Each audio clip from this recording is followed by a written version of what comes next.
Hello, hello. Happy Friday. I always love saying happy Friday. Guys, so let me give a little recap. I know there's going to be a live hearing today. Here on this channel, we realized that this same petition, this January 2024 petition for a new trial and other post-conviction relief filed by Zachary Adams, has had like a long extended motions hearing calendar. So the first set of hearings was back in May. We watched most of those yesterday in our first stream doing this deep dive. And it was mostly clips. There weren't full days published. We've got two segments left from that cross-examination of ex-TBI agent Brent Booth. So I think this is going to be a fun one to start with. And then we have a cell phone location guy that gives a bit of testimony back in May. Then we're going to do the November hearings. So there were 2 or 3 days in November.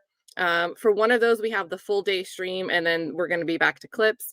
And then we're going to get caught up with the November hearings that started this Wednesday. Just FYI, there are some calendar dates. We've got December 29th and 30th. And then we also have January 7th and 8th are the other calendar days for, again, the same petition for a new hearing. So we're going to get through all of that. I highly recommend if you want to catch all of it, go back and watch the first stream. It was like 9 hours.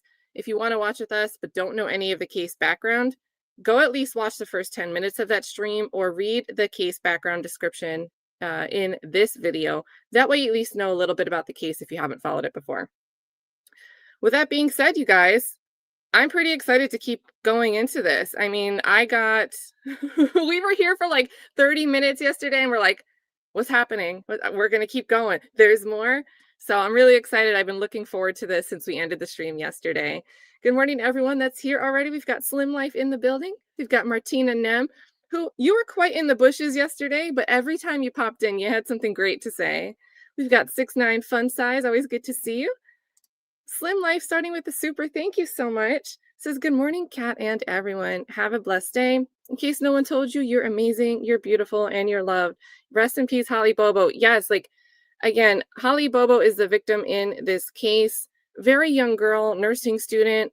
And what I think is especially tragic, I don't think the family, even though this post-conviction trial has got to be stirring things back up, right? Because it feels like maybe there was closure and maybe that closure feels gone, or there's a risk of it being gone. But she was also missing for 3.5 years. So a rough case all around. And then Slim Life also says, thanks for all you do. You're welcome. Thanks for hanging out with us. And by the way, if I'm a little red, I've been trying to exercise every day. Started on Monday.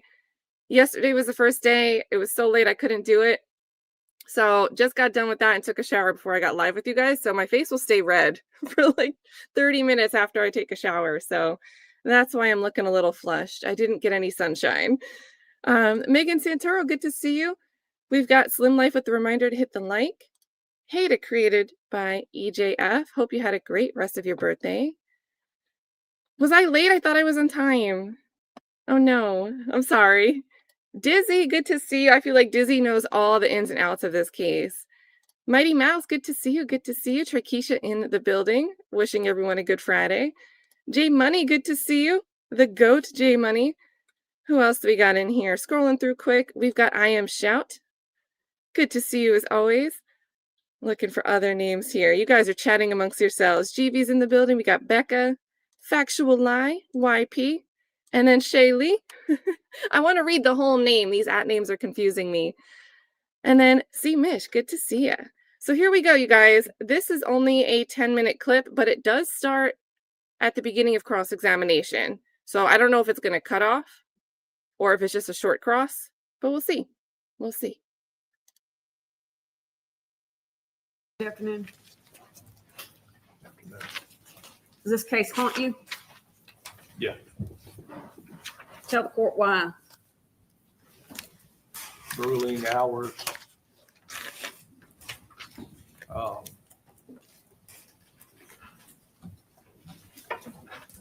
Lack of sleep.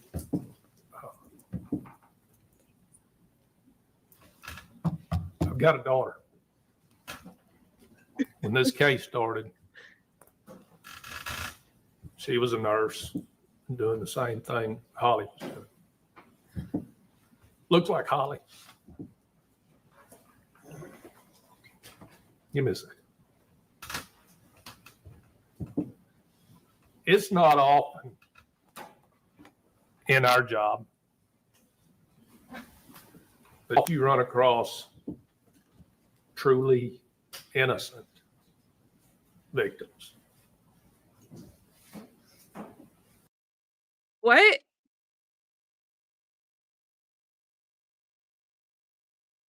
Can we just rewatch the first? So I saw I didn't see this part when I was getting ready to prepare the stream. I saw the first part when he said this haunts me, and the first reason he gives why is the long grueling hours, even though he said he didn't get to put that much time into the case because he had 87 other cases. But what? Let's just rewatch this first minute, because what are we doing? Hey, Amy. Does this case haunt you? How are you? Yeah. Tell the court why. Grueling hours.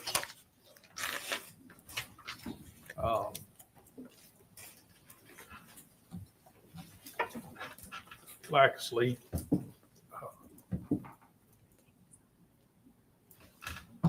I've got a daughter. When this case started, she was a nurse doing the same thing Holly was doing. Looks like Holly. Give me a second. It's not often in our job that you run across truly innocent victims. I just think that's such a weird thing A to lot say. of people that become victims in homicides and kidnappings are sometimes associated with drugs or illicit activity. She was not. She was. I just don't feel like if there was a suspicion, if someone with this type of mindset that thinks it's not often that a victim's innocent, are you actually taking time? Because remember, he said that he wanted to get focused in and look at what happened to Holly Bobo. We heard that Dennis Benjamin spoke with Holly's family, and that's why he wanted to help, even though he was retired, and that came to be why he took Dylan Adams in to live with him. Do individuals like Brent Booth and Dennis Benjamin, when he wasn't retired, investigate things if they don't think the victim was meeting a certain tier of worthiness? And just for clarification, you guys, even though we're starting with this is cross-examination continuing from the direct we watched yesterday. So this isn't like the morning of the hearing for them. This was towards the end of the afternoon. He'd been on the stand doing direct for about 2 hours at this point. But like, this is just a rough way to say things, even though I sympathize with the victim reminding you of your daughter, right? That's a very human thing. But it seems like there's a bit of admission of denigration of victims that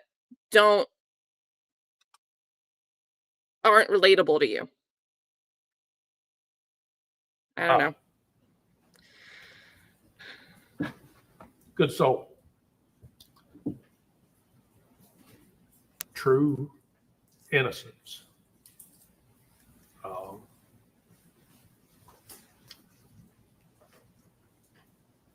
That went through a nightmare situation.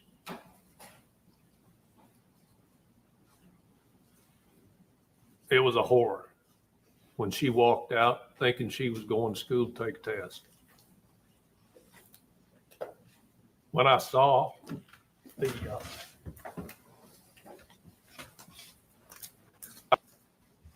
books, the cards that came out of Gooch Creek, I recognized those. I had done the same thing with my daughter, helped her study pharmacology.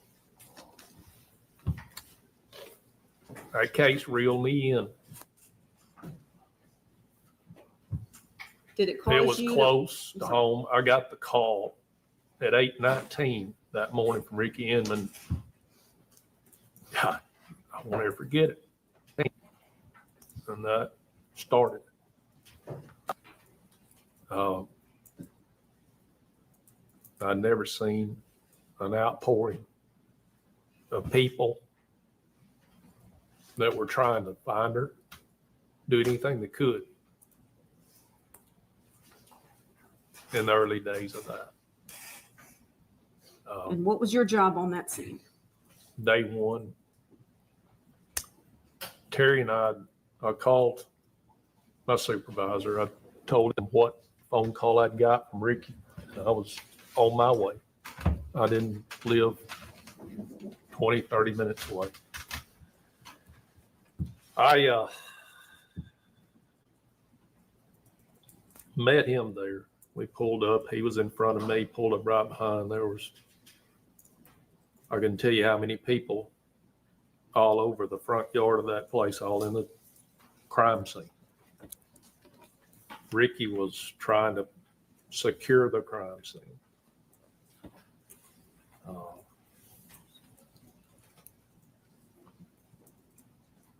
Search and rescue efforts, they had already called in. They had TAC teams there. They were in the woods where they had been reported she was taken to. In the early stages, it was a let's find Holly alive. Yeah, that was search. what everybody hoped. How long did that continue? Professionally, I knew what was happening. Human side of me, you won't believe it. It's different for all of us. For me, I thought, we'll find her, bring her home. I told her parents, that's what I do. I bring her home. But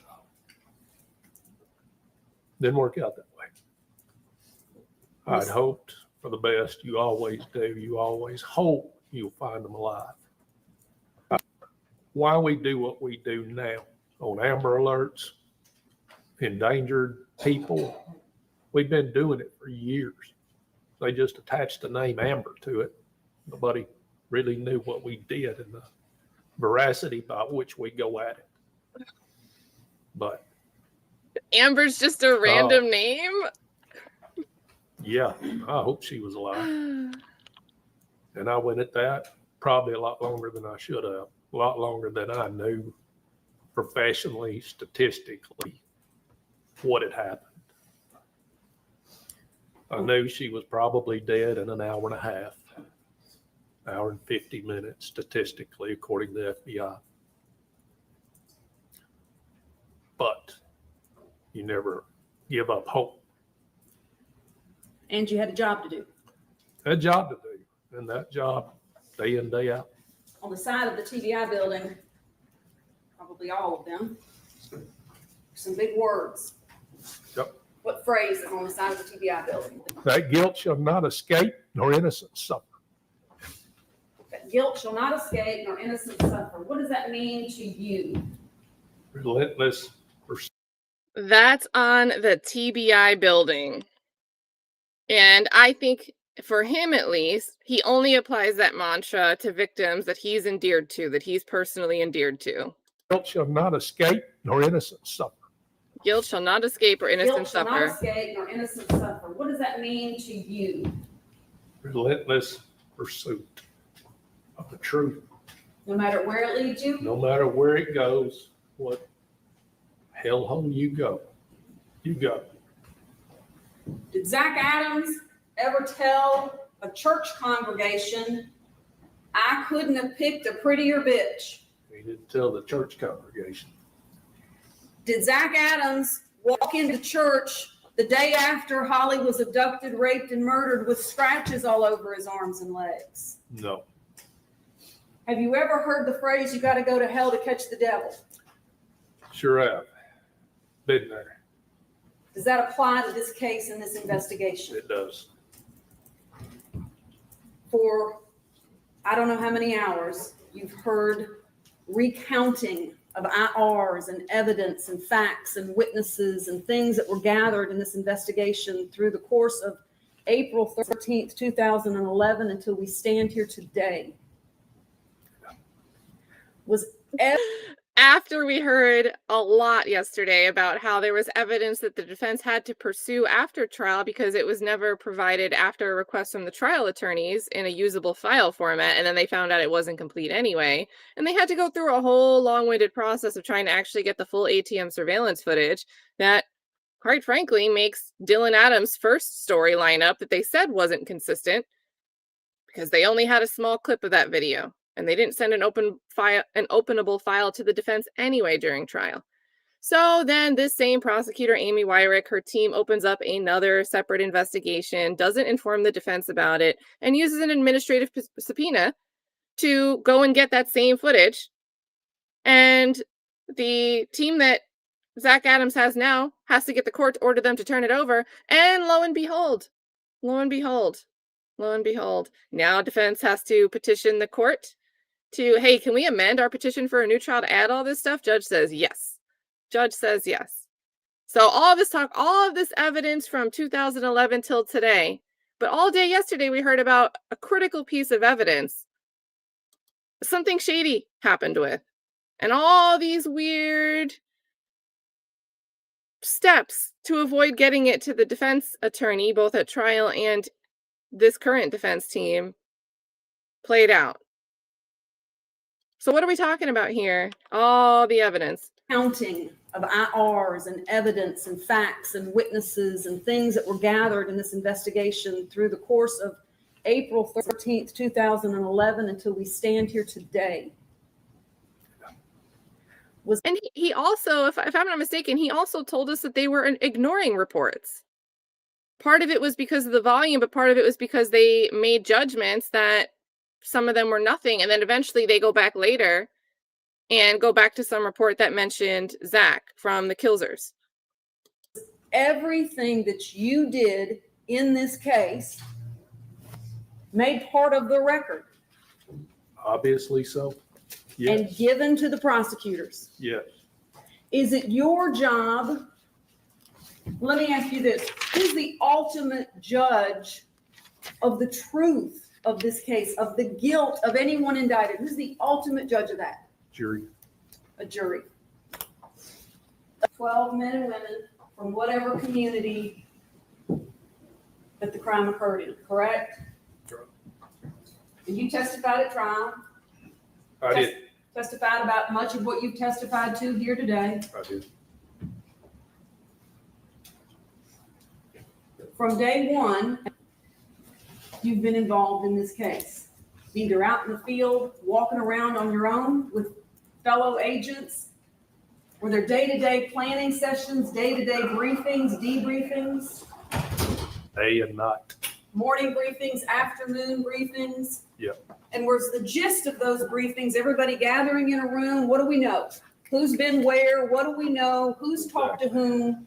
This is so the opposite of what he testified to yesterday. He didn't know. I wasn't there. I wasn't briefed on that. I don't know. It was somebody else that did it. At one point, he was like, well, I know Jackson did it. And then I got that information from him. And I was also working 80-something other cases. Yes. And then we even had a whole, that's not my job. Yes. Sorry. How many murder cases had you investigated before April 13th, 2011? I couldn't put a number on it. Did you care about any of them? I've been everywhere in West Tennessee at one point or another. Every county. And though you didn't author every IR in this case, you're familiar with them. You've either heard an agent, colleague of yours talk about what they've learned. Yes. You've read them, you reviewed them, whatever. Right. Would it surprise you to learn that on April 17th of 2011, 4 days after, Shane Austin was interviewed, talked to by TBI. Never mentioned the bank in Parsons, never mentioned being with Dylan Adams, never mentioned being with Zach Adams. Does that surprise you? That don't surprise me a bit. On April 23rd of 2011, Dylan Adams was talked to by TBI agents. Mentioned that he was with Zach Adams, never mentioned the bank. May 10th, 2011, Terry Dicus, along with many other videos, views this ATM video. You've seen the video. I think I was probably there. The incomplete video. Did it have any value? No. Does it today? I think I was probably there, but no, it didn't have any value. What? You've seen the video. I think I was probably there. Did it have? Remember yesterday on direct examination when he was asked by Doug Bates, the attorney, if he'd watched, if he'd been able to see this, and his response was, "I know why it's important to you." So it's like he made himself aware with this video just to be prepared to counter the relevance in this petition for a new trial. Have any value? No. Does it today? No. Can you tell whether it is human or canine in the front of that truck? That's what I said. There's no way of knowing who's in that truck or what's in that truck. Are you convinced it's a Silverado? No. Did any of these four ever say to you, wait, whoa, why is everybody bugging us? Why is everybody wearing us out? We were all at the bank. No. We were all out delivering meals to the elderly in Dylan's Silverado. Would y'all get off our backs? Anybody ever say that? No, ma'am. Oh, so again, that was, I guess it cuts off at the end of that cross. Because again, for whatever reason, these are only clips that we've got going here. We got Dolly on the screen. Dolly Talks Courtroom Roulette.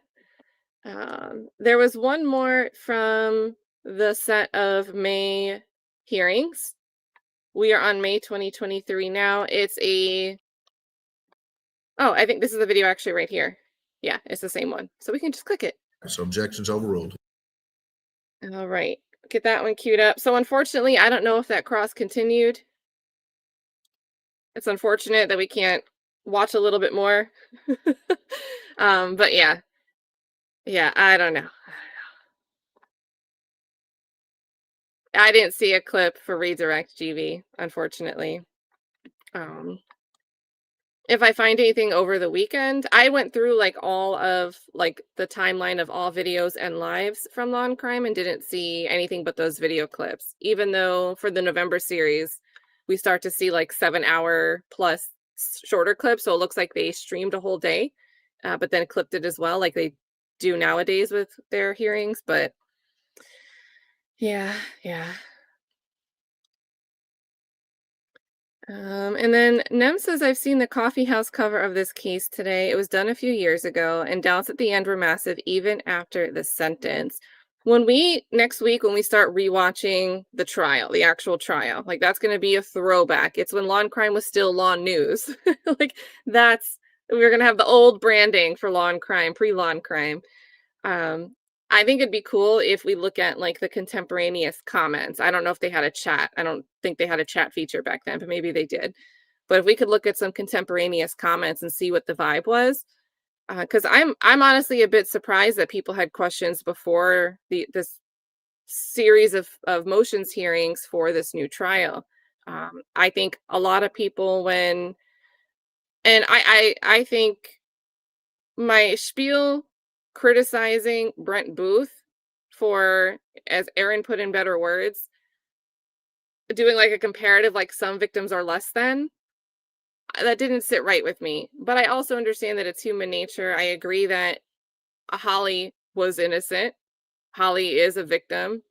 But sometimes when there's like a beautiful person that dies, I do think they get more attention, they get more sympathy, and whatever mugshot is put next to the face of the victim, the pitchforks already come out, and people put their earmuffs on, they cover their eyes, and there isn't always that lens that people can take in information and ask, is this actually the right person, or are we just, they got the guy because we're told that they got the guy?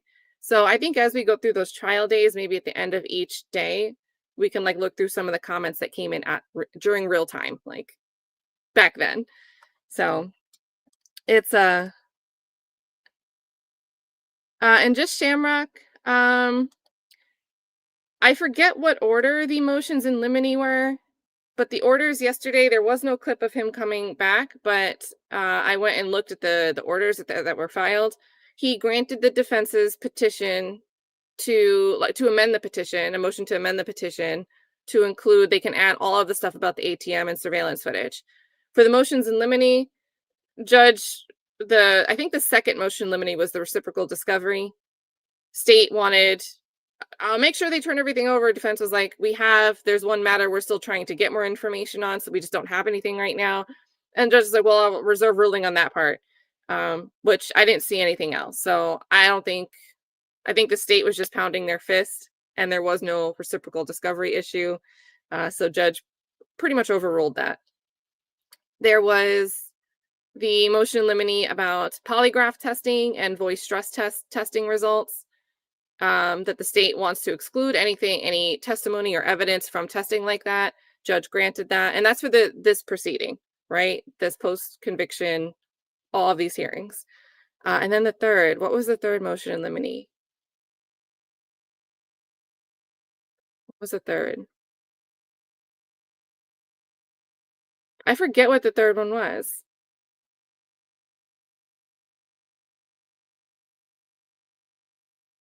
I don't know.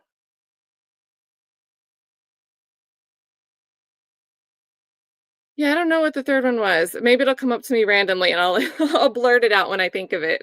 I can try to search the transcript from yesterday and see from my stream where we read them out. I do not remember what third was. But we'll get this one playing, guys. I don't know this witness's name yet. We're about to hear it. I'll update my banner. But again, we are back in May for this May series of hearings. Oh, well, so I didn't see an order on that. I didn't see an order for the sequestration for Dr. Spearco. I didn't see anything come down.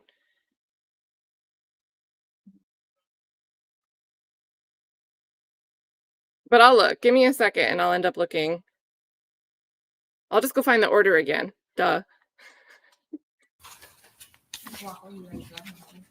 you swear or affirm that the testimony you're about to give will be the truth, the whole truth, and nothing but the truth, so help you God? I do. Thank you. Welcome, sir. Have a seat. Does this sound a bit quiet to you guys? You want me to turn it up?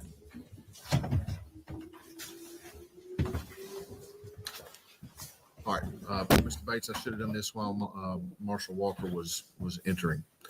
Marshal You Walker. have alleged somewhere around 50 various allegations in the petition.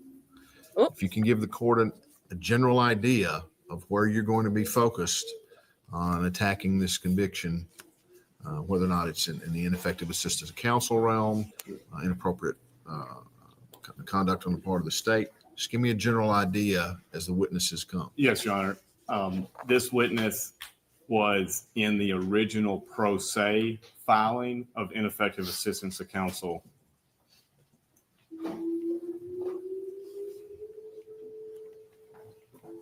As to both prongs.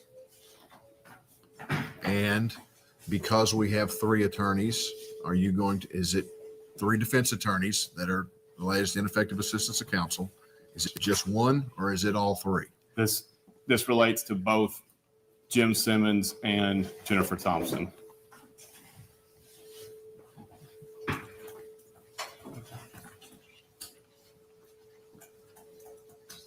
I don't know what that noise is. All right, I'm going to have you pause. Sounds like a fire What's this alarm. siren going on, Chief? Thunderstorm warning. A thunderstorm warning. Oh, do you guys remember this time of year? I feel like I remember hearing about bad storms in Tennessee. This was May of this year. So they had storm warning. That's a storm siren. All right.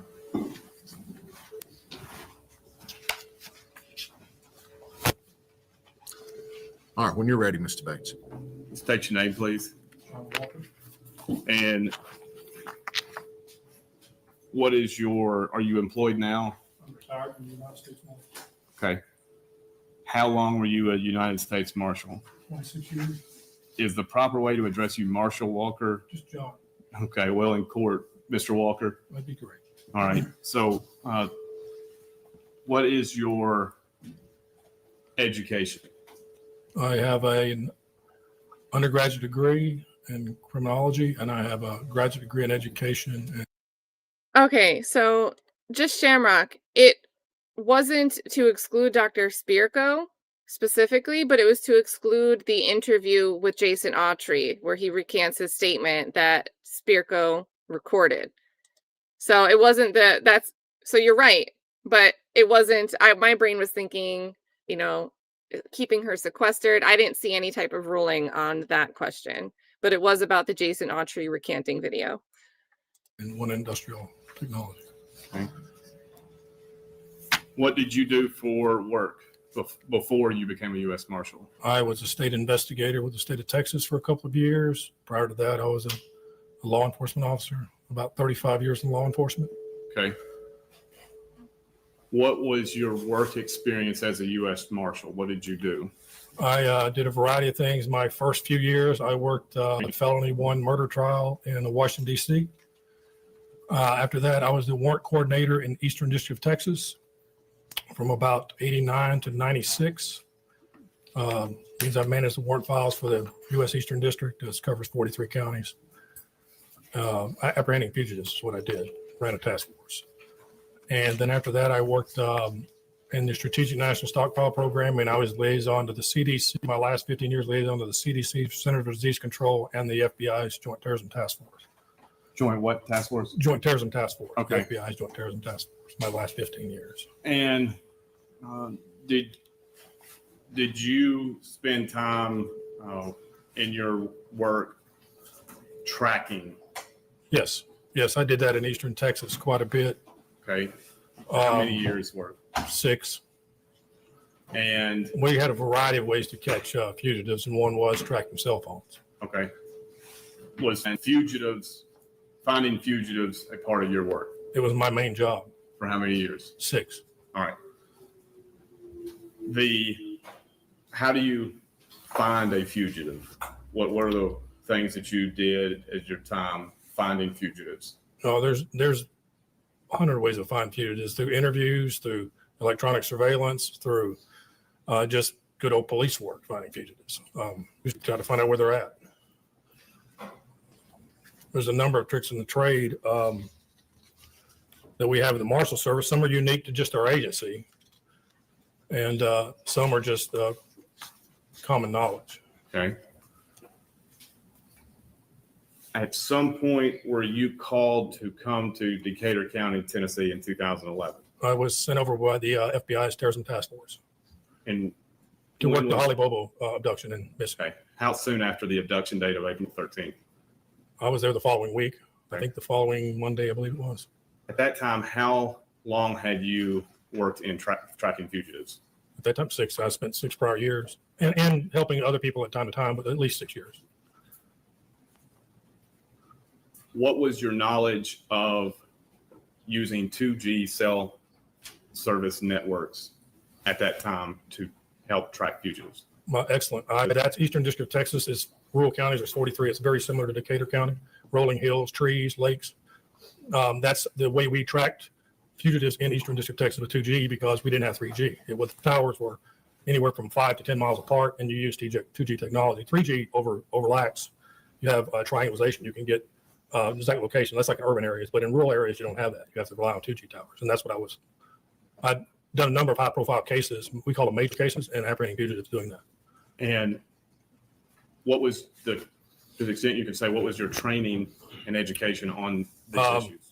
A lot of it was on-job training. I did attend a few classes, like in Dallas, a few classes on this, but a lot of it was on-job training. Since I was the warrant coordinator for the district, the Marshal Service developed an electronic surveillance program in the 1990s from an AT&T tech that they hired. That taught us a great deal about tracking through all kinds of electronic surveillance, IP addresses, computers, phones. In my district, I didn't have an electronic surveillance person. I had one in Dallas and one in Houston. And I borrowed their expertise and borrowed them from time to time when I had a major case. And I worked directly with them, but I also learned on my own on how to track 2G towers.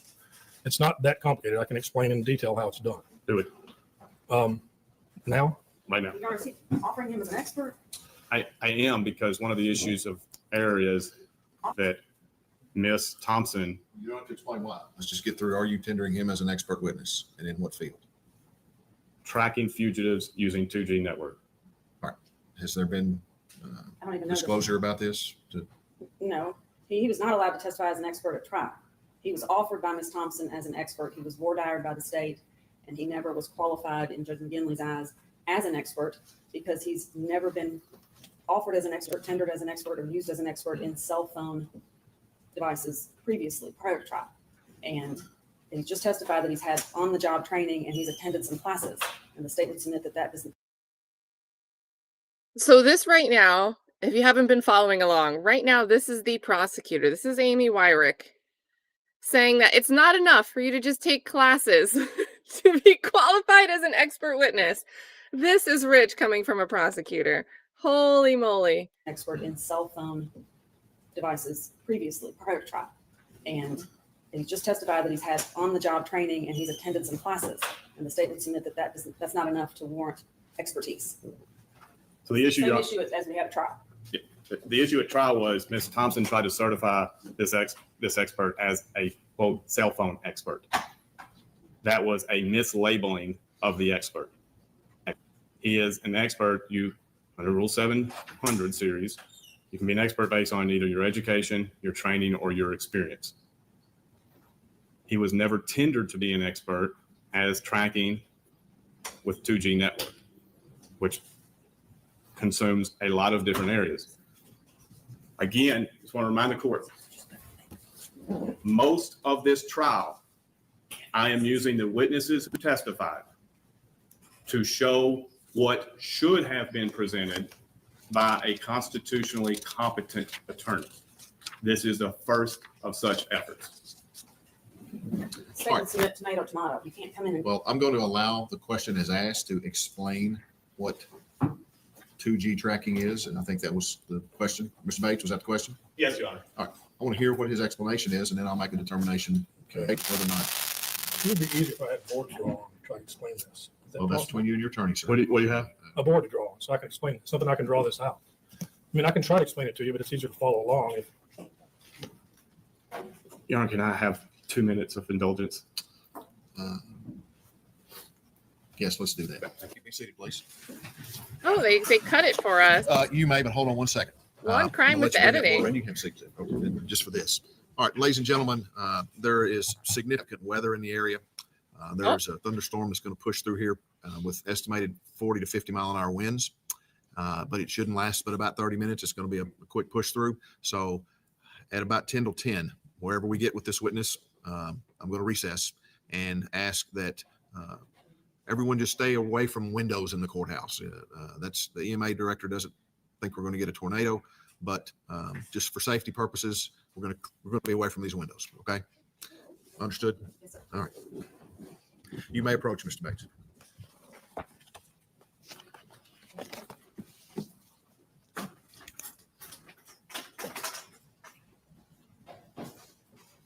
Agent Walker, Mr. Walker, can you explain 2G tower. 2G and your use in tracking with it? 2G tower. Okay.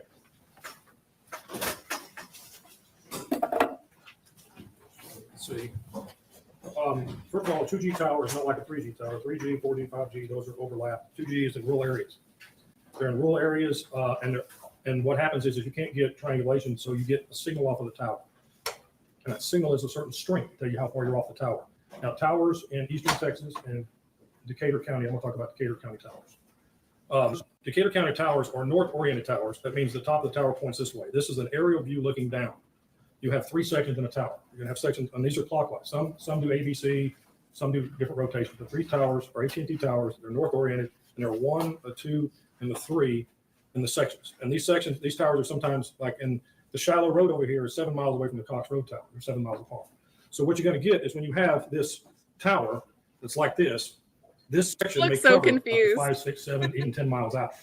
Okay, they're in 3 sections. And when you read a tower is going to have a number. Like this Cox Road Tower, there's 3152. And the last number on that tower is going to have a 5-digit number. The first 4 are the tower number. The last one is the cell section it's in. It'll say the tower number, and sections 1, 2, or 3 be the last numbers on. That'll tell you what section that cell phone is in that tower. Okay, so that's how you read when you have what is called a tower dump. A tower dump is going to lay all the calls out from that phone number, and when you read it across, it's going to tell you which tower that phone is reading to. The first 4 are the tower numbers. The last number is the low section it's in. There's another way to read this too. This is I can talk about this now because this is old technology, but there's a Marshal Service way that we used to catch people. Because off of the tower, you can ping a cell phone, even when it's off, as long as the battery's on it, you can ping a cell phone. And what a ping a cell phone is when the AT&T will send a signal to the tower, and that will tell you a signal strength off of the tower, how far that cell phone is out. Okay? So it'll tell you distance from the center of the tower out. So if we get a ping, and let's say it's here, that tells us so signal strength off of the tower, but it's not necessarily that spot. It's anywhere equal distance off of the tower. Anywhere that equal distance, that band through there, that ping, that phone can be anywhere in there based on that signal strength on a ping. Okay? Now, what we used to do with the Marshal Service to catch people is we have a device that our districts have. It's a little machine about this big. You can plug a cell. It's about 2 feet, about 1.5 feet, about this big. We had machines in our districts that we could plug a cell phone into. Other agencies don't have this. This is a Marshal Service thing. And what you would do is you would find the kind of cell phone that your bad guy had, your fugitive had, and you would get the same model, make, and wattage, and you would put that in this device. This device will tell you how far you're off the tower. At the same time, we're talking to an AT&T tech, and we're trying to match that person's signal strength. For instance, say this is a very rural area, and you have a road that crosses here, and a road that crosses here, and you have an apartment complex over here or a trailer park over here. What we would do is we would drive to those areas with our machine and try to match its signal strength when that phone is on. So we would know where our person's at. And it will get within 50 yards of the person. Okay? Now, in this case, on Holly's phone was pinged several times. And then what that does is that tells you the distance off Before the he tower. gets into the specifics of the case, I'm going to stop him there just for a second.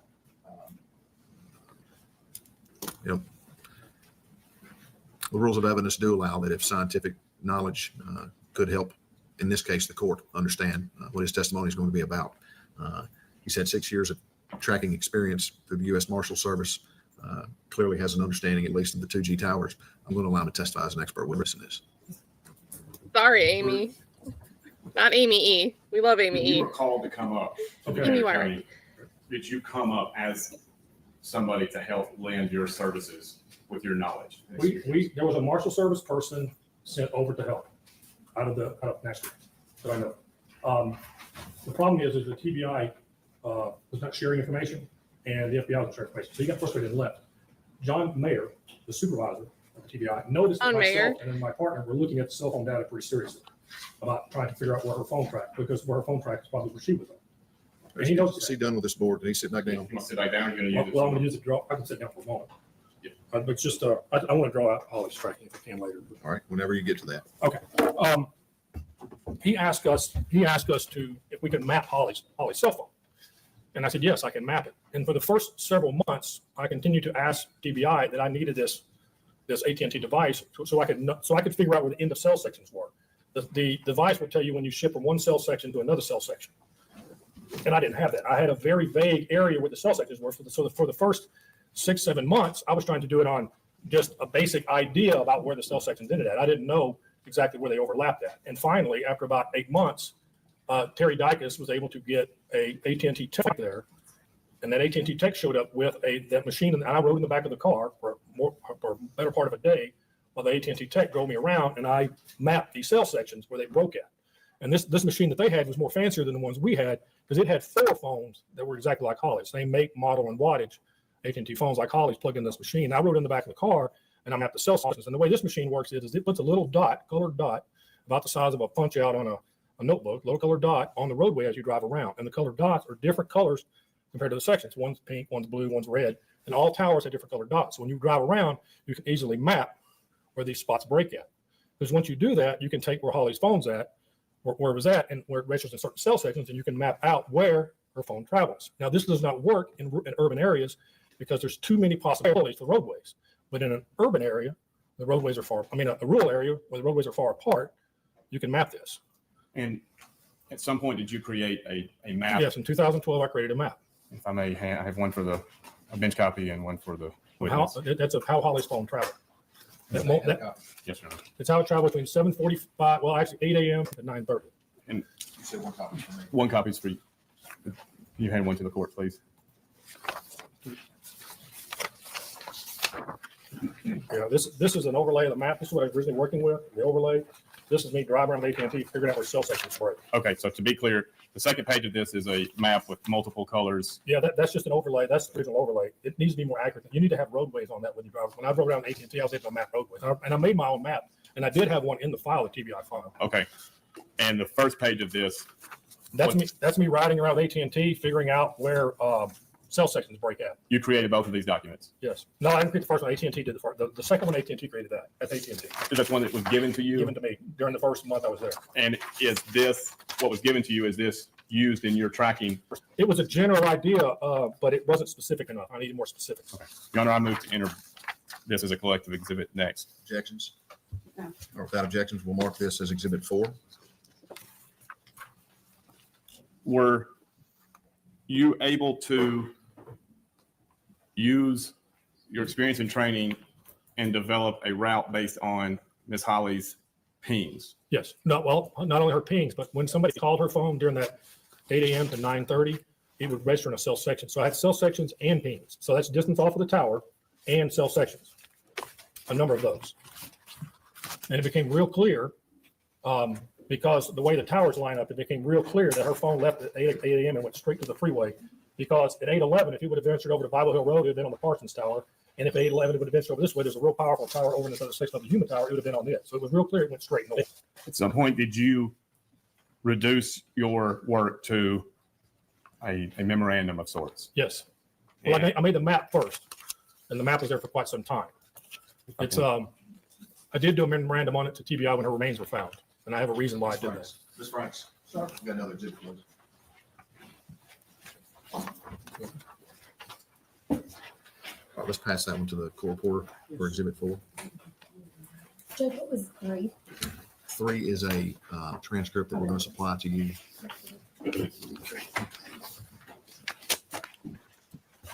And do you recognize this document? Yes. And what's the first page? It's an outline of how her phone traveled. And a description of when she was probably killed. And this is your work product. Yes. And when did you develop this work? There's a reason behind this. The first reason is that I developed this about a week after her remains were found, but I had all of this information in my, because this is just to drive around to figure out the drive time took 3.5 months. Okay, of driving the routes to figure with a stopwatch, figuring the drive time. That was back in 2012 when I created the map. The reason this was created is because for 8 months, while these individuals were in custody, for 8 months, they said that she was taken down and thrown in the river. Who's they? TBI. Okay. That she's taken down and thrown in the river. And I said, that is not accurate. That phone never went, there's a cell tower down by the river on the west bank, about a mile off the river. That phone never registered on that. So she never went down to the river at all. That's not true. And so that went on for 8 months. And then her remains were found where I thought they were going to be found. Let's stop there. When did you think her remains were going to be found? We thought that in the very first part of the investigation. Within- I mean, the first week I was there, me and my partner, Tom Bach, went to the freeway and looked at that area. So we knew that early on. We just didn't know. We were trying to narrow that down because it is a big, vast area. And what's the road the remains were found off of? Have you been there? Yes, no, You know the name of the road? not off the top of my head. That's fine. Had you communicated to people prior to the finding of the remains, your belief where the remains were? Yes. The morning that the skeletal remains were found, I called Ricky Edmonds, the chief deputy of the county, and I asked him, I said, where were those remains found? Hearsay. All right, the objection is hearsay. First of all, there's been no statement from Investigator Inman yet. He is saying, I called. I called, I'll talk to him. He started to talk about what he said out of court. He's a declarant. It's not. Hold on one second. The proposed statement was what he was about to say that the other person said. Or are you saying that his statement's He's hearsay? about to offer an out-of-court statement of his own, out-of-court statement that he's offering. Oh, But- Your Honor, hearsay is what's. Going Is into what it- Mr. Inman said. Is it for the truth? I don't know what Investigator Inman said in response. What the general's response is what Mr. Walker said is hearsay. He's testifying. He can say what he said outside of court.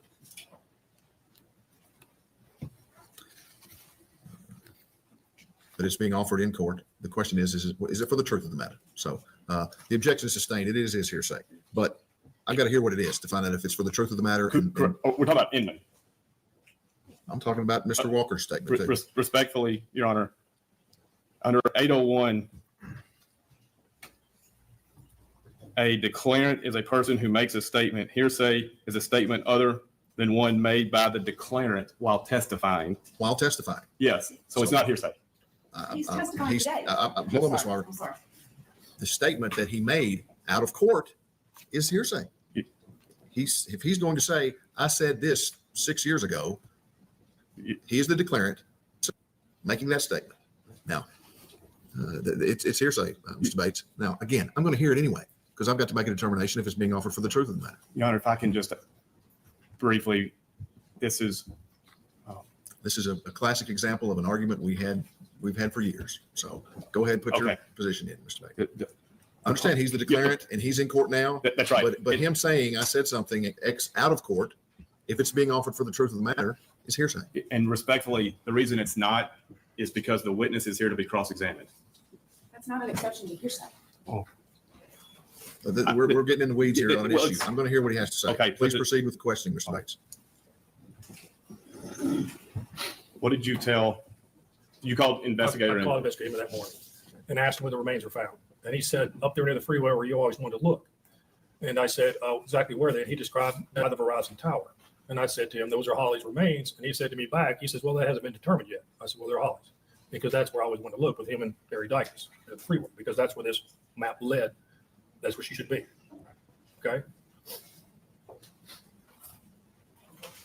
In your work prior to the finding of the remains, did you discuss with anyone your belief that the remains were?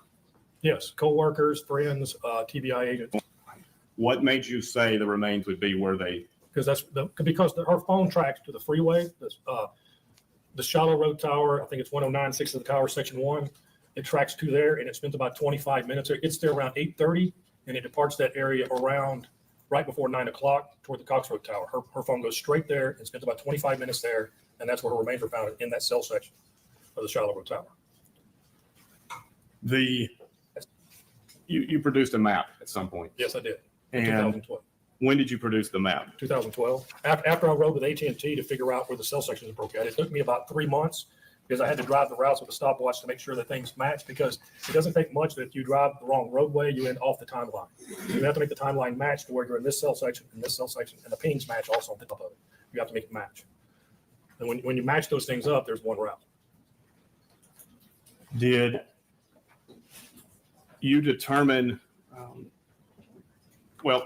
did you use the victim's belongings in attaching this map? Yes, I did, because the when it exits that area, and it exits the area right around 9 o'clock, it comes back across the freeway, because it's Cox Road Tower at that time, section 3, and it comes back across the freeway, and it looks like the person was throwing the stuff out the driver's side, driving on, I think it's Yellow Springs Road, driving south.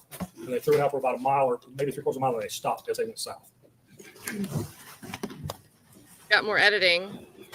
All right, thank you all. So I don't know why they just cut that out, and then maybe they stopped for the storm, but I feel like we missed. Maybe the judge cut him off after that answer. For your patience with that. The storm wasn't nearly as severe as we thought, but it's better to be safe. And let me also state for both parties and Mr. Adams, I zoom in Miss Susan Jones, the capital case attorney, who's unable to be here. So if you see me mess on my computer, it's getting Miss Jones to be able to hear the proceedings. You may proceed, sir. Mr. Walker, you prepared the map. Yes, sir. You identified first where you thought the remains would be, Yes. and that was validated. Yes. Did you apply your experience and training to make sense out of the locations of the cell phone and the discarded evidence from there until the last evidence was found?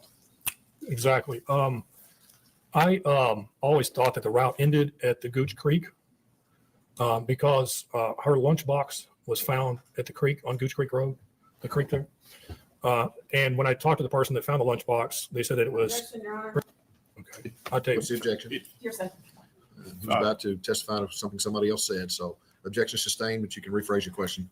And just an expert is allowed to use hearsay in reaching conclusions that would otherwise be inadmissible. All right, he's responded that this is part of his conclusion. Ms. Weirich? Yes, sir. All right, so objection's overruled. You may proceed. the person that found the lunchbox said that there's a huge culvert there that washes south. And I was under the impression that was probably in the route where all the large items were thrown, because her lunchbox was found there. It was hanging on a stick, like they'd thrown it out, but the strap of the lunchbox had caught a stick, so it didn't wash down the creek. And I believe that was where all of her large items were, which was missing a biology book, a purse, her notebook, and her lunchbox. And I asked Terry Dicus, I said, I think that's the end of the route. There was people around me that disagreed. When I went down to the creek and asked Dicus if I go look, and within half an hour, I found her notebook. It had been washed down the creek about 75 yards up in the branches. I found her notebook. When was this? I don't know the exact date. It was probably a month into the investigation. Okay. Because it looked to me like from the cell records that the phone traveled to the freeway, paused, and then came back south to that area. And I said that would make sense to me, thinking that if the person abducted her and had this stuff in his vehicle, that would be the best place to get rid of it, is this creek with a big large culvert and the creek was washing down in the woods.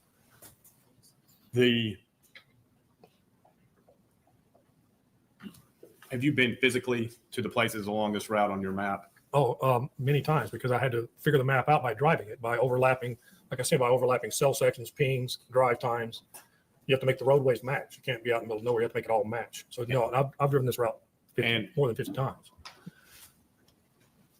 You able to determine general location of Mr. Terry Britt's home on the map that you've prepared? Yes, it's just north of it. Because I told Terry Dicus when I was developing this map and thinking the end of the route was where the creek is, I said, your suspect probably lives in this area, because they're going to have to know this road. This is a very rural road, Gooch Creek, where the creek is. You would have to drive that. Not the average person out there, the average person in Decatur County would not know this road. It's a very secluded road. I said, the person probably drives this, and they would know where that creek's at. And I told early on, I said, I'd say in 2012, I said, your suspect likely lives in this area. And I'm going to hand you a purple marker on the map that you provided. Can you identify this? And yes, on the exhibit itself. What do you want me to, We have not moved this in. I apologize. talking about this map here? Yes, hold on, Mr. Walker. You have a map with the abduction investigation and a timeline, part of a Yes. 3-page exhibit. Yes. First, and this is all data you prepared. Yes, I prepared this, yes. And I move to enter it into exhibit. Objections, Ms. Weirich? Moving this. Yeah. Or without objections, we'll mark this as Exhibit 5, 3-page document. Now, on the map portion of exhibit 5, can you place the circle where you identified years ago where you thought the suspect Would live or does live? would live first? I would say a circle, I would say a quarter of a mile around that end of the route on Gooch Creek Road. Circle like that, And right? can you show okay. Circle like that. And can you put a square where you understand Mr. Britt's home to be?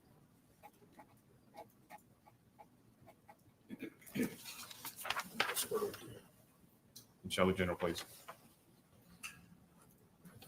In arriving at this, did you use your experience and training of tracking fugitives for a living? Yes.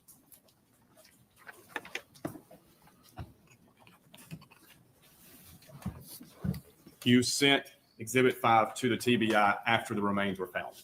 Yes, there's a reason for that. Why? Because of the 8 months in, she was taken down to the river and thrown in the river, and I completely disagree with that based on my timeline, that this timeline is from 8 a.m. to 9:30, and she was likely killed around 8:45, my timeline. And they said she was taken down there, the vague idea. My fear was this, is that I knew that I created a map like this and put it in the file. I don't know where it ended up at, but I gave it to TBI, Terry Dicus. Before the remains were found. Way before, 2012. And my fear was this, is that this goes to trial and it's a potential death penalty case and there's convicted. Every lawyer in Harvard and Yale hates death penalty cases. They're going to be all over it and they're going to dig through the file.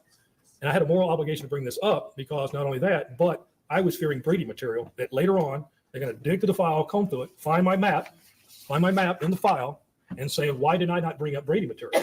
Because I had something that says something very different than what was being accused. I love this guy. And I did not want to personally be liable for Brady material or my agents to be liable for Brady material. So that's why I typed this up and sent it to TBI to remind them there is a different theory in the file of the timeline when this occurred, a very different theory that matches the evidence. It matches what her brother said that morning. It matches what the neighbor, Mr. Barnes, said that morning. It matches what Mr. Barnes' mother said that morning. It matches the timeline. And it matches the evidence on the roadways and the end of the route. And it matches the main suspect that was previous to these guys. Okay? That's what my fear of Brady. This was a government employee initially working and doing this, his analysis, his report, his field testing at the behest of TBI. And then he's going above and beyond to make sure TBI doesn't act like it doesn't exist. I don't know. I think he was still a U.S. Marshal. I think they covered like his timeline, his career. But yeah. How were you treated after sending that? How I was treated after I sent it to TBI spread rumors at the FBI about me, that I was some kind Fugitive unit marshal. of liberal anti-death penalty person. They spread rumors at my own agency about me. They filed an internal affairs complaint on me. My only one in a 35-year 4-agency career. TBI filed an internal affairs complaint on me. Said that I developed a map after remains were found, but nobody knows that's true. My agency investigated it. I was exonerated, found no fault. They know that the map was created way before that. But I was called to a meeting with TBI. My agency attorneys told me I don't need to go to the meeting. I could ignore it. When I went to the TBI meeting, and the supervisor, he was sitting right over here yesterday. He treated me like I was some kind of criminal because I had to sit out in the lobby and wait. Then I was called in, and he spent 34 minutes chastising me, giving me some sermon he prepared about how wrong I was. And who was this? He's their supervisor. He was here yesterday. I can't remember his name. Okay. I'm sitting right here yesterday. And I took the map to talk about the map. I said, I took the map to this meeting. I wanted to talk about the timeline of how this map could match these suspects. Because I know nothing about these suspects. Okay, that's what I want to talk about. I didn't get to talk about it. Mr. Frizzell, their so-called cell phone expert, was also in the meeting. He asked me a couple of questions. He says, how fast was the vehicle traveling north? And I said about 33, 34 miles an hour. And I said about 34, 35 south. And he asked me, he says, well, you're wrong on this because the ping on that last ping on Holly's residence is at her residence. The last ping off the Parsons Road Tower. And I said, no, I had to explain to him how to read a ping off of a 2G tower. I said, that ping is not there. You have to swing it around, and the timeline matches it being at the creek on Gooch Road. That's the end of the route. That's the last ping when they're throwing the stuff in the creek. So that was what, and I even offered the map to them when I left, and it was refused. Okay, so that's how I was treated after I turned this into TV. It was highly unprofessional when it occurred. Yeah, Did you sounds like ever it. find or publicize fault in Clint Bobo's help to law enforcement? No, I interviewed Clint Bobo at least 4 times, a couple of times, 3.5 to 4 hours, a couple of times. He was always honest. He's a little timid, a little unsure of himself. He was always very honest. He was very direct in giving the description of the individual that abducted his sister, how they walked across the yard. His timeline, what he talked about that morning, matched the neighbor's Mr. Barnes' testimony and matched Mr. Barnes' mother's testimony. Clint Bobo never lied. I'd never, ever once found him to be untruthful. He was a little unsure of himself, and I interviewed him. He added some things as he went along, because I remember one point in the interview I was talking to Terry Dicus about when they were walking across the yard with Holly, the suspect walked across the yard with Holly. He said, well, I was talking to my mother at that time, and I said, okay, so I can narrow that down to a specific time on the cell records. I want to take a quick second to sidestep to another case that I'm thinking of, also Tennessee, but this time we're over in Johnson City. Now, if you search either the name Robert Vo or Sean Williams is also, there's an actor by the name of Sean Williams, so you might want to put Sean Williams, Johnson City. There was a serial rapist in Johnson City. Well, still is. But he's been captured. He's been tried on a CP charges and convicted. So he's got several life sentences that he's facing, even though they're still playing out other trials for the remaining charges against him. It's believed that he sexually assaulted over 50 women and children, and AUSA, an assistant U.S. attorney named Kateri Dahl, tried to get her team to investigate the guy, take search warrants out, and she was writing it, and then the search warrants would expire. When they finally sent a team to go and execute a search warrant just for like a felon in possession of a firearm or something like that, not for the more egregious things, they botched it. They stood there just knocking at the door, and he went out the fire escape. So they don't get him. It actually ends up being a totally different precinct, totally different district in North Carolina. University police in North Carolina end up catching this guy, Sean Williams, because he's passed out in a van one night with a bunch of drugs, and they find USB drives taped together, and that's where they find all this footage of unconscious victims. And they end up firing Kateri Dahl. She had to open up a lawsuit and sue and say, they fired me after I was urging them to investigate this guy. And then there's been all sorts of allegations that Sean Williams, his construction company, that there were kickbacks with certain police officers. And it just ended up being like a whole wild saga.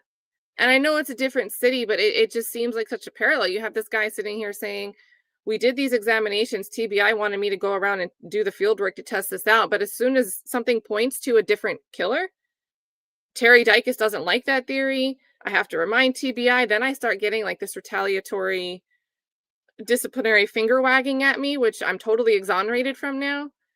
Like, what is going on? What is going on?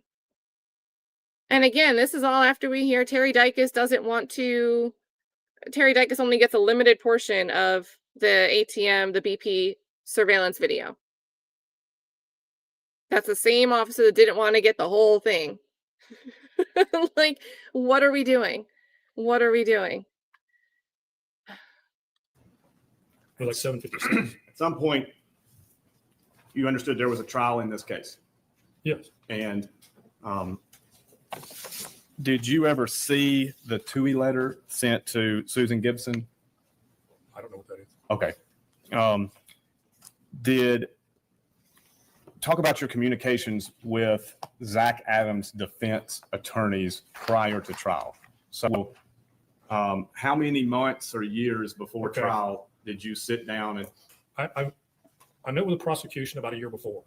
They came to my office. I talked to my legal counsel and the U.S. Attorney's Office prior to that, before saying anything to anyone. I needed my agency and the U.S. Attorney's Office on the same page. And they came to my office. They brought two attorneys, and I went over what I knew about the case. Okay. Months had passed. About 3 months, probably before the trial, I testified. I got a subpoena from the prosecution and the defense. And I didn't hear anything from the defense. The night before, I testified. The night before, about 7 p.m., I met with the defense. I had an AUSA with me.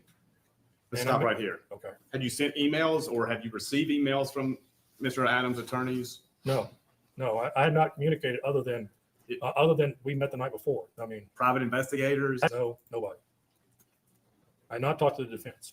I was willing to. The problem is I cannot reach out and do that as a law enforcement person. I cannot reach out and talk to the defense. Okay. My agency said it's fine. Go tell the truth. The U.S. Attorney's Office said the same thing. I had no problem with it. I cannot reach out and do that. 7 p.m. the night before you testified. 7 p.m. the night before I testified. Where is this meeting at? A conference room? In a hotel room.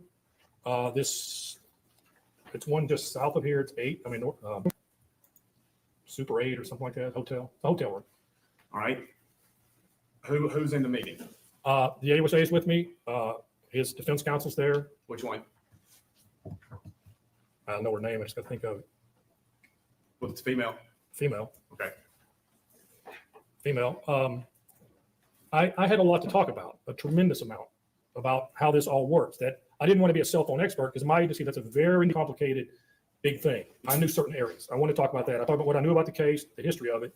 She was kind of following along. She was really relaxed. She was drinking wine. And I was like, wine. I have testified in 4 to 5 previous capital murder trials prior to this one. And I was thinking, these guys are going to get convicted. They're going to get the death penalty. And she is way out of her league. That's what I thought. Because she was not comprehending what I was trying to I'm not explain. objecting him offering his opinion as to the standards of a lawyer. Objection sustained. That's fine, Your Honor. Well, we're going to hear it from her, from the trial Did attorney you ever herself. Communicate to her the distinction between being a cell phone expert and a tracking a fugitive with 2G network expert. Yes. Did Ms. Thompson take notes on this when you were telling her? I don't have, no, she didn't seem to be taking notes. I don't recall. How long did the meeting last? About an hour.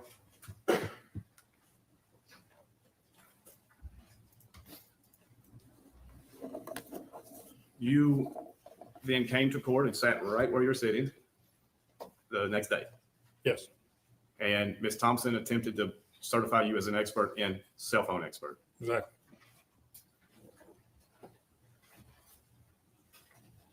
Your conclusions are identified in Exhibit 4 and 5. And are they the product of your experience and training? Yes. Your pre-remains beliefs were validated. The map is accurate.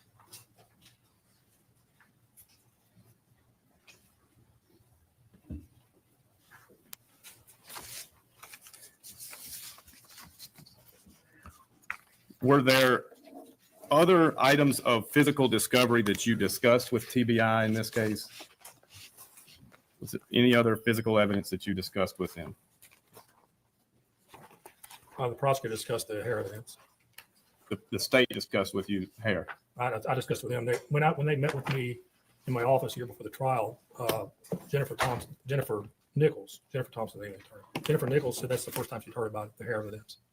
And what is this hair evidence? It's a microscopic hair that was found in Terry Britt's vehicle that matches Holly's. It was tested by the FBI. That lab. is not accurate, and the state is going to object to that statement. That is an absolute All right, hold on, mischaracterization Ms. Small. of this file. All right, the objection specifically, besides it not being not accurate, what's the objection? That it Okay. is wholly and completely inaccurate.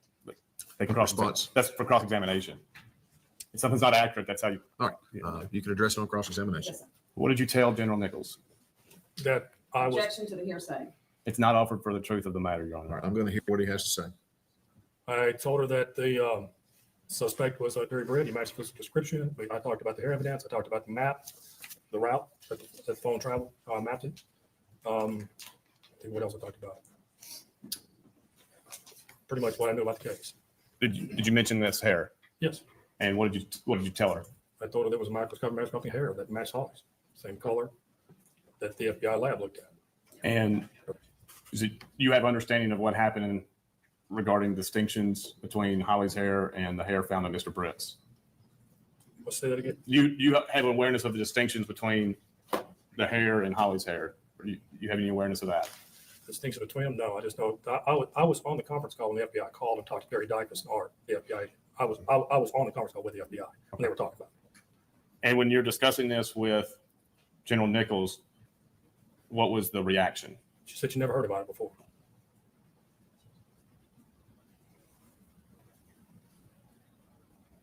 Thank you for being here. Cross-examination. Yes, Your Honor. So it's your testimony that Hold on, I need to ask you, hold on one second. We're done with this board now. This board. Are you going to use the board? Ms. Wyrick asking Mr. Walker to do anything I'm on not that? going to use the board. Okay. Let's get this out of the way, Ms. Franks.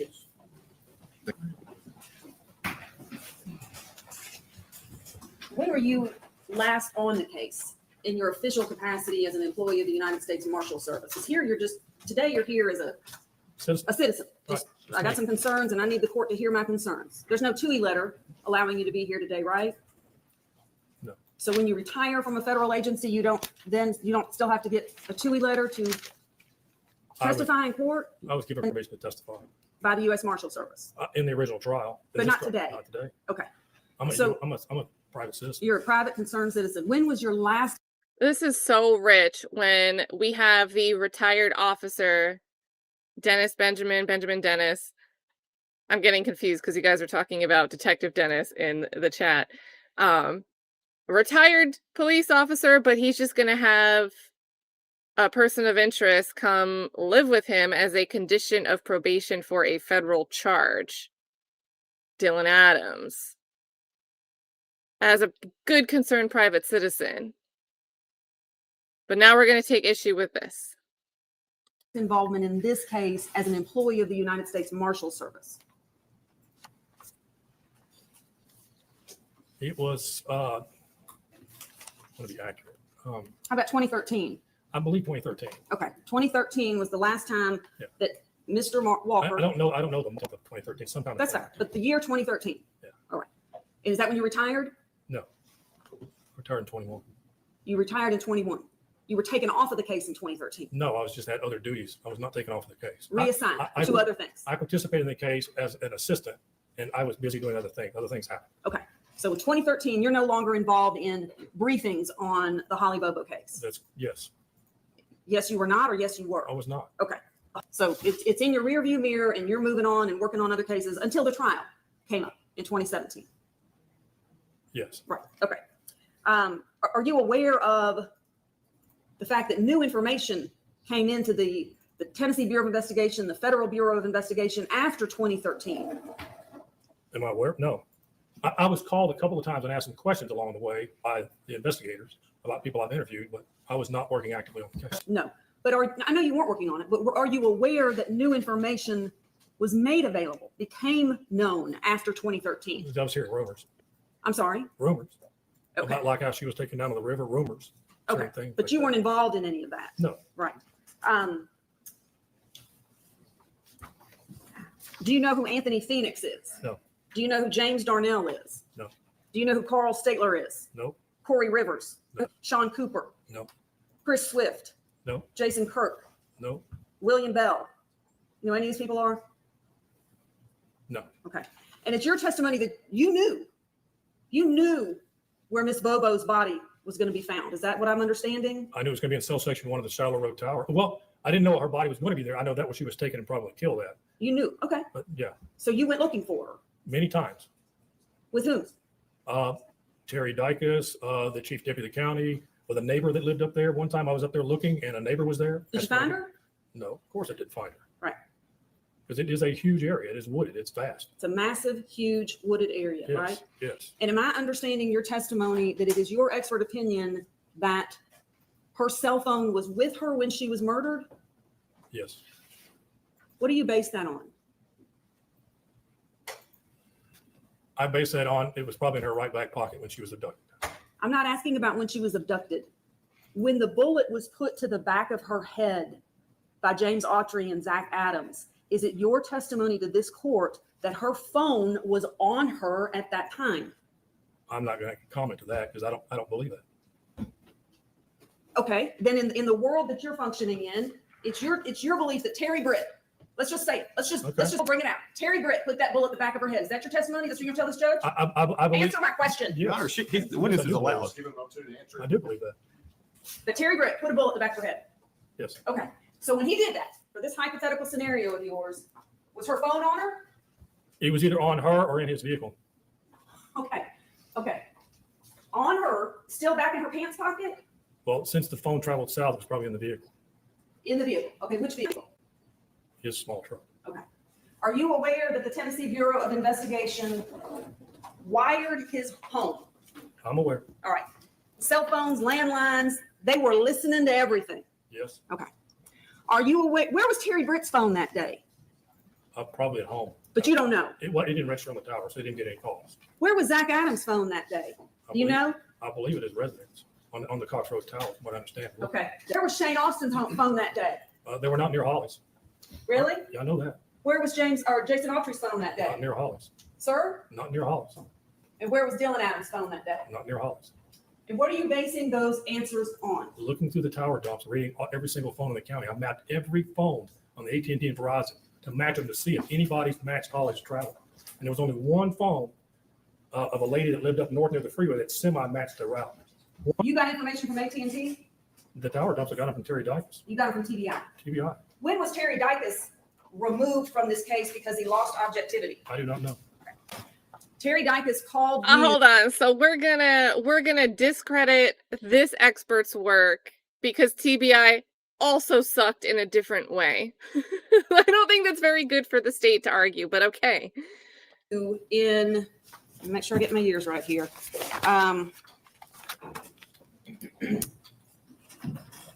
Did you watch the whole trial after you testified? I didn't watch any of it. Okay, so would it surprise you to know that? Jurors. Well, I mean, let me not get questions my mic confused drop with other ending yet. questions. Terry Dicus asked you to go interview Terry Britt, right? Yes, you did. Okay, and tell me about that. What year was that? I think it was 2013, spring of 2013, maybe April. Okay, I don't know. I don't remember exactly. It's been a while. in 2013, I think it was 2013. before you'd moved on to other cases, or were you still on this case? If I was in and out of this case the whole time, I was never 100% assigned to it. Okay, I was never 100% on the case. I was just assisting TBI with some things they needed. So when John Mayer asked for the cell phone tracking, we worked on that, and there was things along the way that we would assist with. Terry Dicus called and asked if I could interview Terry Britt. I said, sure. Did you know at the time that Terry Dicus had been taken off this case did not know he that. lost? I'm sorry, can I finish my question? Did you know that he'd been taken off the case when he asked you to do that? I did not know that. And the U.S. Marshal Service has a cell phone task force, correct? Individuals signed to districts that do cell phone work. Were you one of those? In my district, Eastern Texas, I was the person that did it for my district, yes. Okay. What about after that? No, I was assigned to something different. I was in a different program. When you were here in West Tennessee, what was your assignment? Were you on the cell phone task force? No, I was assigned to the Strategic National Stockpile Which and is, the FBI's Joint Terrorism Task Force. okay. And the strategic, let me make sure I get it right. The Strategic National Stockpile, that's the National Repository of Medical Essential Supplies, correct? Correct. Okay. So Terry Dicus asks you to go to a penal institution and interview who you two believed to be the murderer of Holly Bobo. Yes, You did that. yes. And what happened? Well, I'm going to tell you what I expected. I fully expected him to tell me to go away and not say a word. That's been my experience with when you're accusing somebody of something. And I told Terry Dicus, I said, sure, I'll go talk to him. I didn't know. He put it like this. He says, you know him, you worked the wire on his house. Go see if he wants to work out some kind of deal on the Holly Bobo abduction murder case. And you'd taken many statements prior to that from suspected murderers. Yes, How many? I have no idea. Meter, 50, 100, 1,000? Well, let's just do 20. How many? 20. 20. Okay. I was just going to see if he wanted. I was not there to take a statement. I was not there to give a confession. I was there to see if he just wanted to work out some kind of deal because they're talking about charging Janet Britt. That's all it was. I just said, I'll go see if he wants to work out a deal. That's all. It was very simple. Who had authorized you to go see if he wanted to work out a deal? Nobody authorized me. I can go interview a prisoner if I want to. Okay. So you go, and I think I want to make sure I get it correct. At trial, you indicated that you were not there trying to obtain, what did you call it? Factual No, information? testimonial evidence. Testimonial evidence. That's what it is. Define that for me. What is testimonial evidence? That's when you're going to interview somebody so that the information they tell you can use against them in trial. Okay. That's what that is. Okay. And so you're going to interview Terry Britt to get testimonial evidence or not to get testimonial evidence? I'm just there to ask him if he wants to work out a deal with TBI. That's all. Just to see you want to talk to keep his wife from being charged with a criminal charge. That's all. Do you want to work out a deal with TBI? He said, tell him what we know about him, see if he wants to work out a deal. And once I went through the details of what we knew about how he's involved in the case, he admitted to it. He admitted to murdering Holly Bobo. Yes. He said, it sounds like you got it figured out. I'll plead to 20 years. I don't want to die in jail, but I want to be in a different jail. This is such a great behind the scenes, whatever the veracity of what any witness would say in response to this, but this is such a great behind the scenes on the process. And the prosecutor's acting like this isn't the process, but this is the same process that the other TBI agents deployed with whoever they were speaking to. But it's an issue because the resulting words that were spoken by Terry Britt aren't something that Amy Weirich wants to hear. Another interpretation of that be that he was being a smart aleck. Your No, Honor, no. if the witness is not able to testify of his interpretation of Ms. Thompson's preparedness, the witness should not be able to testify to this, or I would request leave to reinstitute on redirect the client's You'll get an interpretation. opportunity to question him Okay. again. No, That there's no way that's a possibility, that he was just I did not. messing with you. Nope, didn't pick up on that. Okay, after your, what did you say, 5 previous experiences of taking statements? I don't know how many I've taken over the years. I've taken quite a few. It's been 35 years in law enforcement. I know you did, and I'm not trying to make light of it. I'm All right. trying to get a picture of your experience. And I thought a minute ago when I asked you how many you had taken, you said At 5. least 20. No, I said at Okay, least 20. Okay, so I did miss you. All right, 20. All right. So he confesses to you. Not a confession, just an admission. It's the difference. Confession is when you write out a whole statement, okay? An admission is when you're like, yeah, I did that. That's not necessarily a confession. A confession, you get into the details. So you get the admission first, and then you get the confession. I didn't want the confession. I wanted him to stop right there. I told him to stop. TBI needs to talk to him. I'm not there to do that. TBI needs to talk to him. I stopped him right there. I got up to leave, and he implied, he says, hey, can you get me out of here because I need to show you something? And I think he was implying he wants to show me where her remains were. And I said, you need You to. think that's what he was saying? Yes. You don't know.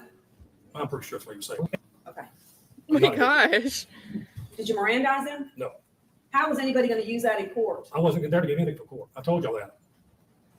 I You wasn't just- there. I wasn't there to get a statement. I was there to see if he wanted to talk to TBI. And he said, yeah, I'll talk to TBI to keep Janet Britt from being charged. He wanted to do that. When did it occur to you, maybe I should have Mirandized him? Well, after he starts talking, I just wanted to leave. I said, I'm leaving. I'm not there. I did not want to be anywhere involved with him giving some kind of Miranda statement to his court. That's not my purpose. That's not my job. So you went back to the treehouse and you told Terry Dicus, I got him to confess. Go get him. I wrote a report, gave it to TBI. You wrote a report.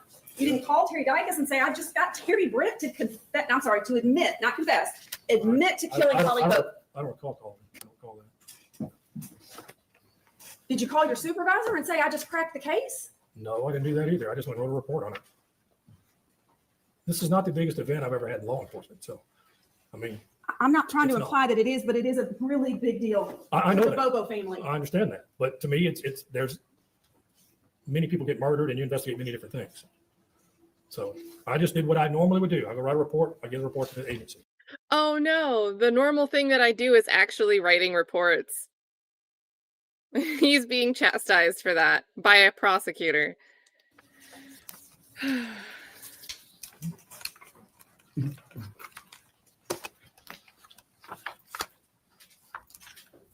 When Mr. Lewis and Mr. Frizzell came to talk with you, and that's the man's name that you were, Mark Lewis. Does that ring a bell? I guess I know. They talked to you about this report that you did, correct? They didn't talk to me about the report. Was it a may I approach, Your Honor? You may. Well, are you going to show them Exhibit 5? No, sir. Okay. I don't think this has been done. That's just for, okay. You Witnesses, correct me. witnesses Is being that handed wrong? a document. No, I'm sorry. Can Okay, we yes. see what they're? Exhibit 5. Does he have it? Yes. Okay. Is that the report they came to talk to you about? I went to them. They didn't come to me. I went to their office. Oh, you called them and said, I need to come talk with them? No, my agency said that TBI wanted to talk to me. My agency said, I don't have to talk to him. And I said, no, I would like to clarify the map. I would like to get into the details and talk about this is what I would like to do. And I went to TBI, This is what this is referring to. this map. I went to them and we didn't get to talk about it. All I got was a lecture for half an hour on how I was wrong and incompetent. Guys, I'm pretty sure there's an issue here, just for some food for thought, but I would imagine that because he's working as an assistant, almost think of it like a consulting role, because he's a federal employee. He was a U.S. Marshal. He was with the fugitive unit. And although he was giving assistance in some regard to TBI, TBI has state jurisdiction. So that's where my mind is compartmentalizing this.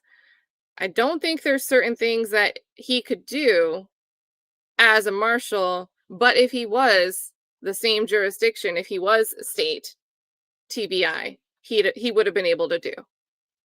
So The supervisor. It was recorded. That conversation, that is recorded by TBI. That whole conversation was recorded. It's Yes. 34 minutes long. Yes. Yes. We're going to listen to it. Yeah. We didn't discuss. Okay. Let's, I mean, it was just like, he didn't want to talk about the map. We're gonna play something to see if you recognize this. We're not gonna play it all, but I want to hear if this is what you're referring to make sure we're talking about the same thing. Your Honor, I'd ask under completeness to play the entire recording. That's fine. Well, at this point, I think it's just for authentication. So let's go through the steps.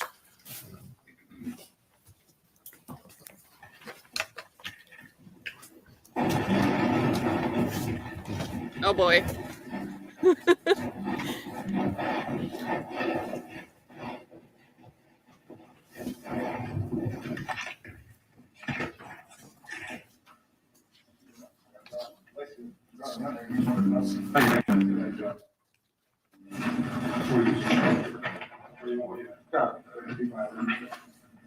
Well, it's such a big room, but it's just us? Just us three? Joe's not gonna be here? No. Joe. Is that your voice? Well, I believe it is. okay. This needs to be something else. No, I'm I'm sorry, I couldn't hear you. Is that your voice? Asking, is it just the three of us? Yes, Do you recognize this? yes. All right, Your Honor, at this time I would ask that this be marked as the next numbered exhibit and Objections, Ms. Banks? None, Your Honor. I will mark this. Wait, exhibit 6 now. Mark it as exhibit 6. File, I get a flash drive. would that be easier?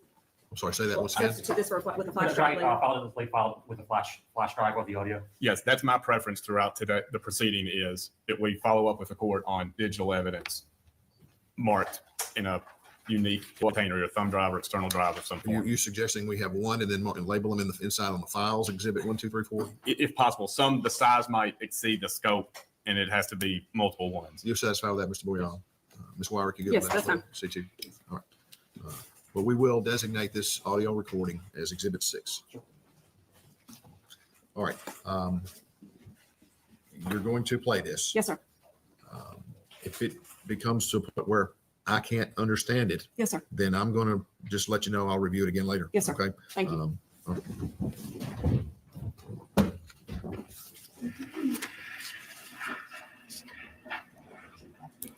Set 34 minutes. I think. It's long. It's longer than 34, but I think that the relevant part is within the first 34 That's minutes. fine. Mr. Bates wants it all played, so we'll play it off. See it all.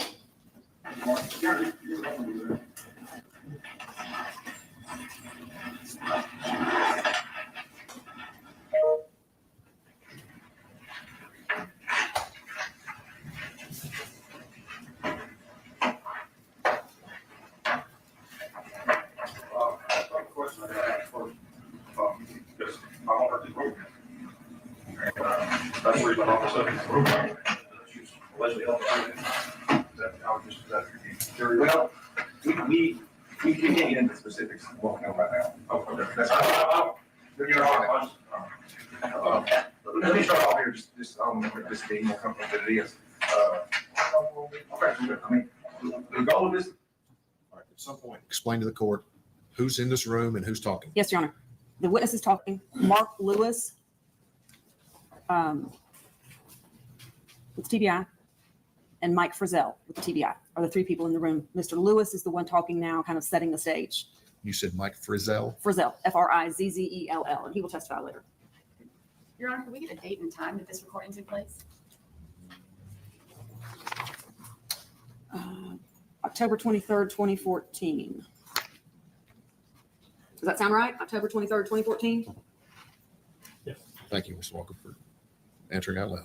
Okay, you may proceed. And almost everything that we do, everything we do, specifically this meeting, is to make sure we get the truth. If we haven't missed something, if there's not something out there that you have, that we're unaware of, or anybody needs to give us, it will help us to figure out what the truth is. Or what happened.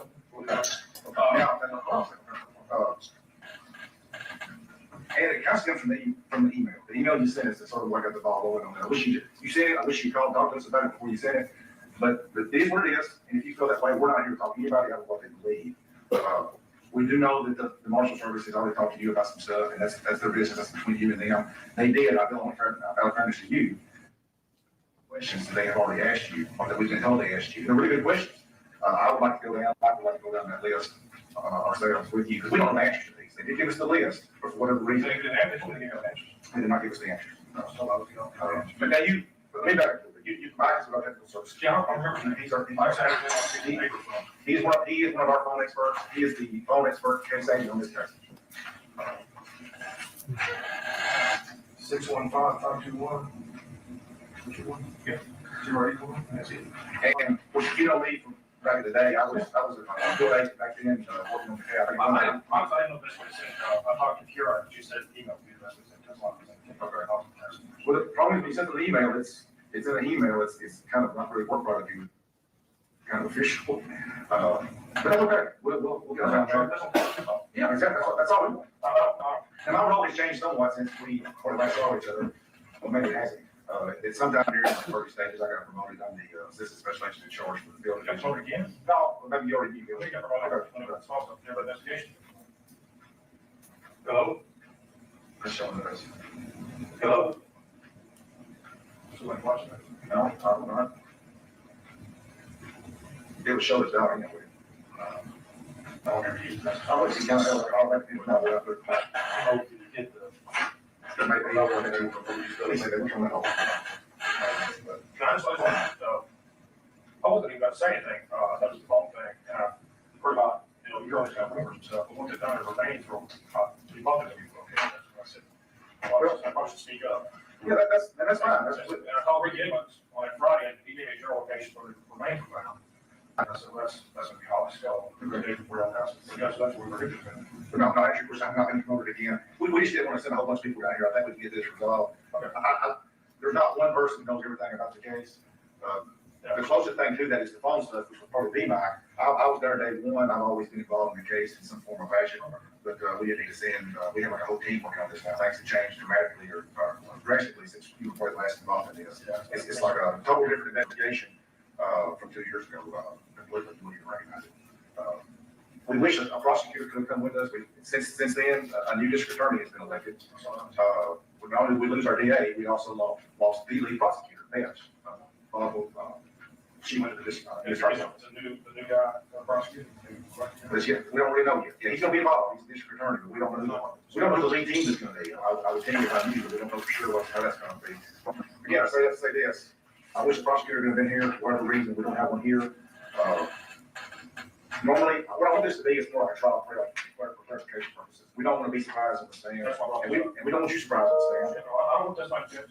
I was talking about this up. I brought it up because I said, there's a lot of people know about this information, involved in the case the first 2 years. And we kept saying over and over again, she was taking the freeway, it's been half an hour, then the phone came back. FBI said the same thing. All I've been trying to talk to them all week, for some reason, unavailable. Well, what I would like to do, normally we don't do this. I don't want this to be a written statement. I like to turn this into just taking some notes. Normally, I don't like doing this, but under these circumstances, and especially since the prosecutor can't be here and they are brand new, they're going to want us. I like to record this. You got problem with that? I didn't know. All right. That's what the truth out more. That's all. A little bit part of the case, I like to look at the phone stuff early because the Marshal Service has access to great much knowledge. And Did Marshal Service. I'm serious. I may just have everybody get these too. All right. Okay, we're recording. This is Assistant Special Agent in charge of the Field Division of West Tennessee, Mark Lewis.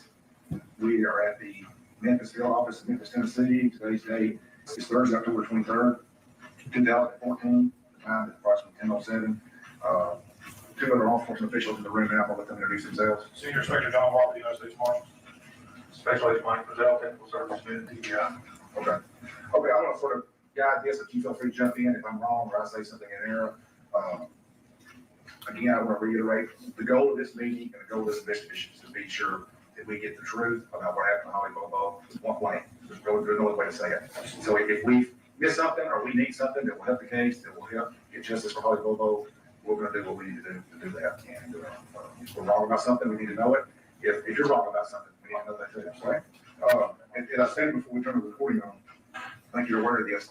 The Marshal Service did provide us with some questions I think you guys have already met and talked about. And what I would like to do is just peruse through these questions one by one, and because these are pretty good questions, I think that may speed the process up. And once you put your comment on these, and help us out. All right.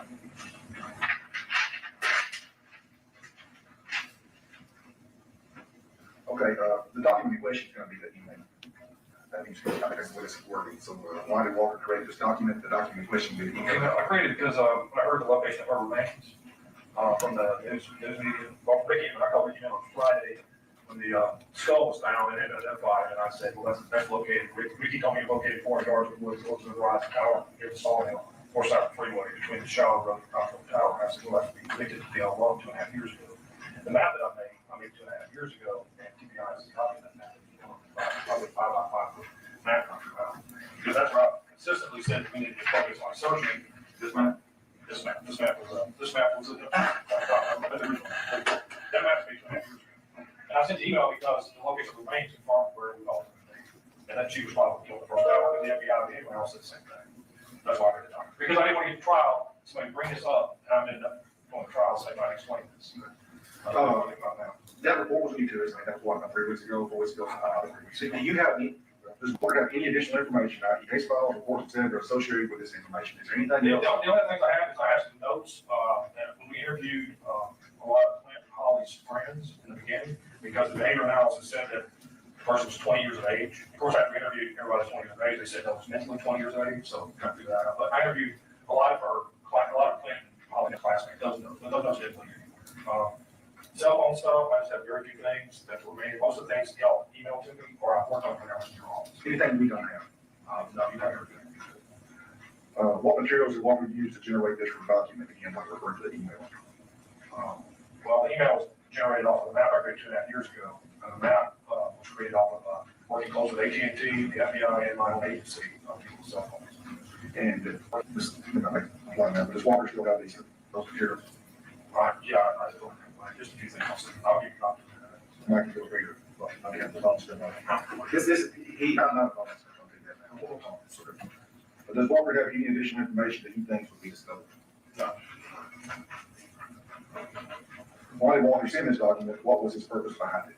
I felt that needed to come out now, that I was in a different period the first 2 years. What I'm doing outside of self.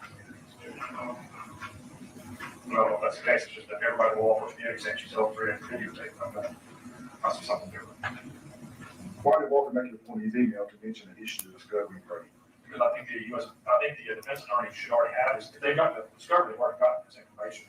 And I bring it up because we can do it now instead of them using it as a defense mechanism. And if it is true, the theory of this, it should be great as possible. And these are the questions. Yes, yeah. It's a little weird for me reading things like these, but I want to really have answers. Did someone ask Walker to create or send this document, or did Walker create and send this document on his own? I discussed with people in my office. Was Walker working with anyone to create this document?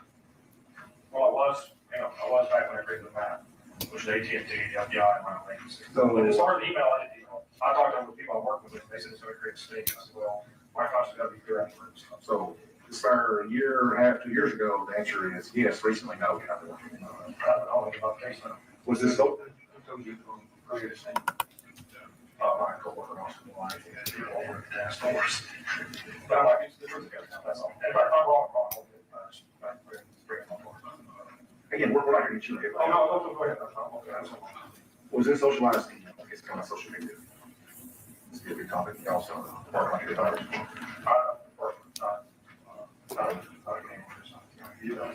Was he pursuing this information from anyone outside the U.S. Marshal Service or outside of law enforcement? When was Walker's last involvement in this case?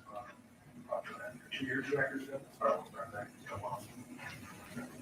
That's why I would read that. Not involvement, not being you get sent an email, but actual legitimate. Is Walker working with anyone in law enforcement or outside of law enforcement in this case occurred? Did any U.S. Marshal Service supervisor approve of creating this document? Okay, now who the supervisor discussed that? That's a Marshal supervisor, not a JTTS supervisor. Scott, same. Supervisor Scott approved it. Did the United States Marshal Service supervisor know that Dale Walker involved in this case? Was Scott, what do you think your supervisor back then was doing? It's weird how this worked out because we worked in different cases. But when this happened, they kind of just sent us over to work with y'all. That's kind of how the JTS is government work with them. So we did it, or we could help out. That's a great problem. We just don't have to. No, we don't need it. So we understand it. Has Walker released this information to anyone else? And even outside law enforcement?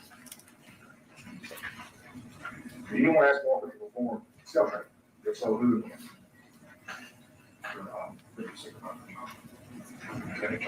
Later was carrying back. First of all, I for 6 months. I reviewed manager supervisor. So with the TBI, and that would have been, that would have been like the first few. That's for 6 months, for a year, because I was getting stuff all the way to the first year still, for 6 months especially. But I think I was getting FBI too, they had an email, so we just still had that one thing. So the first few months, April 13th, 2011. Right. How did Walker get the cell phone data used in his document? In here from cell provider, did he get a forward or not? Right. Yeah. And where we got it from, you don't know, or You got to make it. you don't know the legal process we would use or not use to get it. I don't think prosecution, we do that ourselves, but I would love to go to the court. Okay, but this.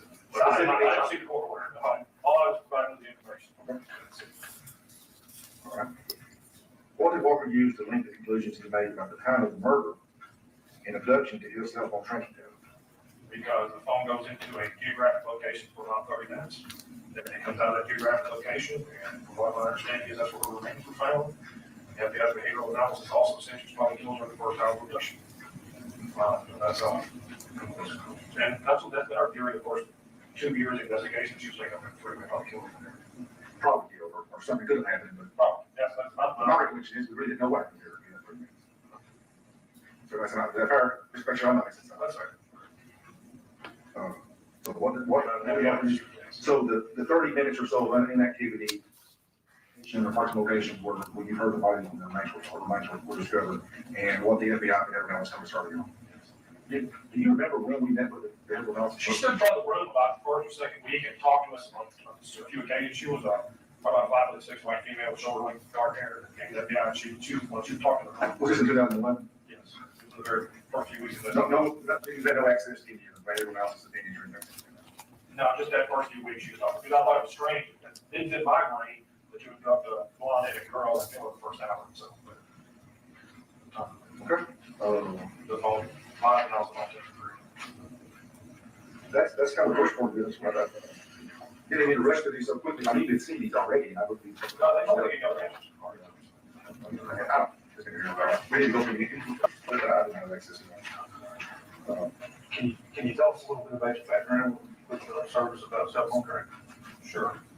My background is 28 years of law enforcement experience, more than agencies. I worked on numerous capital cases before, testified in 5. All 5 of that convictions, 1 death sentence, got executed. Last time I testified in was in Texas.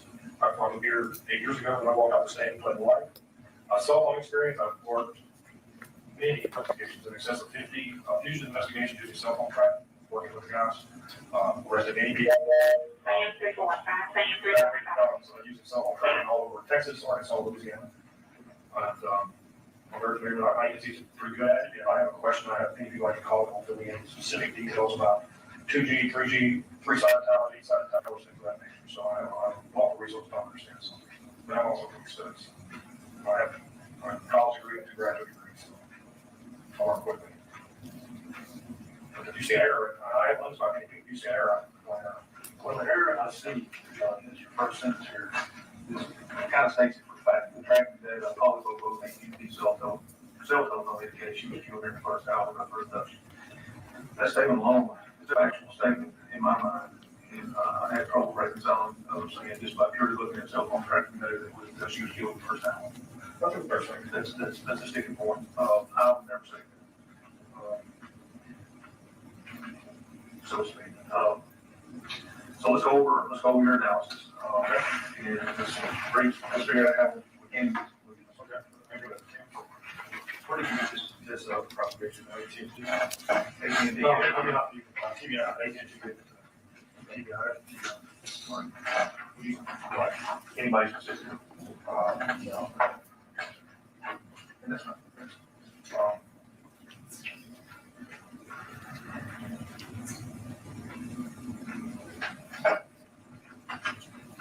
In your last sentence here, in this first paragraph, a recent location of Holly's remains is also consistent with tracking the telephone data, and a further indication that event likely occurred during the first hour of abduction.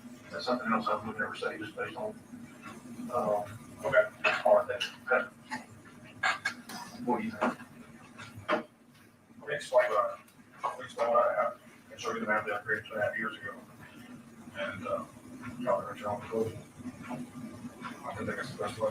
Do you need to see the data sheets? You know what data sheets look like? Data sheets are what's the Excel spreadsheet that AT&T does, Verizon does, and shows you all the cell phone information of the towers. I'll send that TBI for all the towers in the area plus the Verizon towers. Not only do we initially map their phone, we try to map people that image that phone, try to find people that prove the same routes. We've done a few, nobody targeted suspects. If you're familiar with that, Either he or it's for Alford. This second page here, this is what AT&T gave y'all. This is an analysis of the phone retraction. And I broke it down so you can read it easier right there, from 7:40 a.m. to 9:25 a.m. The cell section that hits and the cell locations, okay?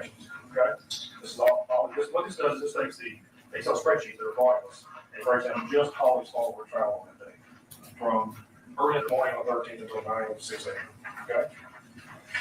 And I broke it down to where she travels from 7:40 a.m. because according to what our theory was at the time, she was sometime around 7:45 and departed from the house sometime around between that 8 o'clock. And it leaves all at 9:25 a.m. I've included a couple of things on the list because there's a couple of pings on the phone that we didn't know about until 8 months into the investigation. That I was talking to Ricky Evans in front of the sheriff, and the sheriff made a comment that he had the phone pinged several times. We didn't know that at the time in the first 6 months. That they were pinging the phone in the first round of investigation. Now I know it was 4 pings on the phone. A ping is an AT&T signal out there located for the phone there. It's what the phone is. And it's geographically close, it's not specific because it's in the 2G area. And that's why this phone moves to this way. From this information here, from this overlay map, I took cell phone location, sector location, geographic location of the roadways, and time came up with a map. That's the map you see in front of you. I have the original.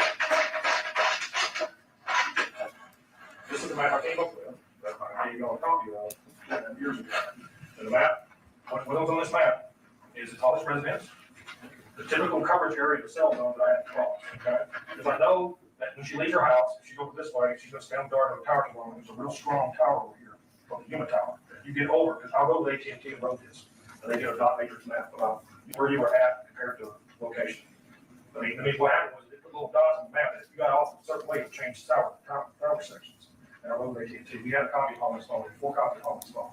And we wrote these maps, and there's a digital map with the dots on it that shows where you're at a certain location. And the phone had to follow up through this area right here, because if not, the 811 hit within the Farmers Tower, it would go over here. And we've been on the Unit Tower, it went over here. So we know the phone went through here. And then we know it stays in this section of the Shallow Road Tower, which is section 2 of the Shallow Road Tower, for 2 more hits at 817 and 826. So we know it goes to the freeway. And then there's 2 pings in this section of the tower here. There's 2 pings. And the phone stays in the area, gets up there about 8:30. It's in this section, and it stays until almost 9 o'clock. And it leaves at 9 o'clock out this way, because there's a ping, 2 pings on this tower, which is the Cox Road Tower, section 2, and then section 3. Then it bumps into section 3 as it goes south, and then it ends up around 925 the Farmers Tower. If that phone went all the way out to the highway and south, the 925 would have been on the second section instead of the third section of Farmers Tower. That's enough. There's a lot of work into this, figuring this out. It took several months to figure it out. But the phone said, you all got this map, the phone said it went to cell tower 1096 section 1 for 30 minutes before it left that area. The phone went there, it came out of that area, getting that over. Getting off this, being at things. So where did that take us? Back to the road with AT&T, I was down there that day, and your theory then was it went up Corners Road, which I disagree with. Corners Road?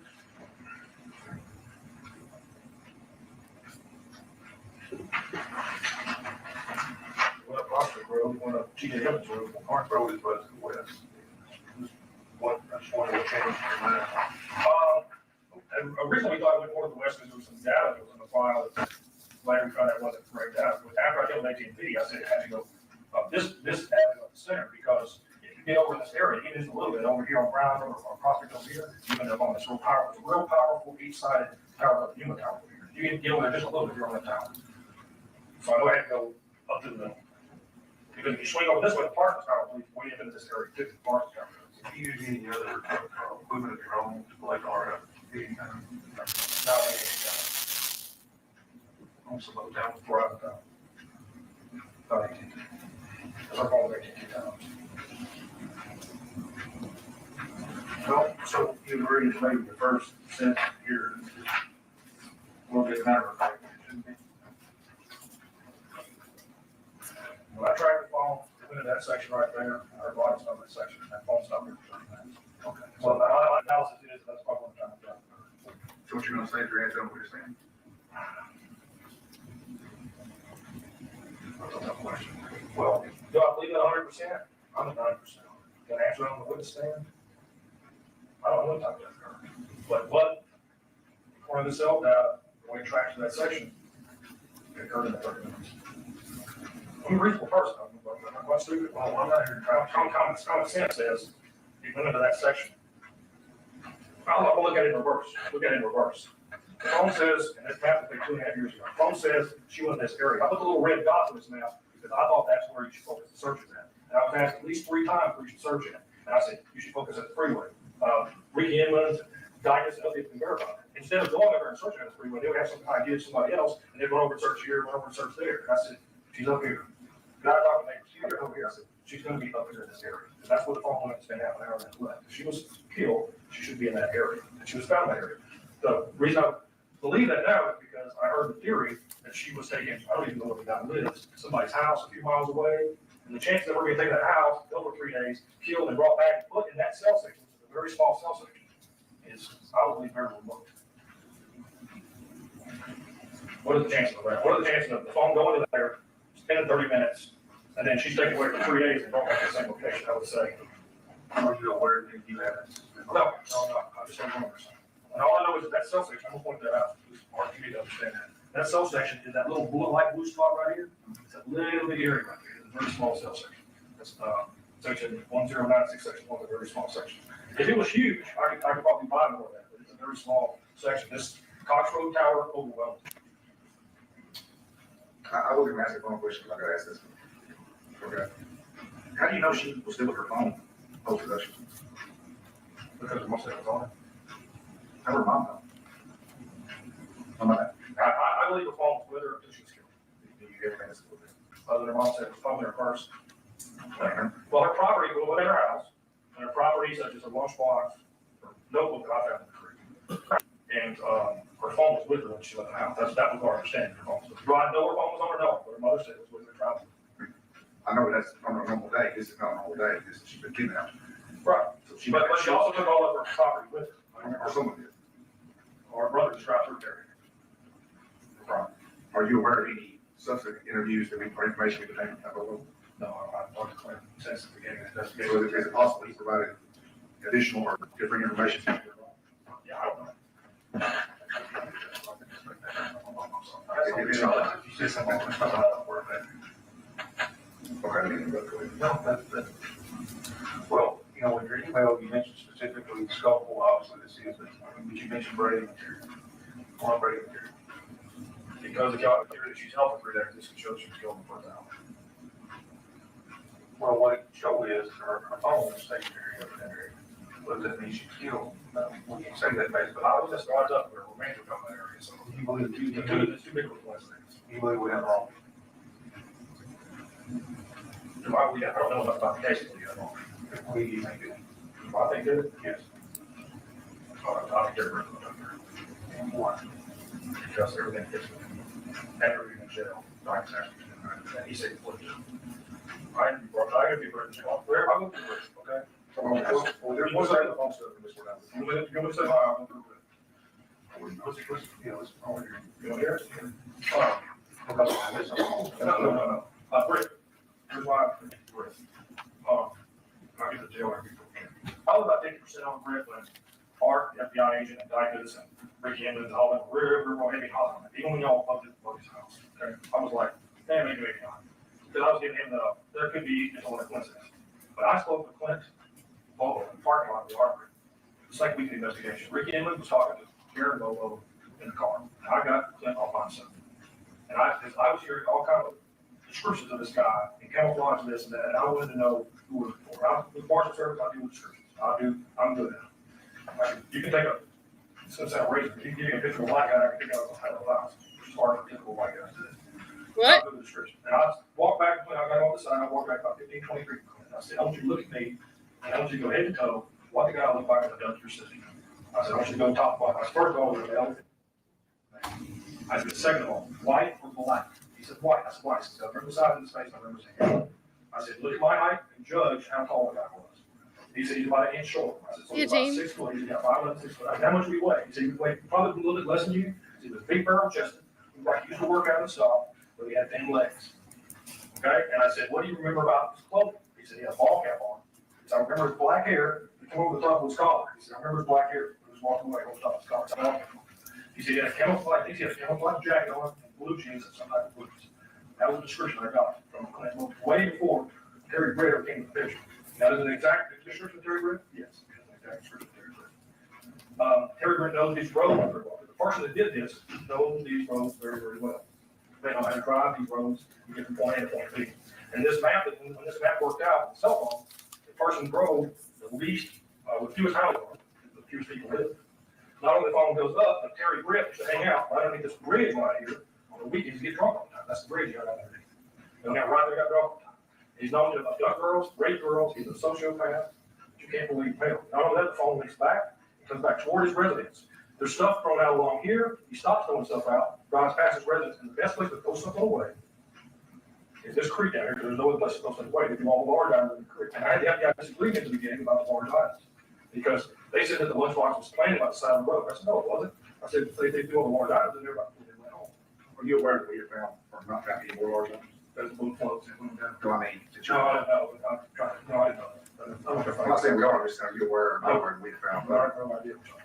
I just know that the FBI said that the young guy, not the FBI agency, the young FBI agent from Jackson on the case, and he said that the lunchbox was planted, that he was fooling the police. I said, they're not fooling the police. And I said, I think all of them are out of the thrown in there. I talked to the guy that said the lunchbox was thrown over the side, big hole thrown over the side, and caught on sticks sticking out.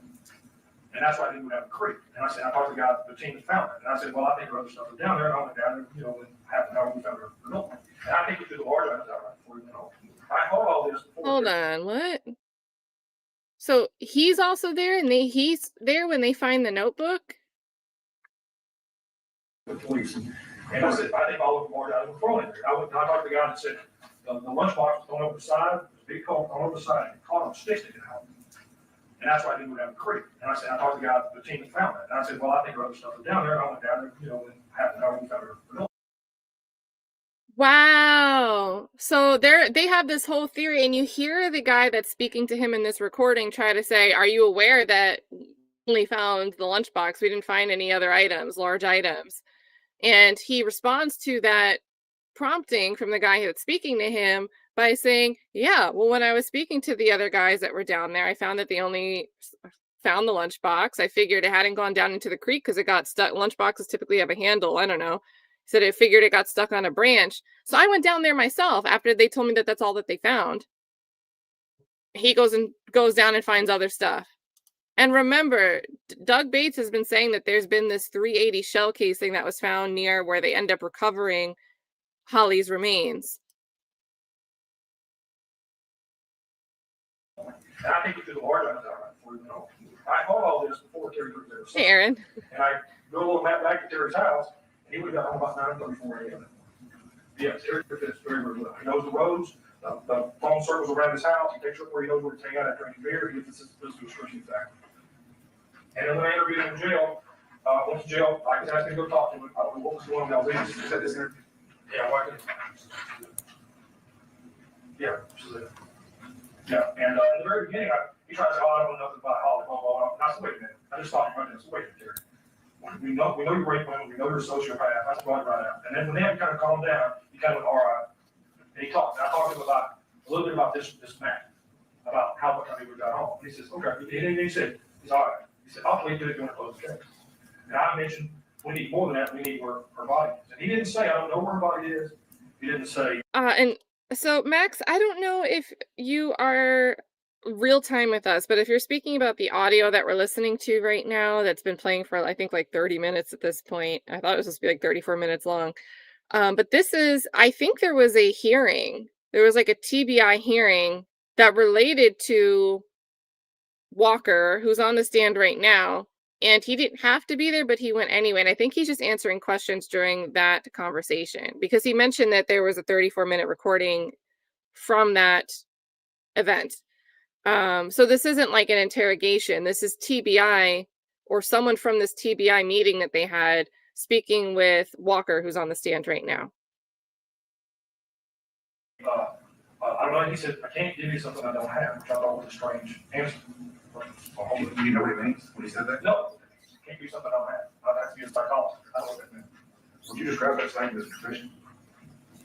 Yeah, he basically confessed, yeah. Because he said he was pleased. He told me in jail. What's this part here about the animal? He said, I'm just. Well, he did that at the end because he thought about it. Because I said, and I mentioned to him, I said, listen, Terry, you need to talk to your attorney. If there's time for a deal, you need to speak up. But I can't tell you, I'm not involved. But he said, if I need to show you something, how long does it take you to get me out of jail? That's the final thing. When he stood up, and I said, I have to be ready to take a couple of days. Because he says, well, Dicus says he can get you out any time, and I just got to talk to him about that. But he brought that up again. He said, if I need to show you something, how long does it take you to get out of jail? Why was so, and this could be not credible, right? Because right now in this recording, he's relaying something that Terry, the other suspect, there's two Terrys, there's so many similar names, but the suspect that was a registered sex offender that they're speaking to. And he said that he was asked to go down there and say, hey, we've got these charges on your wife. They said we could work out a deal. Do you know what happened to Holly Bobo? He's there to offer this deal with the leverage that his wife is facing charges.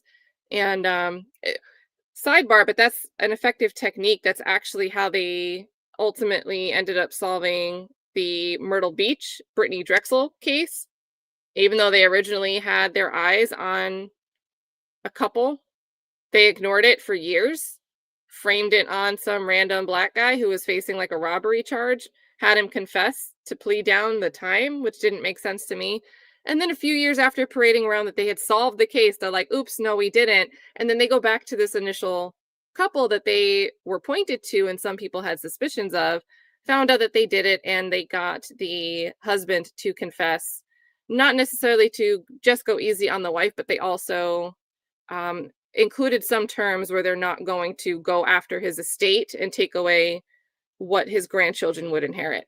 So very powerful leverage. That's why they're sending him to go down there with something in relation to his wife. But he's relaying here that something that Terry tells him, that Terry Dicus, TBI agent, would tell Terry, the registered sex offender, I can get you out anytime. So the Terrys apparently had a good relationship. How long did it take you to get me out of jail? That's the final thing. When he stood up. How long it takes you to get me out of jail? You need to speak up. Terry Britt. I'm not involved. But he said, if I need to show you something, how long did it take you to get me out of jail? That's the final thing. When he stood up, and I said, I have to be ready to take a couple of days. Because he says, well, Dicus says he can get you out any time, and I just got to talk to him about that. So, like, that's crazy to me. So he goes down there, and Terry Britt is countering this leverage attempt by saying, well, the TBI agent can do better. As if there's some type of previous conferring of benefits. But he brought that up again. He said, I need to show you something. How long did you get out of jail? Hey, Louise. Britt, Britt fits this case very well. Did he do it? I don't know. I was at about 50% whenever going to jail. Talking about 90% when I left jail. Now that you located her body work, we figured I'm at about 100%. I don't know your current case. So you're willing to say you're 100%, but you also say you don't know what we have. After not being involved in the case in 2 years. Okay, let's take this 95%. Did we, you That's mentioned, 5% free pull down. I'll leave that. I'm not trying to help you out, I'm just trying to show you. Yes, he fits very well. Did we obtain anything? I don't know why I stopped looking at it, honestly. I don't know why I stopped looking at it. It's, as far as I know, it's clear. Did we obtain anything? You were involved in the undercover operation. Yes, it is. And a lot of listening was performed, a lot of interviews were done, a lot of evidence. Well, I think we thought at the time his wife was involved with him in part of this, but come to find out. Did we obtain anything during that phase of the investigation that proved Britt did this? I don't think so. I think we figured out his heart overheard on the phone. He talked to his wife in the house. One of the very few times we actually got audio. He made a comment, you know I wouldn't do something like that in Janet. And that means that Janet's probably not involved. Because we thought Janet was involved, because we can't explain when the car was parked in the house. And I don't know that, I still don't know that. I mean, explain that by now. But that's the reason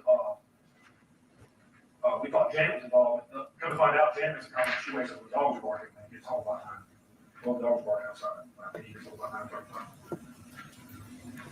So that's a walk around. Because she worked late stuff about 3 a.m. So we have specific times when it left. How did you come to these times driving around? What speed did you go?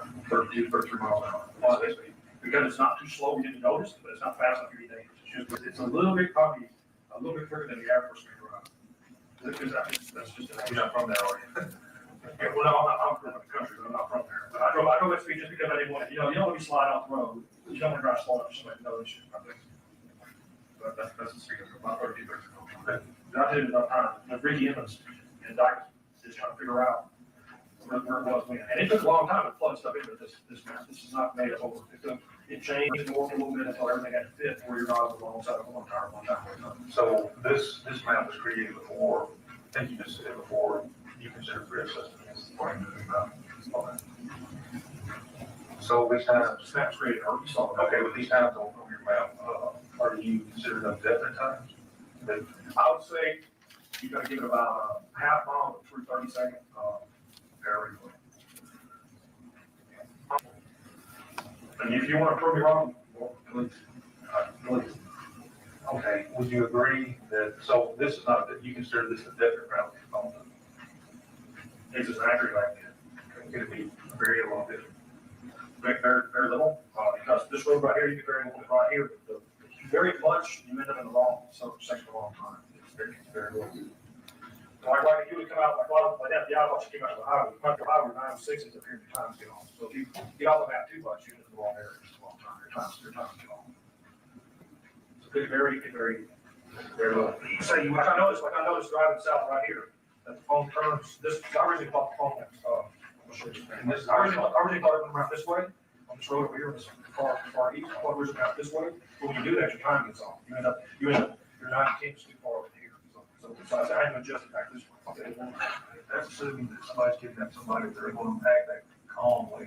But I don't think she's with him after the, right here on. I think she's with him when the phone goes north, when the phone goes east, it sounds she's not. So with him, we're talking about Britt. Whoever, Britt, Mississippi. Whoever. We don't have to luxury in a second. We have to know. I know. Okay, so I think she's with him when the phone is 8 o'clock. I think she's with him until about 8:56. Right at 9 o'clock, the phone comes out of that area, the property's been thrown out. And the analysis said the property's been thrown out, she's probably dead. They said that too. And I think the stuff is going out along Yellow Springs Road as it goes south, he dumps it in the Big Creek before he goes home. And, And I'll furnish the behavioral analysis. And all of us are on what we say is an opinion is one thing, what we say is fact is different, correct? When was it their opinion, will they say that's fact? what's that, just like this is my opinion. You said, well, you're 100% sure, period. I don't know. Let's say 95. I don't know where the number. I'll change it to 95, just so I think we'll get that. So when the behavioral analysis made their comments, everybody had to call and ask. Yeah, sure. Those were all Opinions, right. But I didn't believe it, but I later on said, I agree. It's just opinion level.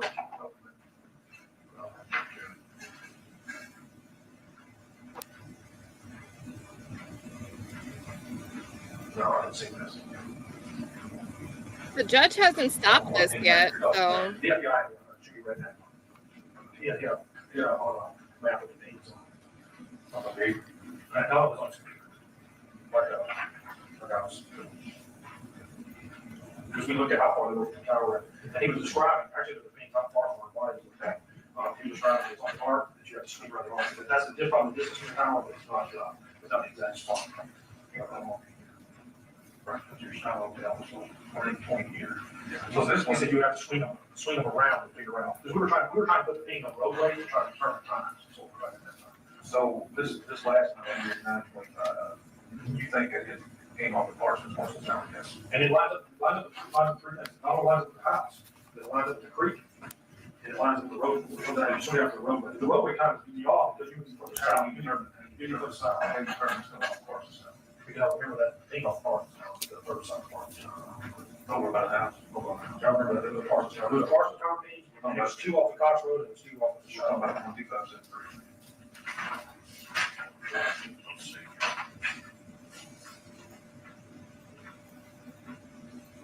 Yes. Now, let me ask you a question. This is where the creek is, where this heat is right here. It's outside that last pin area. Where our phone is now is out on the edge of the pin area. Can you explain why?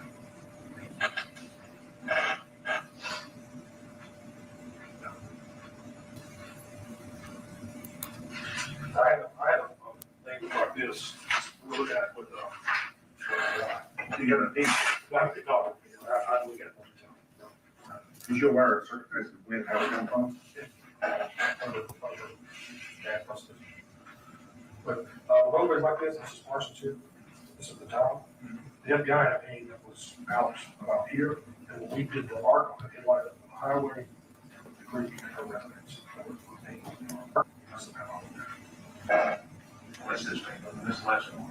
Yeah, so that's what And this right here's the center spot for that. Right here, the bike light. And this, her house is right here, that's already. And so this is the last final thing, 4894 meters. Right, it's the tower, right along in here. Yeah. I'll explain this way. You have to take the tower, you gotta run it at the arc of. They said this is not an accurate slot. No, it's not. They said if there's an arc, you gotta run the arc around, and it can vary a little bit even in and out because it's a signal strength off the phone, it's an estimated signal strength. How will we determine that arc that we're good? You have to take the cell phone tower, and you out that distance. And you run it. How do you determine the distance? Tell about the distance. Yeah, this is to be like The radius? Yeah, this is the radius. You take half the radius out, you run the thing around. Because that's the distance out from the tower.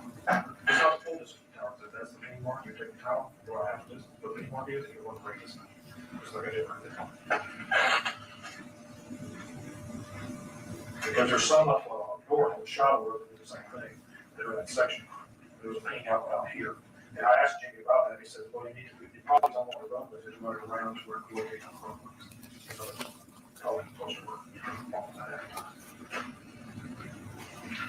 So. I will understand what we do. Yeah, Jimmy did know I was on the little campus park. Because the 906 and the 902 thing, There's an 857 right here, front belt, here. you may have more than I have. The 902, the 910, the 925. And there was 853 on No, 61.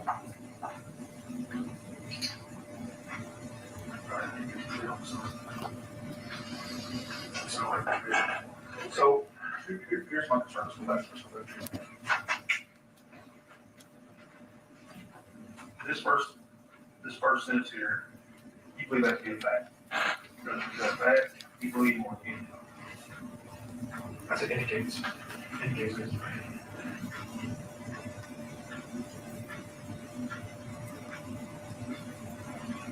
So it's an So as far as grading material, It's all shows or states it on the indicates. have you written a lot of reports on cell phone stuff that you can?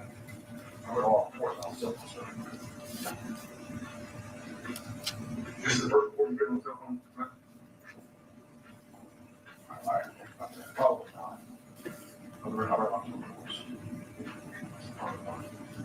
So the map was created, we had years ago, on supports generated recently off this map.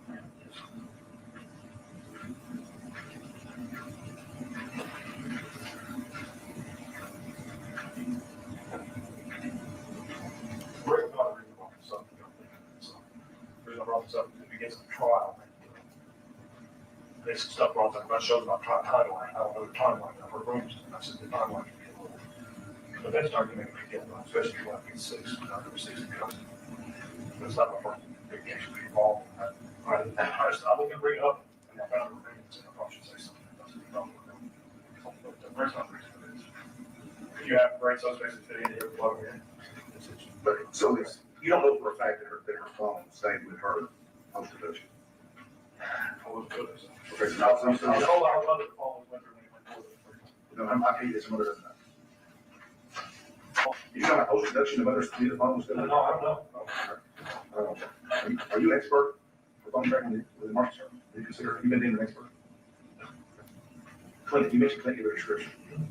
Are you aware that prior to them and since then, Clint has given multiple descriptions?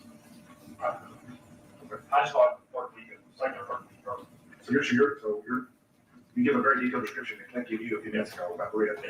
Are you, you're the test to you, are you aware, such way on section music, that he has given multiple different descriptions of what he saw and what happened? Are you aware of that? I talked to him 4 times, I talked for 2 hours. This is a very early on in the investigation. I didn't get any indication he was being dishonest. But I don't know what to do. Like, I'm looking at this kind of transition from Marshall statements to keep this, they kind of good, I don't want to do interviews like this, so I'm just gonna kind of ask some follow-up questions for clarification purposes, if you want to jump in or whatever. And some things you've already heard, so, again, I apologize, I don't want to do interviews like this, but I'm just kind of following your supervisor leads here. Do you know what new information we have received in the last year and a half? The only thing I know is that there's rumors that she was held for 3 days, possibly videotaped. Where does rumors come from? I heard that yesterday the range, Marshal Service, from downtown, they were shooting the range they were talking about. Anybody from TBI? No, like, And what about the FBI? possibly, because I'm going to build one, but I heard people talking. They was held for 3 days. Anybody involved with the investigation? No, I've not heard anything at all.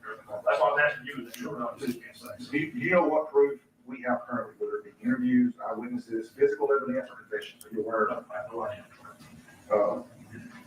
When's the last time you spoke with our current case agent? Joe? Joe. Been a long time, 2.5 years. When's the last time you spoke to your doctor?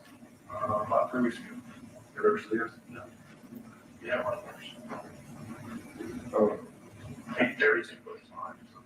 I don't know what y'all have to do. I mean, it's needs to be on line. when's the last time you reviewed the TBI case? Only 2.5 years ago. Or more. When's the last time you attended a Bobo investigative briefing? 2.5 years.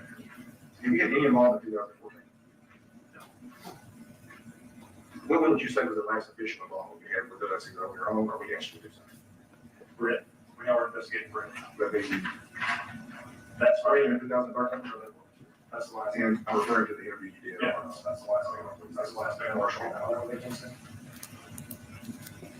Do you know the specific circumstances surrounding the finding of Holly's remains and the investigating that resulted in? No, I just called Ricky Inman and asked him to skull sign, and he gave me the general location. That's all I'm doing. Generally, 400 yards north of the front. did Ricky say he went down to, was he involved in the, He didn't say anything. He just said that that's there going something. I thought it was not, That's that's short. when's the last time we asked you in the intensive bureau investigation, asked you for this? Do you have a case open on this? And this comes to the question I'm asking you, are you almost investigator? No. What is your area of expertise, officer? What do you do? No, why have these things? You don't have like one or two? Yeah, Thanks. it's a lot of right things right now. I've been on joint task force for the last 9 years. I have worked with Strategic National Stockpile. I have refused investigations when I need help. But no phone, so, Refused investigations on stuff, and sometimes they can't. do you do the phone stuff or you call somebody to do the phone stuff? I call somebody, I call. I've done many of Eastern Texas. I worked at the one part of Eastern Texas for 6 years. We didn't have a phone guy. We had a guy from Dallas. So I would just run stuff by him when we were confused investigations. I did the phone stuff. It's not hard. Is it exact science? Well, now probably, if I can, call them. So it's gonna be an exact science now. Let's get down to square foot. But there's no way, absent video or eyewitnesses, you can ever say who's with a phone, what phone's doing. Or what happens to the phone when it stops, right? I mean, that's, not a phone expert, I'm not sure. All right, we can go for more than an hour. How much time's left? 19 minutes. Let's hear it. I'm missing something. The phone's moving around and all this data's coming in and showing you this, this, and this. Is it telling you what's going on or just telling you what the phone is?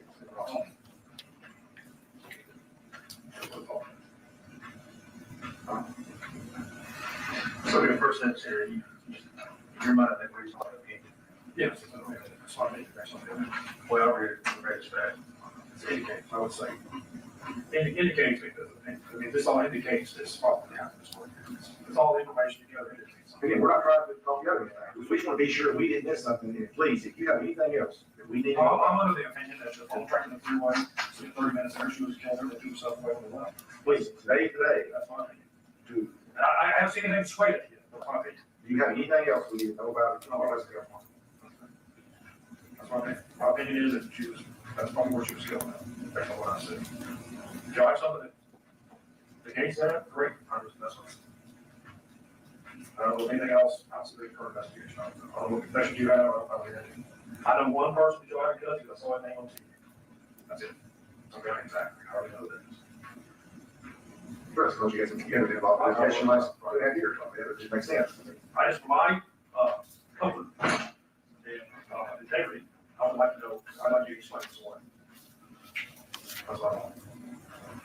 Show me I'm wrong. He said, show me I'm wrong. I'll read it first. So, as Mark said at the beginning, your email is out of blue. Of course, I apologize for that. So Walker says, well, I'm here. I want it to be known. Show me I'm wrong. Then there's a pause. And the first thing the other guy starts talking about is, well, this email you sent was sort of out of the blue.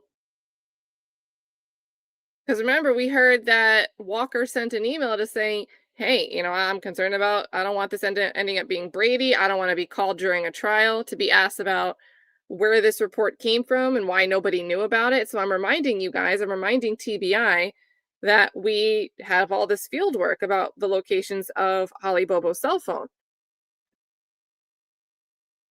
And instead of Ann's being able to answer, show me where I'm wrong, the guy doing the question is just like, well, your email came out of the blue. it's not the fact that you have this. I was thinking they better pick up the phone, say, come get together and talk. And discover.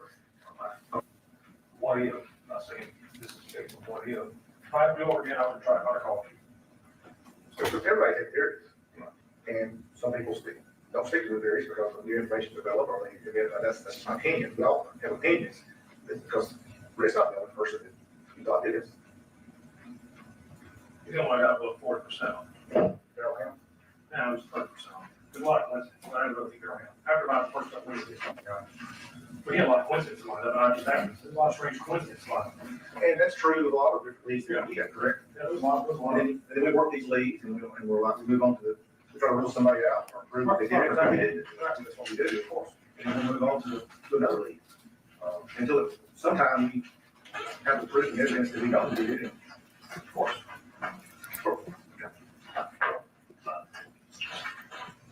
it reads as fast,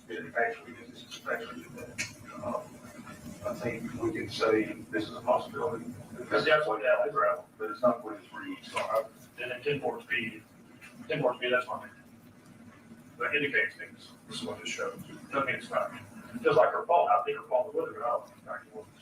Just in case our prosecutor would ask, get ready for this for trial, I think you could produce some more. You said you may know this was the only contract report you've done.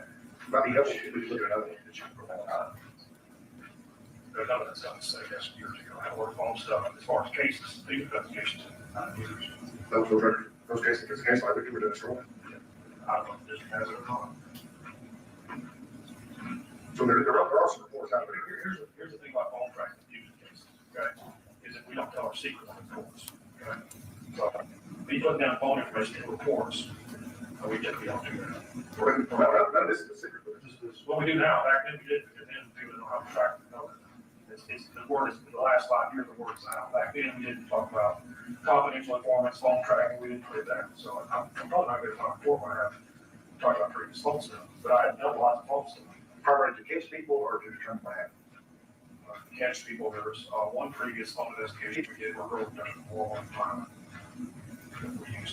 We used somebody. Is that two different animals though? Using phone data to physically find somebody and using phone data to interpret what we think happened? No, it's the same. We're looking for the person. We're looking for the phone.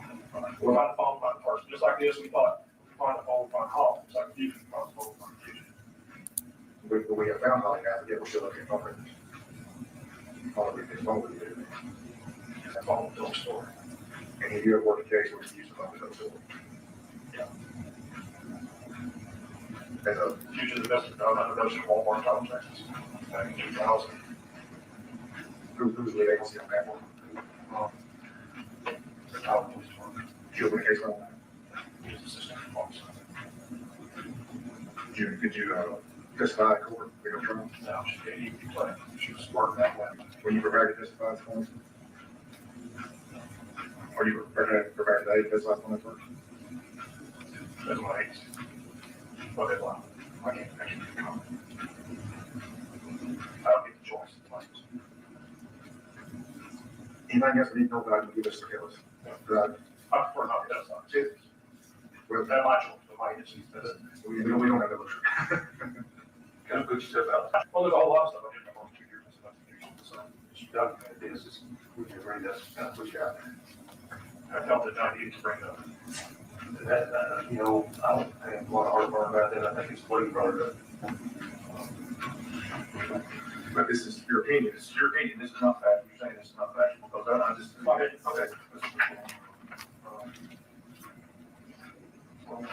Okay.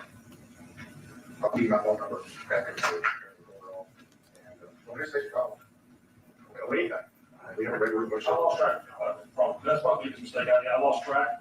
And I asked, I'm talking to the agent over there, and I said, "Will be a good way to have." I explained to her. I said, "What?" She said, "You're through, you don't have reasons." And I want to be firm on my opinion. I don't want anything unclear. I want to be very clear. Anything official we need to discuss before we report on. You don't have anything else to tell us right now or anything else to give us right now? Yeah, we don't want to miss it. Okay, it's very important to us that we always do the right thing. And then we get the right people. Talk about Clint Bobo's description, talk about Britt, talk about cell phone. Talk about Britt in general. Would you have time to go against Britt? Based on that stuff? The first murder, you would have, you're not going to get it. You were short Britt. That's what the site on the, bridge went out. You have those so that conversation you have about it. Have you ever charged anyone with murder? You tried to go against someone with murder? It was like my other niece. I was a cop 10 years. Where we getting? I worked as a state investigator for a couple years before the city Texas. We don't have no issue with death sentence. I mean, like I said, I'm testifying for 5 capital murder trials, 4 received life, 1 received death sentence. And I had friends of mine who run work. I lived in Huntsville 15 years. Friends of mine were working in Washington execution. So I don't have an issue with capital punishment at all. You know, there's nothing issue. What I mean is normally when we sign a warrant against somebody, we know we're right. We know, of course, you back it up. Understand that. We can back it up what happened. A long career. If I signed a warrant against murder of somebody, I'd say no. It's just I'll make sure that it's a long career. Involved like go back to this. Something about, you say discuss any opinions and ideas that you may present to the prosecutor. What ideas? Oh, that was, because, they were looking at, charging him with a couple of different cases. And the ideas was that if you, this might be a time to do work to do with, if you're not, you might be a time to talk to the prosecutor what to do. I was trying to get him to help us, help himself. Were you along with this? So did he give you any other information other than what you have written there? Because we want to make sure that we're not over.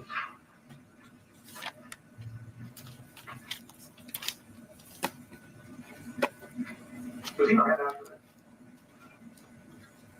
So if that is a confession, it was done while he was in custody, otherwise in the drive, then we get that in. You have to rewrite our eyes and ask again. I'm going to tell her. Did you know you were going to interrogate him when you went in? Ask some questions about the individual on the level. We were going to discuss it generally.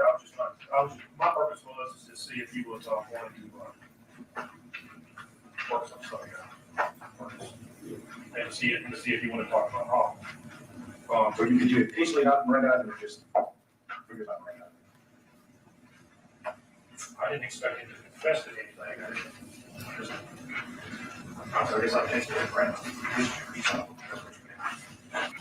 I don't know. I mean, I didn't think it was my place to Miranda to get a confession. That's y'all's.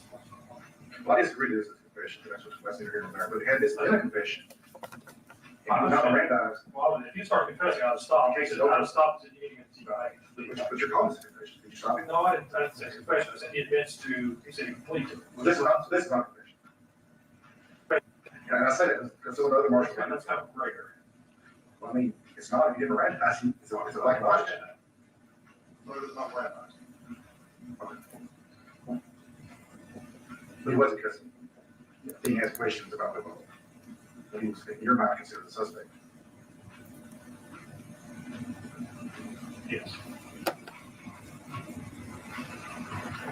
Okay, so your phone report, that's opinion, it's not factual. That's your intelligence. It's not opinion.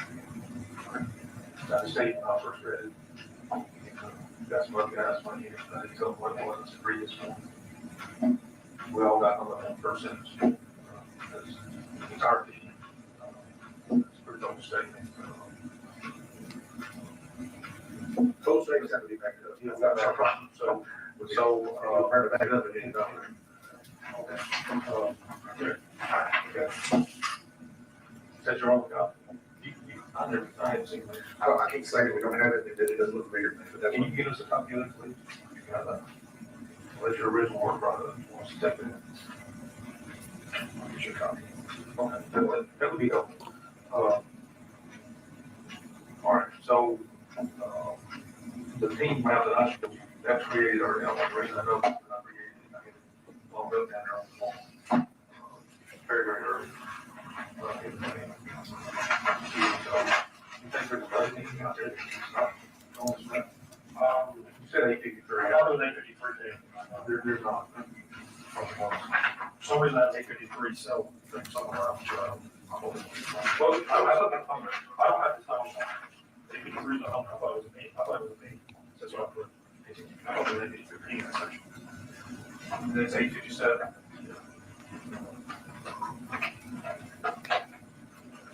I think what I left reading.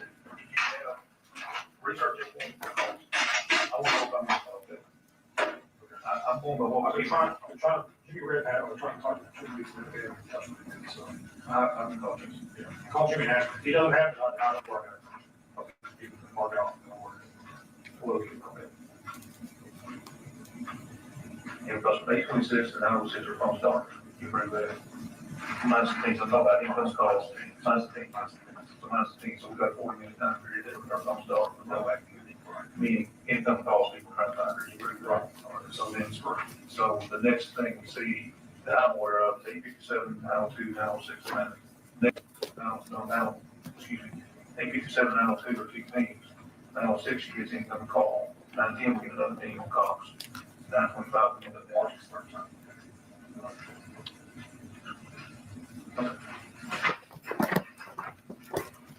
Any questions? You need to ask us. Okay, I'm gonna, the time is approximately 11:15. Just getting the conclusion. Yeah, one number for wrong.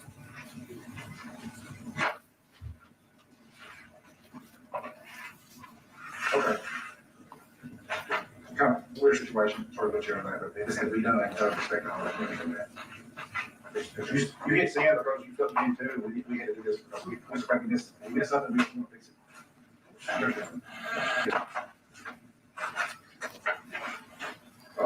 My phone number? I'm in the cord.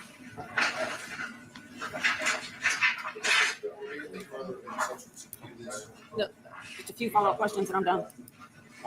Oh, you There's something at the end I need to hear. All right. This report that you did was it was your opinion, correct? Yes.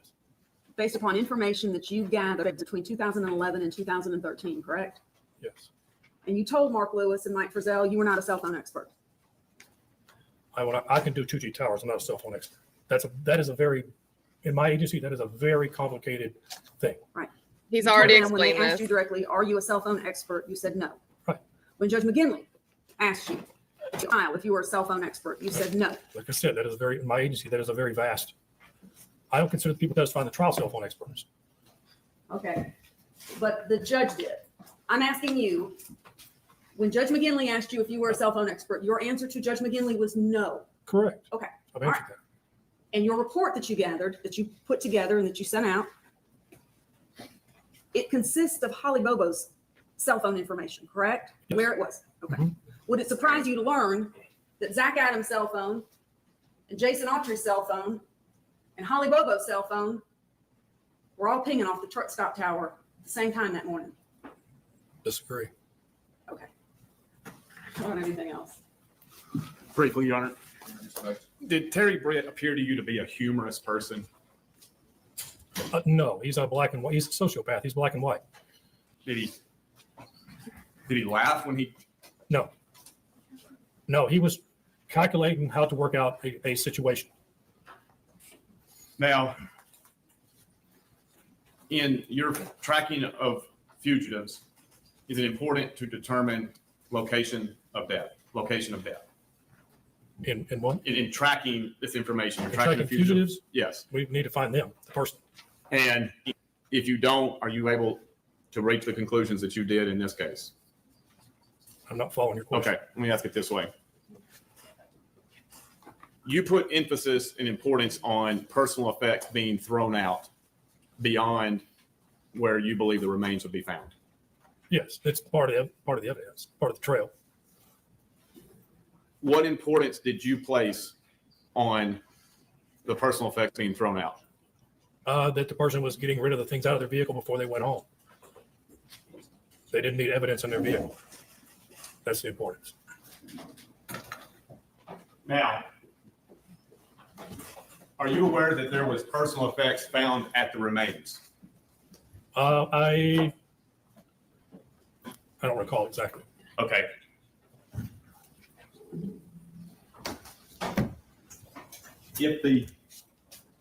Just a demonstrative aid I have in purple is generally tracks with your map and the times. Yes. Going back to the Gooch Creek.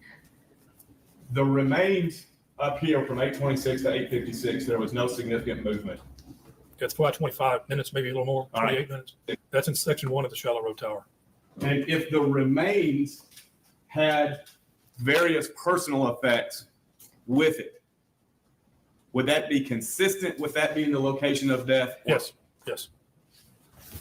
Now, listen to this question. Does this make sense in determining location of death? That the victim stayed at this location of death area. Some of her personal remains were thrown out. Then she was transported somewhere else for an hour or so, and then brought back to the place where her death was with all of her personal effects. Would that make any sense? No. If her personal remains and her phone would have went toward the river, she would be on that tower down there. And she's not. And what was your expert opinion as to the contents of the Gooch Creek? That was the best place to get rid of large items, because before that, there's really no creek or anything like that to get rid of. You'd throw it on the side of the road. That's a place you could throw the stuff in, it would wash down straight. It was a place to get rid of large items. In your opinion, if there was any other personal effects retained after the Gooch Creek? No, I would imagine everything went in. Probably even the battery off of the phone is probably in the creek, because that's the time it went dead. The timeline works out to where they're at Gooch Creek at 9:30, and that's when the phone goes dead. And the phone goes dead when you remove the battery on the phone, such as that.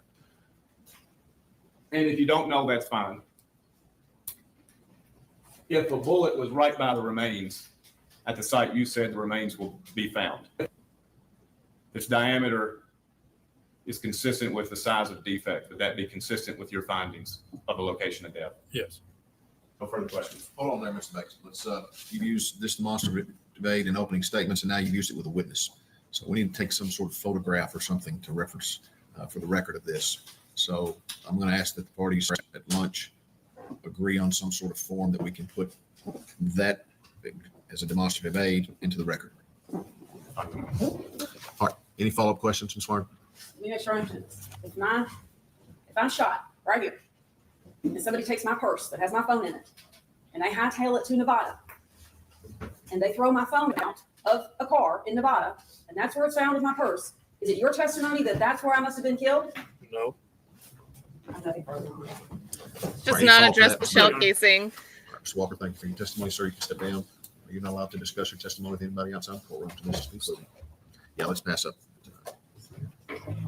It's again, this has been a lot of role reversal where the state seems to be trying to introduce the slightest bit of reasonable doubt to the defense's theory of what happened. And this was the end of this. I mean, I don't know. There's only like 6 seconds. They just figure out the exhibits.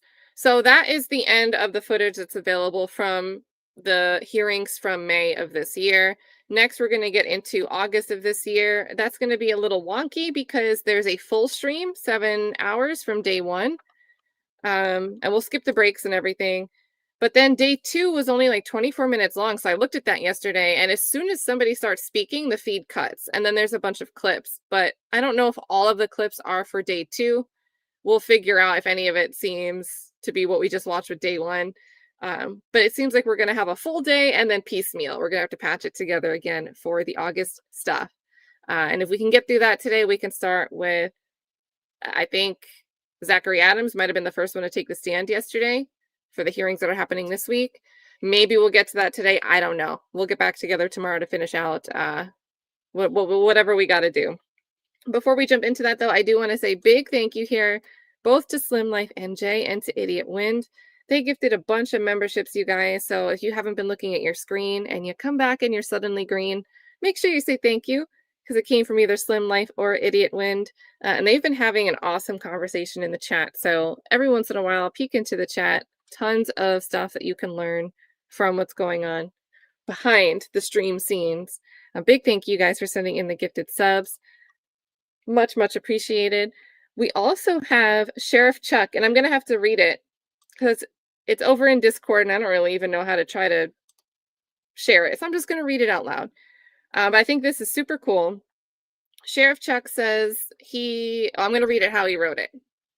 So this is going to be something he's remembering from 2011. He doesn't have any documentation to look back on since all of his logs and notes were lost in a home fire. But with this Holly Bobo case, he says, we were a canine search team called in by Decatur County Sheriff's Office to assist in a missing person case.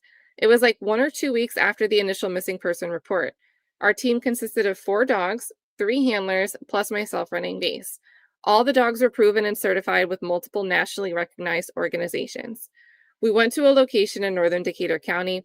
I could not give an answer on specifically where, as it's been many years, and I've been on hundreds of searches. Shout out to you, like your work is super important. We were given specific areas to search in front of a home and were to go to a wooded area next.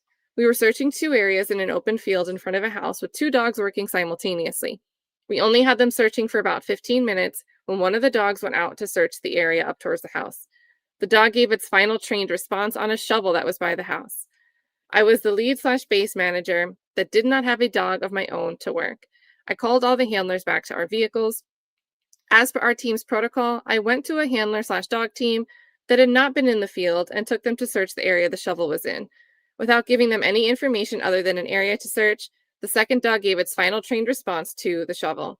We were then tasked. Oh, that's actually cool. So is that how you like field test the next crew, right? The next generation of canine units? You find first with those that are more experienced and you see if they can replicate the same thing. That's kind of cool. We were then tasked by the sheriff's deputy to search a wooded area not far from where the shovel had been found. Before we got back to our vehicles, TBI came in, and according to Decatur County Sheriff's deputies, wanted us to cease all operations.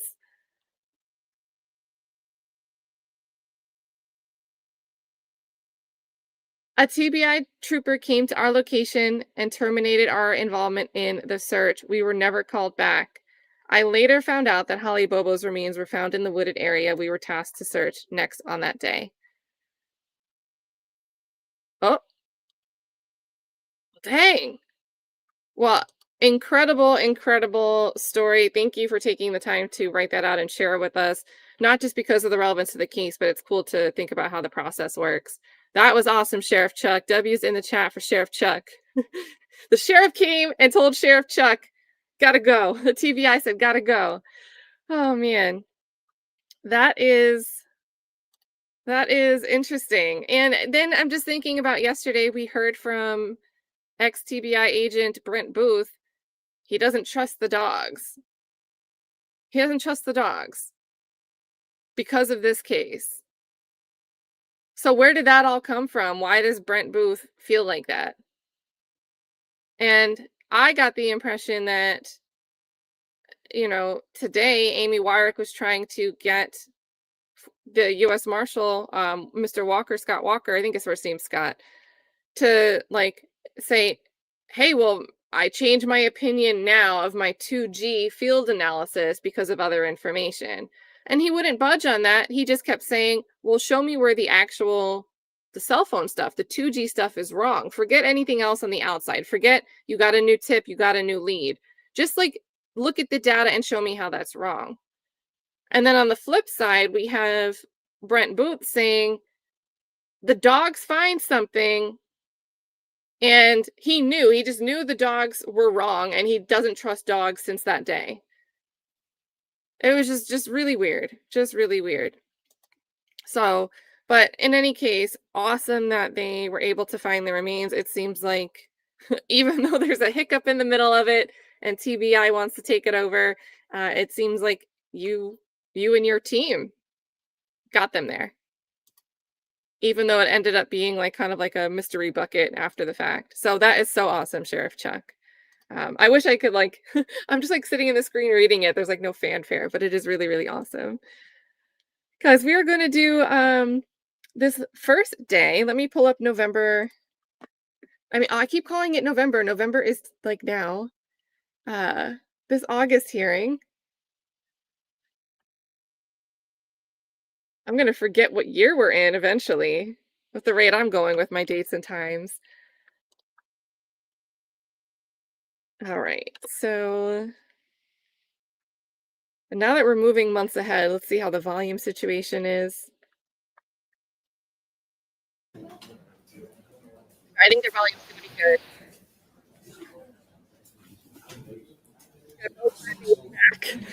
good. We'll do 1.25.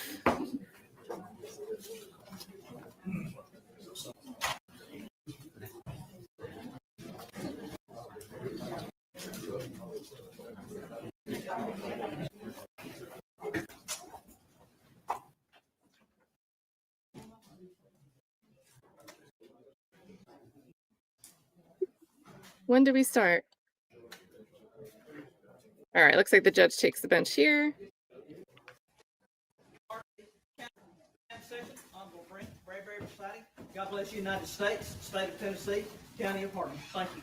Good morning, everyone. Be safe, please.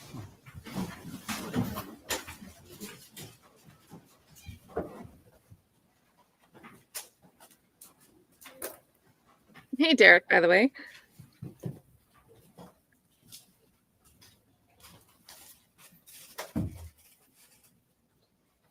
All right, we are back in session this morning today on the post-conviction matter, Zachary Adams versus the State of Tennessee, document number 17 CR10 PC. Counsel, are the matters that we need to bring to the court's attention before we continue with proof? Just ask that the rule be reemphasized. Thank you, Ms. Weirich. Anything besides that? Dennis Benjamin is not here and pursuant to the show cause order and the attempts for service, the court's advised to reissue for the November hearing. Yes, and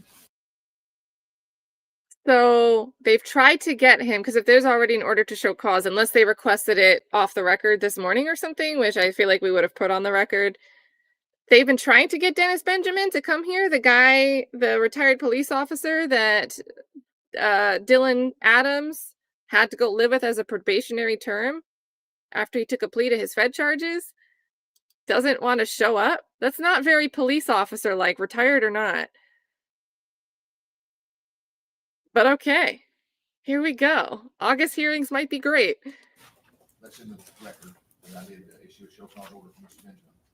The possibility is there, I guess, that he could be served today for tomorrow, even though I guess today is the only day we put on there. So inform the sheriff's department if they do happen to serve him today, to let them know here tomorrow. And then next time, let's put all 3 dates instead of just one day. Just to be safe. Cover all bases for Mr. Benjamin's problem. And the rule has been called for. So, ladies and gentlemen, if you are here to testify, you get subpoenaed to be here as a witness, you have to step outside the courtroom. You're not allowed to discuss this matter whatsoever with anyone outside the courtroom. Is there anyone present that was subpoenaed here today? Well, we would also ask if they were subpoenaed last time, perhaps by the state of Tennessee, because obviously we didn't waste the county's resources reissuing our subpoenas for this day, as we would not get to our subpoena, or witnesses rather, but feel that the spirit of the sequestration would apply to them, as we know they would be witnesses in the future. All right. So was anyone that was subpoenaed for the last hearing that didn't testify? I think I see one gentleman that did testify. Is that correct? He testified. He testified already. He's not in the courtroom. Unless the state's going to recall. Yes, sir. Okay. All right. Let the record reflect that there are no witnesses present in the courtroom at this time. Counsel, you're reminded of the sequestration rules. Inform your witnesses not to discuss this case. All right. Mr. Bates? Yes, call sir. your next witness. And I do have transcripts for the court and a witness as last time.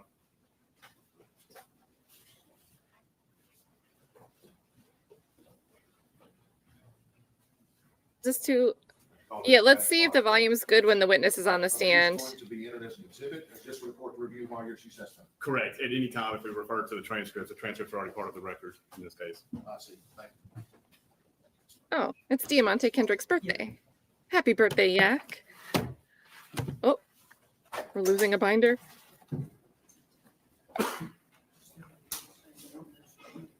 If it's quiet when questioning starts, we'll bump it. Good morning, Mr. Boswell. Good morning, Your Honor. Look right here, swear you in. Do you raise your right hand? Do you swear or affirm the testimony you give will be the truth, the whole truth, and nothing but the truth, so help you God? I do. State your name, please, ma'am. Beth Boswell. And how do I refer to you? General Assistant U.S. Attorney Boswell, Miss Boswell? Miss Boswell's fine. Okay. And in May, you were under subpoena as well in this case, That's correct. and a TUI letter was issued. That's correct. And if I may pass to the witness.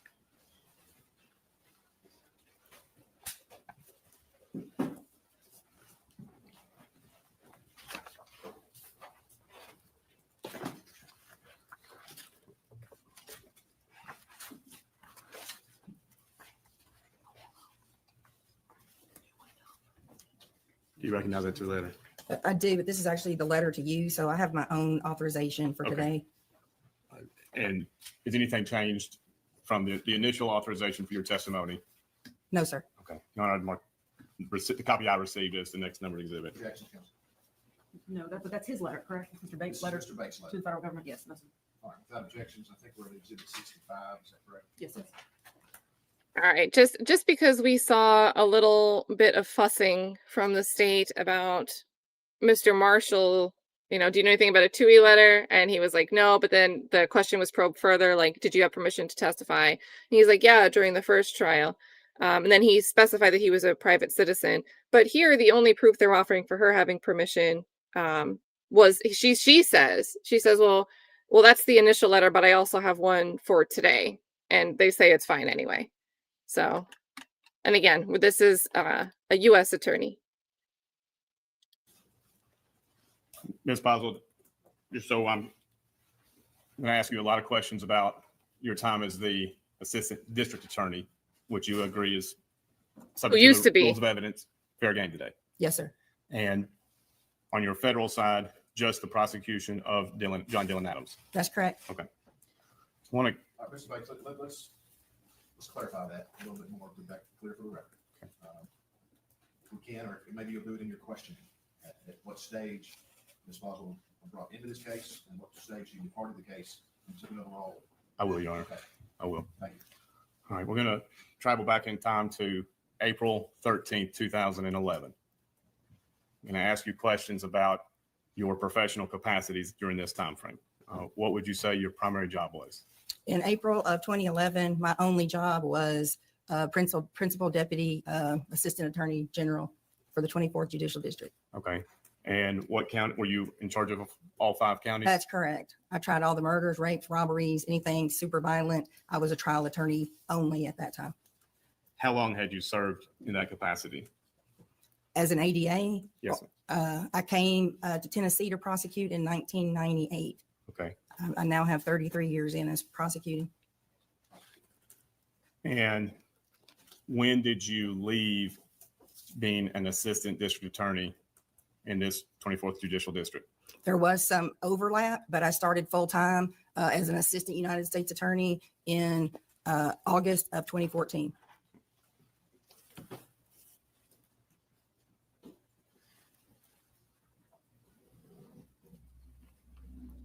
You also were the assistant United States attorney prosecuting John Dylan Adams. That's correct. How often had you had a dual role within the federal government prior to the prosecution of John Dylan Adams? As far as federal and state, Yes, ma'am. I started as a special assistant United States attorney for the Western District of Tennessee in August of 2011. So from August 2011 until I was hired full-time in August of 2014, for those 3 years, in addition to being an ADA for the 24th Judicial District, I was also a special assistant United States attorney.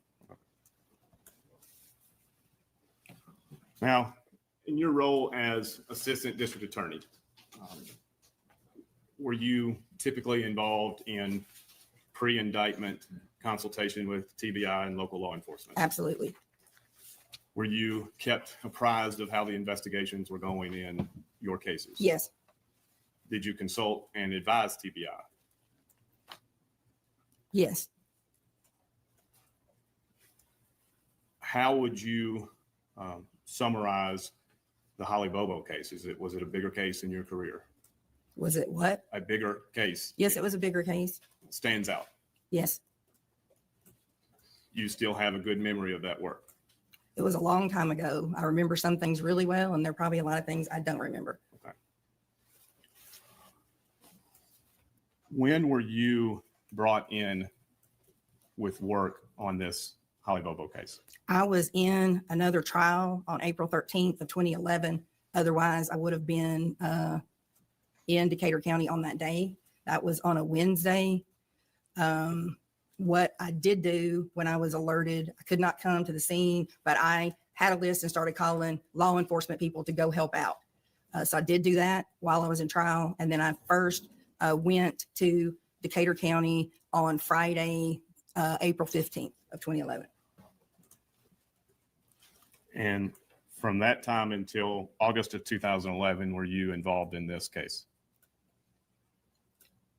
Yes, all the way up until August of 2014 when I came full time. I still had to do a role. And did you participate in any other matter regarding the state court proceedings after August of 2014? No. Okay.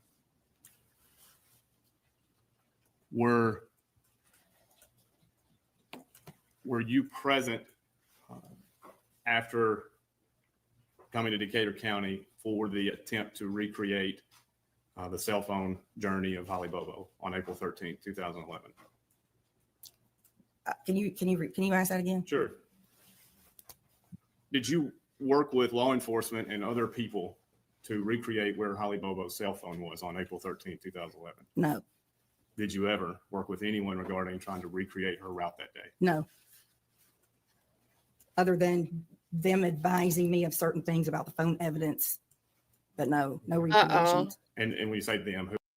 Are we gonna find out there is no attempt to even challenge to properly challenge the work that Walker did? I think that's where we're going, chat. Who was them? Law enforcement, TBI and or TBI for sure. Anybody else? I mean, a lot of people were working on the case, so I don't know for sure. Marshal John Walker? No, I had very little involvement with Marshal Walker.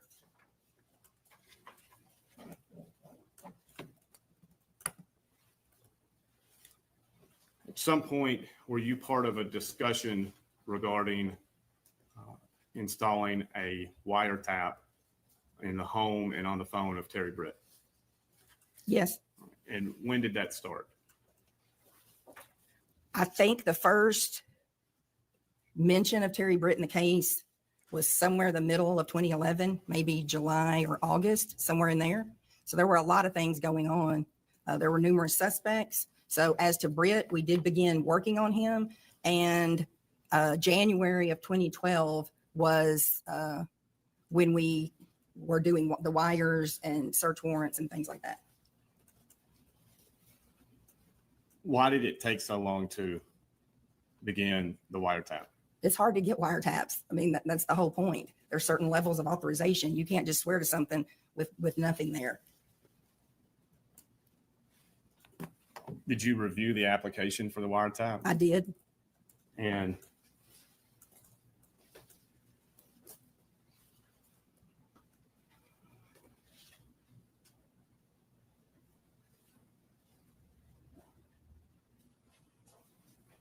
the witness can be handed Exhibit 56.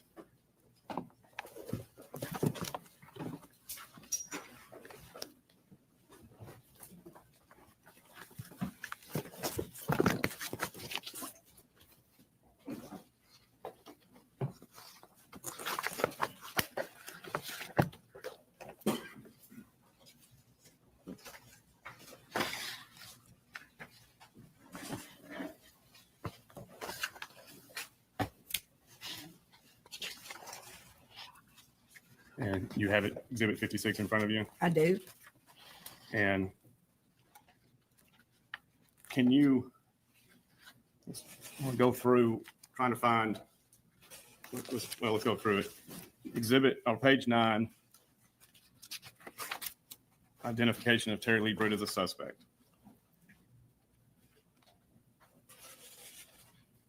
You know when it was determined that he was a registered violent sex offender? I'm sure we knew that early on. I believe we had a list of all the sex offenders within so many miles of the crime scene. And his past predatory behavior, how long did it take you to get that? Some of that would have been a little longer because we were getting, I think, offense reports and judgments and just accumulating knowledge as to what the past was. Terry Britt's alibi proven false. How long did that take to develop? Page 10.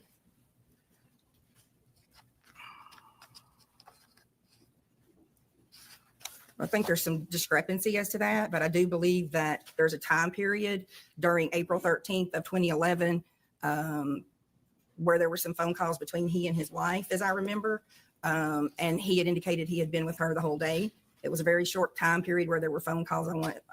Without even looking at this, going off my memory, it was in the middle of the day, like 12 to 1 or 2, something like that. There were some phone calls back and forth between them, which did indicate that he lied, at least as to that time period.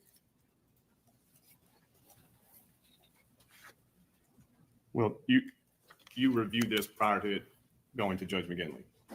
That's correct. And in bold on essentially almost a page and a half, page 10 to 11, is Terry Britt's alibi is proven false. Correct.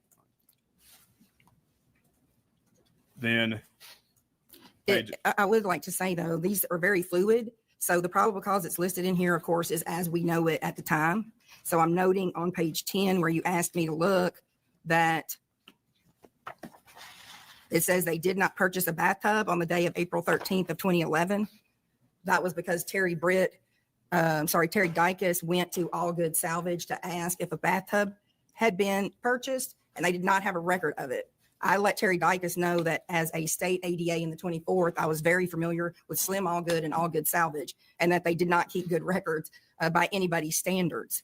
I know at a later time we did find a receipt at the search warrant in January of 2012, and Dicus took that back to All Good Salvage, and though they didn't have a receipt, they did verify that that was Slim Allgood's writing on the receipt. So it is fluid, but yes, at the time that we did this, Allgood had said that they did not buy a tub. were you aware that this bath receipt was put in the safe at Terry Britt's house? Yes. That strike you as unusual? No, not at all. I think he also had a receipt for purchasing a Coke at a gas station. For a sex offender, especially as organized Always as a he soda. is, and any others, they heard of a crime like this. I'm sure they kept anything they could to show where they were that day. Okay. Or where they chose to go. I can't speak to what they choose. Changes in physical appearance, page 11 and 12. And if you look on page 12, middle of the second paragraph, it states September 1st, 2011 was when Mr. Britt was observed. Okay. Is that, I don't know what you're asking. well, I'm trying to figure out why did it take so long from, if the change of appearance was in September, why wait until January? If I can explain this to you pretty easily. When this crime happened, there were hundreds of potential suspects, and this carried on throughout. It was piece by piece evidence, day by day, hour by hour, and year by year. So we were looking at people that went to nursing school with Holly, her friends, the family friends, anybody that had done work at the Bobo's house, sex offenders. The list goes on and on and on. And nothing was digital at this point. So going back to when we were actually at the command center, the way that was working, everybody showed up. It was social media. We had four-wheelers. We had people with horses, people with dogs, metal detectors, and all we could do was try to organize this. So people were calling in and they were getting a handwritten piece of paper that had somebody called in. They handed it to a team of law enforcement that could be made up of people from multiple different agencies. They would take that piece of paper and then they would go and interview that person, and they should interview wherever that leads them until they clear that. Then they would bring it back and they'd put a check mark on that piece of paper. And then that piece of paper would get filed somewhere, and it didn't get entered until a lot later. So we weren't only working Terry Britt. We were getting focused, towards the end of 2011 and then into 2012. We put a lot of emphasis on him at that point, pretty much throughout that year, but there were other things still going on constantly. Well, is that the reason for the delay, or was it your prior statement that it takes a lot to get the search warrant? No, I think it was all of that. I'm just saying you can't just go get a wire overnight. So, but as far as any delay, we were working everything as we could work it, but he was still not the only person. Leads were still coming in and we were still going through old things. And we were all working 15, 16-hour days, sometimes more. Understand. And y'all use the analysis of Holly Bobo's cell records. Correct. Mr. Britt's proximity to the physical evidence recovered. Correct. Mr. Britt's pre-abduction knowledge of Holly Bobo. Correct. Additional predatory behavior of Mr. Britt. Correct. Enabling and suspicious behavior of Janet Britt. Correct. And your office, in conjunction with TBI, submitted there was probable cause that Mr. Britt had committed these crimes. Correct. And I'm going to ask you, when did you know that Mr. Britt should have been prosecuted successfully in Madison County for the attempted rape of Tequila Jones? I'm not ignoring. I'm going to object. I don't understand the question. Prosecuted successfully. I don't know what. All right, I'll rephrase. We can't. All right, objection sustained. Rephrase question. What's your knowledge of Mr. Britt and Tequila Jones? I knew that there was a case. I believe she was a prostitute. It occurred in a moving vehicle. This is And important. she had about the same baggage you expect a prostitute to have. And I know that we have. I think she had about the same baggage you expect a prostitute to have. And I know that Madison County did come back later and charge that case. They did think it was going to be very hard to win, but they didn't have to get there because he wound up pleading guilty to it. Okay. So when did the crime take place? It's probably in here, but I would guess say 08, 09, something like that. Okay. And were you aware of Mr. Britt's preliminary hearing in general sessions not going forward? I don't remember that. Do you know when the indictment was in circuit court of Madison County? I'm guessing, but I think it was 2012 sometime. Okay. And how soon after that did Mr. Britt plead, to your knowledge? I don't remember that. It would be on the judgment sheet.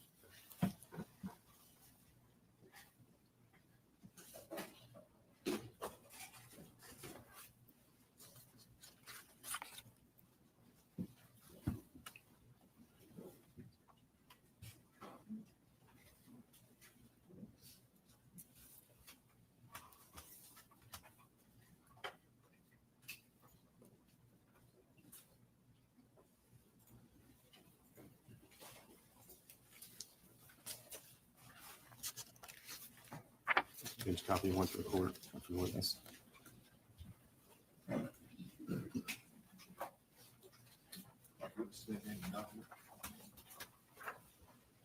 you looked at those documents before?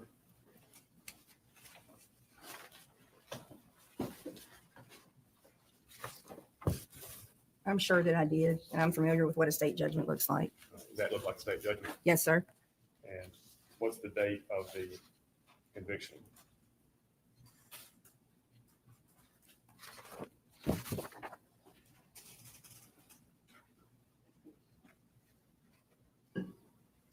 The judgment was entered June 7th of 2012. Your Honor, I'd move to mark this as a collective next exhibit.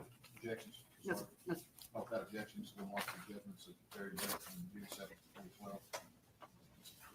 4 pages, collective exhibit 66. This is the plea in relation to the kidnapping In of your the experience prostitute lady. as a prosecutor in state court, is it unusual for you for a weak case or a difficult case, a challenging case to prosecute? It's arraigned at the end of January, plea out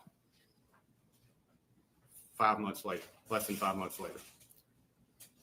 I've prosecuted thousands of cases, so I don't think there's any set thing for anything. I don't know that that's unusual.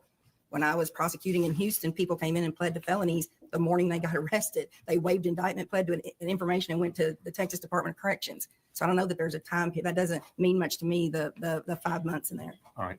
To your knowledge, after the arrest of January, or do you know when Mr. Britt was detained based on these charges? I don't. Was it soon after the indictment? I don't know when he went into custody.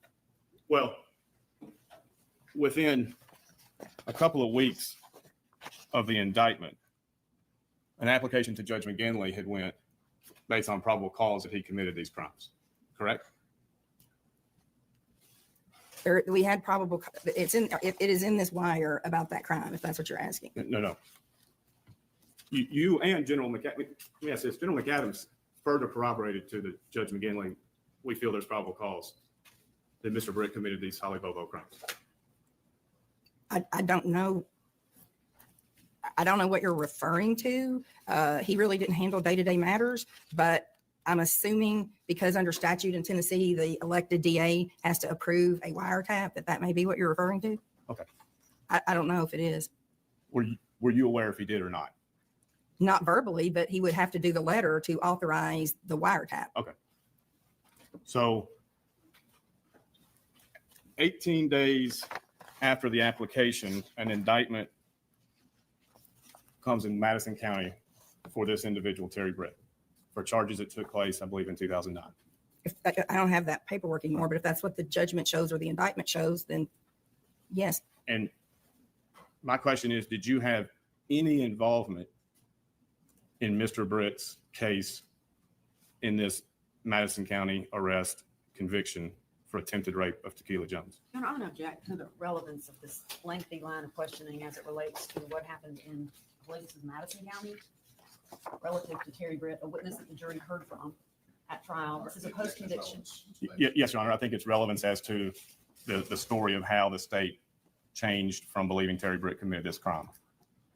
And the question was, did Ms. Boswell have any involvement Correct. in that? So I'm going to rule the objection and ask the question. Do you mind repeating it? Sure. Did you have any, I'll ask it this way. Do you have any discussions with the prosecuting attorney in Jackson about Terry Britt? I did. Did you tell him that he was your lead suspect in the Holly Bobo case? I don't know that I said that because I wouldn't have discussed what was really going on with this. I could have. I don't remember that, but I definitely made him aware of the older case and wanted to know if there was anything he could do about looking into it. Okay. That's pre-indictment. That's correct. Okay. So after the indictment, what was your involvement? Nothing. There were no communications about this case whatsoever. As far as with Madison County, that's what you're asking me. I mean, he may have called to tell me when he was going to plead guilty or what he had offered, but no, other than maybe him letting me know, I had no other conversations. And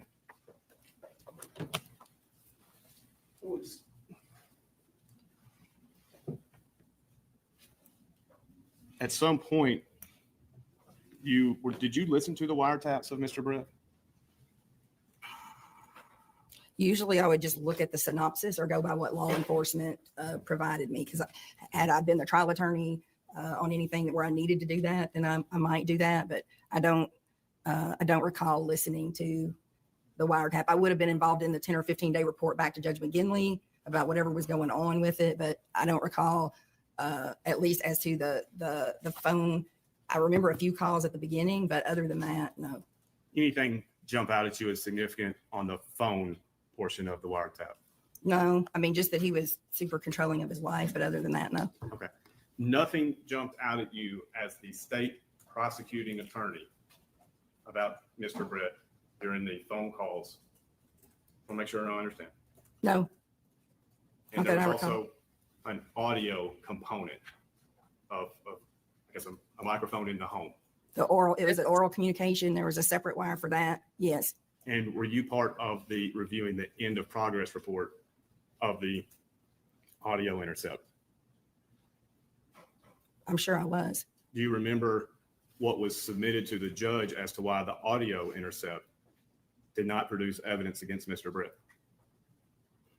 I don't remember that. I mean, I know the whole purpose of the oral communication was to capture one conversation only, and we did capture that conversation.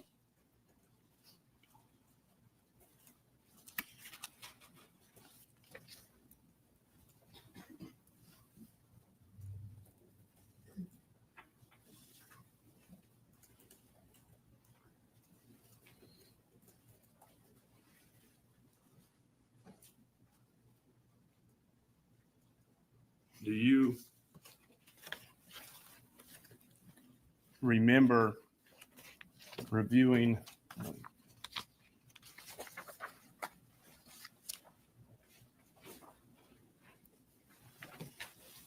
that document that I've handed you? Handed a document that's going to be entered by mark of identification, exhibit 67.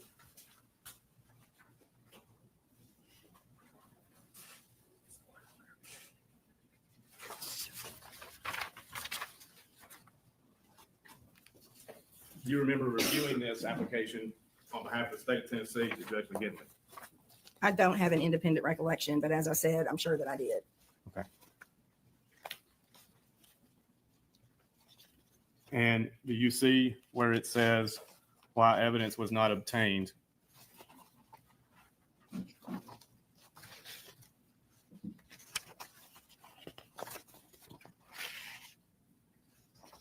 That paragraph, I believe, 6. I'm reading it.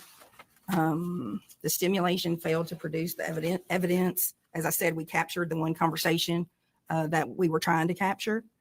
Can you read the paragraph? The stimulation failed to produce evidence. And then the failure occurred in large part because the equipment failed to perform as it was intended.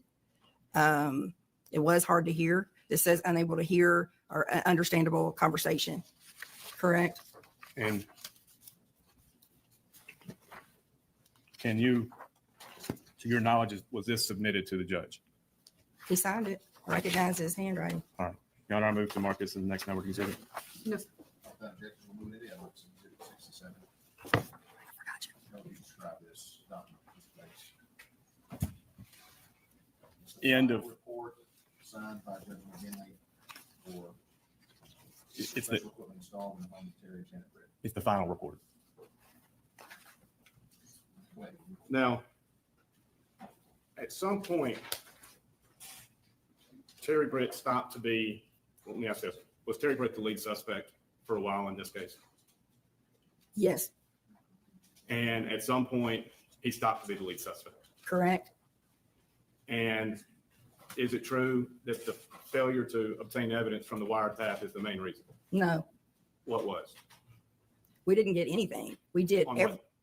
as evidence against him. We did, the oral communication had never been done in Tennessee before. We had wires on the landline. wires on Janet and Terry's cell phone. We did a search warrant at his house.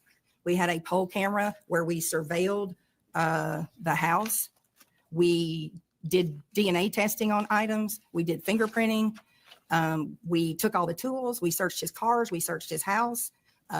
He made no statements. There weren't witnesses that had heard him say anything.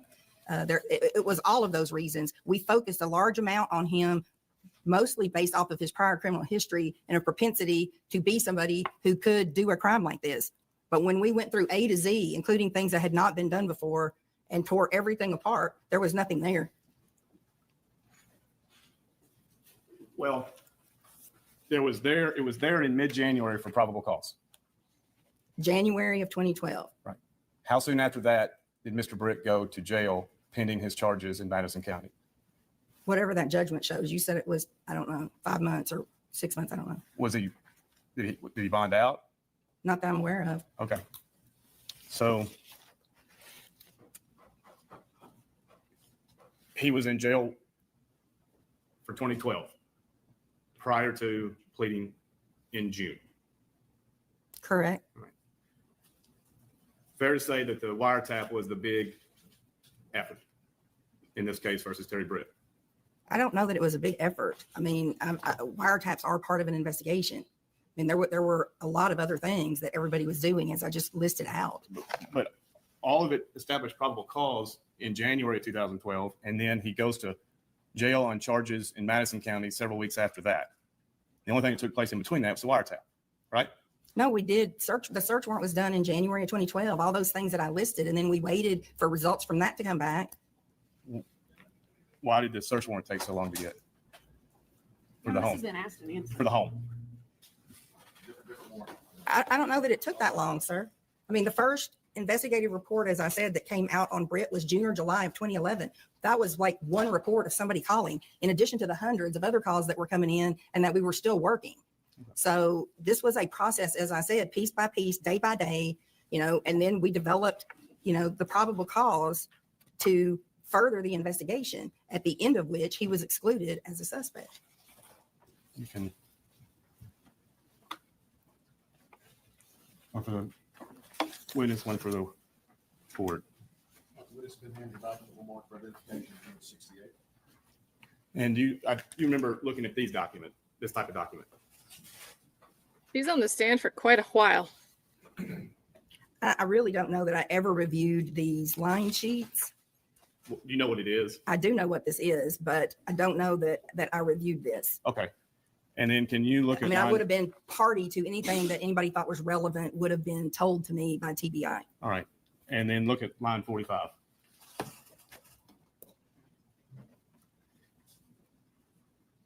And can you read the synopsis? Call from SM to TB talked about damage to house and trailer. SM asked if TB had a black light, said the black light would show blood and show where the law may have sprayed luminol. SM told TB to be careful what he said because they might have phones bugged and they might have the house bugged too. And what date was that? January 18th. All right. So we heard Mr. Bates ask Ms. Boswell, like a line or two of questions ago, was there anything that stood out to you with the audio, the wiretaps, the recordings? No. And now, oh, hey, this stuff might be bugged. We might have a bug to look out for. Would that, if you were a prosecutor, if you were an investigator, if you were with TBI, and you were aware that somebody was on alert about possible bugging, would that make you reconsider going, hey, we wiretapped his home and he didn't say anything out loud that suggested he committed this crime we're hoping he admits to out loud in his home? You would agree with me that's significant. Like, come on. Just say all that he had where somebody's telling him that he needed to be careful about things. You agree it's significant? Yes. It wasn't anything he said. It was something she said. So if you say it's not significant, just say it's not significant that the target of the wiretap was told he might be being wiretapped. I mean, Oh my I God. don't, I'm not saying it had no relevance to this, but I don't know that I would find this that significant because he didn't say it. I mean, I think most criminals know that there's a chance that they could be wiretapped. So if the point is, do I think he could have had knowledge? Possibly he could have had that. You just told us how difficult it is to get wiretaps to excuse why it took so long, which I mean, that is true. You know, you can't just willy-nilly, hopefully. I'm sure there's issues with this in a lot of cases, but it shouldn't be easy to get a wiretap. But she was telling us about that, and now it's like almost like every criminal is the most genius person ever and is always on alert and would never say anything out loud. Well, if that's the case, why would you have to wiretap someone's home ever? If you are under the premise that most people aren't going to talk in their home, even if you do put a wiretap in there. Like, what? Just say yes. Just say yes. What are we doing? What are we doing? Or even thought it on his own, and this person told him that. All right, move to mark this the next numbered exhibit. No. When I asked, It's so fun when prosecutors are on the stand. When I asked you earlier, did anything significant come of the wiretap? Did you not know that he was told specifically you might be bugged? I think I did. I think I was aware of that call. Yeah. Just not significant enough to tell the court. It wasn't that important to you. I mean, what I had said earlier was that we did get the one conversation that we were trying to stimulate to get over the oral communication. Were you aware there were cameras on Mr. Britt's residence I said we had poll cams and did surveillance. that Mr. Britt had installed? No, I don't recall that. Did you ever, you have no memory of looking through any cameras whatsoever that Mr. Britt owned? No. Now, after the wiretap, the final report, was there further applications to the judge about either Terry Britt or Janet Britt? I don't recall.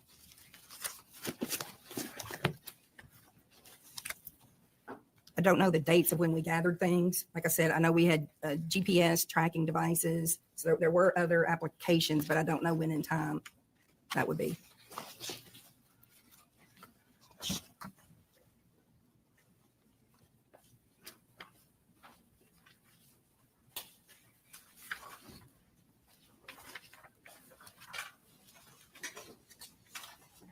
And again, would you have reviewed search warrants in this case? Yes, sir.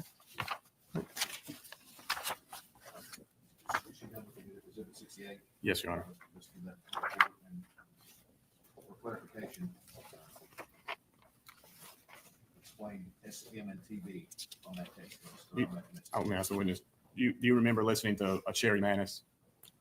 I don't remember listening to any of those calls, but I know that name, and I think she is connected to Terry Britt. And do you know how?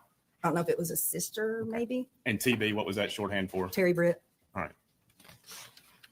So the end of report is early February. And to your knowledge, some point we know Terry Britt goes to Madison County Jail to wait bond for the Tequila Jones crime. He went to court on the Tequila Jones case, yes. And your testimony is we received nothing on the wiretap, nothing significant. No, that's not what I said. I said we did get a call that I thought was significant. Was that what was that on that call? That was the oral communication when we stimulated it so that Jan and Terry would enter the house at the same time together and see the search warrant paperwork. And he said, I've done a lot of paraphrasing. I've done a lot of bad shit, but I didn't touch this Bobo bitch. Okay. And that's the search warrant through his home. Correct. Okay. Not the search warrant for the wiretap. It was, I mean, they were all the same. A wiretap is for phones and oral communication, which was the bug in the house. But he was not shown that quite yet. The wiretap? Correct. No, he wouldn't have known about the wiretap. Until after. Till after what? The wiretap's over. Don't you have to send notice? When the investigation is ongoing, we don't give them that at that time. Okay. On February the 9th, this is after all wiretaps, Agent Booth sent a search warrant for Janet Britt. Correct?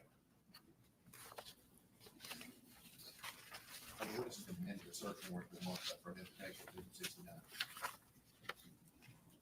That's correct. And did you approve in part of your collaborative work this approach? I would have. Your Honor, we mark this the next numbered exhibit. Objections? No, sir. Negative evidence is exhibit 69.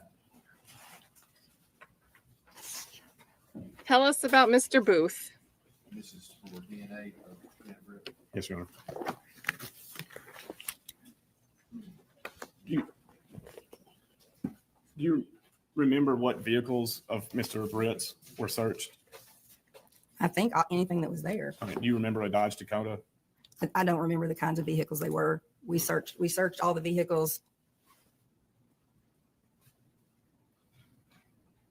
In 2012, after the search warrant to Miss Janet Britt, what do you remember a meeting with Terry Dicus where he presented a PowerPoint?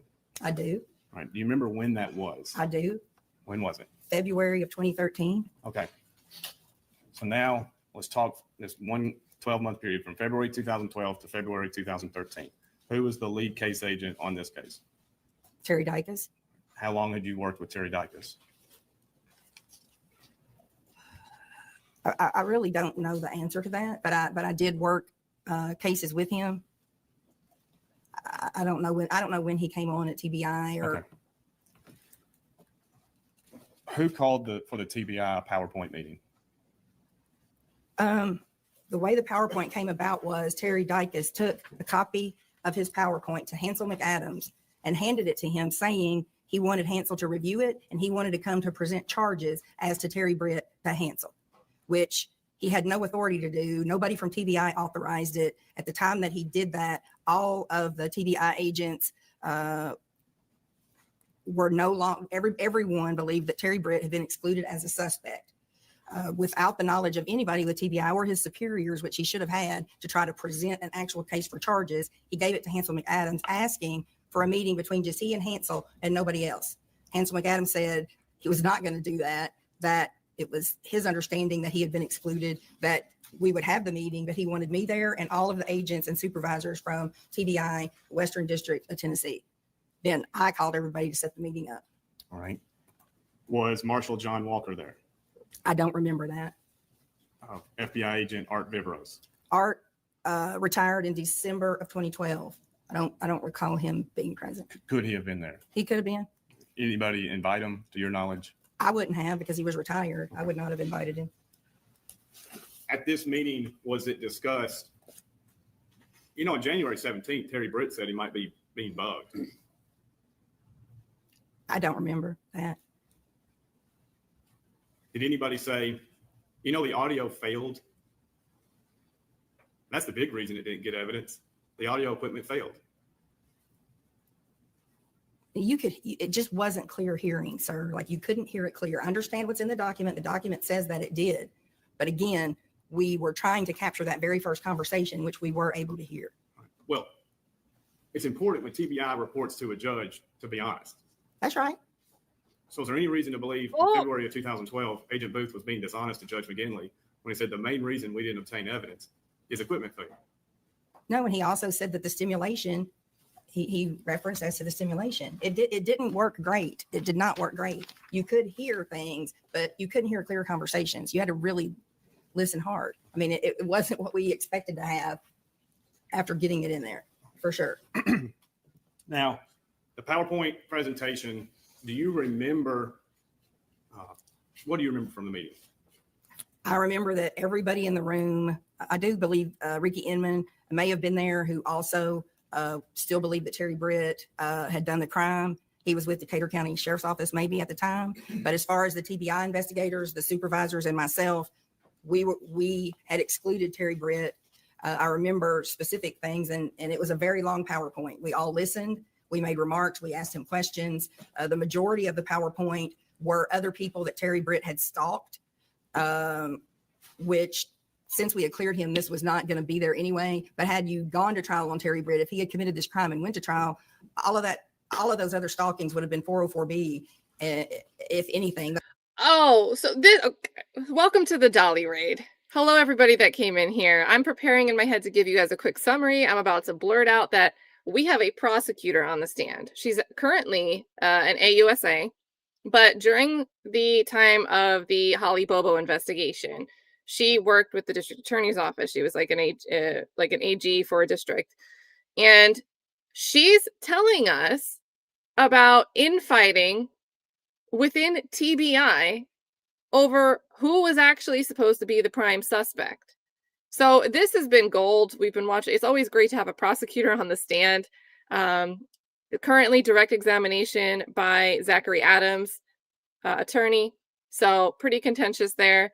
But now we have a prosecutor telling us, well, we can't use 404B. Every trial we watch, we see how hard prosecutors fight to bring in prior bad acts, bad character evidence, and they're often successful. In my opinion, they shouldn't be. So this is just love to see it. But hey to the whole Dolly crew. I'm going to drop a link to Dolly in a second. So guys, if you do not already follow Dolly, we've got to fight back. We've got to fight against their raid. Go like some of his videos. Does a lot of courtroom roulettes with judges that might look familiar, that you probably love. So yeah, Scott says Rule 404, my favorite.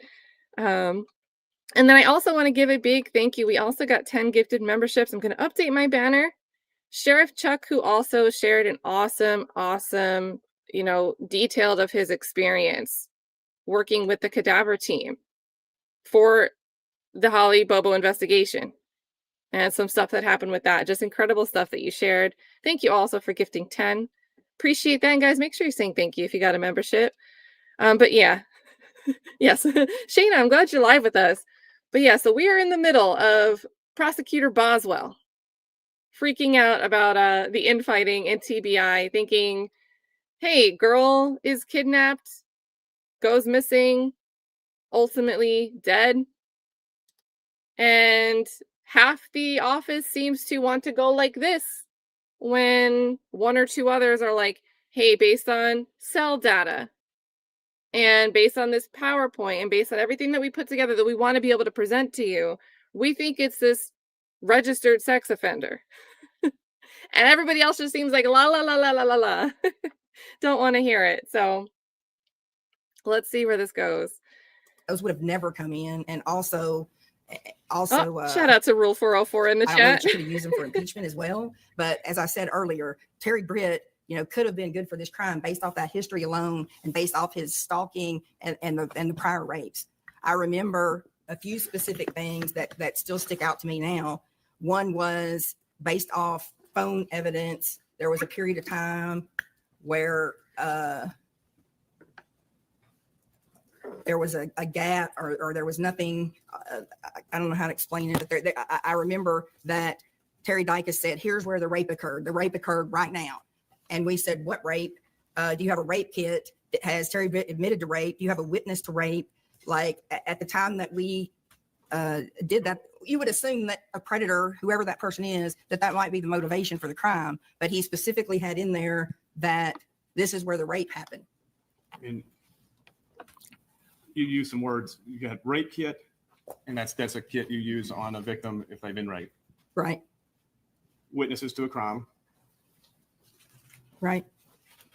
Now, at the time, what was your understanding of where Miss Bobo traveled on April 13th, 2011? Before we come back to that, can I finish the other points of the PowerPoint? Yes, ma'am. Okay. The one thing I remember was on the day of April 13th of 2011, Terry Dicus said that a truck or vehicle that looked like Terry Britt's went past Am Farm on 641 or 69. We didn't know if it was his. You couldn't see who it was. It didn't stop. It didn't do anything except go down 641, which everybody does all day long in that area. Let me ask you one. Do you remember Mr. Britt's cell phone records showed he was actually in the same area where the Am Farm vehicle was? I don't, and I'll answer what you have on the cell phone stuff and my knowledge of that. But the purpose of the PowerPoint was that he drove by where her phone was found, is the way he presented this. But as I said, he didn't stop. He didn't throw anything out. And obviously later we got other information about the phone and the location of where it was. All right. I have my diagram. Are you discussing. Let's, I think we marked that as an exhibit, so let's call it out. Exhibit 15. We're looking at exhibit 15.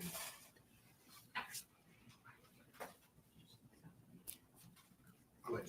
Are you aware, or were you referring to the travel of the victim's cell phone that I have in these purple cards, where there was no activity between 8:26 a.m. and 8:56 a.m.?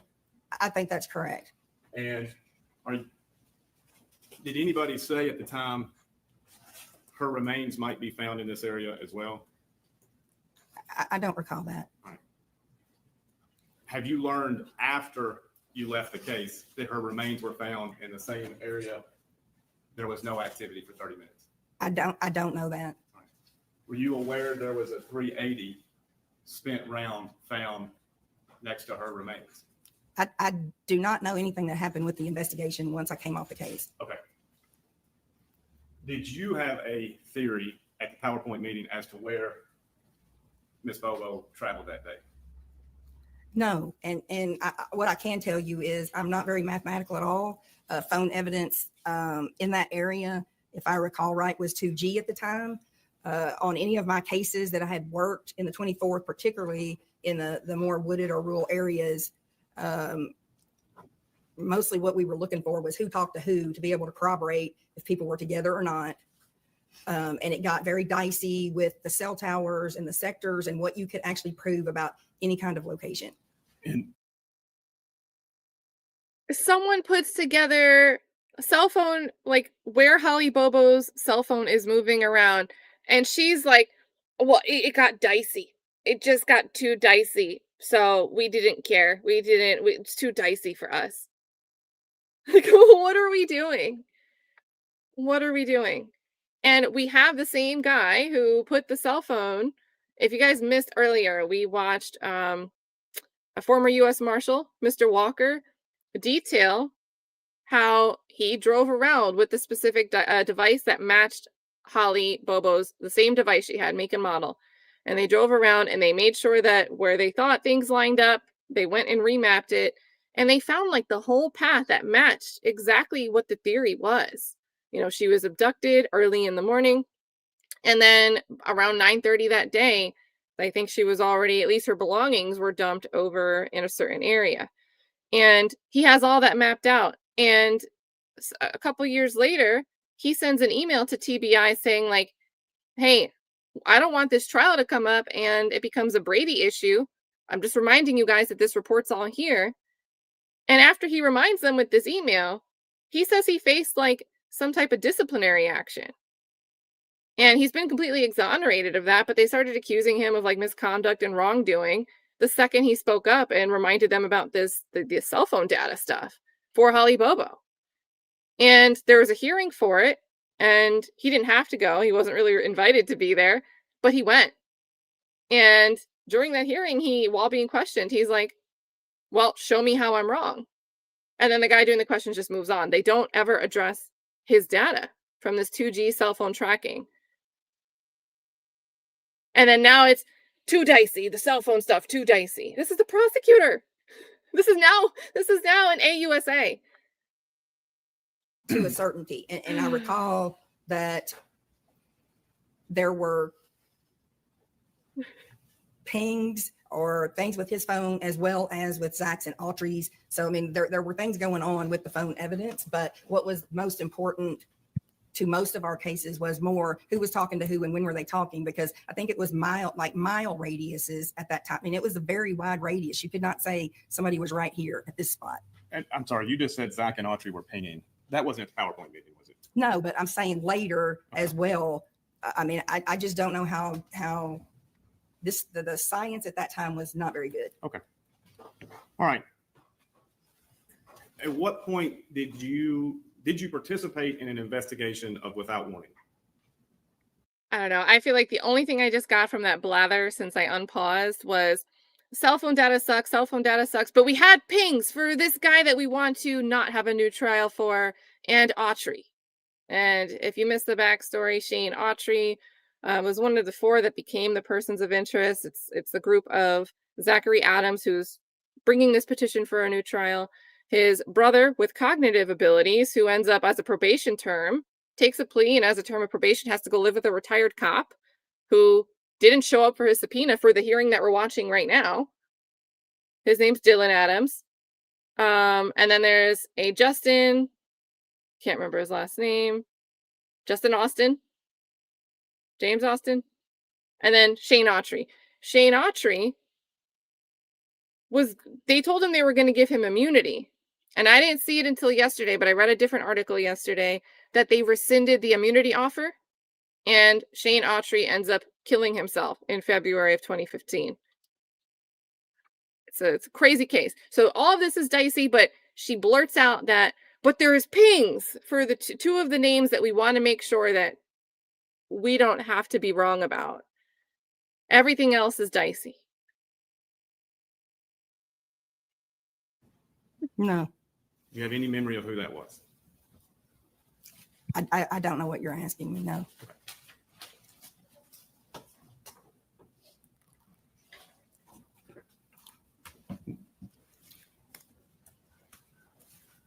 2013, throughout 2013, your testimony that the A team, Autry, Adams, and Austin, were not prime suspects. During 2013? Yes, ma'am. No, I think they were. When did they become prime suspects? I know that shortly after the PowerPoint presentation in February of 2013, some point in early 2013, Agent Ferguson took over trying to organize everything that had not been entered due to everything not being electronic at that time. We all became aware at that time that there were a lot of leads that had not been run down as to other people, including Zach Adams, Shane Austin, and Jason Autry. We made a list on some flip charts of all the people that we needed to go back and interview that had not been done with Terry Dicus or Art Viveros or the group.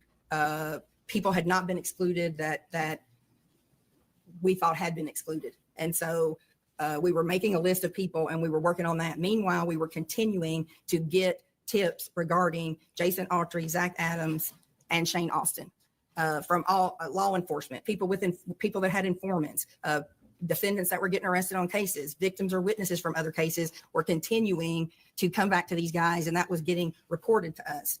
So I believe Terry Dicus left TBI, as I said, I think it was the middle of 2013, I would say June or July.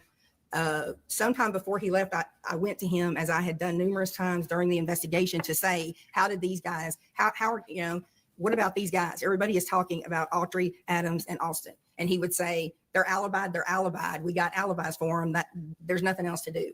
So before he left, I went to him because we're getting kind of just this influx of information at this point in mid 2013.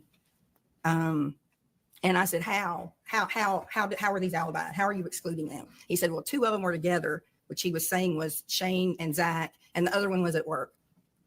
And so at that point, I got with the supervisor at FBI, and we still have everything coming in. At some point in 2013, he went through their stuff, and TBI was trying to go through their stuff, both paper and electronic, to pull all the statements that any of those three made to witnesses out in the community about each other during law enforcement interrogations, as well as anybody that mentioned them in a statement, to pull all of that. So sometime after Dicus left, between that July of 2013 date and coming up to the end of 2013, this is when we were pulling everything and trying to get it and trying to figure all that out. And we started going back. At this point, we were getting more focused on those three as we were going forward. And so, would they have done this for other victims? And I do not mean that to discredit Holly Bobo. I'm asking that to turn a light on the rest of the fish in the sea. Would they have done all of this? Or we're going to go back, we're going to get everything in records, and we're going to revisit everything. We've got to get it all. I personally just don't think that they would, especially based on what we heard from Agent Booth and how he was personally invested in this case and thought it was so different from every other. One other thing, Dizzy reminded me of it. Yesterday when we were doing our like rewatch of the hearings from May, they were clipped on Law and Crime. We don't have the full daily streams. They just uploaded clips of like different testimony, cross-examinations. And when we were watching the direct examination clip for Agent Booth, ex-TBI Agent Brent Booth, it cut off at the end during a recording. He went to Indianapolis to speak with Vincent Dinsmore. It cut off like in the middle of the recording. That was the end of the video. Well, yesterday I'd looked that up, and it's the same article. I ended up seeing information about the rescinding of Shane's immunity offer before he killed himself. I went and looked to see what happened at that hearing that we might have missed, what happened in that recording, why it was significant. Well, Booth is going to speak to Dinsmore, and Dinsmore ends up saying the key thing that he says during that recording that we didn't get to hear because it's cut off is Dylan is the slow one. So Zachary Adams' brother with cognitive issues, Dylan's the slow one. He's the one you should talk to get information from. That's what's in that recording from when Agent Booth went to Indianapolis to speak with Vincent Dinsmore. Yeah, so pretty relevant, I think. Thanks, Dizzy, for reminding me of that, but I think it's relevant to what we're seeing here. So I know that. Let me ask this. So if somebody said that in late January or late December of 2013 or early January 2014, Sheila Kilzer called and that changed everything, that wouldn't be true.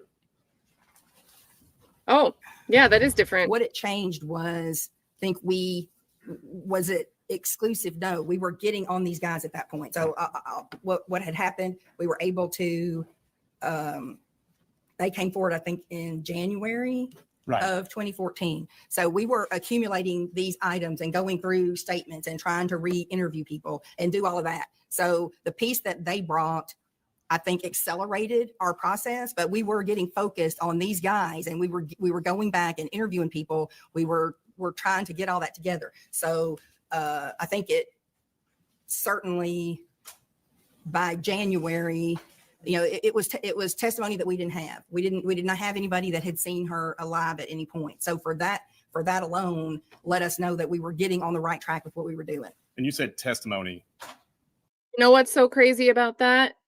So they're saying that Sheila Kilzer, who we hear that Dylan Adams is friends with her son, who's another Justin, the names are going to get blurred. But we heard yesterday during the stream from the May hearing rewatch. Well, Sheila had called an agent directly 6 to 7 months prior to when they start wanting to listen to her.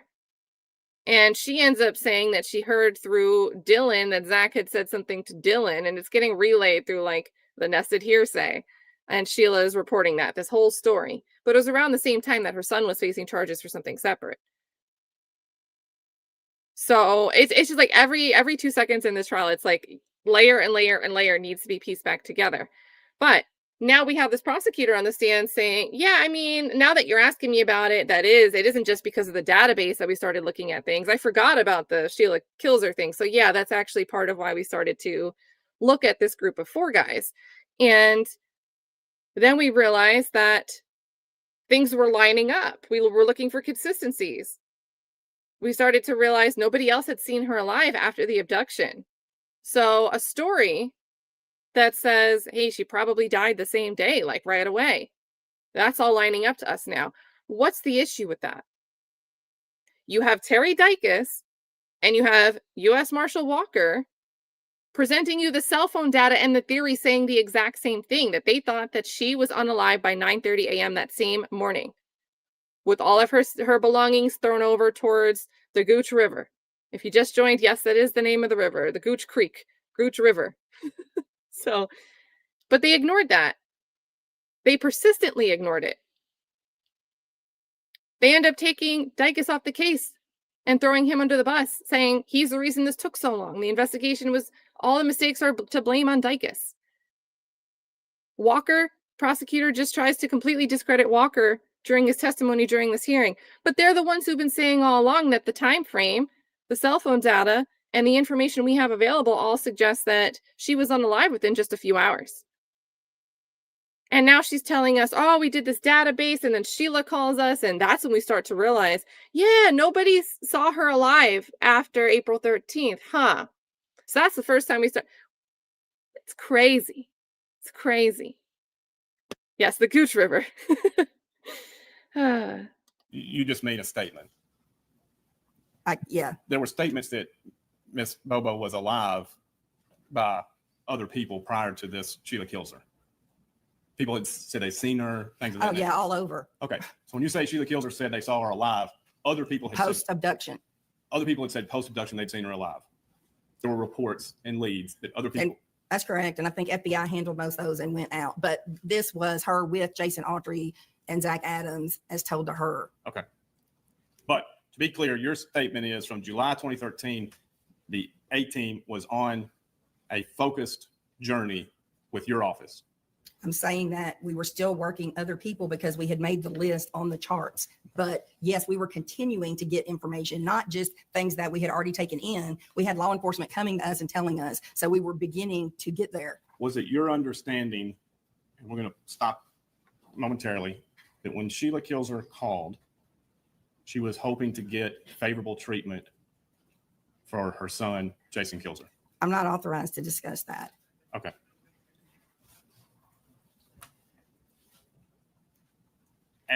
In your capacity as the state prosecutor, was that information anything you took into consideration, or are you saying you can't testify to it? I didn't have anything at the state, so no, I cannot testify about that. Okay. Now, prior to this time, you would agree there had been, Clint Bobo had a voice. It matched Mr. Britt's voice. What I recall about the voice ID was that Clint had said he heard mumbles, that he thought it was Drew. He did not hear the screams. This was through the structure of the home. I do know that Terry Dicus did a voice identification. I believe Clint picked out two or three people that it sounded like. And then Terry Dicus may have gone back another time. I'm not positive. With what percent assurance Clint said that Mr. Britt's appearance matched Mr. Britt? As to the appearance on the ID, I know that at the PowerPoint that Terry Dicus had a picture of somebody that Clint had said this person was built like, and he had another picture of Terry Britt next to that. I know that that Clint had also said that this body frame and type matched Shane Austin's after he had seen the body type of that.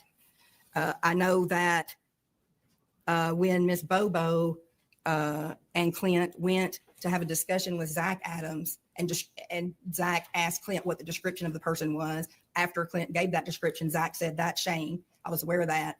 And maybe most importantly, we did a backwards lineup with Terry Britt in it that I was present for, and Clint Bobo did not pick him out. When was that? Later, after he changed his appearance. It was. Do you remember who's Agent Van Hooser? That was Jack Van Hooser, who was supervisor for TBI at the Western District of Tennessee. And do you remember his concerns about the truthfulness of Clint Bobo? There were a lot of discussions about Clint Bobo. So I don't recall specifically that, but I do recall that overall we felt like a lot of things just didn't seem accurate for whatever reason. And I'm referring to, not hearing the screen. I think he had stopped and accepted some Facebook friends during this time period. So there are phone calls going back and forth. There was a lot that was going on. I think one thing that we had discussed was that the person that walked Holly into the woods, he didn't describe that they had all of her things. And of course we knew that there was blood in the carport, which would be consistent with some kind of blunt trauma to Holly, which would make you drop your items. But walking in the woods, he saw an item in the person in camouflage's hand, but they didn't have her purse, her lunchbox, any of these things, which would indicate that the person driving the car would have left with those things. And so he didn't hear a car or see a car. So there were some things that we didn't feel like fit in, but we also realized that he had been asleep and woke up, was confused, was trying to take this in with phone calls with his mom. So there was a lot going on. I think it was super overwhelming. So I can't say I specifically remember Jack saying that, but we had conversations about just the situation and what fit. Can you, witness be handed what's been marked for identification 21? It's in your binder now. That was a no swipe. 21. Yes. It's like, What is it? Oh.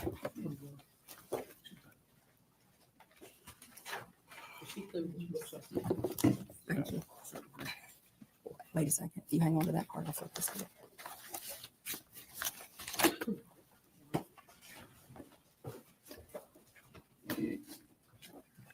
I think, so if anyone missed it, I believe the order of events was neighbor hears the commotion of the abduction and then phones over to the Bobo residence. And then because the neighbor is notifying them, Clint looks out the window and in like the backyard sees the figure, like presumably a male figure with like a camo hoodie and thin legs, a barrel-chested torso and thin legs, skinny legs, farther away towards the wooded area with Holly. So it wasn't like the commotion was heard, and it's really only Clint's word that he looked out and saw that in the yard.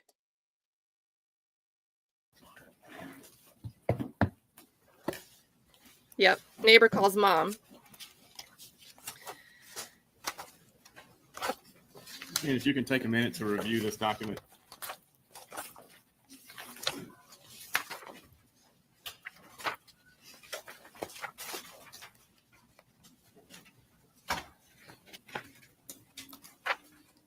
I don't recall ever seeing this document. Okay. Uh-oh. Never seen it leading up to today. I don't recall seeing Oh, this. mom was at work. Thanks, Lauren. Do you remember Agent Van Hooser's frustration with Clint Bobo? I don't really remember. No, I don't really remember frustration.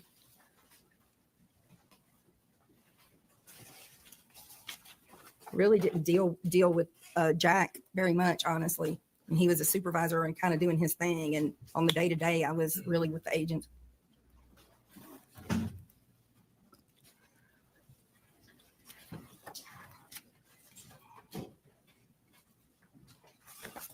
All right. You then were a part of the Sheila Kilzer, at the time of Sheila Kilzer's report. Were you aware that Jason had made statements denying any knowledge of the rape, killing, abduction of Holly Bobo? Jason Autry? Jason Kilzer. I can't discuss what Jason Kilzer said. In the state. I didn't. Can you ask it again so I can see if I can answer what you're trying to ask me? I just want to make sure I'm not. Yes. Let's start with this. Sheila Kilzer made a report that her son had information about what happened to Miss Bobo. That's correct. Were you aware the same son had made prior statements in this case, prior to the phone call?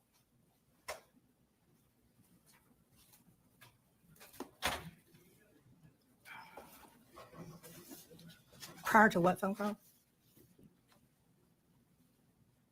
Prior to the end of the 2013, January 2014, Sheila Kilzer phone call. Okay.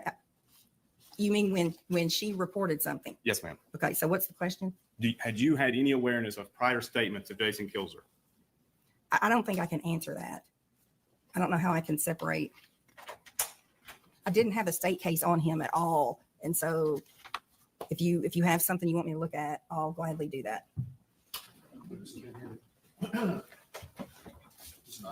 Yes, Your Honor.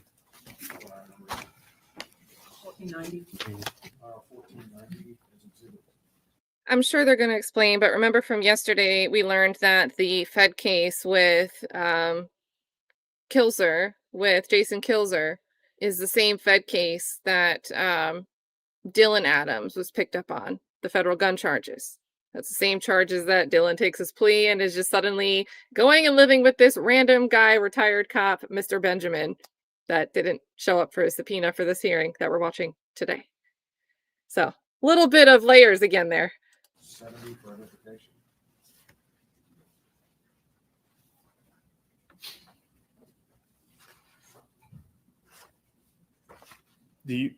Have you ever reviewed this? I don't remember this. And I don't, the Billy Tucker, that name doesn't ring a bell at all to me either. I don't remember this. Okay. Yeah.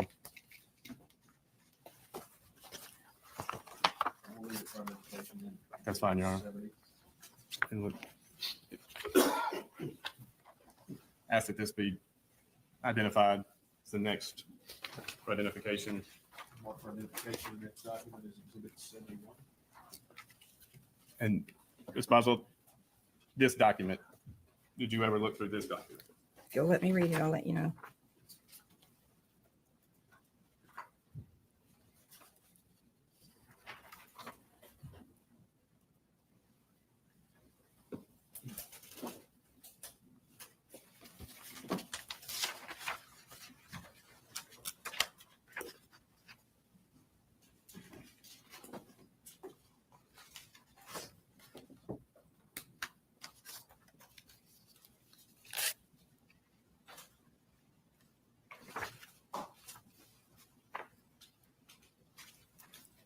I just don't remember this. I just don't remember Billy Tucker. I don't remember this statement. Okay. I see that it's on the IR and I don't doubt whatever was said, but I don't recall this document. Is it important when you're gaining evidence for a murder trial that if an informant had given prior statements denying any knowledge, that's pretty important? Yeah, I mean, that's gonna, yeah, you're gonna have to keep up with that. It's not, it happens all the time, but you have to turn all that over, and that's used as impeachment. Yes. Well, I'm not asking about whether you win or lose at trial. I'm asking about the accuracy of your investigation if you're being lied to by an informant. Yeah, I mean, we're gonna want to know that. Yeah. You're gonna want to know what their bias is of changing their testimony, aren't you? Correct. What are some of the biases that defendants in other cases have in your career? Well, I'll object again to relevance. That's fine. I'll move on, Your Honor. And it's Exhibit 71 for ID only, since the witness could not identify. For ID only, 71, 71. Now, you state that Sheila Kilser's report accelerated the focus on Jason Autry, Zach Adams, Shane Austin, correct? Yeah, I think I did use that. I think I did say that word. Now, at this time, I believe that Sheila Kilser, do you remember when Ms. Kilser met with TBI? I don't, but I believe it to be December to January of 2014. And was part of your job reviewing the IRs as they were coming in as well? No. You would not? Like these didn't exist. Like things were coming in on handwritten pieces of paper, and they were still going back to the beginning over years worth of things to enter these. So other than when I really saw, I would know this information because they were telling me and I was discussing it, which is why some of it I may or may not remember. But until I got ready to try to turn over discovery to get this out, like I didn't have all these printed out. I didn't have this where I could read all of these, if that makes sense. Did you ever participate in compiling this document, not compiling, but reviewing it as part of the discovery process after the arraignment of Zach Adams?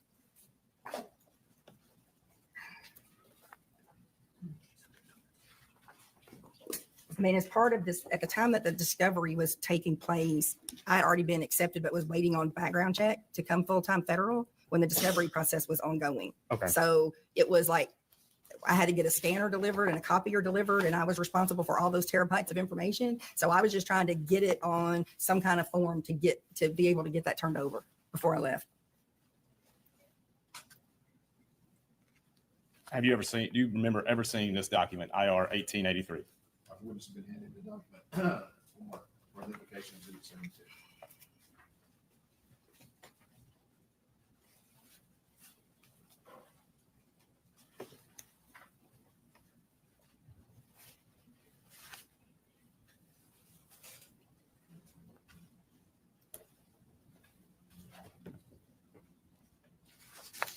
don't believe I've seen this document, but these statements in here, I believe that I was told this information. Okay.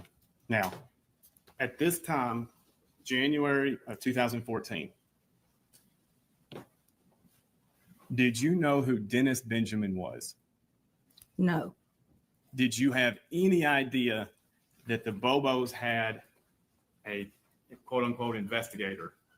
yes, Who did you know who it was? I did not, and I didn't have any dealings with that, but I just recall that Jack Van Hooser had been dealing somehow with this investigator.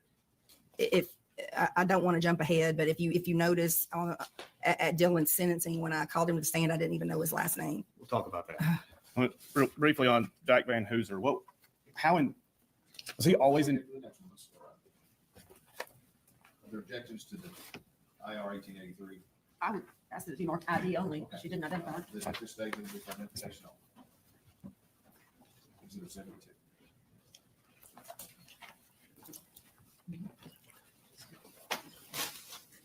Now, this is the heading in the document. For identification, exhibit 73.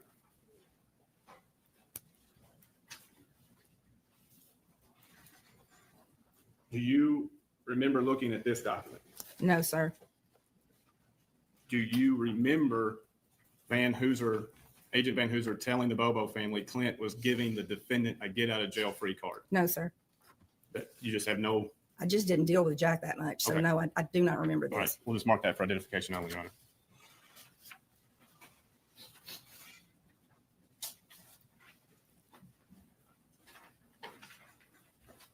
Was Sheila Kilser's report part of the reason eventually you and General McAdams went to the grand jury to get first degree murder charge, especially aggravated kidnapping, and rape? I can't discuss what was said in grand jury, but I was aware of that. But there, as I was talking about kind of the acceleration. So a lot of things were happening in January and February before Zach's indictment in March of 2014. To your knowledge, was Dennis Benjamin working this case at that time? I don't know. When did you become aware Mr. Benjamin was working in this case?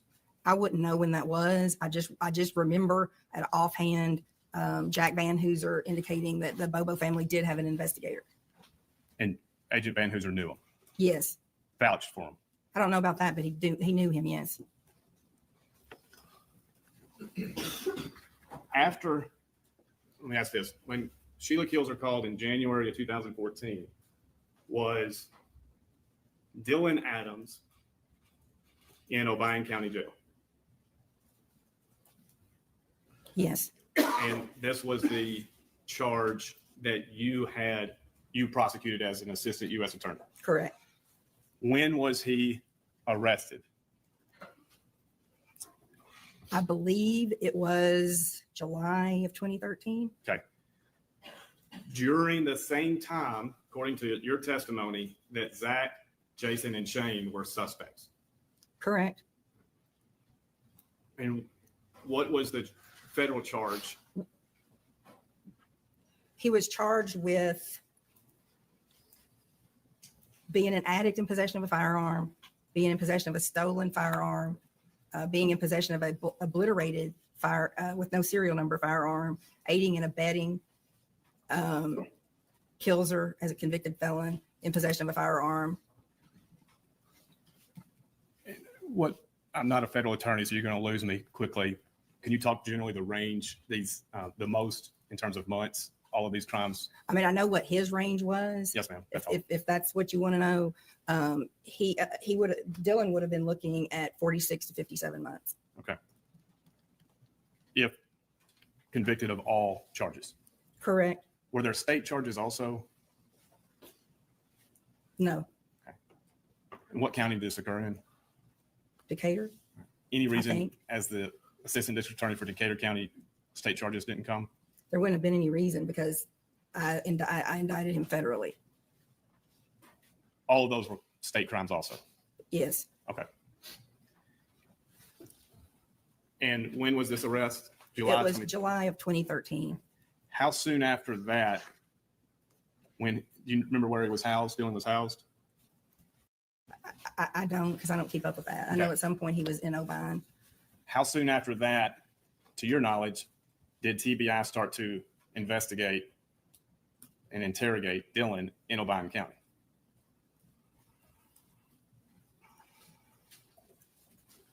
It was, I think, in 2014. Okay. After the Sheila kills her. Right. I think she was more around like January 2014. And then, if I recall correctly, Dylan would have been somewhere around in February of 2014. Okay. A lot of stuff was happening at that point. To your knowledge, was a lot of stuff, including Dennis Benjamin talking to witnesses? I don't know about that. You were. I mean, I can tell you what I did mean by a lot of things. If you want to know, I can tell you that. We'll come back to it. You were, fair to say, coordinating the interrogation of Dylan to obtain evidence to prosecute in state court. Can you ask that again? You were coordinating the interrogation of Dylan Adams to prosecute defendants for the Holly Bobo crimes. I mean, we did interview him. Yes. And your opinion, did that interview create the breakthrough necessary?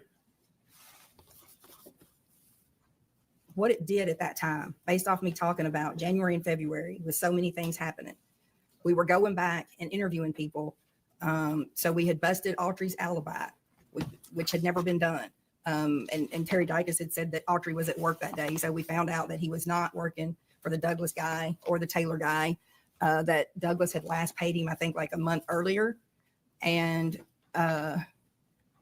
we found out prior to any interview of Dylan that Matt Ross with FBI had encountered Zach, and he had the scratches on his arms.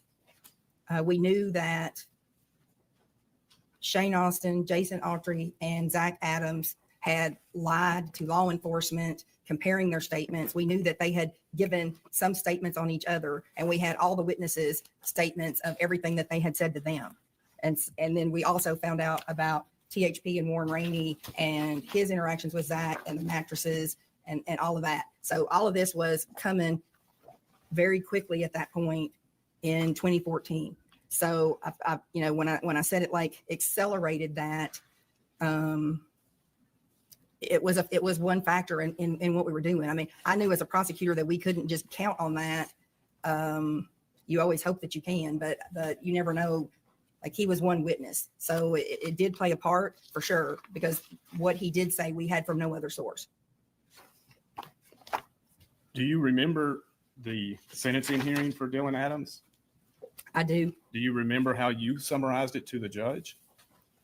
Yes, I How did believe you- so. how'd you That he had given us information to help us solve the case.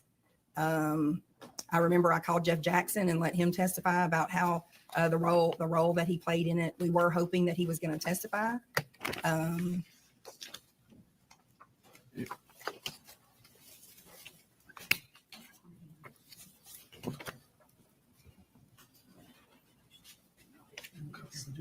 don't have a copy for the judge.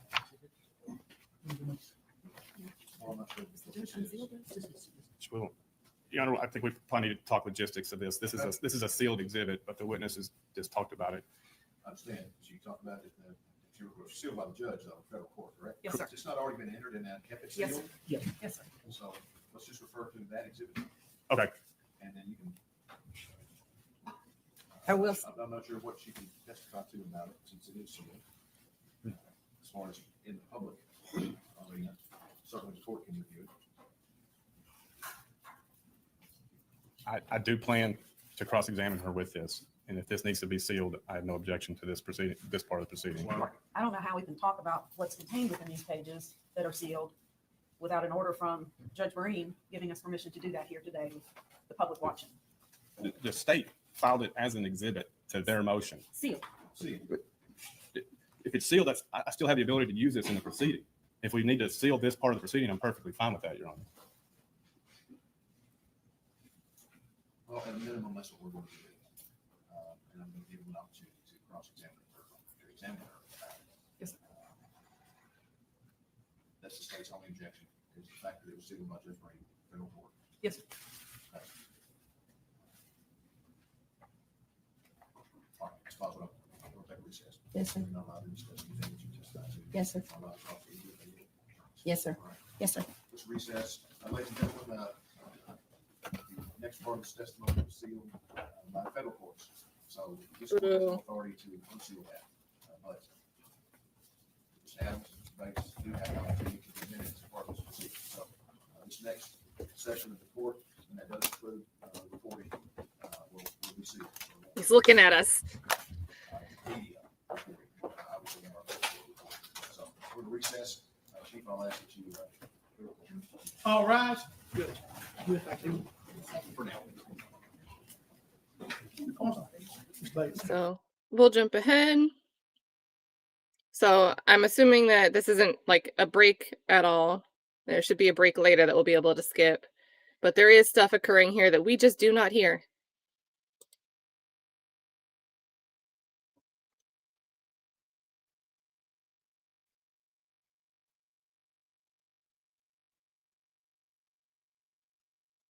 And it's a joy to watch attorney Doug Bates, like, just every time he has to deal with like an obstacle, he's got his book of case law, he has an alternative.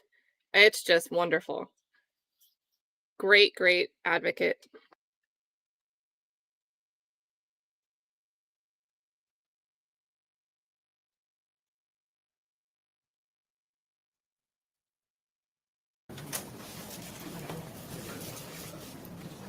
All right, please. Yeah, we all got kicked out. Court come to order. Thank you. You can be seated.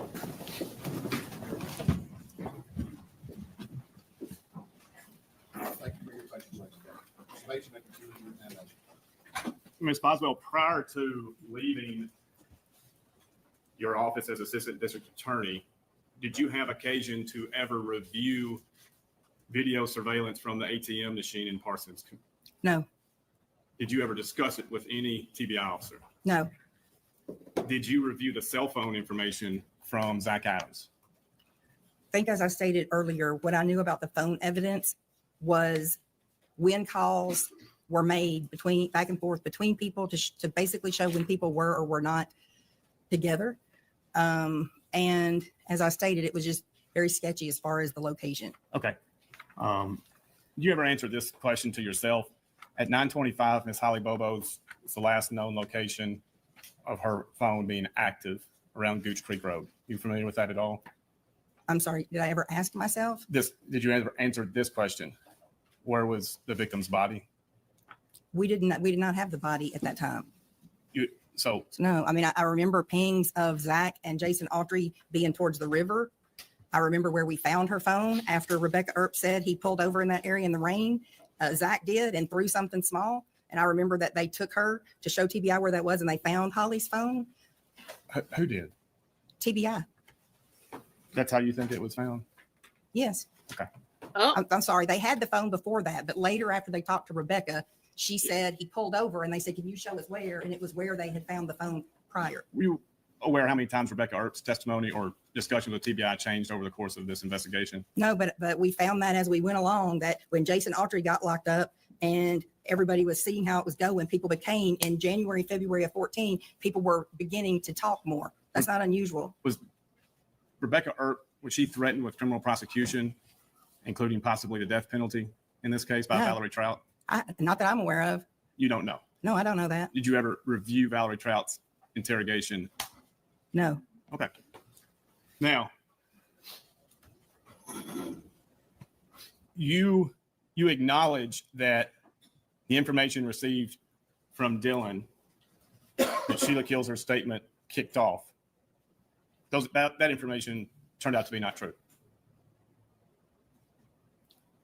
The information of Dylan's statement And Sheila Kilser's. I mean, I didn't handle that later and I didn't watch the trial. Okay. Well, how do you account for taking this information for indictments on information that turns out to be false? Sir, I'm not going to discuss what went into the grand jury room. However, as I've already stated, investigations do change. I mean, we went in with the information that we had at the time that we present that case. And when you say information changes, you mean Dylan Adams' possible testimony? I mean, in any case, in That any includes case, Dylan's. it could happen with Dylan or anybody. So your version of the truth is only as good as what people are telling you, right? I don't think I have a version of the truth. I just do my job the best way that I know how. To go in for an indictment, I make sure that I have probable cause that is plus sufficient evidence to prosecute beyond a reasonable doubt.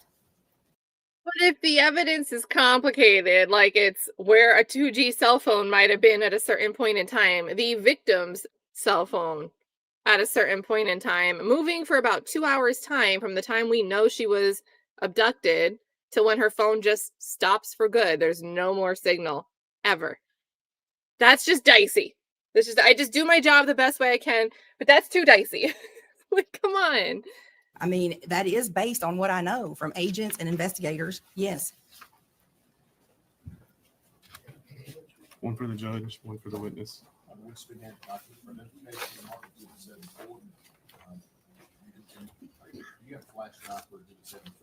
We will, Your Honor.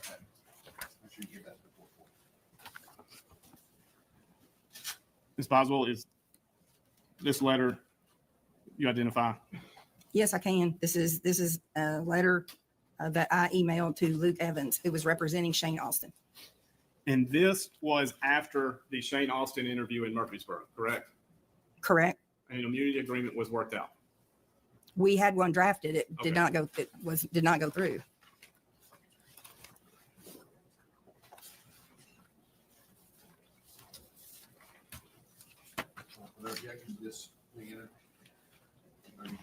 No. No. Yes, Your Honor.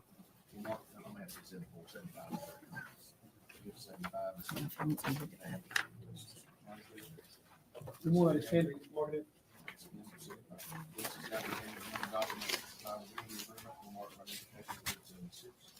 All right.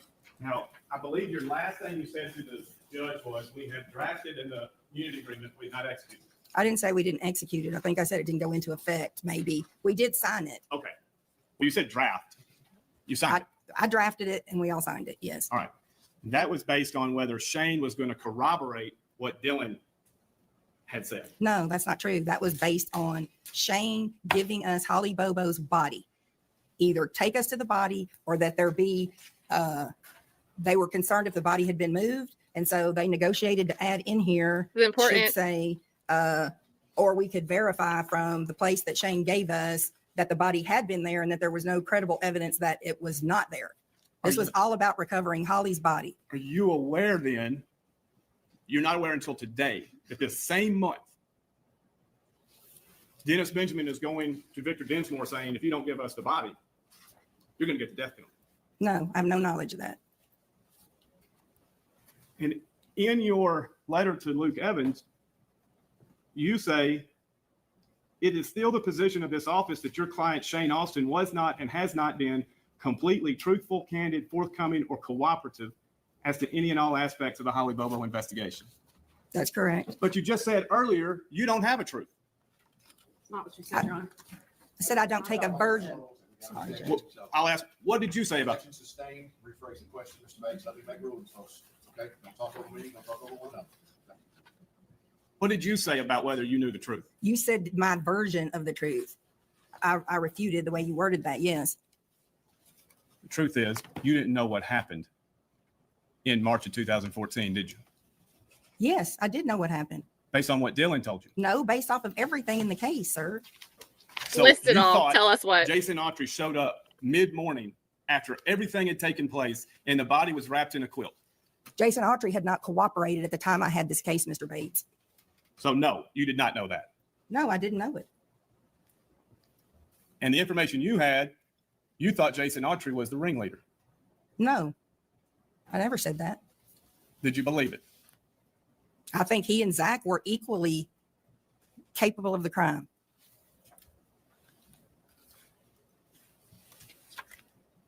You revoked the immunity agreement, correct? With Shane Austin. Because he did not follow through with the agreement of what the wording was on here. I sent the email. I don't have it You guys took that away from me, but I told him that he had not been completely truthful, forthcoming, or cooperative.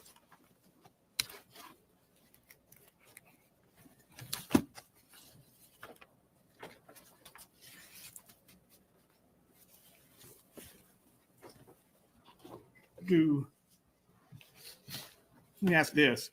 If you ever in discovery mislabel something, is that significant in your mind?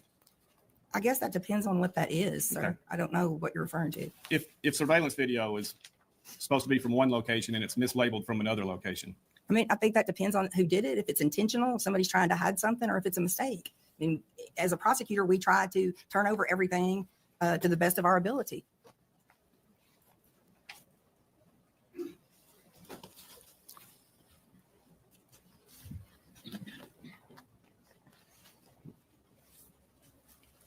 You admit multiple witnesses said the same things that turned out to later be false.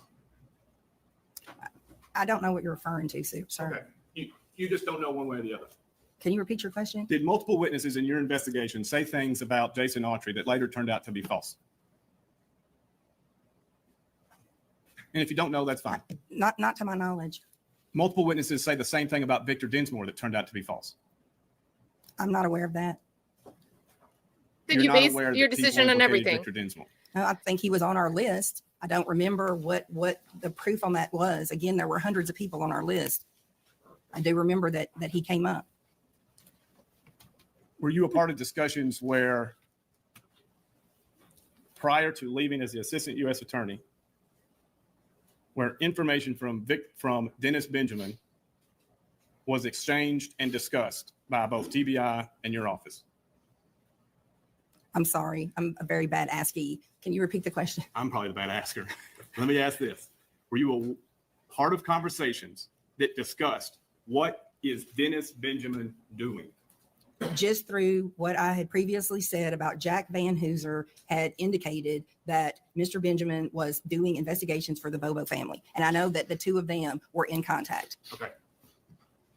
There was no formal case file ever turned over you from Dennis Benjamin? No. There was no subpoena issued for his work?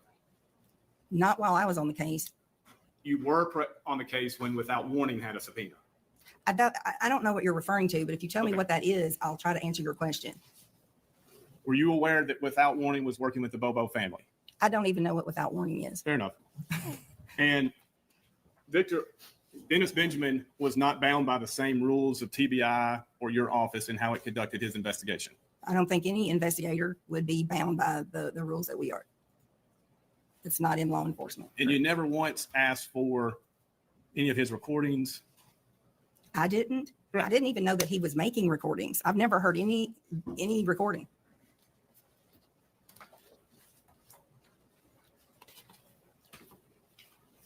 Those are my questions, Your Honor. All right, let's get Cross. The immunity agreement.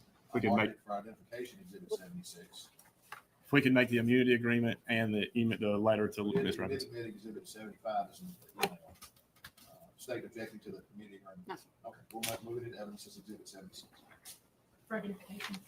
No, we're gonna move it in evidence. Thank you, Your Honor. Ms. Boswell, I'm just going to ask you a few questions. First of all, let's start with what is a SAUSA? How long did you perform duties as what we in the business call a SAUSA? It's a special assistant United States attorney. And I did that from August of 2011 till I left to come full time to the federal government on August 10th of 2014. Is it fair to say in the time that you worked as a SAUSA, there were, I don't know, hundreds of SAUSAs across the country? Correct. It was a program started with the Department of Justice and local elected district attorneys to get the biggest, longest sentence we could for the most violent offenders in the communities. Correct. Is that fair enough? That's correct. It was placed into being to. In case you missed it, another pause for one of the layers. Wow, our job, we get tough sentences for the worst criminals. We're so amazing. We keep Tennessee safe. And I don't think that's really going to match up with the track record and everything that statistics would show you regarding Amy Weirich's reputation, who's the prosecutor doing the questioning right now. But in any case, We've heard a bit, if you missed yesterday, you still heard today, a bit about Mr. Autry. Mr. Autry was too dangerous to transport. So scary. They let him plea and take 8 years. Fill the gaps in state law, correct? So when Mr. Bates characterizes this as you doing something, I don't know, shady, or I don't know what the implication is that he's trying to paint. Explain to the court again why that role existed and what you did in that role, what your job was. So the job of any person that is what we call a SAUSA, which is SAUSA, it's very beneficial to both the elected DA from that district or that jurisdiction, whatever it may be, and the federal government. The elected DA, through the DA's conference, continues to pay the salary of this attorney. This attorney then works, we have part-time ones and full-time ones, and then they are focusing on serious offenders from that community that, based off of federal resources, we may not be able to take. So you're able to kind of streamline cases on the worst of the worst from those particular jurisdictions for the state. Cases are reviewed, decisions are made, whether the federal government is going to prosecute it or whether the state government is going to prosecute it. And very rarely, if ever, do both jurisdictions prosecute one offender because resources are limited. Is that a fair assessment? That's fair. Okay. Let's go back. Tyree Nichols to in the both beginning. You were in districts, in trial federal and the day state that you learned that jurisdiction. Holly Bobo had been kidnapped. That's Tennessee. You arrived on the scene on that Friday, 2 days later, and is it safe to Just say like they that did with there Kenneth were Copeland. countless people involved in this investigation, both those that carried guns and badges and those that were neighbors and people that loved the Bobos and people that loved this community and just wanted to help, That's correct. and everybody in between? Correct. And there was a command center set up, correct? Correct. There were federal agencies involved, Federal Bureau of Investigation, Tennessee Bureau of Investigation was involved, every local state sheriff, police department, they were all on the ground. Correct. Looking, working. And they would gather information and they would bring it back to the command center. Correct. Was it your job to decide what leads got followed? No. As a prosecutor, is it your job to follow up on a lead? No. Is it your job to, as a prosecutor, to advise law enforcement if they ask you questions? Correct. Is it your job as a prosecutor when a law enforcement officer comes back and says, I just took this statement and here's what this guy's telling me, and I mean, yeah, he says he was at work. I think that seems believable. As a prosecutor, are there follow-up questions perhaps to that? Correct. What would some of those follow-up questions be? Like, did you talk to the boss? Did you get their timesheet? How did you verify that this person was at work? And a good investigator is going to say, you know what, Ms. Boswell, that's a great idea. I'm gonna go do that tomorrow. I'm gonna get on it. Correct. Right? And you rely on that officer to do that work for you. Correct. The IRs that have occupied the evidence in this case, or in this hearing rather, those weren't being generated in real time, correct? No. Officers weren't coming in out of the field and sitting down at a computer and genning out an IR that you then got to read. No. In fact, if you look at some of these, the activity, the time span between the activity date and the actual creation of the IR could be days, could be weeks. It's just a matter of when the officer could get around to it. Is that Correct. fair? That's correct. Was it your job to make sure the IRs were getting done? No. That's an internal TBI function, correct? Correct. Everything was on paper in this case, right? Correct. Today we have computers that have the entire universe and then some on them. But this back in 2011 was legal pads, pens, scraps of paper. Social media was just new. Is that fair enough? Yes. And the cell phone technology was much different than it is today. Correct. Every morning there was a briefing and every afternoon there was a briefing. Is that correct? That's correct. How closely did you work with Johnny Walker? I mean, I wouldn't say that I worked closely with him, but I do, I remember several things that he had done as far as in the command center. Like what? One thing was that he just sat still in the same chair for 5 to 6 hours staring at this map that he put on the wall with some little pins of pieces of evidence while everybody was going out doing interviews. And he would stare at it and say, if I just know the water level, I will be able to predict where everything first started before wherever it landed. And everybody's like, okay, you just go ahead and do that. He carried a badge and a gun at the time? That's correct. Were the other officers that carried badges and guns working on this case, whether they were assigned? Let me ask this question. Were there people working this case, people trying to help the Bobo family and this community find Holly Were there people doing that was their job, and there were people doing it that were law enforcement that were just doing it on their free time, on their Yes. off-duty time? All of that. Marshal Walker had a badge and a gun, Yes. but instead of being out looking, I mean, we hadn't found Holly Bobo's body. We hadn't found a gun. We hadn't found hardly anything in the early days, correct? Correct. But he was sitting at headquarters. That's correct. And Did you, go ahead, I'm sorry. you had asked me what I had seen. The other thing was Easter. Holly got taken on April 13th. That was a Wednesday. I believe, without looking at a calendar, that Easter would not have been that Sunday, but the next Sunday should make that maybe the 24th. On that Friday, due to these briefings that we were doing in the morning and the afternoon, we would lay out what we were going to do the next morning. So everybody would say, which team is going to take this? Which team is going to take this?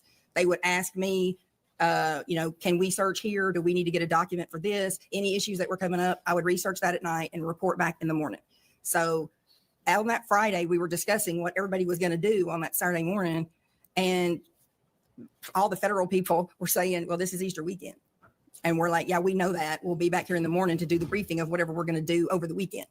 So they basically, including Johnny Walker, said, yeah, we want to be with our families, and this is Easter weekend. So a tip had come in from a wife on a turkey hunter. I want to say the last name was Ham, but a tip had come in. Last name Ham? I don't recall the exact content, but he had gone turkey hunting and was wearing camouflage and acted weird when he came home. Johnny Walker believed, he said 1,000,000% this was our suspect, and he was going to work this till the end to prove that this turkey hunter was the one that was responsible for the crimes against Holly Bobo. I watched him on that Friday afternoon. The way it would work when you were working somebody as an agent, you would take that and try to get printouts of everything you could on that person, different kinds of law enforcement databases. So he had a stack of paper on his turkey hunter. And I watched him on that Friday afternoon, after he indicated he would not work on the weekend, take his stack on this turkey, get up on a chair and put it on the top shelf behind some other items, which I have never encountered in law enforcement. So I went up and I said, excuse me, Mr. Marshall, but if that's your secret information on this turkey hunter that you are 1,000,000% sure committed this crime, if we want to work on that this weekend, we're going to take that stack down that you just hid while you're trying to get credit for solving this case, but you don't want to come here and work. Is it fair to say that perhaps his mission wasn't aligned with everyone else that was contributing their time and effort and energy? That's correct. At some point, so is it fair to say you grew frustrated with him? That's correct. I think that was my last conversation with him. Did you also at a time become frustrated with Terry Dicus and the Tennessee Bureau of Investigation? Yes. You remember about when that was? It will be after we worked through 2012 and in the beginning of 2013, when everybody else had excluded and we had cleared Terry Britt, and we just could not get Terry Dicus to get past that. Let me ask a little bit more about that. As we sit here today, we have a linear timeline of this case. We know the last time Karen Bobo saw Holly. We know when her body was found. We know when a jury walked into this courtroom and said, we find the defendant, Zach Adams. That's not evidence. The jury verdict is not evidence. At the time and the days and the weeks that you were working on this early on, things were more circular. Is that fair enough? Yes. Chaotic. Yes. Perhaps is a word. Tips were coming in about a myriad of people, correct? Correct. People whose names you knew. Yes. Like Terry Britt. Yes. How long have you been a prosecutor? 33 years. State and federal. You teach at the National Advocacy Center, correct? I taught at the state a lot, That's and I do teach federal classes, but I've not taught at the NAC. But teach federal classes. And you've taught state classes on prosecution, yes, trial ma'am. advocacy. Yes, ma'am. How many murder trials do you think you've handled? Not just tried, handled, touched.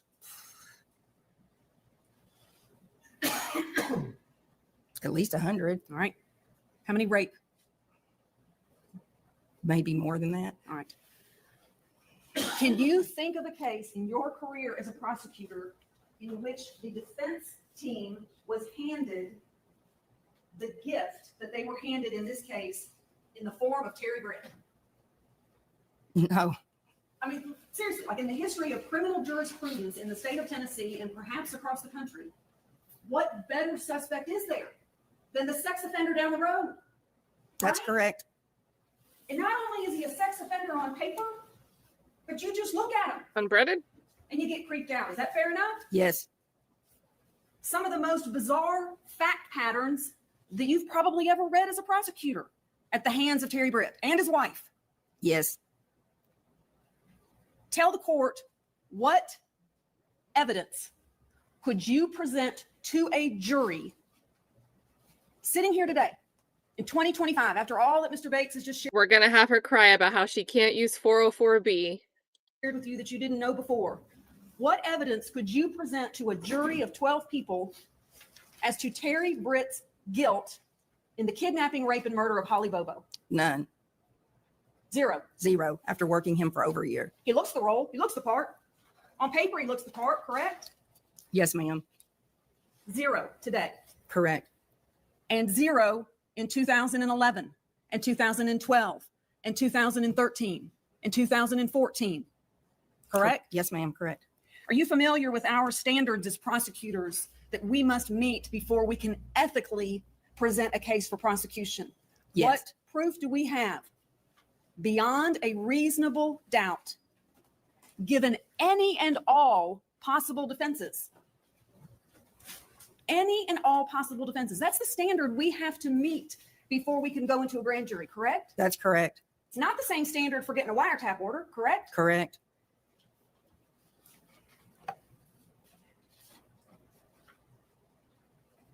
Did Terry Dicus ever come to you about Warren Rainey? No. Did you talk with Terry Dicus daily? Yes. He had your phone number. You had his phone number. You were in the same room much of the time. Yes. Did he ever mention Warren Rainey to you? No. Did he ever mention Matt Ross to you? No. Warren Rainey is the Tennessee Highway Patrol officer who, on his own, I think in the day or day after Holly's disappearance, parked himself at Zach Adams' house, correct? Correct. Looking around. Correct. What did he find? Or what did he see? After he went up to talk to Zach, he was at the grandfather's residence, and he went to sit across the road after he had been there, and Zach took off in a straight sprint back to his house. Warren Rainey went back the next day then to try to get consent to search the property. And he got that consent, and they didn't find anything as part of that. But what he noticed was there was mattress laid up against Zach Adams' residence that was not there. And after he talked to them and he pulled away, he had people, I don't know, I can't remember if they were reserves or EMTs. One of these people that were working, he put them in the woods to see what would happen after he left. They posted up in the woods. They hid in the woods, right? That's right. And What did they see? after he left, Zach Adams came out and vacuumed the mattress, vacuumed his car, which was in a shed, vacuumed in the shed.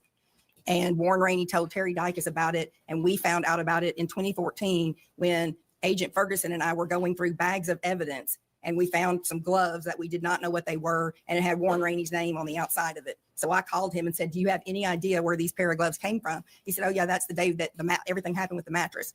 We're like, what do you mean mattress? We have no idea what you're talking about. Warren Rainey's telling you that. That's correct. He said, I told Terry Dicus all about it. And so we went back and looked, and Agent Ferguson tried to search for an IR, and there was nothing. No IR. This is in 2014. You're learning about bizarre behavior of the defendant relative to a mattress, running from law enforcement, and washing a mattress in a car out for an hour and a half. Yes. Would you have liked to have had that information in 2011 as a prosecutor? Yes. Didn't they Happened in say a 2011. couch? It wasn't Matt Ross's job to do the IR, correct? A green couch? Warren Rainey. Warren Rainey. I'm sorry. It was not Warren Rainey's responsibility to do the IR. Who does IRs? TBI. And only TBI. Correct. You pick that piece up back in 2014 when Agent Ferguson came on the case. Correct. Is it safe to say that when Agent Ferguson came on the case, it was a new day? Correct. New energy, new focus. Correct. So that piece gets investigated, checked off. During the course of you all literally going through every name that had been phoned in, and let me ask you this. So Terry Britt's name was getting called into you all. I mean, who else are you going to suspect, right? Except the sex offender that lives up the road. He's suspect number one, great. But the names of Zach Adams and Dylan Adams and Jason Autry and Shane Austin, those were coming in too. Correct. I mean, I believe one of the first IRs mentioning the defendant's name was in early weeks after Holly's abduction. Correct. 2011. Correct. But they weren't the names that were on the tip of the tongue of Terry Dicus. Correct. And the information that you were getting was coming through the funnel of Terry Dicus. Correct. If he didn't want you to know about Warren Rainey, he wasn't going to tell you about Warren Rainey. And if he doesn't tell you about it, it's a tree that falls in the woods that nobody hears. Is that correct? That's correct. Did he ever come to you and say, Beth, oh my gosh, I just got off the phone with Matt Ross. You don't know who he is, but let me tell you what he saw. He saw the defendant a few days after Holly's disappearance. He saw Zach Adams a few days after Holly's disappearance with scratches. Did he ever share that information with you? No. Tell the judge about Matt Ross and what he witnessed.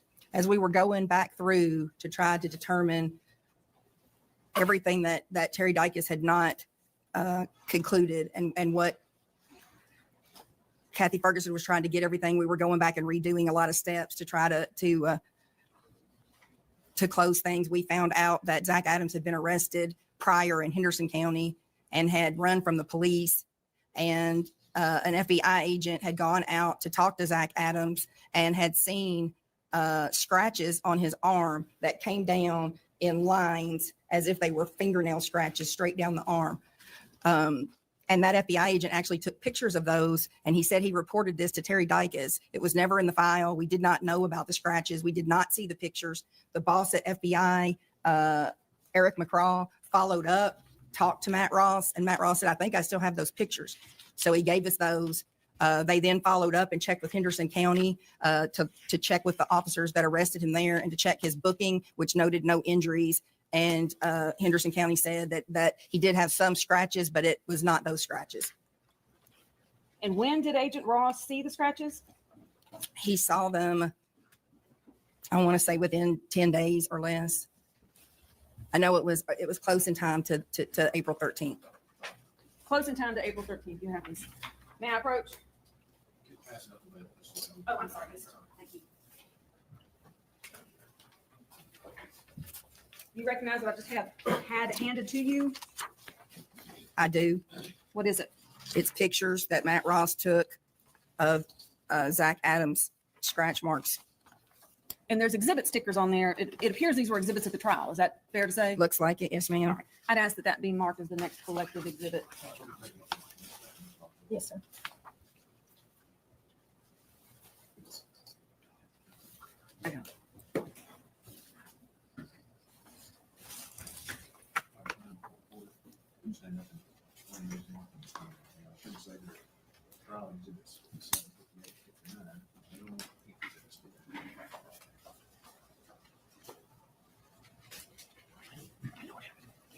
This is from the trial.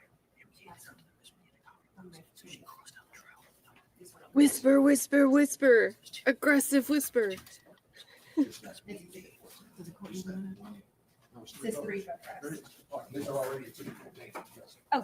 that's what Mr. Biano was telling me. Sorry. Thank goodness for him. Thank you.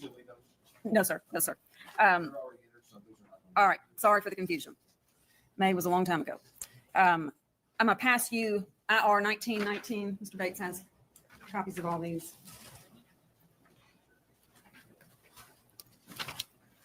Yeah, just the entry of this firearms. We'll let her identify first. That's fine. You recognize that? I do. What is it?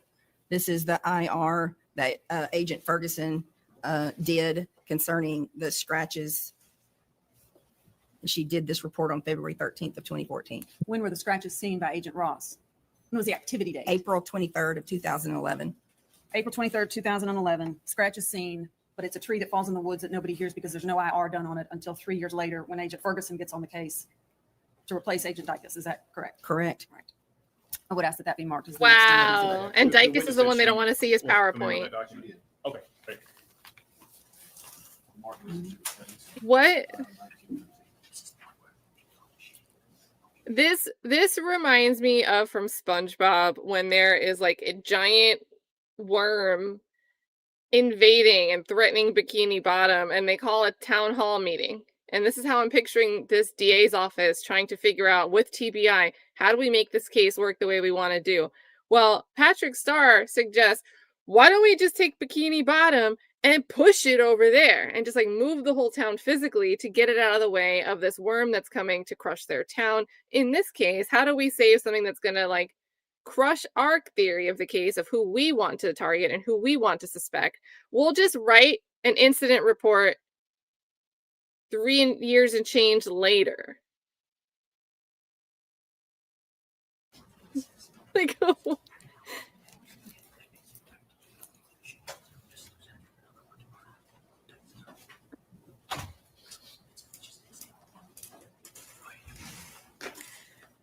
So fresh eyes on the file, light being shown on things that you'd never seen before. Is it fair to say that you basically had to start over? Y'all had to re-interview, or TBI had to re-interview people that had been interviewed because you just kind of lost faith in what the focus of Agent Dicus. Is that fair to say? Yes, ma'am. Was his focus too narrow? Yes, ma'am. Had he ever talked to the defendant, Shane Austin, or Dylan Adams, or Jason Autry, or sent agents out to talk to them that you know of? Yes. For what purpose? To take statements or to talk to them.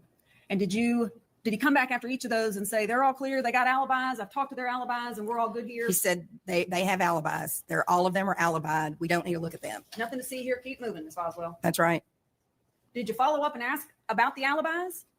Who are the alibis? What are the alibis? I did not at that time because I trusted that he had alibied them. I mean, but people kept, in addition to going back and redoing, at the point that we pulled all the statements that Jason Autry, Zach Adams, or Shane Austin, any statements that they gave to anybody or any witnesses that said anything about them, when we started pulling all of those is when we were looking at everything that everybody said. And sometime between like February 13th and July of 13, when Terry Dicus left the TBI, we still had officers coming to us. We've talked to this person. We've talked to that person. You've got to get back on these guys. You've got to get back on these guys. And so at that point, I went to Terry Dicus and I said, how? I need you to tell me how you alibied these guys. He said, well, Zach and Shane said they were together and Jason Autry was at work. It was the classic Three Stooges, right? That's right. I said, you have to be kidding me. You alibied 2 suspects because they said they were with each other. And I said, did you follow up on whether or not Autry was at work? And that had not been done. All right. But it started to get done in 2014. Correct. Terry Britt was still on everybody's radar too, right? Correct. Is it fair to say that at that point, everybody's on your radar? That's right. The collective universe that was working this case. That's correct. Everybody was a suspect. We had sheets of paper, the big ones about the size of that board, all over the TBI conference room with names of everybody that we had to go back and re-interview because we couldn't trust what had happened. I'm gonna hand you. I got you. There's that. And I have one for the court as well. IR 292, yeah.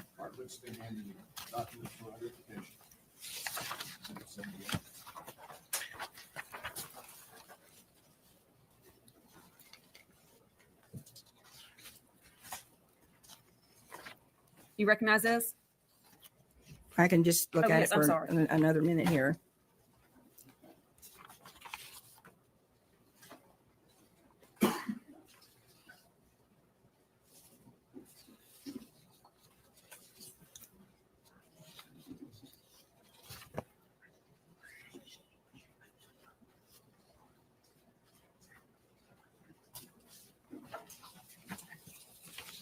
Yes, this is from an interview with Shane Austin.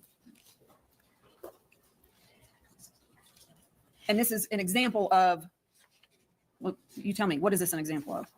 I mean, this was an FBI interview that he did with Shane Austin concerning what had happened. The date of this, it was April 21st of 2011. All right. And is it safe to say that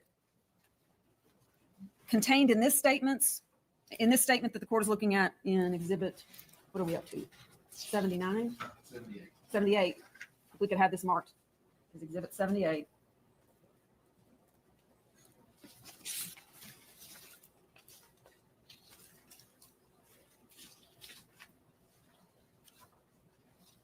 Objection to its interest. No, Your Honor.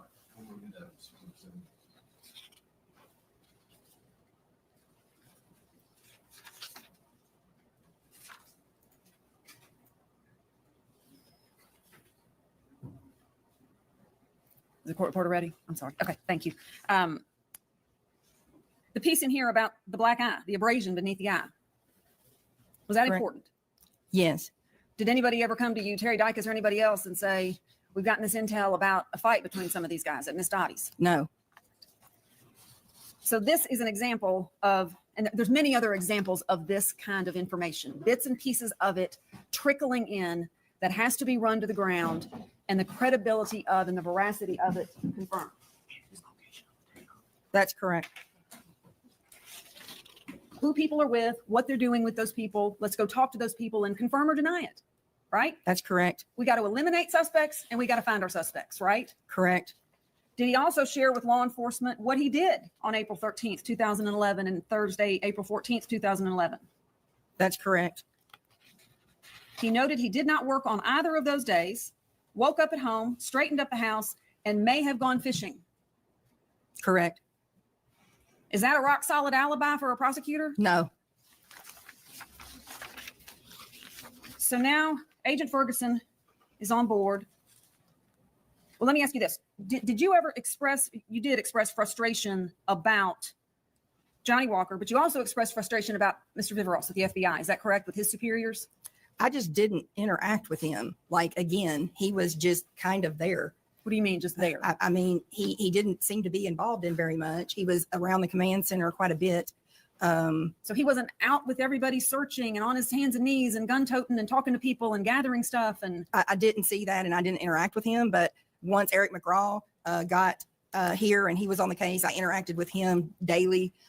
Steve Champagne and Chris Miller were on the case. I interacted with them. I believe Bill Noski was the first one that was there when I got to the command center. So, FBI was heavily involved from the beginning. They had some victim witness people that stayed in the home with the Bobos, so that if we had to have interactions, it wasn't just law enforcement pulling up all the time to upset them. But I just didn't, he wasn't your go-to. He was not, and he didn't call, he didn't ask anything. The only call I got from him was after he retired on New Year's Day of 2013 when I was deer hunting. And he called to tell me that he wanted to be sure and tell me that Terry Britt did this crime. Okay. That was in 2013. That's correct. Okay.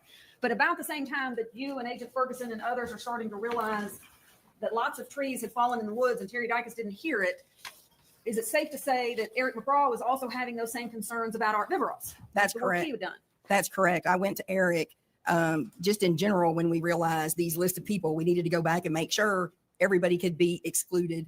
In addition to that, I told him as soon as Terry Dicus told me he had alibied Zach and Shane because they said they were together, and Autry because he was at work.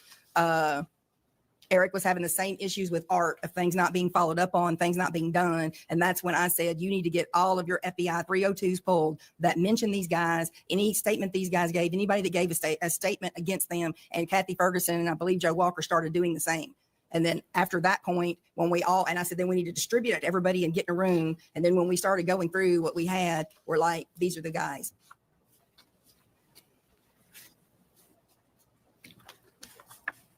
So many When Terry words, but no Dicus spell out of called the meeting things that go with to General show Adams, they've got the right people.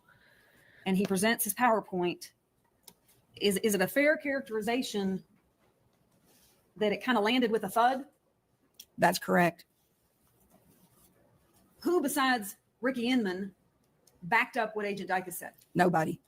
What proof did Agent Dicus have that you as a prosecutor, with the standards that we have of beyond a reasonable doubt, given any and all possible potential defenses, what proof did he present at that PowerPoint meeting that you could bring to a jury? None.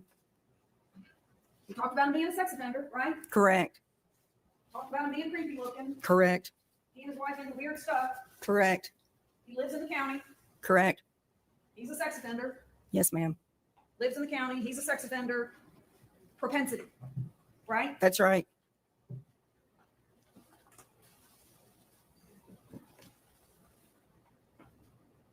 As a prosecutor, is it your job to get guilty verdicts? No. What's your job? The job is to get the evidence that is supported by probable cause and admissible evidence that's sufficient to uphold beyond a reasonable doubt and to present that before the jury for their determination of if you have proven the case. If an officer comes to you and says, I mean, come on, can't we just, like, come on, can't we just charge Terry Britt? Like, if he ain't good for this, there's gotta be something else he has done in our community that we haven't caught him at, or somebody's afraid to come forward, and he's a bad guy. Come on, Beth, just give me permission to get him in grand jury and get him charged on something. Absolutely. Is that your job as a prosecutor? Absolutely not. Is it as much your job as a prosecutor as it says on the walls of the Tennessee Bureau of Investigation to make sure the innocent shall not suffer? That's correct. And there's no qualifying that word innocence, is there? No. In your job as a prosecutor, in their job as Tennessee Bureau of Investigation agents, as any law enforcement officer in this state, there's no asterisk by that word innocent that, oh, but if you're a creepy looking sex offender that happens to live up the road, sorry, we're going to charge you. No. If the easy thing for General McAdams would have been to indict Terry Britt, right? Correct. I mean, it would have been so easy. He'd have been the hero, right? Correct. He was under pressure, correct? Yes. Who was calling him to warn him about wiretaps? Yes. But it never, ever, ever passed the smell test, right? No, it didn't. I mean, we worked him really hard and we did everything from A to Z and we didn't have anything. If you worked him really hard, why did somebody else have to go and say, hey, we're thinking about putting charges on your wife? Do you want to talk a deal? Do you want to talk about the Holly Bobo case? What work did you put in? Because we just heard it spelled out that you didn't get the warrant for the wiretapping until January. And coincidentally, that's the same time he's getting a call from somebody that's warning him to be on the lookout. Don't say anything because you're getting wiretapped. We don't know who was on the other line. You don't investigate who could have been on the other line. You say that that wasn't significant.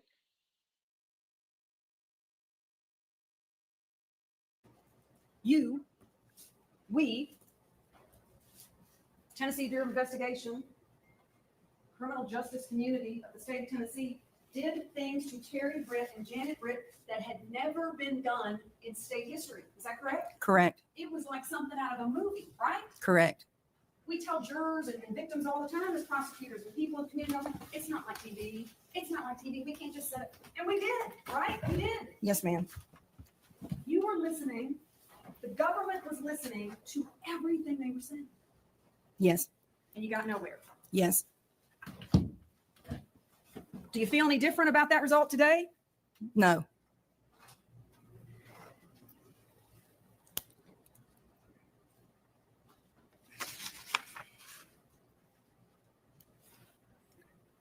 How long after the PowerPoint meeting was Terry Dicus? Well, let me ask. Terry Dicus was removed from this case, correct, as a case agent? That's correct. By Jack Van Hooser. That's correct. And was Art Viveros taken off the case as well by Eric McGraw? He was. And the powers that be at the FBI? He was. And after that happens, there's no more communication. I mean, you're taken off of that case. You ain't helping on the case, right? That's correct. You've been moved on to different assignments. That's correct. Before you left General McAdams' employment, the state of Tennessee employment, and went to work full-time for the federal government, General McAdams asked you to shepherd the discovery, correct? Yes, ma'am. And that was an arduous process, correct? Yes, ma'am. And in 2014, there was a lot of discovery. There's even more today, but it was voluminous even back then. Yes, ma'am. You had to acquire extra equipment. You had to put aside every other job you had that was on your desk that you were trying to clear and do nothing but this discovery. Yes, ma'am. Were you interacting with Jennifer Thompson? Yes. When did you first begin interacting with her? Do you remember? I mean, she came on the case pretty quickly after we indicted Zach Adams. And I started dealing with her then when we had segregated Zach Adams due to threats to Dylan Adams. And she was continually reaching out to me, trying to get access to her client. Jennifer Thompson was reaching out to you saying, I can't get access to my client. Can you help me? That's right. She's like, this is a big case. I need to, I need this. I need that. I have to be able to get to him. He was in the Chester County Jail. So I was the one going back and forth and trying to call them. And she would just keep on I mean, repeatedly. And she had more access to any client than I've ever seen in my 33 years. She had unfettered access, didn't she? If Zach Adams wanted to call Jennifer Thompson, they took him to a phone. It didn't matter when it was. He was allowed to call. Go ahead. No, if she called him, they would go get him and he was allowed to talk to her. Usually there's hours or certain times, places when you can do that, but they would just take him to another phone and allow him to make that phone call. So if he wanted to call, that was granted. If she called and needed to talk to him multiple times a day, that's right. People dropped what they were doing and made sure that happened. At Chester County, they were communicating sometimes 4 times a day. 4 times a day, early on. Yes. Did she, let me ask you this, was she also given the ability to meet with him without screen in front of you and without wall separation, just whatever she wanted in terms of access to her client, it was given to her? That was correct, but she kept calling back to get it. I mean, she was very persistent about it. So she was getting the phone calls. Then she said through the glass or whatever it was, she couldn't really show him, materials, and she didn't feel like she could really represent him appropriately. And so I actually asked them to please let her go into a room with nothing between them to meet with him. Were the other attorneys that represented his co-defendants also given that persistent with you? Were they blowing your phone up trying to get to their clients? No. Any of them? No. Did she also insist on meeting with you and Hansel McAdams, General McAdams? And back to like the visits, she could also go whenever she wanted. Like usually attorneys have to call ahead of time and schedule when they're going to meet. She could just show up randomly and they would allow her to meet with him in that regard. Did you ever get word at any point, did she call you and say, I'm here, they told me I could come and they're not letting me see him? No. And she would have told me. She was persistent? Yes. Zealous? Yes. Did you and General McAdams meet with her and Mr. Simmons?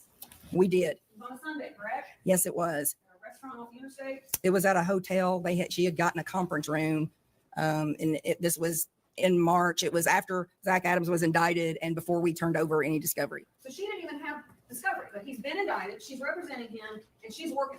That's correct. And she wanted to meet to go over proof, and if we could tell her as much as we could about what we had. She didn't want to wait to get the terabytes of information so that she could go ahead and be working on his case and discussing with him. And she had recently brought on Jim Simmons, and he came as well. And Hansel and I met them somewhere in Dixon, which was halfway, them coming from Middle Tennessee and us coming from the 24th to meet there. And we met with them for a lengthy amount of time on that day.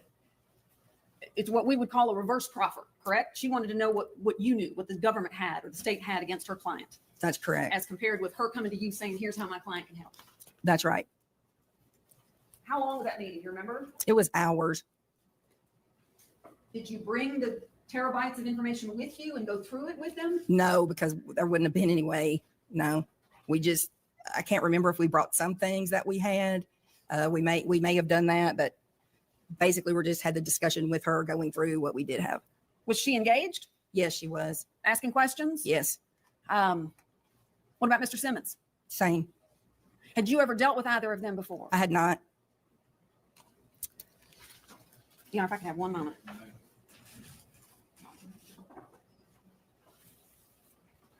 I'll pass the witness, Your Honor. All the questions? Yes, sir. Why is it that you remember the IRs that the state provided you, but you just have no memory of any IRs I provided you? Probably because the ones that they handed me are statements given by these particular defendants. Dang. You don't remember looking at the Jason or Sheila Kilser statements? No, I don't. All right. Let me read to you from the transcript of the trial and tell me if this was true. Page 1598.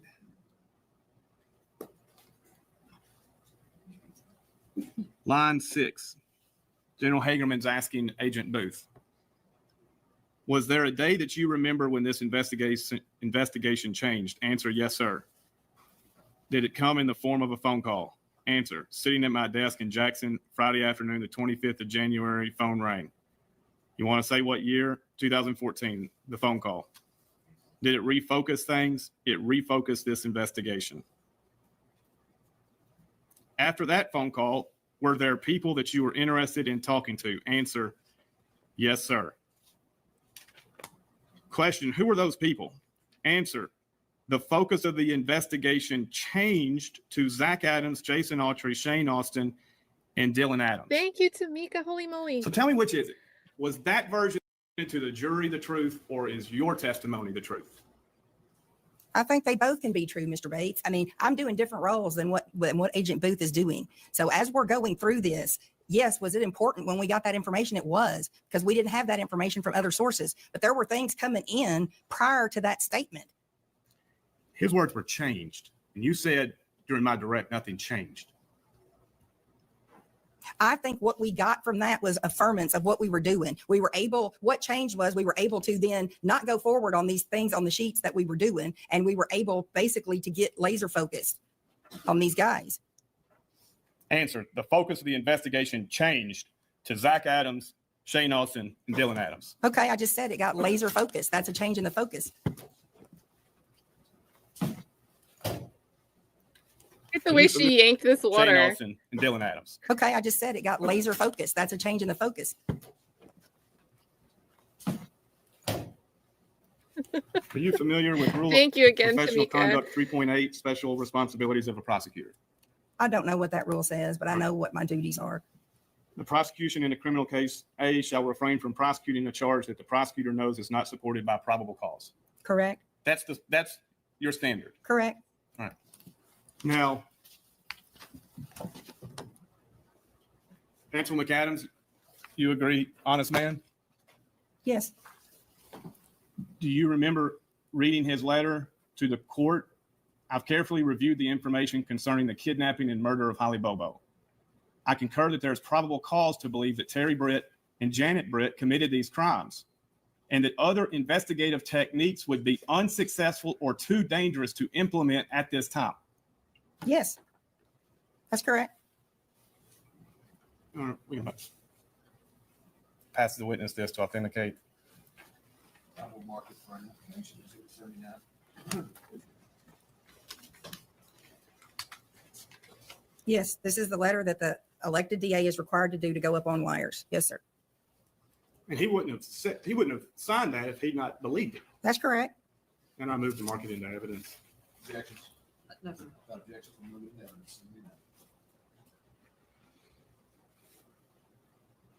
So based on General McAdams, short of the wiretap, there was nothing the state could identify that would either be successful or would be too dangerous. Right? I'm sorry. Can you say that again? Based on General McAdams' letter, the point of the investigation on Mr. Britt was anything other than the wiretap was going to be unsuccessful or was too dangerous to try to get. Yeah, and it's stated in the wiretap documents what the exhaustion is, what all we had done up to that point. In January 17th, within days of the wiretap, Mr. Britt had been told you might be bugged. Right? Yes.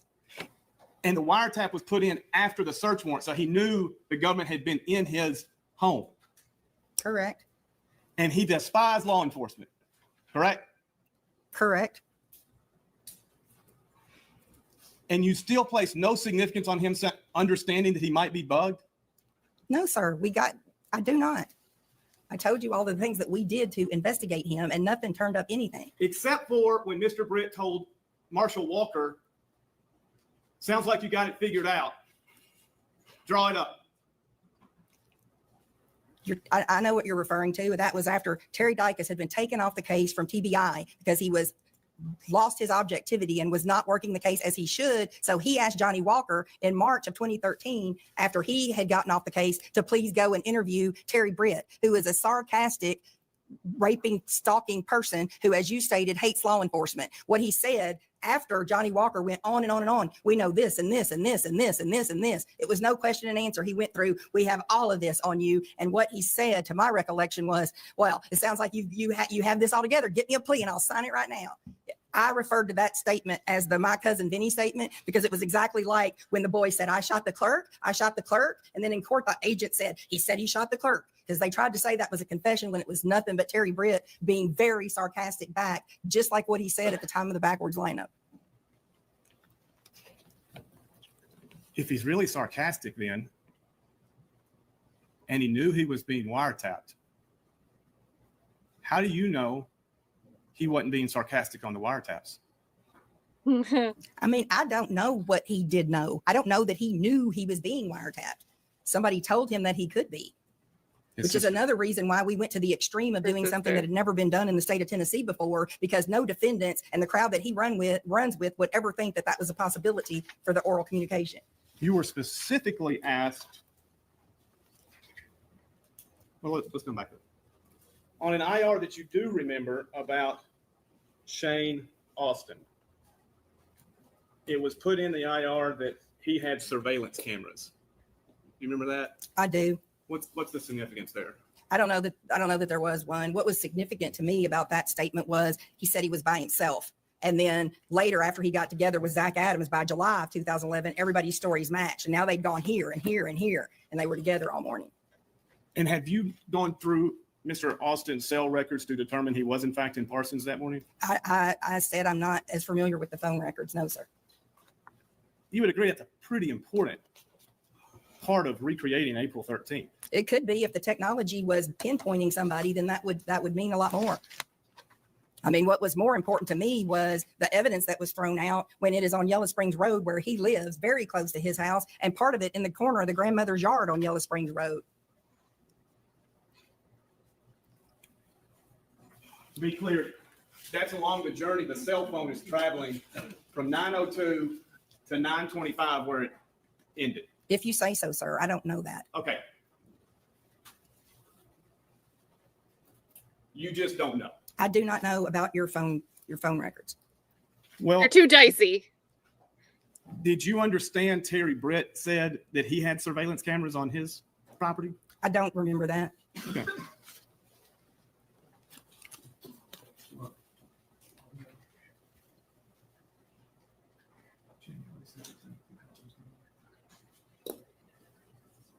We need that, whatever attorney it was that said hocus pocus.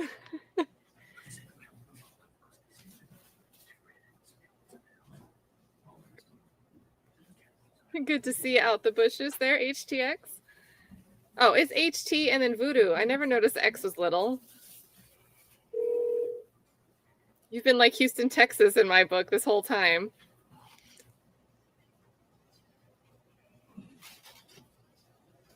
Oh, Mark Richards was the hocus pocus guy?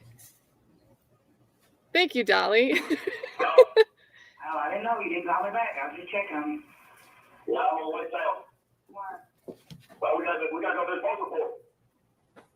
Gotta do what? We gotta go do the post report. You recognize those voices? I think it's Terry Britt and the sister. I thought y'all been there a while ago. No. That takes about 2.5 hours. Oh, okay, all right. I didn't know you didn't call my cell phone back. I didn't know it. I called the house and you get action. I said, guys, we'll go again. No, I had to go in the house to fill my place there. I put a no lock on the store shed, and I put a no lock on the store shed out back, and I took a piece of 4-inch, OSB, and when I turned it up and screwed it over, and screwed it to my shop clothes, so I can't go in there. And no, that's other. Pause. I didn't. This is paused on minute 120. Mr. Britt admits he had cameras on his property, correct? Yes, sir. Admit y'all, the government, didn't get them, correct? Correct.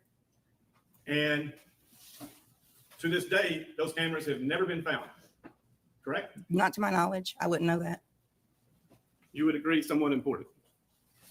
Cameras on his house. Yeah. I mean, I would have liked to have known, I guess, but I don't know if it's important or not until I would know what it was.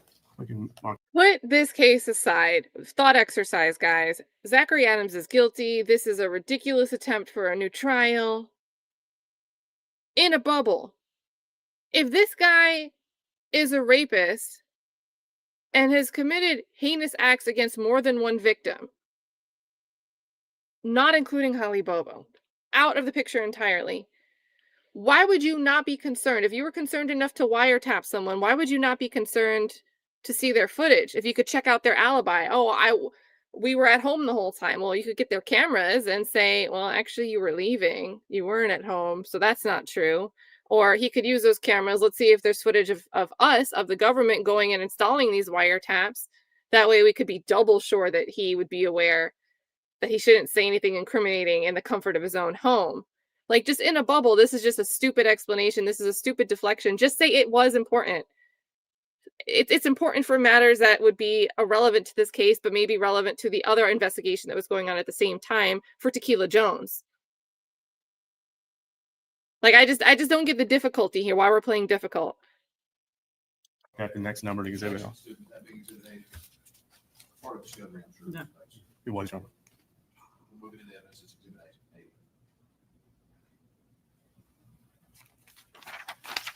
Y'all, do you remember Mr. Austin's phone or bank records being subpoenaed? I don't. Well, do you remember General Weirich asked you were in charge of marshaling the discovery? Yeah, copying it, scanning it, and getting in a form to turn it over. Okay. Yes. Do you remember the questions about whether Mr. Austin was where he said he was that day? What? I don't know. What questions? Yes. Which questions? Law enforcement wasn't sure if he was really where he said he was. I remember in the statement that you showed me, he said he was by himself. And I know by July, he then said exactly what Zach said, the places where they had gone. And that the bank records verified that? No, I don't remember anything at all about a bank. I remember a gas station. I remember buying Not a pills. bank. Get the bank records. No, I don't remember anything about bank records. Okay. And you agree, bank records don't lie. In other words, you can't indict a bank record in federal court, plead a bank record out to go live with Dennis Benjamin in hopes that the bank record's testimony stays. Sir, I object if I can. That is that to that characterization. I'll rephrase your honor. What about Shane Austin saying that I had my satellite installed that afternoon Okay. and that was verified? Okay. That was in the afternoon time, sir. Okay. I do remember confessions that he made to people. And at the PowerPoint meeting, did anybody stand up and say, wait a minute, we actually told Judge McGinley in February the reason we didn't get any evidence from the audio was because of equipment failure? Everybody knew that. I mean, we would have known that, sir. We was going through all kinds of things. And General Weirich asked you, was there any, why don't we just charge Mr. Britt on something? Remember that? Her questions to you? Yes. That's exactly what took place regarding Tequila Jones. The case that was already pinned, that had already been there, was indicted. Yes, sir. But it had been dismissed in General Sessions Court That's correct. 3 years before. That's correct. And you said it was a challenging set of facts to convict on. I believe so. Yes, sir. And within 5 months, Mr. Britt had already pled to it. That's correct. And is it your testimony still that you had no part in any communications with the prosecuting DA? I told you that I did talk to him. About plea deals? Did you talk about plea deals? I said he may have called me to tell me what he was going to do. There was no interaction really between us. I called him about the case to have him look at it, and then he may have told me what he was going to do with it, but I don't recall. Was that before or after John Walker's communication with Mr. Britt? I believe at the time that Agent Walker would have talked to Britt, he had been transported, and so I believe that he had pled guilty.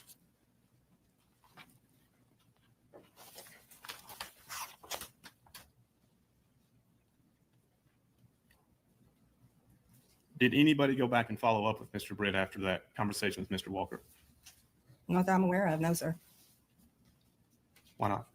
Well, there was no reason to.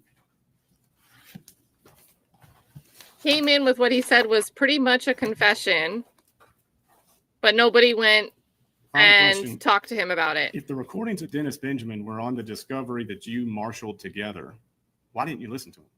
Sir, I was no longer going to be working there. This was terabytes of information in the system that was mostly paper. All day long, I was standing at a copier. Agent Ferguson, we were getting bags and bags of evidence. She had to open them up, photograph them, photograph the outside of the bags. I wasn't looking at anything. I was just turning everything over and getting it in some kind of form to go. Promise. You accused Agent Dicus and Viveros of having tunnel vision. You were advised that Dennis Benjamin was working for the family. In the fall of 2020, 2014, you were advised. You knew it had been almost a year. And you never once asked for his file, his recordings, who he talked to, any of that? I told you, I did not know about his recordings. But you were on notice of them, of his work. I knew that Jack Van Hooser had talked to him and that he was an investigator that was working for the Bobos. Yes, sir. Those are my questions. Nothing, Your Honor. Thank you, sir. Yes, That was a lot.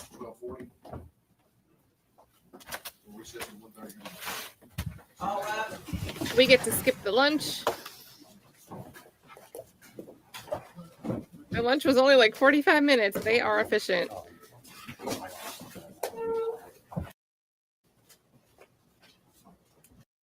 Let's go back and see. Make sure we don't miss any. Ooh, are they gonna get Viveros? Cool. I hope this is Viveros that we get to watch next. Every time they say Viveros, I think of Viverito. I gotta separate my brain. I also want to give a huge shout out to two people here. We had Gloria Smith said that she donated some clothing over to Bronx Work. So every day, and I forgot to do it at the beginning of the stream, so it went up like halfway through. But today's clear the list for holiday giving. If you guys are so inclined and you don't know where to gift and you just, want to check something out, obviously don't give anything that you can't afford to give. But it's Bronx Works is who we have an Amazon wish list pinned to in the chat today. They help put together not just gifts, but also clothing and winter gear for children and adults in Bronx, New York. So that's pinned to the top there. And Gloria had sent some clothing. So much love to Gloria. Let's get some W's in the chat for it. Gloria. Always super generous to gift. And I really like that Bronx Works. They're doing things for adults, like with the clothing. There's some collared shirts in there. There's coats and hats. Like toys for kids always feels super good, but it is not great to be an adult that's trying to get it together and you don't have a shirt for an interview, or you're like freezing when you leave the house to get out there and try to like get things going in your life, and it's super frigid cold. And I don't know if you guys have ever been. New York gets cold winters, and even though like I think the worst weather is upstate New York, in the city, if you are in taller buildings, they just become wind tunnels and the wind gets super, super cold. So all that winter gear is super important. Shout out to Gloria. Lots of love in the chat here for Gloria. Thank you so much. And seeing this quick one, I need a drink now too. That was a lot. That was a lot. So there we go. And I tried to say it quick because I got the impression Tamika might have been heading out, but in case you're still here, I want to make sure I always read every super chat that comes in. Tamika, thank you so much. Said, I have to go back to work now. So I don't know if she's still here while we're reading this, but I will be sure to catch up on the past streams so I can be prepared for the upcoming streams, whether I watch them live or watch the replay. And then everyone have a great weekend on purpose. So great words there. Again, I tried to express this in the chat because I was sure, she's probably getting out of here before we'd have a chance to read that. But I always love the phrase, have a great or do great on purpose. Let's see.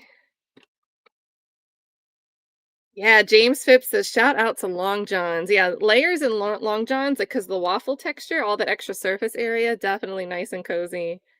And I miss having the Four Seasons, but I always wonder if I go back up to New York, there were days where I would be outside, it'd be cold, and I would just have like a light jacket on, or maybe not even a jacket. And people, when I came down here, they were like, your blood's gonna thin. And I'm like, what? That's not real. I can't really tolerate 50 degrees anymore. Like a hoodie isn't enough for 50-degree weather. Meanwhile, in New York, when it would hit the 50s, you'd be like walking home from school ready to take your jacket off because you'd start getting sweaty. So I think the blood thinning thing actually has some truth to it. But I do miss it up there. I do miss all the winter clothes, the layers, being nice, warm, and bundled, coming back inside and getting some hot chocolate. And that really weird feeling like you wash your hands after you've been out in the cold, and like the temperature of the water from your sink, it just feels weird on your cold hands, and it like messes with how your brain interprets the temperature. I just love all that stuff. But that's just my winter rant. Again, major shout out here to Gloria.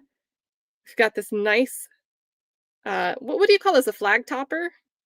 Is there a term for this? That we get every time they go away from the court for breaks instead of a seal. We're used to going to a seal or a ceiling fan. But this is what we've got here in Hardin County.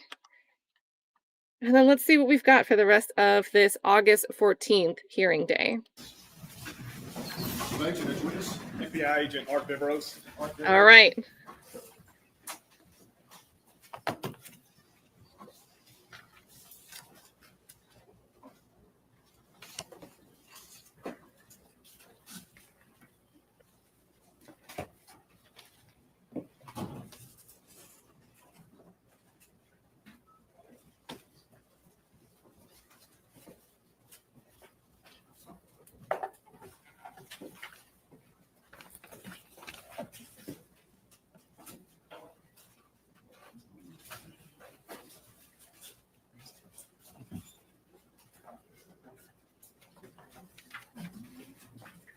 I don't think he been good back watching.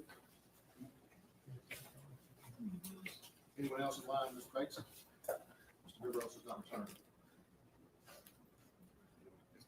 Jerry Gonzalez there. I don't think he's back here.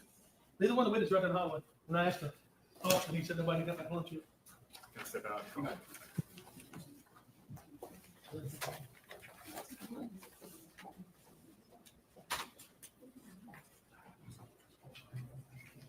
Are we still on there? No, I just want to let everybody know. We're off the record, so you know, camera and microphone is still on.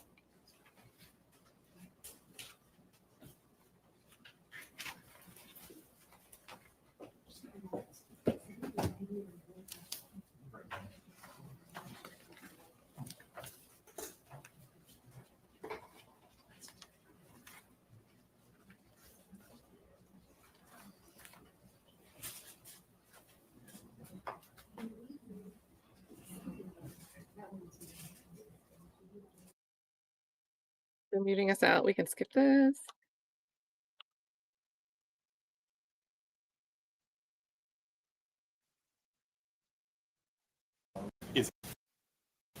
I have not made a decision as to.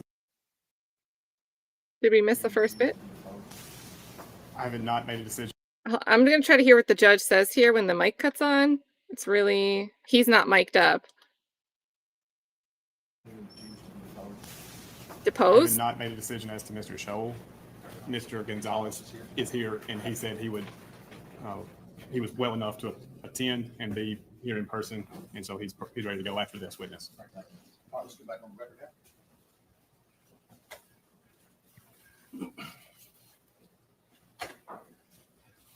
Viveros, if you'll stay on this one, please. Okay. Over there? Yeah, just, you can stay right there. Okay. Just raise your hand. All right.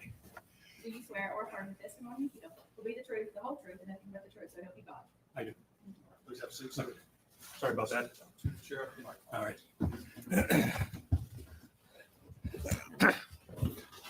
State your name, please. Arthur Gregory Viveros, Viveros. And Mr. Viveros, you are here under subpoena as a formal federal agent with the FBI. Yes, I am. And are you familiar with your restrictions regarding The TUI letter. Yes. Yes, I am. and just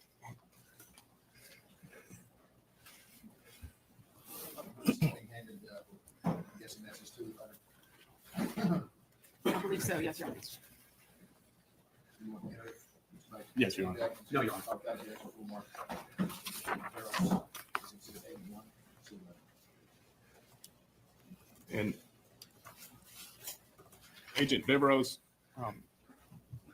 you were here in May of this year, Yes, I was. and that was a Thursday, I believe, the May 22nd. Yes, I believe that's correct. And where had you been that day? I just flew in from California. My oldest brother had died. Okay. I was there for the funeral, and I just flew in into Memphis, And then you came right here. straight over here in the morning. And then we started with your testimony, and then you left. Yes, Did you understand that you were still a sequestered witness? yes. All right, what's your understanding of a sequestered witness?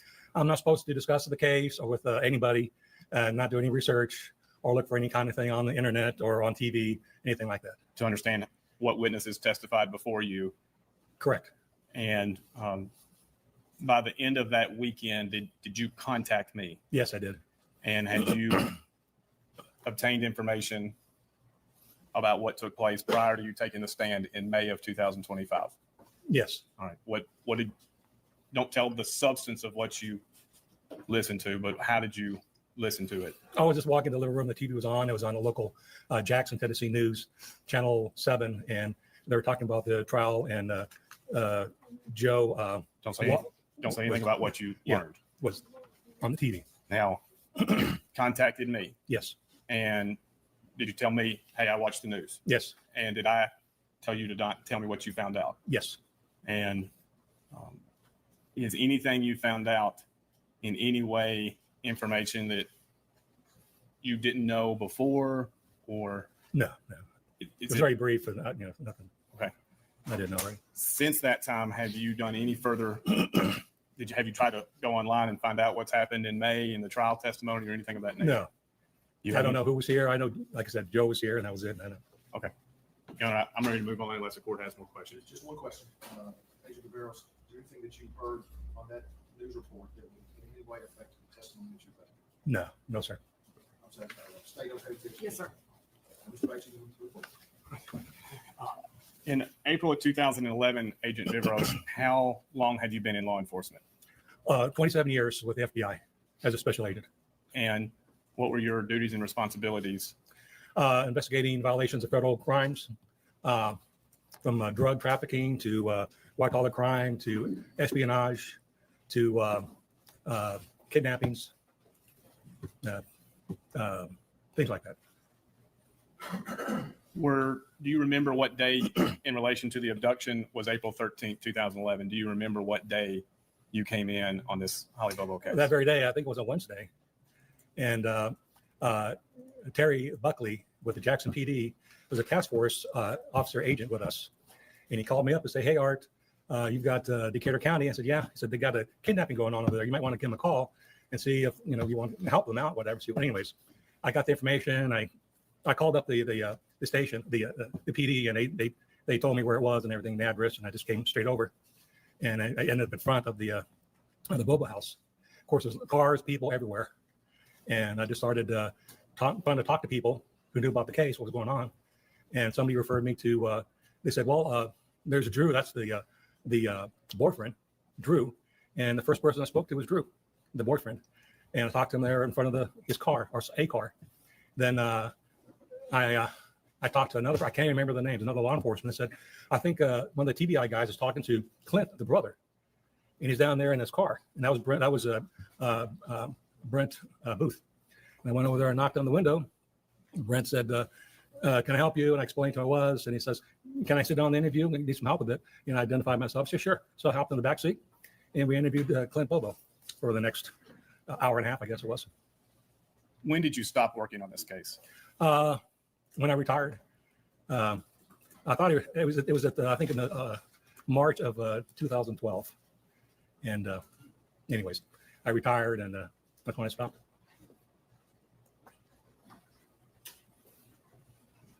Who did you report to? Well, at the time, initially it was Clayton Goldsmith was the acting supervisor. And then Eric McCraw came in as a new supervisor. And he was my supervisor from then on. And that was with the FBI, yes. And out of the Jackson office. Did you work with the TBI? Yes. In local law enforcement? Yes, primarily Terry Dicus, the case agent for TBI. And others, Brent Booth and we did a lot of interviews together, Brent Booth and I. Did you interact much with the state prosecutors? Somewhat. And towards the end there, I tried to get Helen. I can't remember her last name. Red hair, short red hair at the time. And I tried to explain to her, I think we got a very good circumstantial evidence case. And she said, well, I understand, but we only have one shot at it. If we indict him and we can't get a prosecution, he's done. She said, I'm hoping that we can develop it further. So I said, okay, I understand. But of course, it never happened. As far as Terry Britt being our main suspect. And was that before or after the wiretapping? That was after. Yeah. you cannot reveal any secrets under the 2E regulations. So I'm not asking for secrets. Did you participate in the creation of the wiretap application? Yes. This was done when? I have to say approximately, I can't remember exact dates, but once we developed Terry Britt as our suspect, then we decided that, well, we need to go up on a wiretap and do other electronic means to try to get what we can. And I understand that the state of Tennessee has never done wiretaps. Of course, the FBI does them all the time. And so we had some experts contact Terry Dicus, and he drew up a very nice application for a wiretap. And I did some communications requesting it, and the Bureau, to do that. And they came in from Quantico, and we set up the equipment, helped them set up the equipment, the state. And then we started listening. So this is the clear answer of why we finally got wiretaps over in January. That's just a clear-cut answer. Hey, we think this is him. Oh, can we indict him when we need more evidence? Okay, well, let's try to get some more. Let's get some more information. Let's take out a probable cause. Let's get some wiretaps going. Why couldn't Boswell tell us that? And in relation to the search warrant of Mr. Britt's home, what was the timing of this? Say that again now. Was there a search warrant on Mr. Yes. Britt's home? Yes. Okay. We had set up some other electronic means of capturing information beforehand, if I remember correctly. And then but we also had realized that we wanted to go further. And we decided that if we do the search warrant on his place and we arrest him for, I think it was a gun charge, outstanding gun charge on Terry Britt, we could use that as a means to go in there and set up the electronic devices. Okay. And then we use that with them being gone, and then doing the search warrant and searching his the facility, his grounds, and so forth to do what we needed to do. Do you remember the day of the search warrant? Were you present at Mr. Britt's Yes, home? absolutely was. Do you remember talking with Miss Janet Britt? I don't remember talking to her directly, no.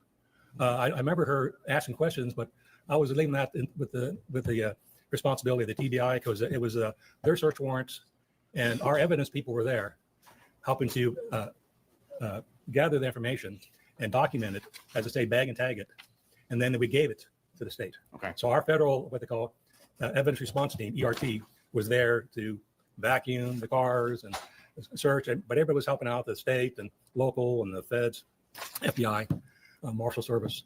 And then once we got all done, then we gave it to the states for them to process, unless they wanted us to process some things. I'm going to hand you a documents front and back. The front it's an IR 449, and the back is an FD 302. One. Documents for identification. Exhibit 82. And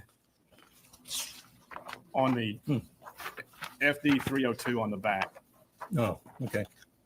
can you review this document? Okay.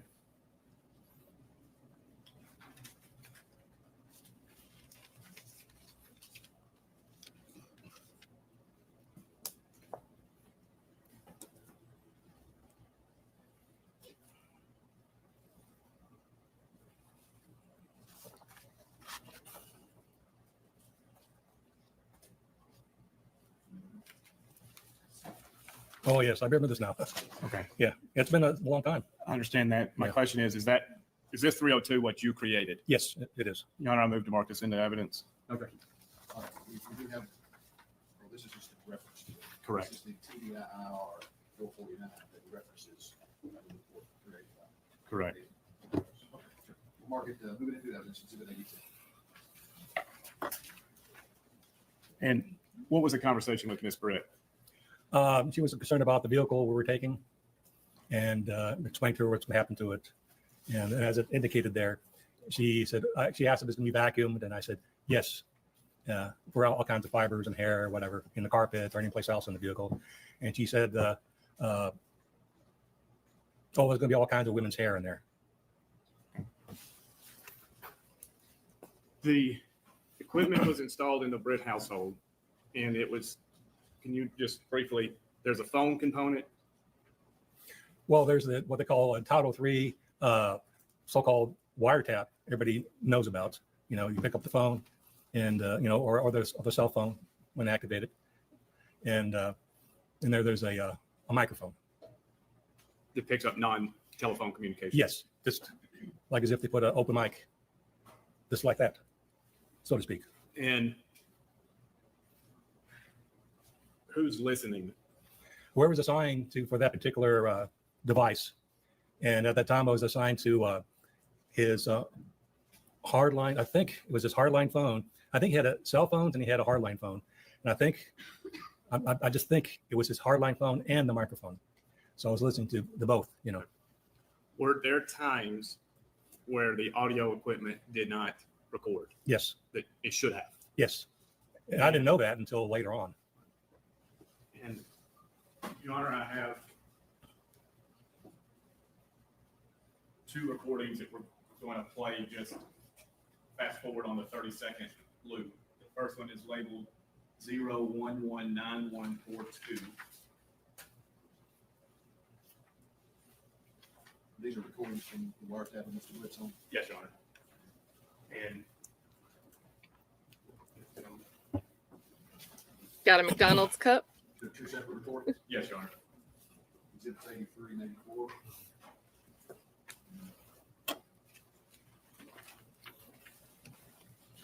Objection to them being. No. We'll move into that.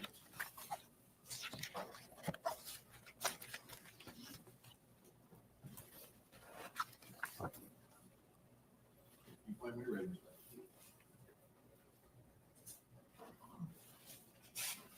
they're being played, they're silent, Your Honor. I'm somewhat proving them. There's nothing on it. Let me just fast forward 30 seconds.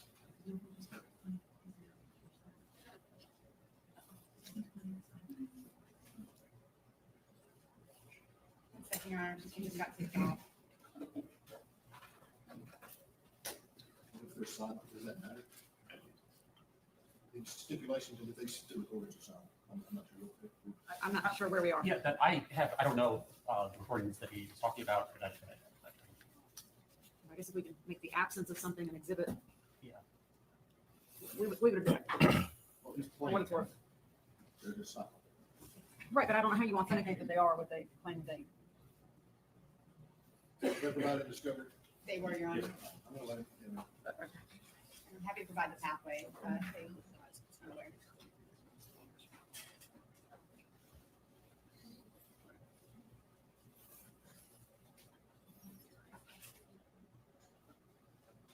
What are the length of these recordings? Right. Look, this one's 10 minutes. I don't plan to play it for 10 minutes. If we just fast forward through.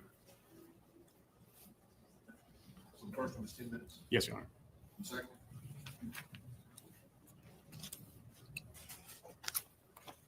Go to 1955. I believe 15 minutes. Also silent. Yes, Your Honor.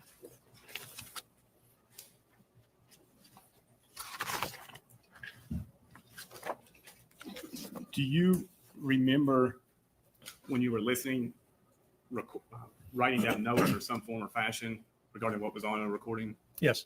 Whenever you hear something on a phone call or a microphone, if you hear something that's pertinent, meaning something that's criminal, could be used as evidence for the crime you're got the equipment set up for, you need to annotate, summarize what you're listening to, and so the case agent can look for it and find it, listen for it himself, and then see what I thought was pertinent and see if he agrees and see if we can use it as evidence or not in the case. So I'm going to summarize what I heard, which I think is criminal activity, and I'm going to make it there for the case agent to use it, read it himself or herself for the case. And did you hear things that you believe was important in investigating Terry Britt? Yes, I did. What were they? Well, first I heard a phone call. Of course, with a phone call, as soon as a pick up the receiver, your recorder starts, and you're notified that somebody's cut to the line. So now you're listening for the phone call, and you're listening to what they're saying, and if it's something, and you're trying to identify who these people are on both ends, and you're trying to again identify things that are criminal in nature for the case you're working on. In this case, I can't remember the time. It was sometime in the evening. His sister, and I can't remember her name, might be Peggy. I can't remember. Anyways, she calls him up, and I recognize Terry Britt's voice because I had interviewed him with Brent Booth like 2 months prior, so I knew that was Terry Britt. Of course, the other end was at that trailer, so so I knew that was him. And the conversation was such where she said, "Well, you need to be careful what you say on these phones because they're gonna wiretap these phones." She said, "Remember when Mom and I burglarized those mattress trays cabins?" She said they tapped our phones, and they came in and arrested us, and they must have tapped our phones. So I said, yeah. Well, he says, why is that important? Well, it's just that she's conscious of, to me, that there could be some criminal activity, and I need to be careful what you say. It's going to get you in trouble. He said, he says, those whores are going to try to pin this case on me. The whores are the law enforcement. He says, yeah, those whores are going to try to pin this case on me. He says, I didn't even know the bitch. And I believe you're referring to Holly. So I didn't even know the bitch. And he says, okay, well, yeah, just be careful. Anyways, they hung up the phone and there was some silence. Now I'm listening to the microphone. So there's some silence. And then he says to somebody there in the trailer, he says, yeah, those whores are going to try to pin this case on me. And the person that he's talking to doesn't say anything. And he says, again, I didn't even know the bitch. And he says, I wouldn't do something like that. He says, I can't remember what we did that day.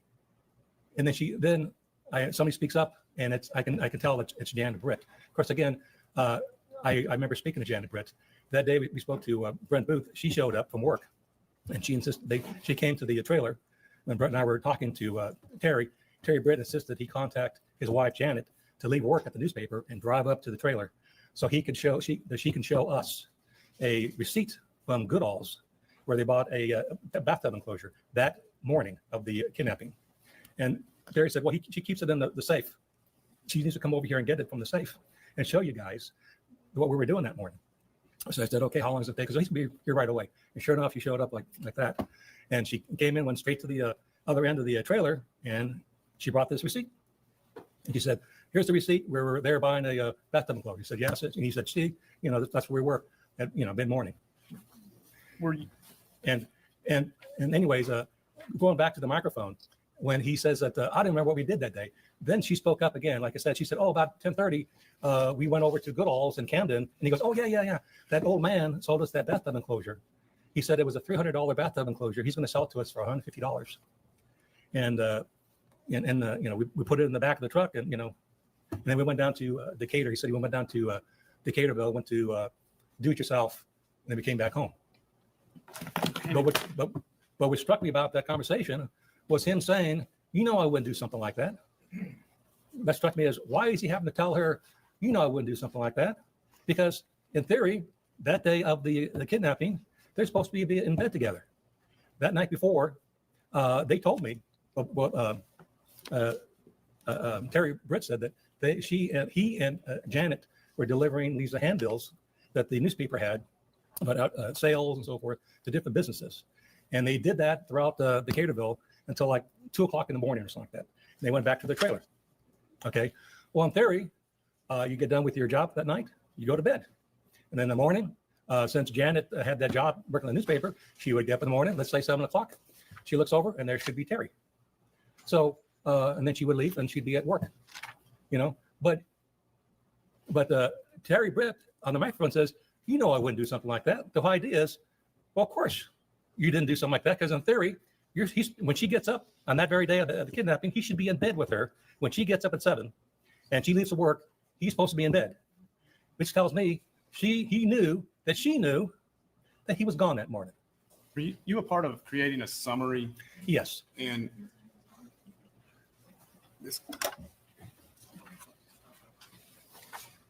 have you seen this document? It's front and back. Well, this is all apparently afterwards.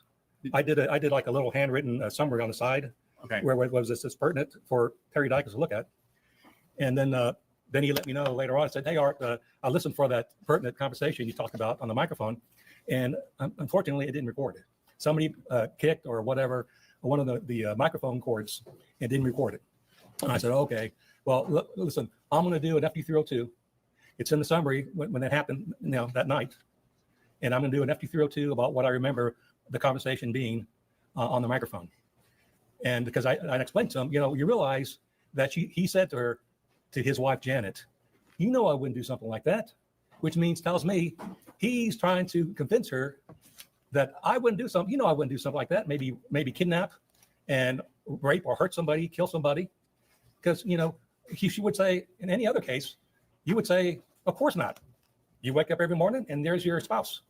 You don't, my wife doesn't tell me when something bad happens in Jackson, Tennessee, thinking I had something to do with it. I don't have to tell her, I wouldn't do something like that. Well, yeah, I don't expect you to have that kind of lifestyle. And I expect, every morning I wake up, you're right there.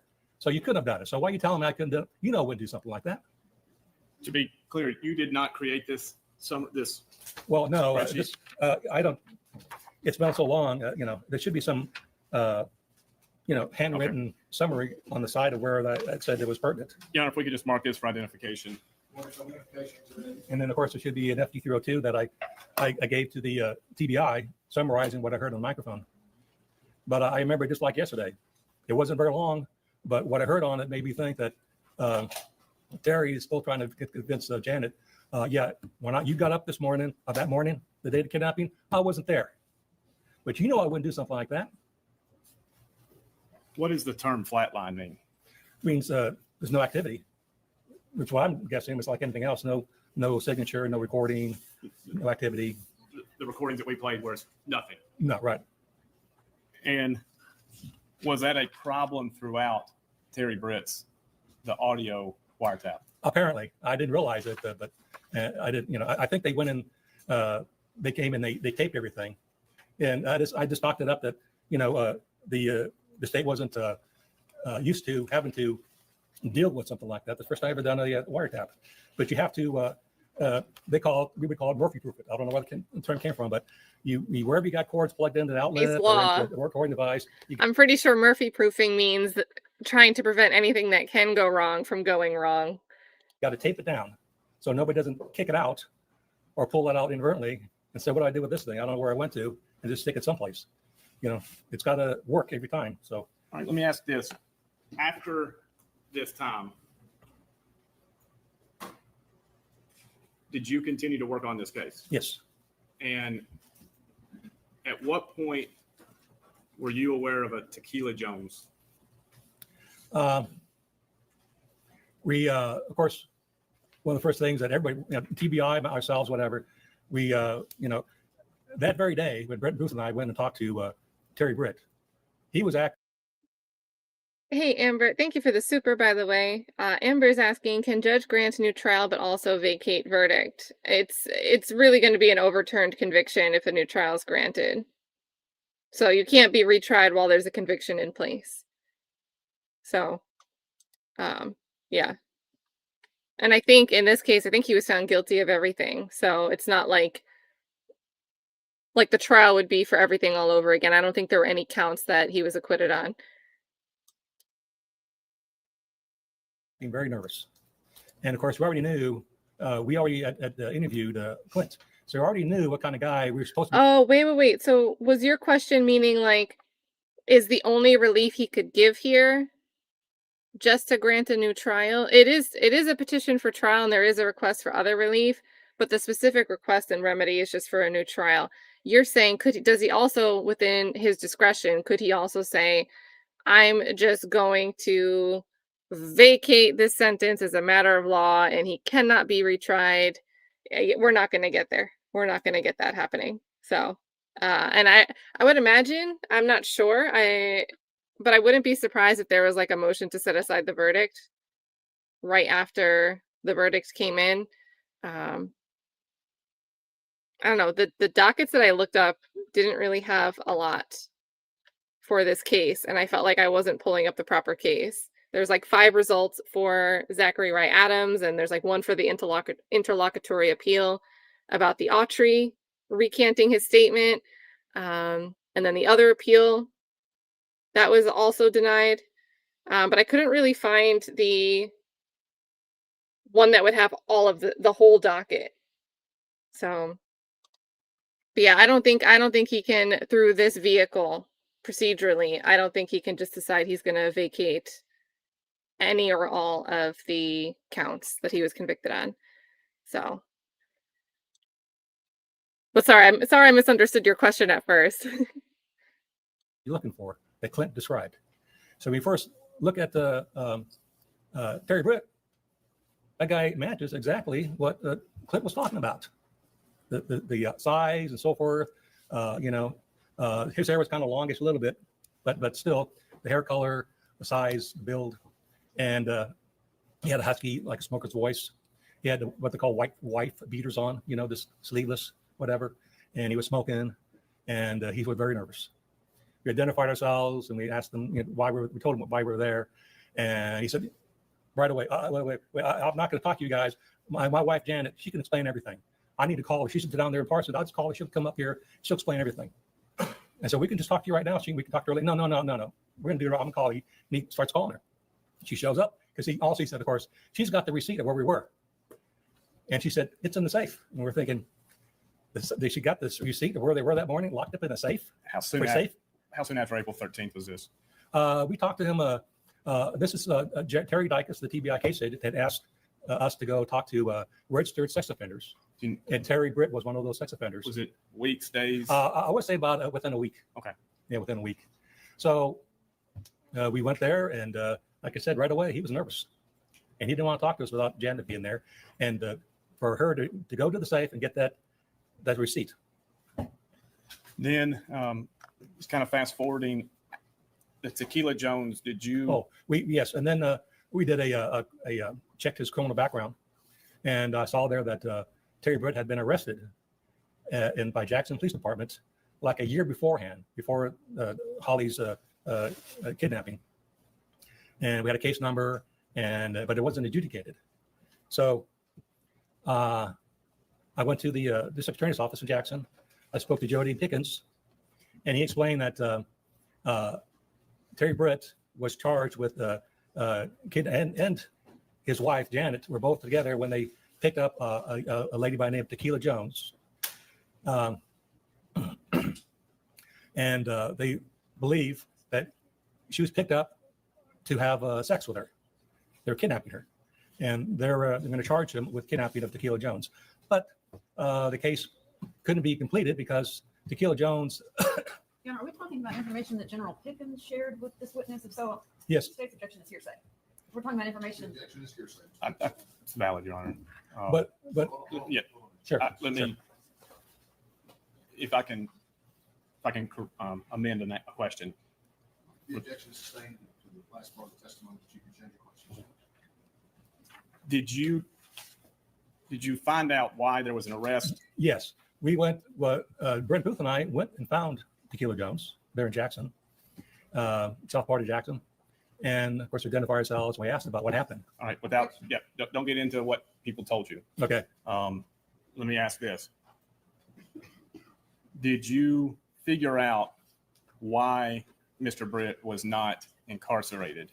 Because they couldn't get the Tequila Jones to show for a court case. All right.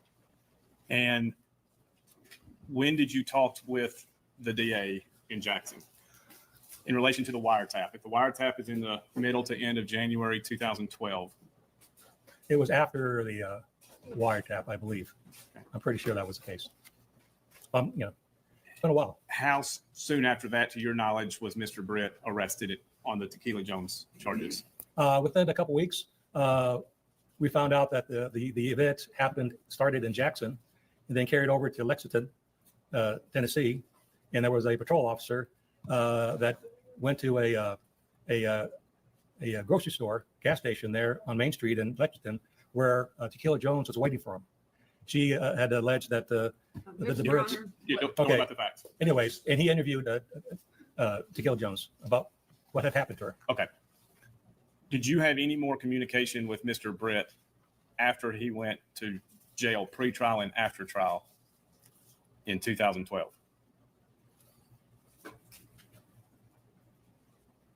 No, his wife, yes. Okay.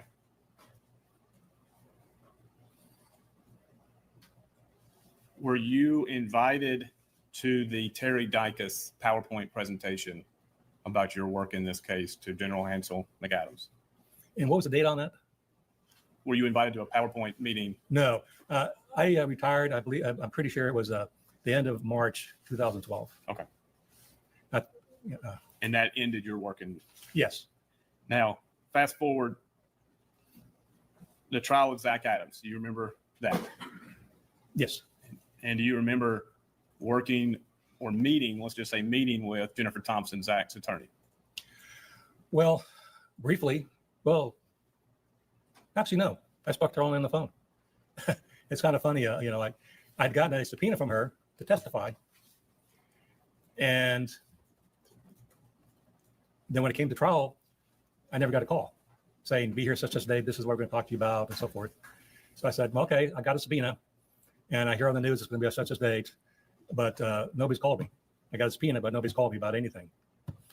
So I called up, and the lawyer, Gonzalez, answered the phone, and I said, I got a subpoena. I'm not sure this is asserted for the truth of the matter, Your Honor. Well, anyways, they told me that I'm not needed. His response was, it's not being certain. Okay. Well, Thank they you, told me I Keith. wasn't needed. I said, okay, well, I got a subpoena, now they don't need me. But, I was watching the trial on TV, like everybody else was. I was like, well, I thought I had interviewed a lot of people, and I thought there'd be somebody they want to talk to me. So I called them again. This time I talked to Jennifer Thompson, and I said, I got the subpoena. I was told by Gonzalez there that I wasn't needed, and he didn't explain anything. I just, are you sure you don't need me? He goes, oh, she says, oh, okay. Your Honor, object again. I think this is being asserted for the truth of the matter. Hearsay. Hearsay is the objection, Mr. Bates.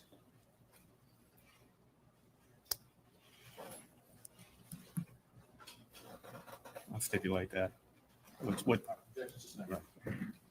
In relation to what missed that conversation, did you ever show back up to the Yes. courthouse? Yes. How many days after? I think it was the following day. Okay. And then you were put on the stand. Yes. Did you Then this? I do want to hear what the answer to that question was. That's not hearsay. The result of that changed the perspective. Mr. Gonzalez says, we don't need you. Apparently, Ms. Thompson says, we do. I want to know that. What did Ms. Thompson say to you? Well, on the phone, she says, oh, you know a lot about the case. Why don't you come down here and we're going to have you testify? I said, okay. So I waited out there, and then was just waiting out there. It's like now. And then the defense was the prosecutor, Larry. Is it Larry Hagerman? Larry? Anyways, he saw me, and somebody must have pointed me out because I didn't know who he was. He didn't know me. He asked me, hey, are you Agent Viveros? And I said, yeah. Why don't you come in here? I want to talk to you. So I went back in that little room over there, and he started asking me some questions. And this was with the state. With the state. Prior to this time, had you met in person with Jennifer Thompson? No, but she had walked. The door was open, and apparently she was looking for me. She walked right by and looked at me, and she saw me with Larry, and she kind of kept on going. Like I guess she didn't want to interrupt the conversation. So, but I was like, are we going to talk? Did you talk with her before taking a stand? No. So I just sat down, and I never did talk to her. But then I got called to come in, and then she asked me some questions. Okay, and that was it. That was it. It wasn't on very. Well, I wasn't on very long at all. Did you receive any complaints prior to your retirement in March of 2012 about your work in this case? Complaint? Yes. About me working it? Yes. Did anybody come up to you and say you're not doing a good job, or you're lazy, or anything of that nature? Well,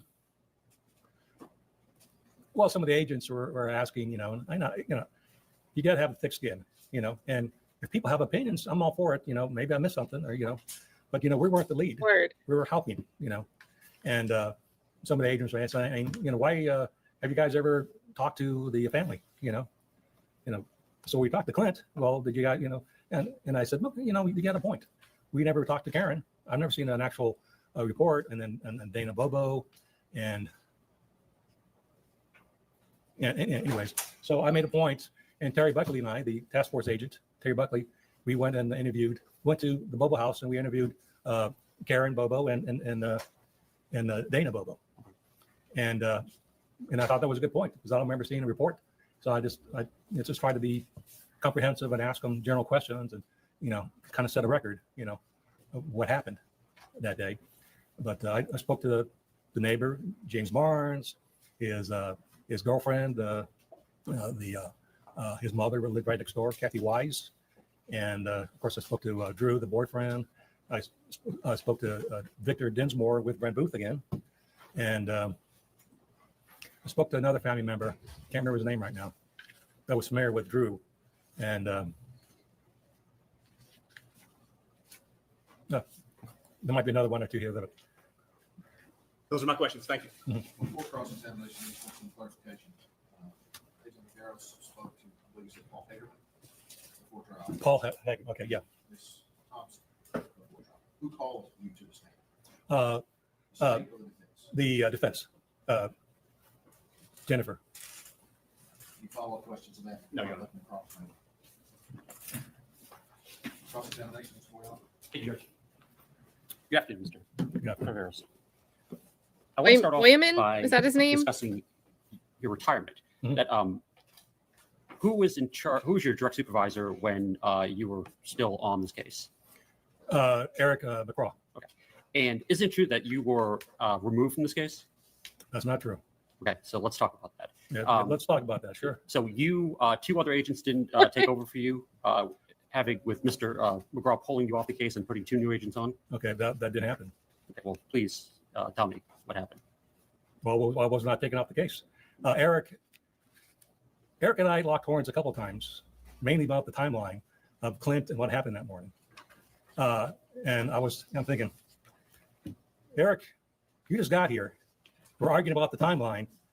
Myself and Brent Booth came up with that timeline working with Clint and using his phone by seeing the phone calls. And so I really want to focus on, And like, when you were removed from the case, who made I that was not decision? removed from the case. Okay. You say that I am. This is news to me. How did you depart this case? I retired. You didn't retire in the face of being taken off the case? No. But ultimately, you left the case and two other FBI agents took your place.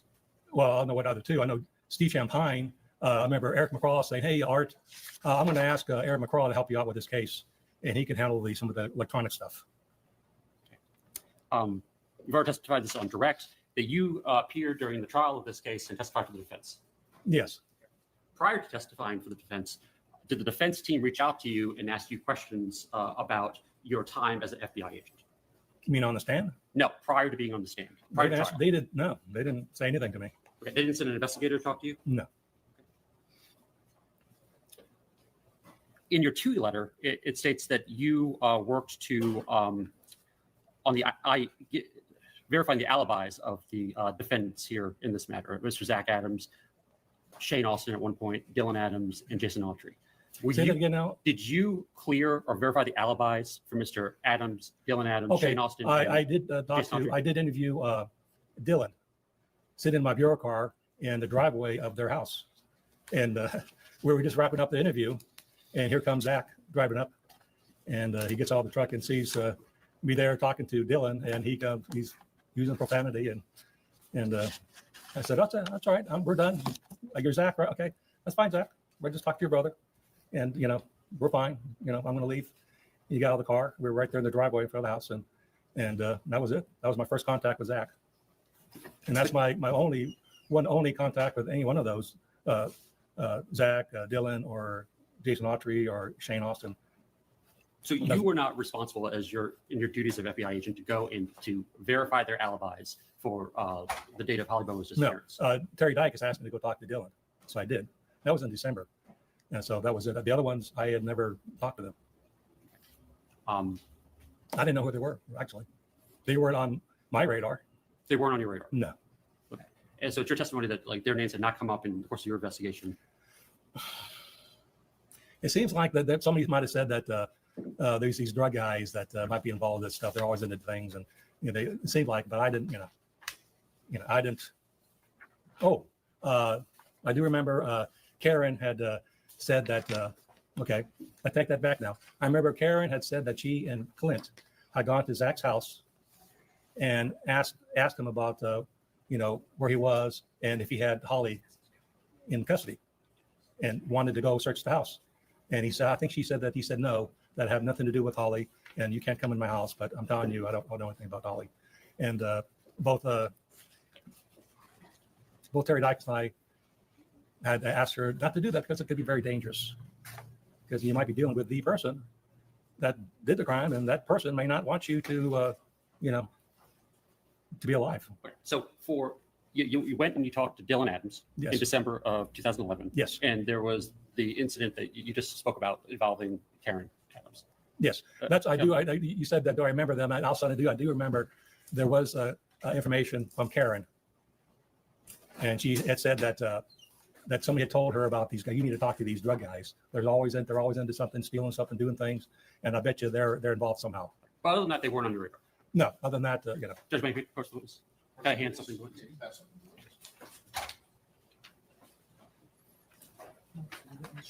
Oh, I have one for Judge. Thank you. One for Judge.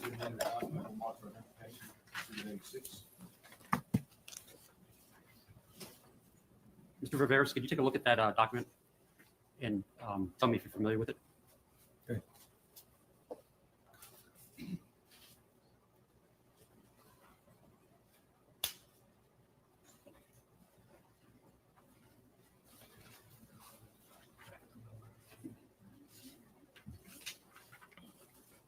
So we got an IR on the front of it. It's IR 1926, right?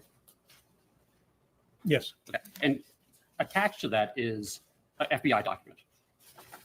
Okay. Now, what type of FBI document is this? This is an FD 302. What does that mean? That's a federal document number, and we do all the interviews with pertinent information. We put on a FD 302. Okay. So when was this interview done on this form? December 8th, 2011. Okay.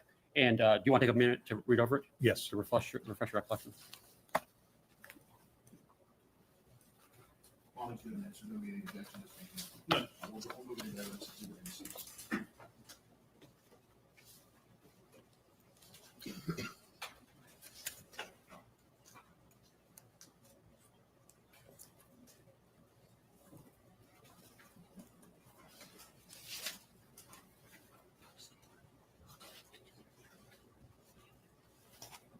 Whisper, whisper.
Okay.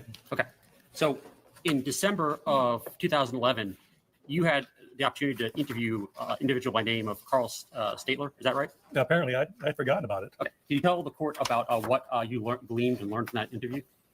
Well, that Zach Adams, he believes that Zach Adams was involved in the abduction of Holly Bobo.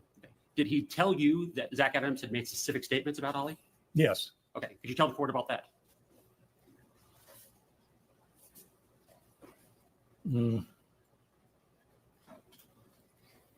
Yeah, Adams said he blurted out, I let Shane Austin hit it.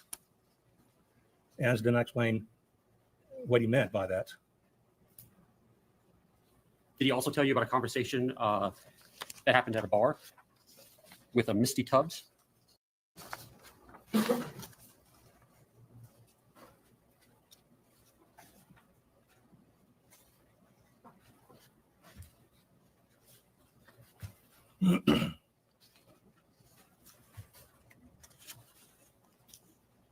just trying to find it here.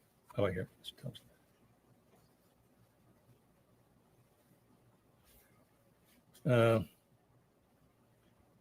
Staley was interviewed by TBI by telephone. He told the agent, whose name may be Terry, about Adams' remark to Misty Hubbs. He thinks he forgot to mention to the agent about Adams' remark as they rode in his truck and about Adams being messed up for weeks after Bobo's abduction. Is that what you're talking about? No, but that's also a point I wanted to get to. On the Okay. first page, Okay. in paragraph 4, does he tell you about a comment Zach Adams made at Johnny's bar? Oh, Adam shouted at her, you'll end up like Holly Bobo, like Holly Bobo bitch. Okay. Judge, I'd like to have that entered as the next number exhibit. Okay.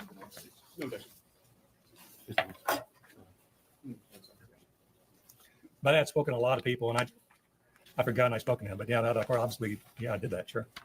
I'd like to pass this up to the witness. Wait for the judge.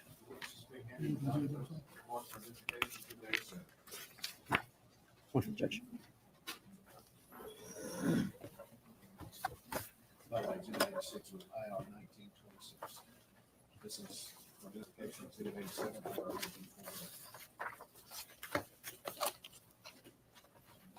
Mr. Viveros, did you have occasion to, based on this document, interview Victor Densmore? Yes, Brent Booth and I went to his house and interviewed Victor Densmore. Okay. Oh, so And he this went was to in Indianapolis? November of 2011? Is that Yes. right? Mhm. Okay. And do you want to, and the IR has attached to it another FBI document, which memorializes that interview, right? Say that again? Which sets out the interview and what Yes. you learned? Yeah, November 22nd in Holiday, Tennessee. I would like to draw your attention to the 6th paragraph, the last sentence on the first page. Densmore did personally hear. Could you Here, read that Zach, for the court? tell his girlfriend, Rebecca, last name unknown, over the telephone that he was going to put her in the ground like Holly Bobo. This occurred not long ago when Adams was at Densmore's home visiting. Zach Adams is presently being held in Decatur County Sheriff's Department jail on drug charges. So based on at least those two IRs, Mr. Zach Adams had come up during your investigation Yes. Into this matter. Yes. And we're talking about year 1 here, Yes. 2011. Yes. And I would like to have Mark, next number two. But like I said, he had come up later in the investigation before I retired.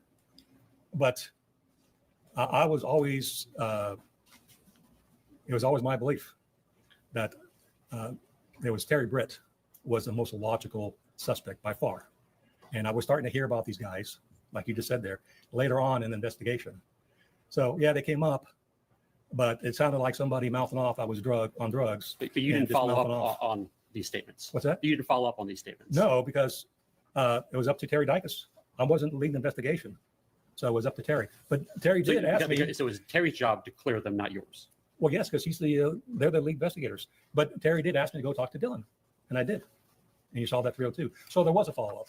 But I'm not going to go out and talk to Zach or the other ones without Terry Dicus telling me, asking me, because he's the lead investigator. We're there to help him. Did you recall sharing these two, information that you learned from these 2 interviews with Terry Dicus? Do I recall what they said? Do you recall telling Terry Dicus what you learned from these 2 Yes. interviews? Uh-huh. Okay. Yes. So, and it was entered into the case file. Is that Yes, right? absolutely. Of course, Brent Booth was there too. And basically Terry Dicus and Brent Booth were, working together on this case. So it's not like, if Brent Booth is there, he's going to tell Terry. And I remember telling Terry about this. And I said, no, he's got a record, this guy, Victor Densmore. And, and I just said, well, it could be true. I don't know. There was no physical evidence that was found during the search at Terry Britt's house Well, we found that there was hair that was found to be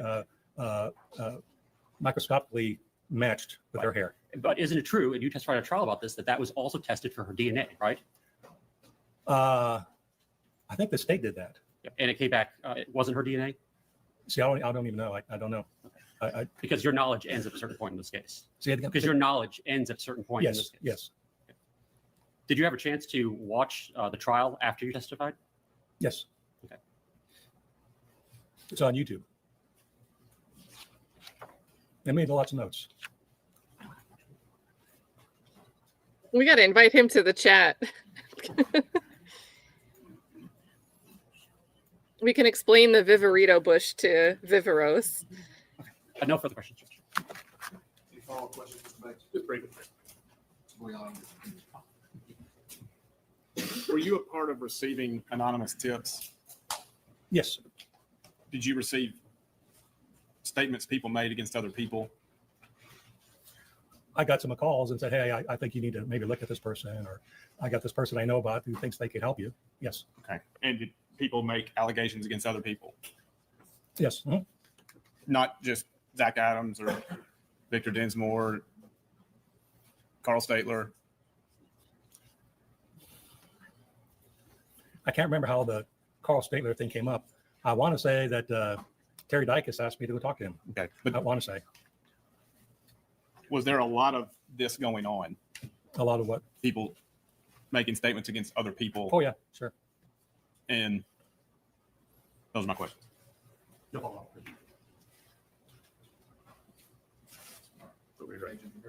Yes, sir. All right. Thank you. Counsel, we did. Release him.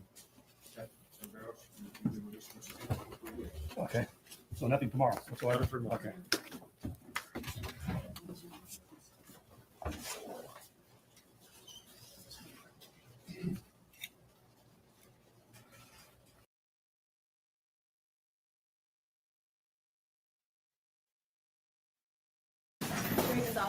Jerry Gonzalez.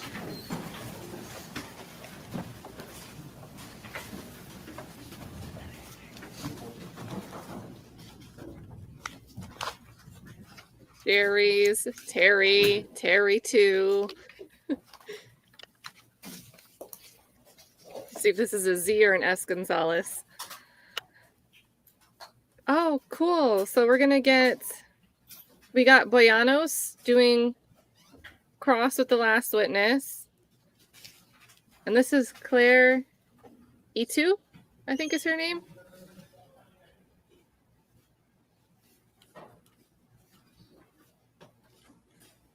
They're switching up the roster, guys.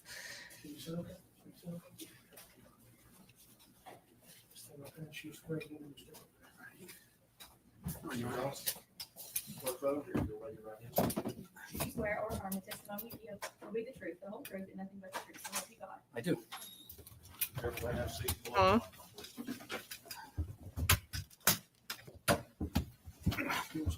Aw. Sure. Thank you. How's this? Thank you. Good afternoon, Mr. Gonzalez. Good afternoon. Can you just please real quickly state your full name for the record? My legal name is Gerardo Alejandro Gonzalez, but I go by Jerry for obvious reasons. Thank you for being here today. Can you just real quickly? And I guess on the tell spelling us with what you do these. for a living? I'm an attorney. Okay. And how are you involved with the Zach Adams case?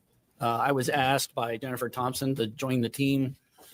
I can't remember at what time, but it was fairly close to when the trial was scheduled to begin. So I was not involved at all in a lot of the pretrial litigation stuff. Okay. Would it be a correct assessment around maybe June of 2017 that you became involved? Does that sound about right? That sounds about right. And did you know Ms. Thompson prior to becoming involved in this case? Oh, yes. I've known Jennifer Thompson for decades. And had you had cases with her before? Yes. And when she asked you to become involved in the case, what was your understanding about what your role would be? I didn't really have a clear understanding at the time she asked me to join. As I recall, at the time she asked me to join, her reason was because she needed somebody on her side. It was obviously I didn't know anything about the case. And at that point in time, as I understand it, her and Jim Simmons were no longer speaking to each other. And she needed somebody sort of on her side, is the way I understood it, between her and Jim Simmons. I'm going to back up just for a second here, just to get some background on you. Just, how long have you been practicing law? I first got licensed in Michigan in 1996 and then in Tennessee in 1997. So 24 years. And Typically what type of law did you practice or do you practice? Well, currently I practice probably 99% of my cases are in federal criminal defense. A small number of state criminal. I used to do more state criminal, but when I got on the Boy.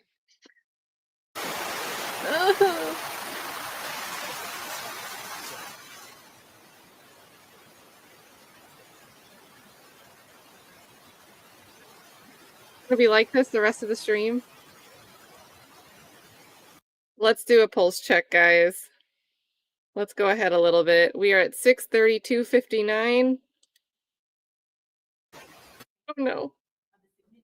Okay, it seems to cut off right where I jumped to. Do you guys want to brave that out? Or do you want to just not worry about whatever was said in, I don't know, would that be about 8 minutes?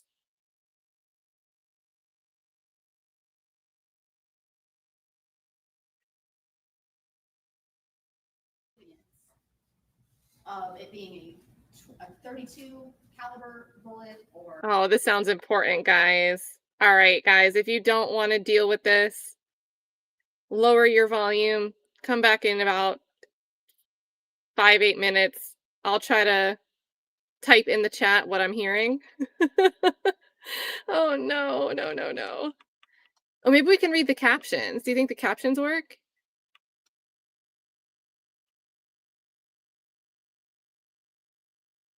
He's been practicing forever. Mostly defense. Oh, the captions aren't working. All right, guys, we're going to brave this out. Let's do it. Let's do it.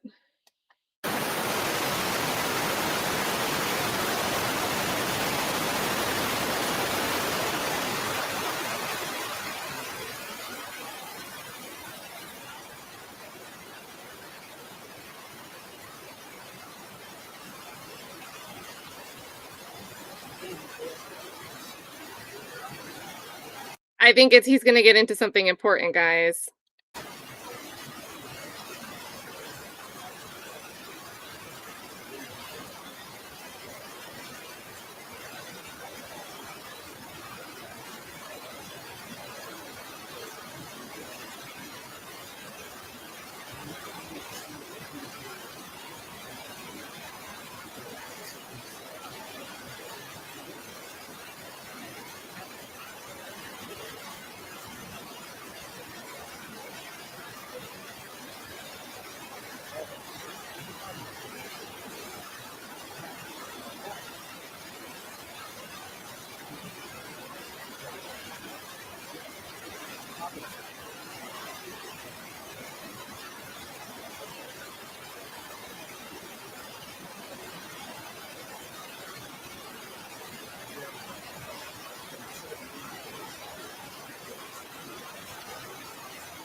All right, so partially right now going to the ineffective assistance of counsel. So there was a rift with the previous trial attorney team. So like Jim Simmons, Jennifer Thompson, they're falling out. Jennifer Thompson reaches out to him, wants him to come on board, but there has not been, this is the eve of trial essentially.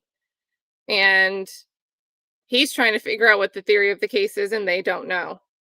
Jennifer does not know, which means either maybe they had disputing theories between Jennifer and Jim, and maybe that's why they fell out, or they just didn't have a solid theory at all, which means probably not a very good defense.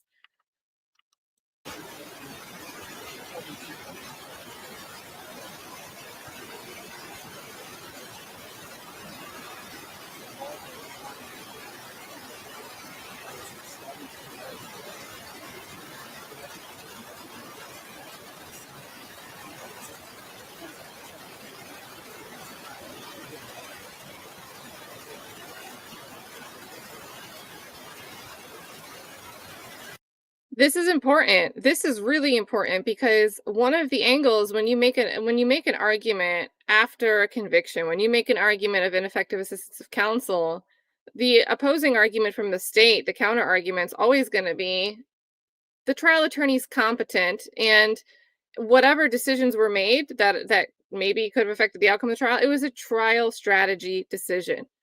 There was a choice made. And we have this guy who has a stellar reputation, long decorated career, tons of experience, telling us there was no trial strategy. So if there was something that the defense wants to argue, this happened and we think it was ineffective assistance of counsel, you've got this guy testifying there was no strategy.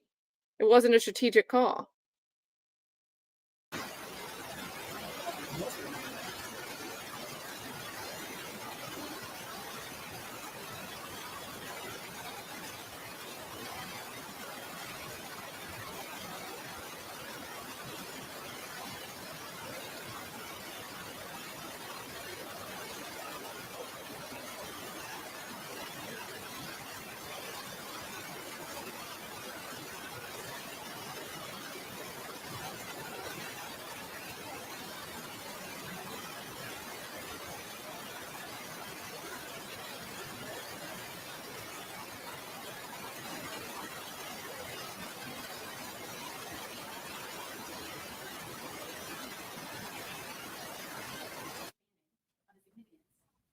Of it being a 32 caliber bullet or any other caliber bullet?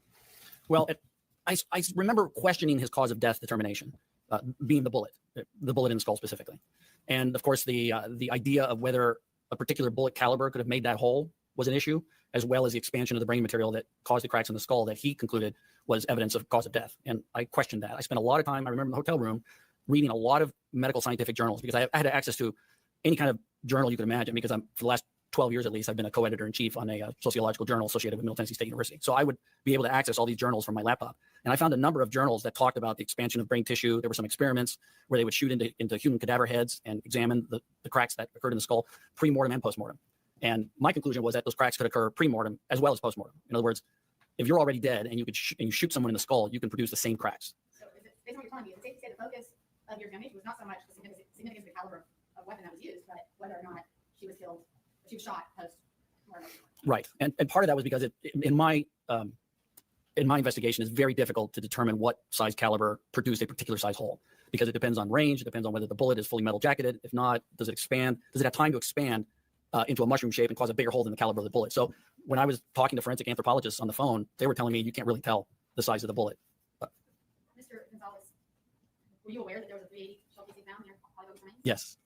And were you proceeding in this trial in your questioning as if the 32, you were resigned to the fact that 32 was the weapon that was used to make the bullet? No, I didn't necessarily believe that the gun that was introduced into evidence was the murder weapon itself. We went and examined the weapon. We examined the bullets that I think were found with the weapon. But because of the difficulty in determining what size caliber was, I wasn't convinced that it was a 32 or a 380 or something else that caused the bullet hole. Do you recall what the diameter is of a 380? I think 0.355, if I remember correctly. And do you have any understanding of whether or not a 380 was ever excluded as the murder weapon or as the weapon used in this case? No, I don't think it was. So I'm going to come back to that. So I want you to remember that I just asked you that. Okay, I'm going to come back to that.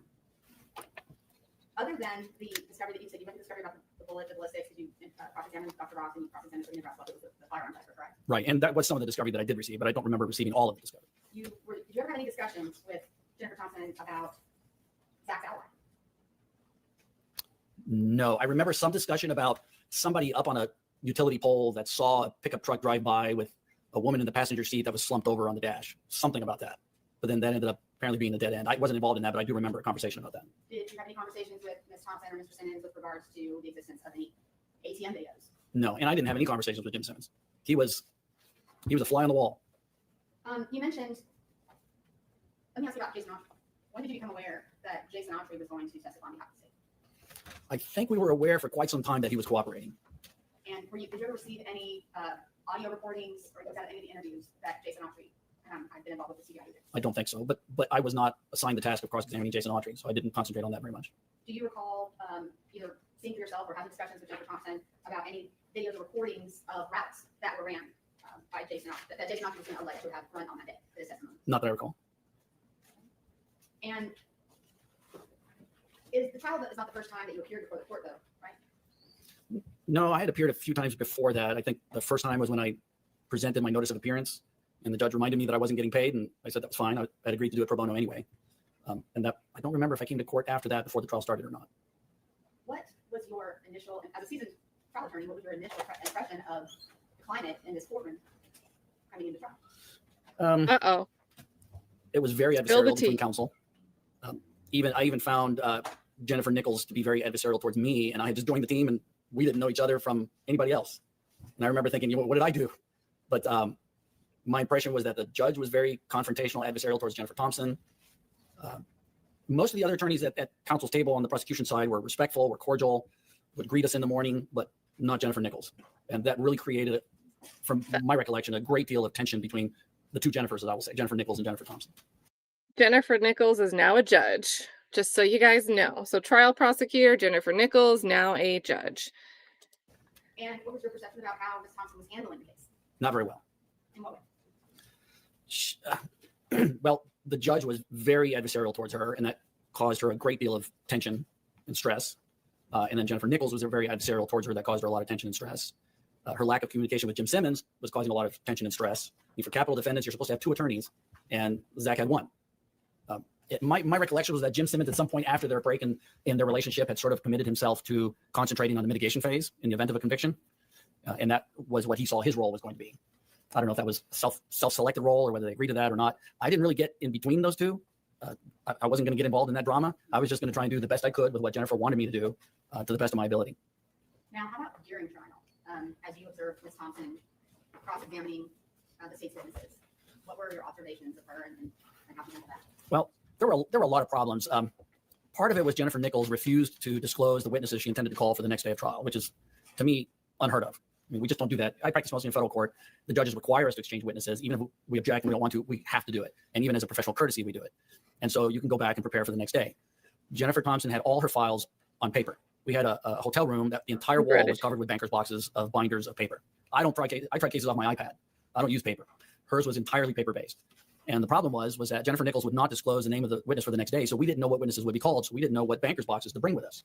So we would get into court. Jennifer Nichols or one of the other prosecutors would announce the first witness, and Jennifer Thompson would stand up and say, "Judge, I didn't bring that banker's box. Can we have a break so we can go back to the hotel and get one?" And the judge would become very perturbed, very exasperated. And we would all march back to the hotel, try and find the banker's box in this wall, collect the banker's boxes, and try and rush back to court to pick up where we left off. Obviously, that creates a whole different level of stress and tension. Then, while the state is directing the examination of the witness, Jennifer Thompson would be concentrating on trying to refresh her memory of the binder on that witness that she had in front of her, instead of listening to what the witness was testifying about. And so I got the impression she wasn't even listening to the direct examination. And there were times that David Hopkins, who's also an attorney on the CJA panel in federal court, but he was acting as a paralegal at the time, so he could get at least some pay, some hourly pay. And he would be listening to the direct examination, as would I. And he would suddenly whisper in Jennifer Thompson's ear, "Object, object." And Jennifer Thompson would stand up and say, "Objection." And the judge would ask, "On what grounds?" Jennifer Thompson didn't know what grounds, because she wasn't listening to the direct examination testimony. And David Hopkins would try and whisper in her ear what the basis was. And it just made for, to me, was an exceptionally frustrating event, to the point where I told David Hopkins, "You're making matters worse. Leave her alone. It's her job to object as lead counsel and as the attorney that's going to be cross-examining the witness. If she misses an objection, then it'll have to be dealt with later. But you're making matters worse by encouraging her to object when she can't articulate the basis of the objection." So, and that went on over and over every day. It was the same thing. We don't have the banker's box. We rushed it. It was embarrassing, to be honest with you. So again, this is important. Again, ineffective assistance of counsel argument. It's not just failure to know what objection you're making. It's also, now there's this weird backdoor strategy, like a secondary strategy that has nothing to do with the theory of defense or how to approach certain pieces of evidence. There's now a strategy about basic procedure in the courtroom because lead counsel doesn't know how to object and isn't paying attention to when they should object. So now there's going to be opportunities to object that are being missed on purpose because we don't want to stand up and not know why we're objecting, not being able to state the legal basis. That's not competency. That's not legal competency. And I really don't think I don't think appeals courts ever want to give an ineffective assistance of counsel claim unless they're leaning like there's an issue that overlaps. It's ineffective assistance of counsel, but it's also a bad thing that the other side did. or the judge's discretion, but we can pin it on the counsel.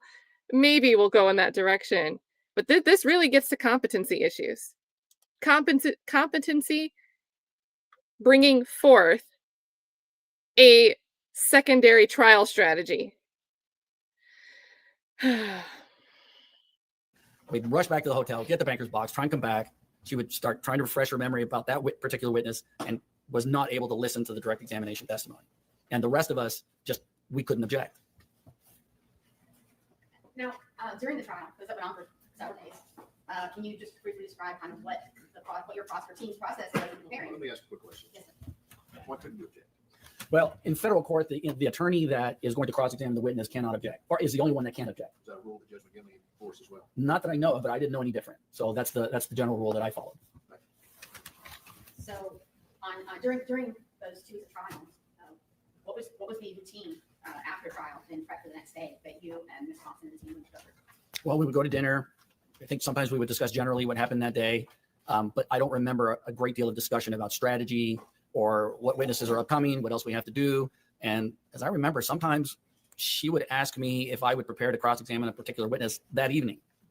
And I would complain. I would say, I don't understand your theory of defense. I don't know what this witness is going to say. I can't properly prepare my cross-examination without knowing those 2 elements, but I'll do the best that I can. And if I remember correctly, there were a few times where I refused to cross-examine a witness on those grounds. I thought the medical examiner I could handle because I'd read a lot of journal articles about bullets in the head, and I had explored the possibility of doing our own experiments, shooting into heads to examine the size of the hole. But beyond the medical examiner, I didn't feel comfortable cross-examining witnesses that I really didn't know what they were going to say. You said that you guys would go to dinner. Were there any after dinner? Did you guys have prep sessions back at the hotel or getting ready? Not that I recall. My main interaction was with the paralegal and the investigator, one of the investigators. Not so much with Jennifer Thompson. And what other preparation did you do with the paralegal for testimony of the next day's witness or closing arguments or whatever? I don't really remember the specifics. I just remember that I dealt more with them than I did with Jennifer. Okay. And did Jennifer meet with the paralegals also? Aside from me being present, I don't know. I don't remember a meeting amongst all of us, like me, Jennifer, the paralegal, and the investigator together all at one time. I don't remember that. Did you ever have any occasion to see Ms. Thompson drinking alcohol? No. During the trial? No. Do you have any knowledge of her taking any other type of substances? I think she mentioned once that she was taking antidepressant medication.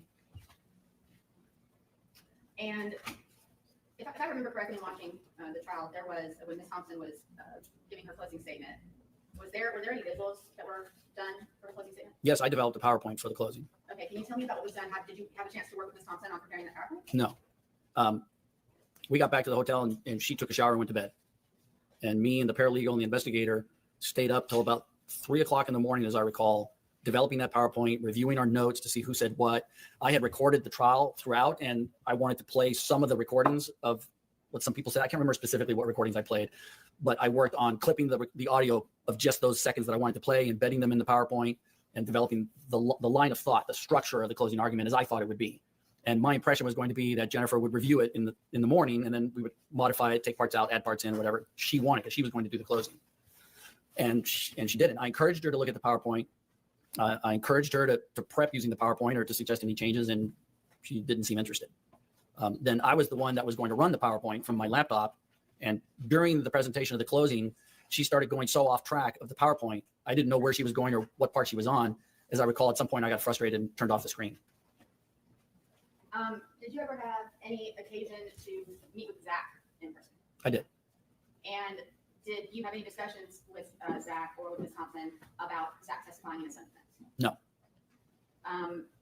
So you never asked Ms. Thompson about Zach testifying or whether or not to score that against it? I don't remember a specific conversation about the pros and cons, but as a general rule, Jennifer Thompson has told me before, if not in this case, that her clients do not testify. I don't subscribe to that policy. I let my clients decide whether they're going to testify. What? Chat, whose decision is it for a client to testify or not?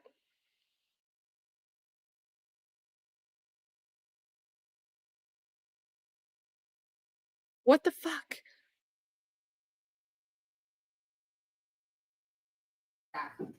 Testifying or whether or not she was for that against it.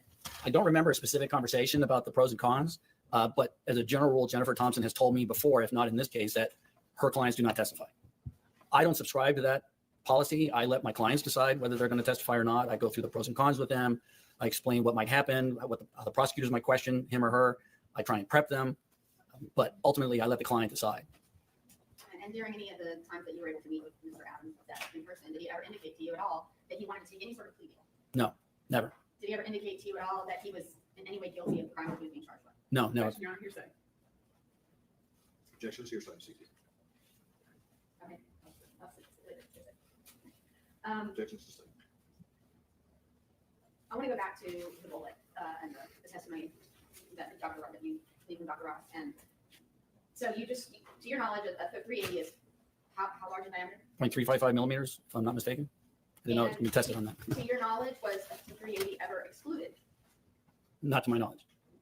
So do you recall in Jennifer Nichols' closing, her saying in her closing argument, and Your Honor, I'd like to refer to Exhibit 40 that we have in the record right now, it's page 2734 of the trial transcript. We need to hand Exhibit 40. I can read it. I just, for Your Honor's edification, that it is in evidence, and so that everybody can reference it. Mr. Gonzalez, do you recall Jennifer Nichols saying in her closing argument that the 380 had been excluded?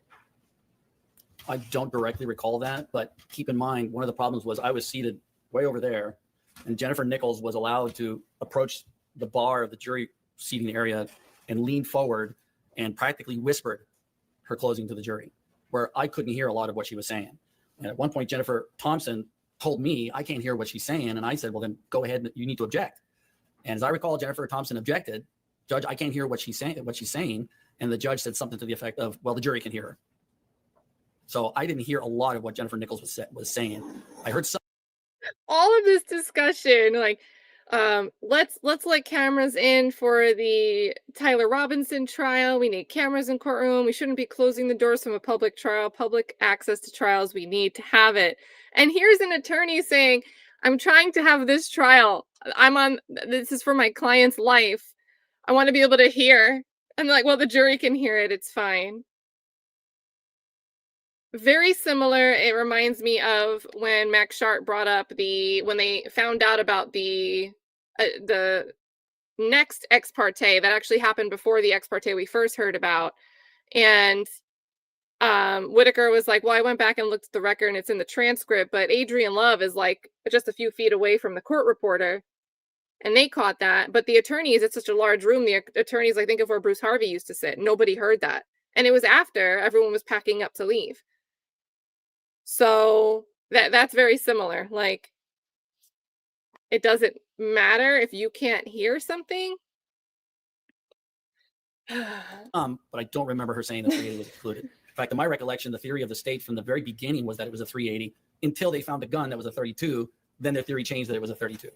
I'm going to read real quick from you from this evidence of the trial transcript of Jennifer Nichols' closing on page 2734.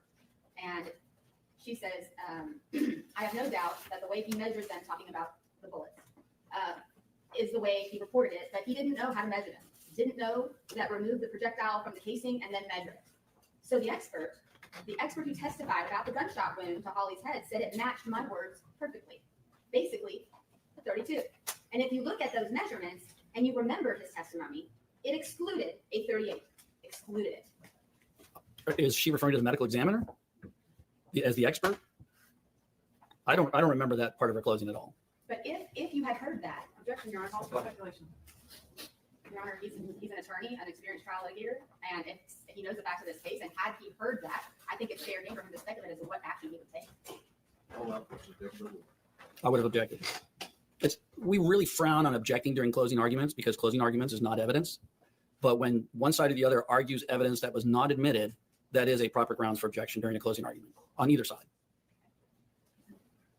Is it safe to say that this trial? So what he's talking about now is talking about Jennifer Nichols' closing, where it said that, I forget exactly how they worded it, but they talked about it yesterday. Did I notate it? Maybe I didn't take a note on it, But one of the issues that they raised was prosecutors saying in closing to the effect that they have the actual proof. So maybe we could run that back. Maybe I'll find the clip of the argument. When we rewatch trial 1 next week, we'll be able to see the closing arguments when we get there. And of itself was unique, a unique experience for you. Yes. Were there any other unique observations that you made during the trial about the behavior or conduct of any of the court officers that were involved? There were some things that I thought were strange. The judge required me to escort Zach in from the hallway over there every morning. I never understood why. And we would stand on the other side of the door there, and the judge would be standing there with a gun on his belt, standing right next to Zach. And at one point, I warned the judge, because as a former Secret Service agent, I'm always thinking about this sort of stuff. I warned the judge that it's probably not safe to stand in such close proximity with a defendant while wearing a firearm. And he said something to the effect of, well, if he does anything, it'll be the last thing he ever does. And I found that to be kind of a strange response. And so then I would escort Zach in to the table. And like I said, I never understood why he wanted me to do that when there was plenty of courtroom officers and deputies everywhere, all of whom were very nice and respectful to all of us. Another event that stands out in my mind is at one point during a break, the judge approached me. And again, I don't know why me, but he approached me and he said, "You need to tell your client to take a plea to save his life." And I found that to be really not only strange, but very out of line. I've never had a judge tell that to me. And I told the judge, I said, well, that's really my client's decision to make. I'm not going to try and convince him to do one or the other. And then we left it at that. The other thing that really stood out to me was one time, I can't remember who was on the witness stand. The state was examining the witness, and we suddenly started hearing football announcers coming from the bench. And the judge sort of started scrambling and messing with what I thought was an iPad or something on his in front of him. And he said something like, "Oh, I don't know how that happened." That tells me that he was watching football during the trial. I mean, my jaw dropped. I've never, ever experienced, as a Secret Service agent testifying in federal court, as a lawyer, knowing that a judge was watching football during a trial, much less a trial where a man was being considered to be put to death. And my impression was that he either had already made up his mind on the guilt and the sentence, or he just didn't care, which to either one, I'm just speechless thinking about that. Well, the next thing I'd like to ask you about is after the guilty or the verdict was rendered and you guys moved into litigation, did you have any occasion to interact with Vincent at that point? Yes, that's where he sort of came alive. I think I had approached, I think it was Mr. Hagerman after that, and I kind of mentioned to him, this really this should not be a death penalty case. And that's the other at that point, prosecutor. we started the idea of, well, if he agreed to a settlement for the sentence, then we can resolve the penalty phase. And we finally reached an agreement on the life plus 50, I think it was. And so it was me, Mr. Hagerman, and Jim Simmons in the judge's chambers working on the judgment forms, filling them out. And I made it very clear that the settlement, to Mr. Hagerman, I made it very clear that the settlement did not include any waiver of appellate rights. And he agreed. So we were in the hallway here, and we had said, okay, let's let the judge know what the agreement is. And so we're in the hallway here with the judge. It's me, Jim Simmons, Jennifer Nichols, and I think Jennifer Thompson was there, although I can't remember for sure. And I told the judge, I said, "Judge, as we're announcing the agreed to sentence, I just want to make sure you understand this does not waive any appellate rights whatsoever. He can appeal the verdict, he can appeal the sentence, anything." And Jennifer Nichols, who was standing right next to me, balled up her fist, looks at me and says, "I'm going to punch you." I have never had an attorney, opposing counsel or co-counsel, ever threaten to assault me over something I said that was clearly part of the understanding of the agreement. And I turned to her and I kind of surprisingly said, "Why? What did I say wrong?" And she didn't respond. And I was also amazed that the judge said and did nothing at witnessing another attorney threatening to assault a fellow attorney in the case. Did anyone respond, or was there a consensus in your opinion, your understanding that this shouldn't have been a death penalty case? Objections to relevance procedure. Well, I think it goes to the fact of that the state sought the death penalty in this case. And if there are statements that are made that this shouldn't be a death penalty case, when they entered that pursuit in that case. I think the question was it his opinion of whether or not it should have been a death penalty case? No, I said, was there a consensus on it? Because he had already testified that he didn't think that it should be a death penalty case, and he made that statement. And so my question was there any response or consensus to that by other members of the prosecution team or the defense team? Okay, response and consensus are two different things. Objection sustained, rephrase the I'll question. rephrase the question. In your discussions, you testified earlier that you were meeting with Paul Hagerman, Jim Simmons, and Jennifer Nichols, and you stated that you didn't really think that this rose to the level of a death penalty case. Did either, I know Jennifer Nichols didn't, did Paul Hagerman or any of the other members of the state agree with you on that? Objection, Your Honor, your side. I'm allowed a question. When I mentioned that to Paul Hagerman, I don't think Jennifer Nichols was there. At this point, when we were negotiating the settlement, Jennifer Nichols didn't, to me, seem to be involved in that. It was basically me, Jim Simmons, and Paul Hagerman. And when I mentioned that to Paul Hagerman, as I recall, he said he agreed.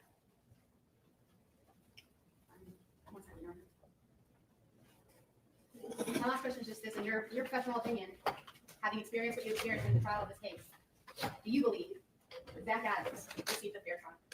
No. I reject it. I don't think that that's really before the court. I mean, here are post petition. Well, if he were to be qualified as an expert witness, it's a possible question, but it wasn't. So, objection is sustained. That's all I have, Your Honor. Cross examination.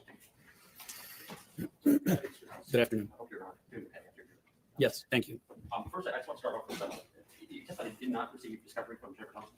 I didn't receive all. I clarified later that I did receive some of the discovery. So the photographs of the skull, the medical examiner's report, those sorts of things I did receive. We just been handed a document marked for identification. Exhibit 85 or 85? 88, Judge. Mr. Bates, 88. And just because you handed over your complete file to this full court or to the petition for post conviction. Yes, to Mr. Bates. I sent a zip file. And which was also handed over to us. Did you recognize that document from the emails from this case? Yes. And you tell what that is? This is first. It's an email from Aaron Honeycutt, which was Jennifer Thompson's paralegal, to me, telling me here's a link to the Adams Dropbox folder. The discovery folder alone is over 4 terabytes. Please let me know if you have any questions. And then I responded, somewhat chastising her for sending an open link via email to a client's file. And I said, instead, share the file to my email address. Dropbox will send me an invitation and I'll accept. And so was that the client's complete file? I don't remember. I don't think it was. His complete file was in paper format. To the extent that she could send it to me via Dropbox or any other link, it would have been scanned. And I don't think they scanned the entire file. And the digital hard drive that was provided to Jennifer Thompson as part of this case? No, I don't remember receiving any hard drive at all. Do you recall what was in this link? No, I don't. But I do recall sending another email to Jennifer Thompson complaining about how it was so disorganized that I couldn't make heads or tails about it. I'd like to have that. Objections? Without objection, move into evidence exhibit 88. I'll start over with some preliminary questions. You've been a criminal defense attorney for a long time. Is that right? Yes. Experienced criminal defense attorney. You're on the is it CJA panel? CJA panel, the Criminal Justice Act panel, yes. So I want to talk about that for a second because that's a criminal, that's a defense attorney kind of a cop above the rest. Is that fair to say? We get onto that panel? No, I wouldn't put it that way. It's a process where you have to second chair with a first chair federal attorney. I did for a couple of years. And you go through the initial appearance, arraignments, detention hearings, preliminary hearings, trials, suppression hearings, et cetera. You sort of check the boxes of all the different things you've done. Then when you think you're ready to take on cases as first chair, you let them know. You're interviewed by a committee, which includes the chief judge of the federal district, middle district of Tennessee. And then they decide whether to put you on the panel as a first chair. But as I always say, it's a continual learning process. You don't get on the CJA panel and then you're, all right, that's all I need to ever know. I learn new things every day as I go on to my career. How long have you been on that panel? I think I got on the panel in 2005, so 20 years. It's my understanding that Jennifer Thompson is also on that panel. Yes. And Jim Simmons. Yes. And you testified earlier that you're taking most of your work right now as criminal defense from the CJA panel. Yes, I do have some private hire criminal cases, but not many. Have you represented murder clients before? Yes. High-end cases in federal court? Murder cases in federal court are very rare because they only have jurisdiction if the murder occurred on federal property. But I have in federal court tried a murder for hire case where they solicited a murder of a police officer, for example, across state lines. I have represented people charged with first-degree murder in state court as well, but not capital. I'm not capital qualified, no. I've never tried to be capital qualified. I probably could be, but I don't want to be. So you're brought onto this case by Jennifer Oh, boy. Thompson in May or June 2017. Does that sound all right? That sounds about right. And from your file, it seems like you're accepted or you're given certain tasks leading up to trial. Like there was a last-minute appeal that was filed trying to get a continuance of the trial. Yeah, do you remember that? I vaguely remember doing something like that. It seemed to me from the file that you may have been the one doing most of the work on that file. Would that be fair? On that appellate filing? I think I drafted the motion or the petition. Yes. Up to the court, because it's filed before the trial court and denied, right? I don't know if I did it at the trial court, but I do remember filing the appeal with the Court of Criminal Appeals. Also, it appeared from your case file that, and in line with what you described on direct, that you were doing work were preparing for your witnesses for the trial, the medical examiner and the gun witness. Is that right? Is the question, did I prepare to cross-examine them? Yes. Yes. That you were involved with certain tests of firing with firearms being used at like shooting PCP piping? Yes, I had asked our private investigator if she'd be willing to conduct a test. She refused. She was concerned about liability, which I didn't quite understand. So I asked a private investigator that I had used in the past if he'd be willing to do it, and he was agreeable. First, we explored the idea of shooting human cadaver heads, which in my research, there was a company that sold human heads, if you can believe it. But it was discovered, I think, that the human heads were coming from political prisoners in China or India. And so that was like the bodies there was either exhibit. a law passed forbidding it or it became an ethical violation. So then I started exploring using pig heads. But then in my discussions with a forensic anthropologist, the skull is so much thicker than a human skull that really couldn't mimic a human skull and be any kind of a definitive examination. There was a company that sells spherical PVC that is covered in like a rubber substance that is supposed to mimic human skin, because the human skin absorbs some of the energy of the bullet as it penetrates. And so I explored purchasing those and shooting those with a 32 and various different caliber sizes. That company, I think, was in Switzerland, and it was becoming very difficult to try and get those imported into the United States. It was a complex process, so that ended up being a dead end. So then we just got a PVC pipe and said, well, let's just see what happens. And what was the purpose of that test? To see what size bullet hole, different caliber bullet. We were going to try a 10 millimeter, a 45, a 9 millimeter, a 380, a 32. I think Jennifer Thompson and I actually went to a gun show and purchased a 32 revolver for that purpose. But the PVC pipe just ended up shattering. Didn't make any clean round holes like in the skull. And these experiments were recorded and included in your file. I think we either filmed it or took still shots of my investigator shooting at the PVC pipe. Yes. For other than that, for the witnesses you were preparing for, you tell me what else you did prepare for, because you had 3 witnesses by my count in the trial. Is that right? I think that's right. 2 on cross-exam and 1 on direct. I spent a lot of time on the medical examiner question, reading scientific articles, doing this experiment I just described. I don't remember spending a great deal of time on the second witness, the second government witness. As far as my preparation with my investigator, because we were not going to introduce evidence of our experiments because they were dead ends, they were inconclusive, I focused more on him just presenting a chart of the different calibers of bullets and what actual circumference or diameter, rather, those bullets were. And he made a nice little diagram, and we met, I think, the day before, and I went over what my question was going to be with him. I said, I don't want you to speculate. I don't want you to guess. I'm not going to question you about the experiment. All I want you to do is describe the diameter of the different circumferences of the bullets. And on my direct, as I recall, that's exactly what he did. And then when Jennifer Nichols cross-examined him, she got him to go off onto different hypothetical tangents. But from what it seems like you were able to achieve the purpose of that question. Yes. Based on what you're prepared for. Yes, I think so. And were those 3 witnesses assigned to you by Jennifer Thompson, or did you have a conversation with her about what you felt comfortable doing as part of the trial? I'm a little unclear with that. I don't remember exactly whether I volunteered in particular. Of course, I have a bachelor's degree in biology, so I was more familiar with that sort of stuff than her. I had done medical malpractice as a law clerk, and when I first started practicing, so I was familiar with reading medical journals, doctor's notes, medical examiner notes, etc. So I felt comfortable doing the medical examiner. I don't remember whether she invited me to do the medical examiner or whether I volunteered. As for the private investigator, I did volunteer that one, and I took direction. In other words, I directed that one. As far as the second government witness, I don't remember whether I volunteered or whether she assigned it. And the rest of the witnesses obviously were done by Jennifer Thompson. Yes. And she was responsible for preparing for those witnesses, and in fact, did prepare for those witnesses. Although, I mean, did you help her at all prepare for those witnesses? No. And from my observation, she was preparing as the witness was testifying. But it would be that there were boxes back at the hotel with documents related to each witness. Is that right? Yes, but it's really difficult to prepare the night before if you don't know the witness is going to be called the next day. I understand that point, but would it be true that she is at least preparing materials in some type of format for each witness and has them in a box or something, and just taking those boxes as needed down the road? Yeah, my recollection was that each witness either had their own banker's box or their own binder as to that particular witness. And she did use investigators extensively throughout this case. So you're aware of that? Yes, I think we had 2 investigators in addition to the one I hired. So you hired your own investigator? David Barella, who I questioned on direct in the defense case in chief. That was my investigator. Okay. Was that investigator paid through AOC? Yes. And so that's yours, and Jennifer Thompson had her own investigators? Correct. And Jim Simmons had his own investigator. And are you aware that Jennifer Thompson was using those investigators extensively to appear for these files for each witness? I'm not aware of what she did with those investigators. I'm sure they were involved. I just don't know exactly how. I want to ask you about testimony you gave about the trial judge. Your testimony was that you thought that you were watching football during the trial. I know Tell they were us. watching football. Did you put that on the record? No. This was a judge. Why would you not put that on This was a judge who was supposed to be acting as a 13th juror, and if convicted, he was going to be the one to decide upon the jury's recommendation whether to sentence a man to death. I was not about to anger the judge by accusing him of watching football. Not only was that not my role as lead counsel, that was Jennifer's role, but I was not going to take the risk that I was going to anger the very person that was going to decide whether or not to put a man to death.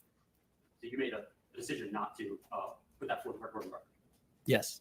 Same goes for the comment that you testified to. Again, that's kind of it's not a strategic decision about a theory of defense. It's not a strategic decision about how to evaluate or approach evidence or testimony or a particular witness. That's a strategy decision about something procedural.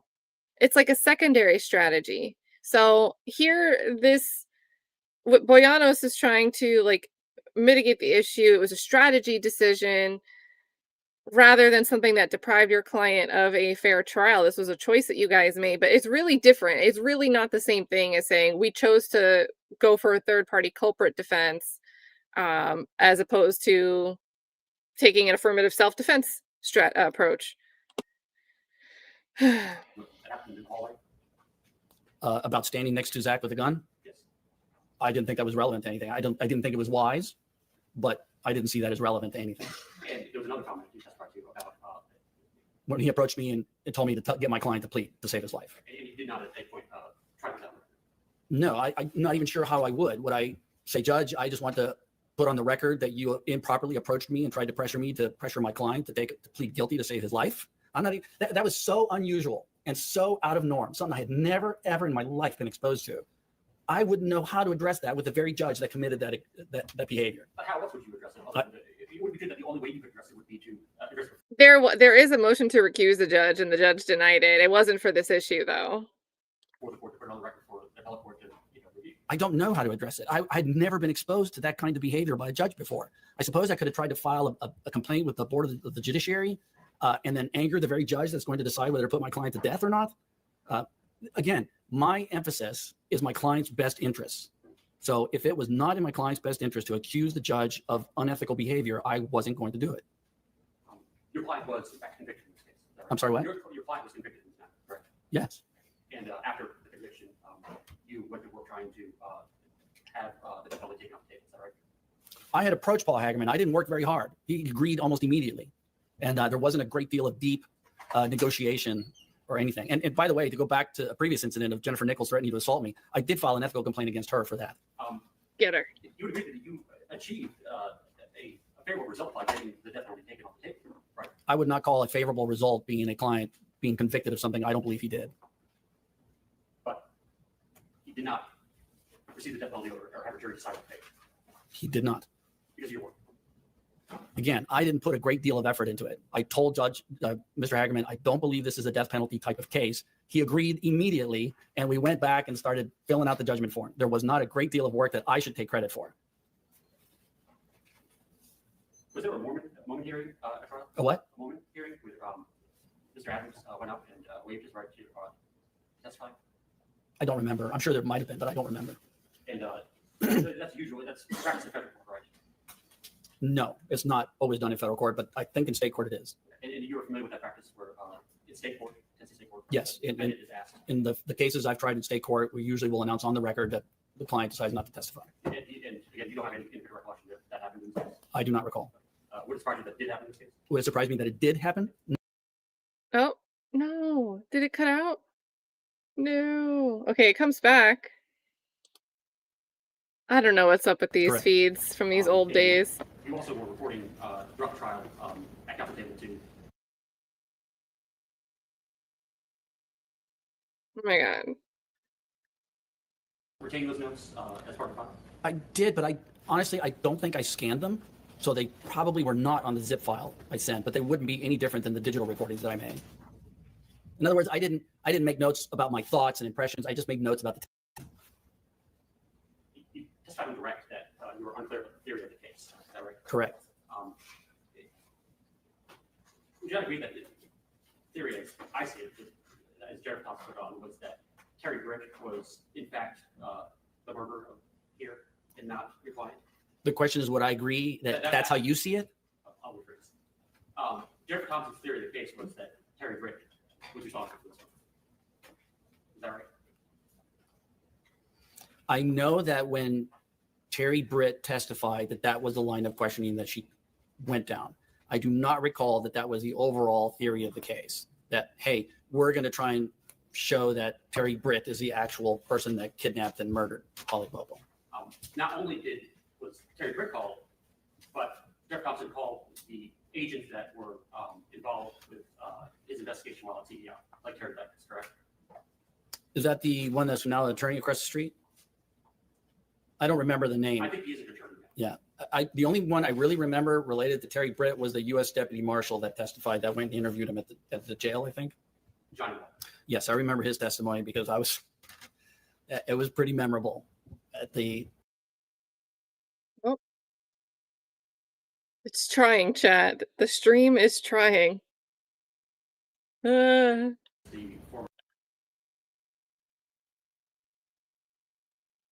The former case lead, Terry Dicus. on behalf of the defense. Again, he's the one that's the attorney across the street now? Yes. Yes, I do remember him testifying. Oh, In fact,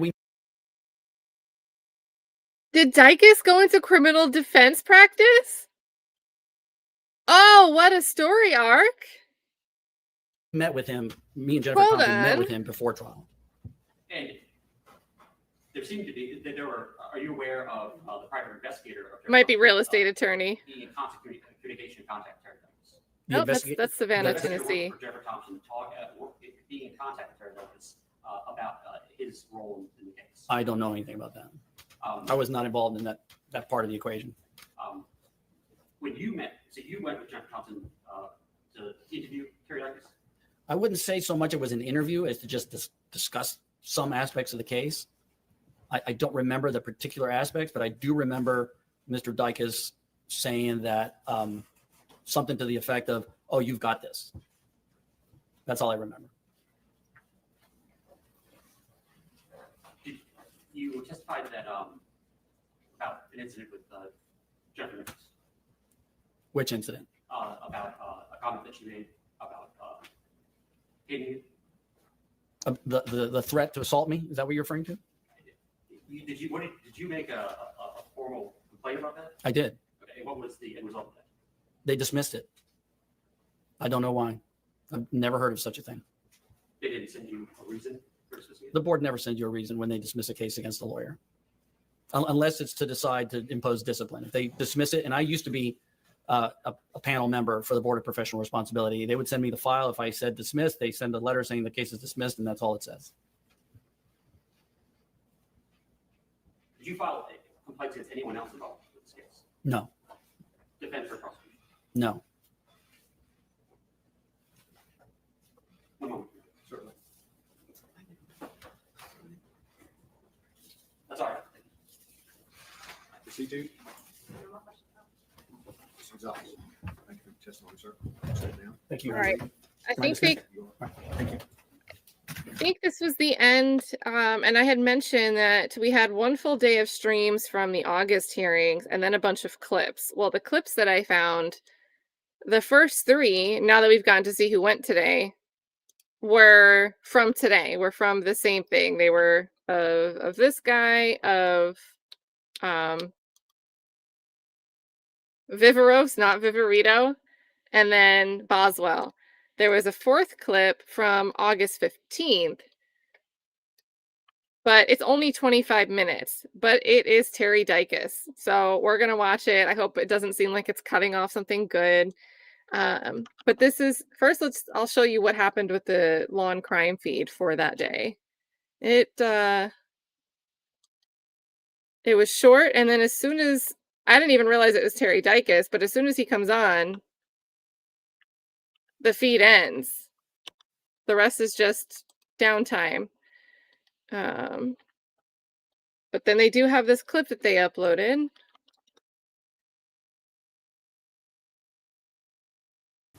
Let me ask. And it starts apparently right in the middle. So guys, unfortunately, we're just going to see what we get with this. I'll update my banner. Let's see what Terry Dicus got to say. Are you aware of Without Warning's involvement helping the Bobo family? Yes. And what's the basis of your awareness? I was told that by Miss Bobo. Objection, Your Honor, to what He you was telling what she's saying. He said he was told that by me. Yeah. by Miss Bobo. By Miss Bobo. And I believe I spoke to them as well, and they relayed information to me. Okay. Did they communicate to you what they were doing? No, they communicated to me who they had developed as suspects and information they thought needed further detail. Approximately when was that? It may have been around this time. It may have been around September of 2012. At this point,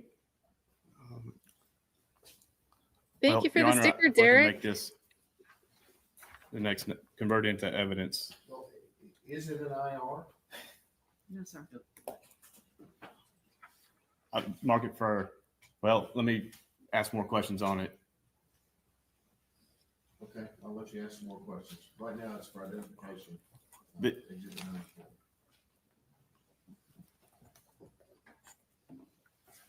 The state just answered a question I've had for several months.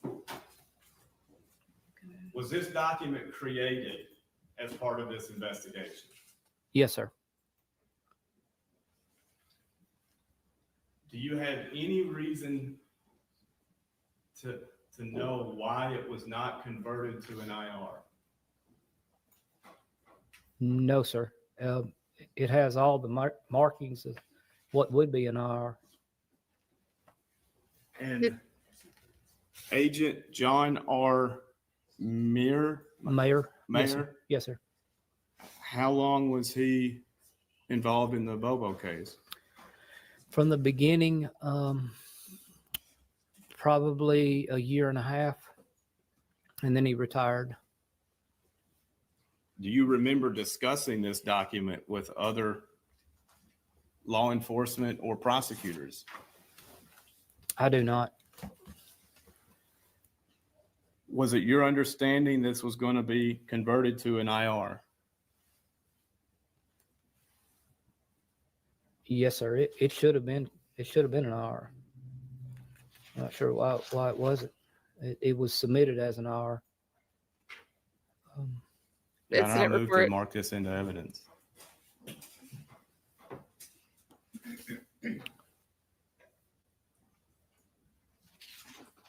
Well, I'm gonna let you do a little more about authentication. I didn't hear anything about who created this.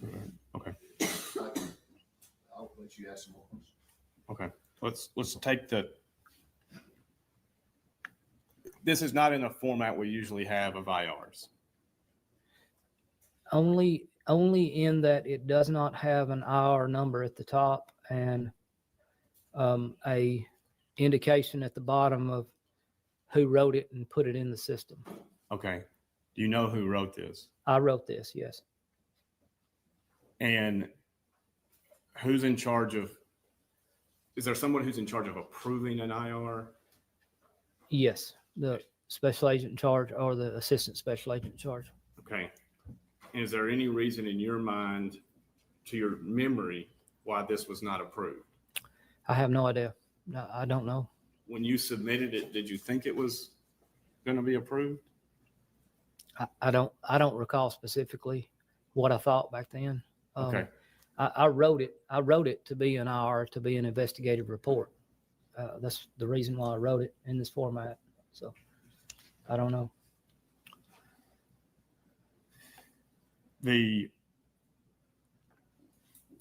Is this in draft form? Let me ask you a better question. When you create an IR, is it a boilerplate form, or is it a Microsoft Word document or some similar document? Right. So it would be a Microsoft document that we submit, and we submit it to our secretary, who would then format it, put it at the top. Now, some agents would go in individually and submit their own cases into the system. I never did that. So we would submit it to the case file, and it would generate an IR number, and it would basically be on we would turn in a disk. We were using floppy disk back then. Turn in a floppy disk, and a sheet that says what each one should be. And then they would go on to the file, pull it up, and then put it into the system. Copy, drag, something like that. Okay. Is it something that agents follow up on once they submit it to the secretary? Generally, no, I wouldn't think so. But you type this. I typed this, yes. And on the top paragraph, I believe it says cell tower information for April 13th, 2012. Did you mean 2012 or the year of the abduction? Yes, it would have been 2011. You have any information as to why this was not converted to an IR? I really don't. I don't recall. Your Honor, it's my best effort to try to convert it. He's authenticated. I'm going to allow it. Good at 94.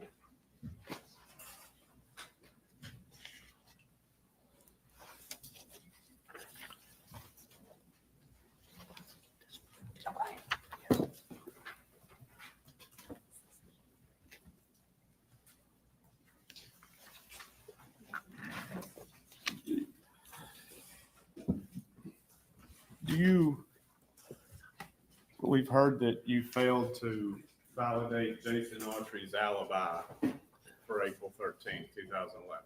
Do you remember having conversations with TBI about that? No, I remember speaking to the man he was working for on a farm in Benton County that morning, who said he was in Benton County that morning. So I don't. Joe Walker ever come to you and say he wasn't working there?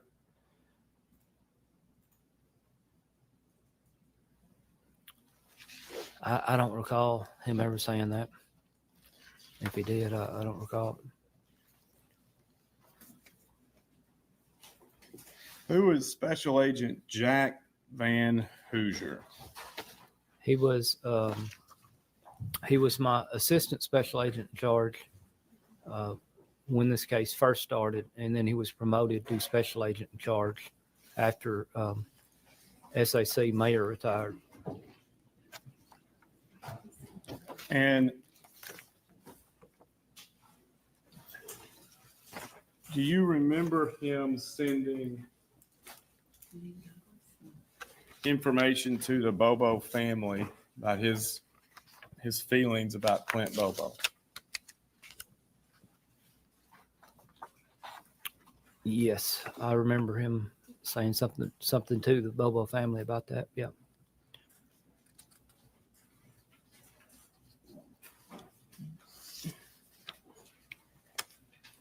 And you the next document, IR 534. Market for identification.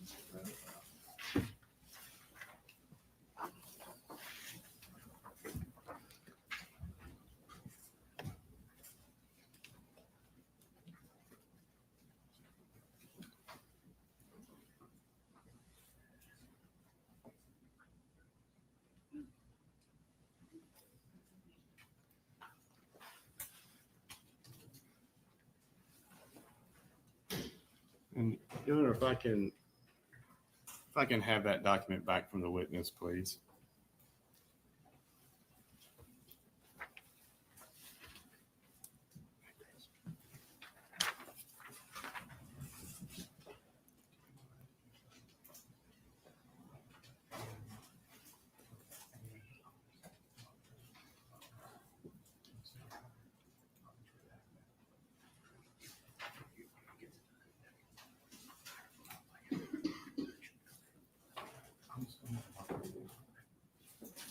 I'm by agreement, I'm redacting a certain part of this at the bottom paragraph.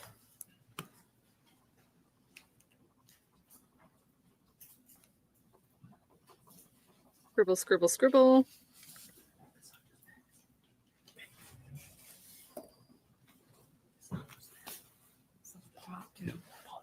In the second paragraph,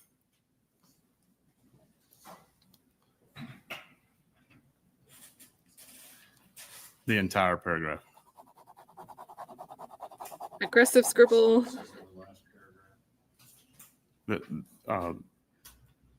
After the last paragraph, after the comma in story, until the comma before it was crucial.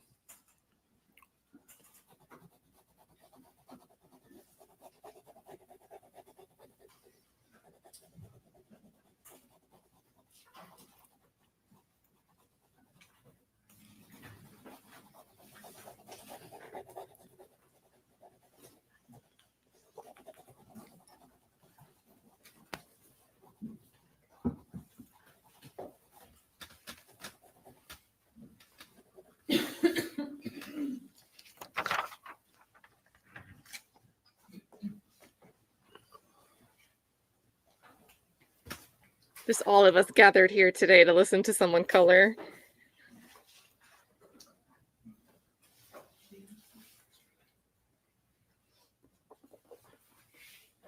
You can kind of see, it's like in the middle of the paragraphs where they scribbled out some right here, and then a little right there. Do you remember this IR being entered in the system? I remember this IR, yes, sir. And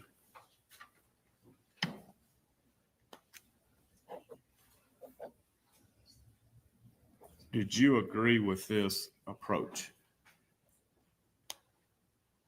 No. Did you believe at any time that Clint Bobo had given the perpetrator a quote, get out of jail free card? No. I believe Clint Bobo did everything he could possibly do to help us prosecute Holly's kidnapper.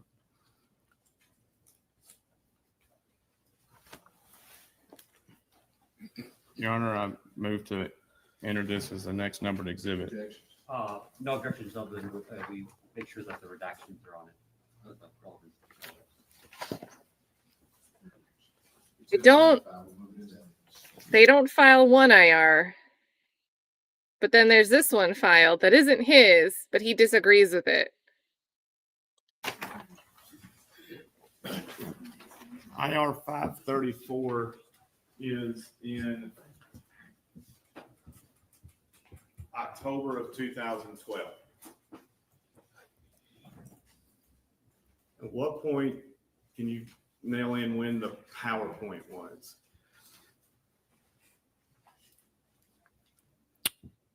I would say before October 2012. Okay.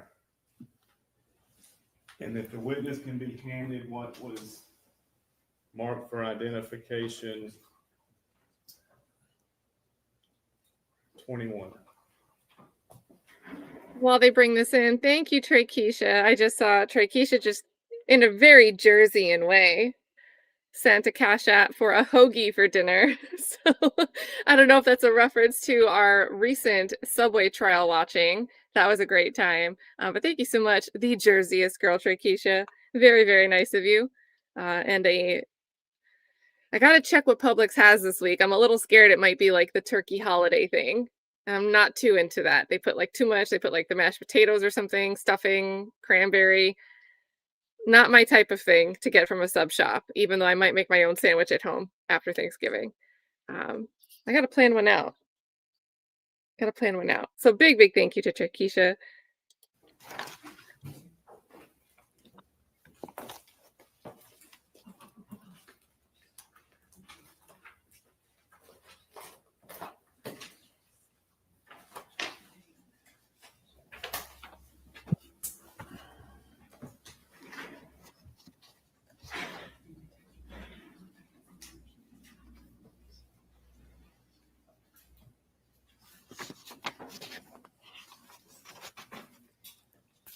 You can review that.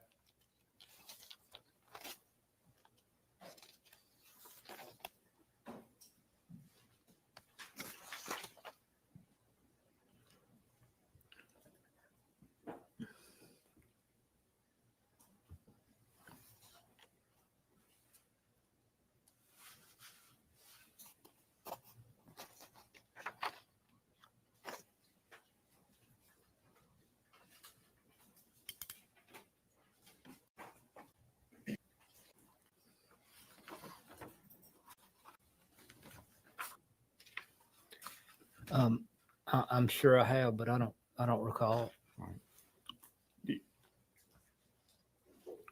You just had no awareness of it. That's correct. It's not signed. It's got the letterhead of the TBI, but no one signed it. I'm not sure. I'm not sure who wrote it.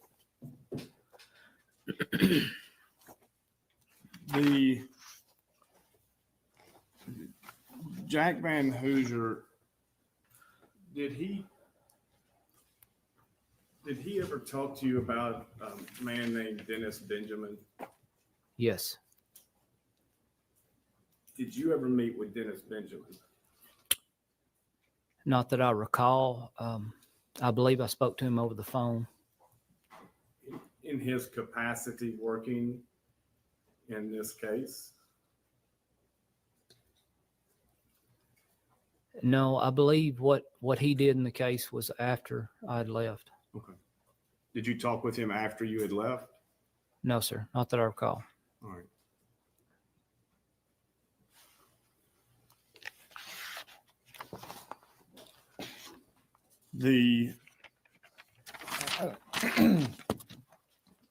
Just put a finishing touch on how you left this case. The PowerPoint is in the fall of 2012. I believe that's correct. And you stayed on until when?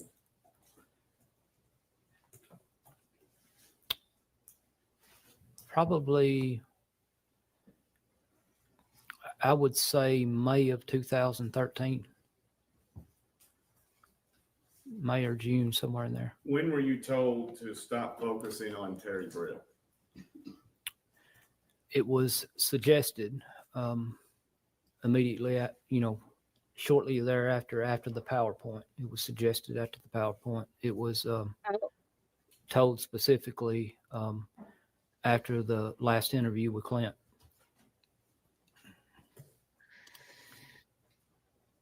Let's come back to the last interview with Clint.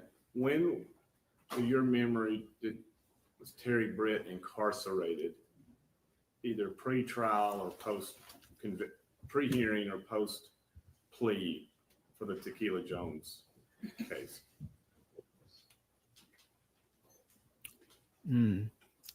Putting a date on it would be difficult. I believe it was, I would be guessing. Okay. I don't know exactly. At some point, you sent Johnny Walker to go talk to him in jail. Yes, sir. And when was that? Remember? That was toward the end of my involvement in it. And had you been told to stop? I mean, you've been asked to stop focusing on Mr. Britt. In a roundabout way, nobody specifically had told me do not do anything else with Britt at that point.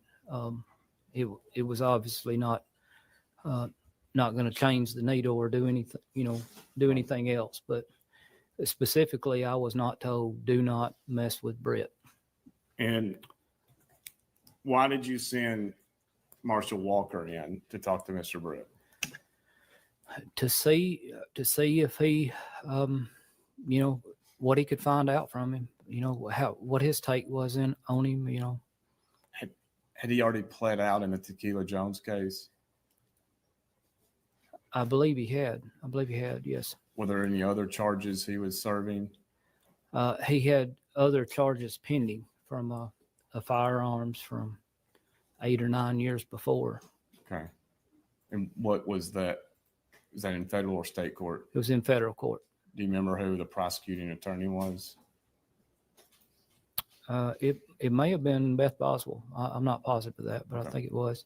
I wasn't involved in that prosecution to avoid appearance. Was there any recording of the conversation with Mr. Britt and Agent Walker, Marshal Walker? Not to my knowledge, no. And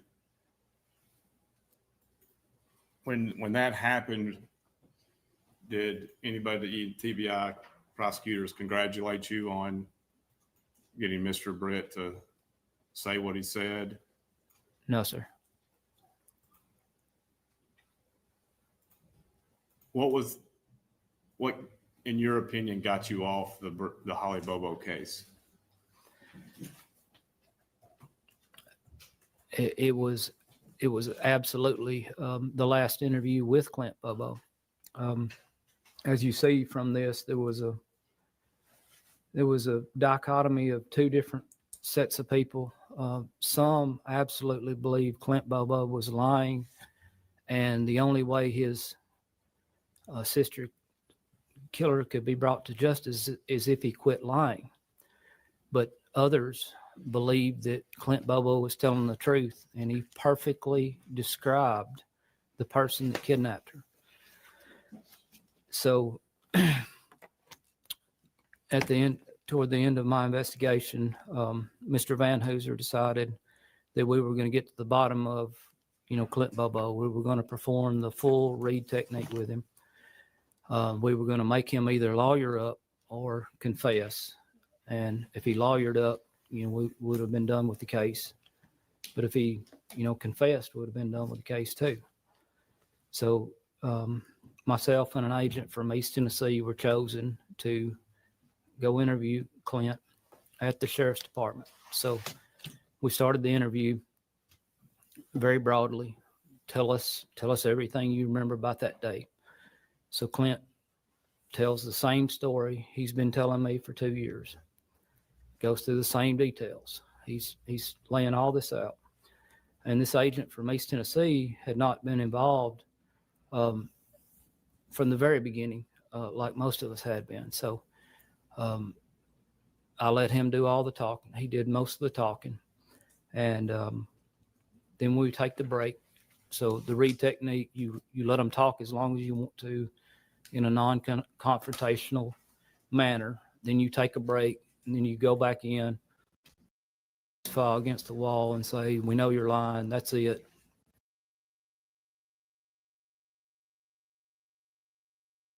It's over with. It's done today. So when we take the break, I go out and I ask agent, what do you think? He said, man, I think he's telling the truth. I mean, I could tell.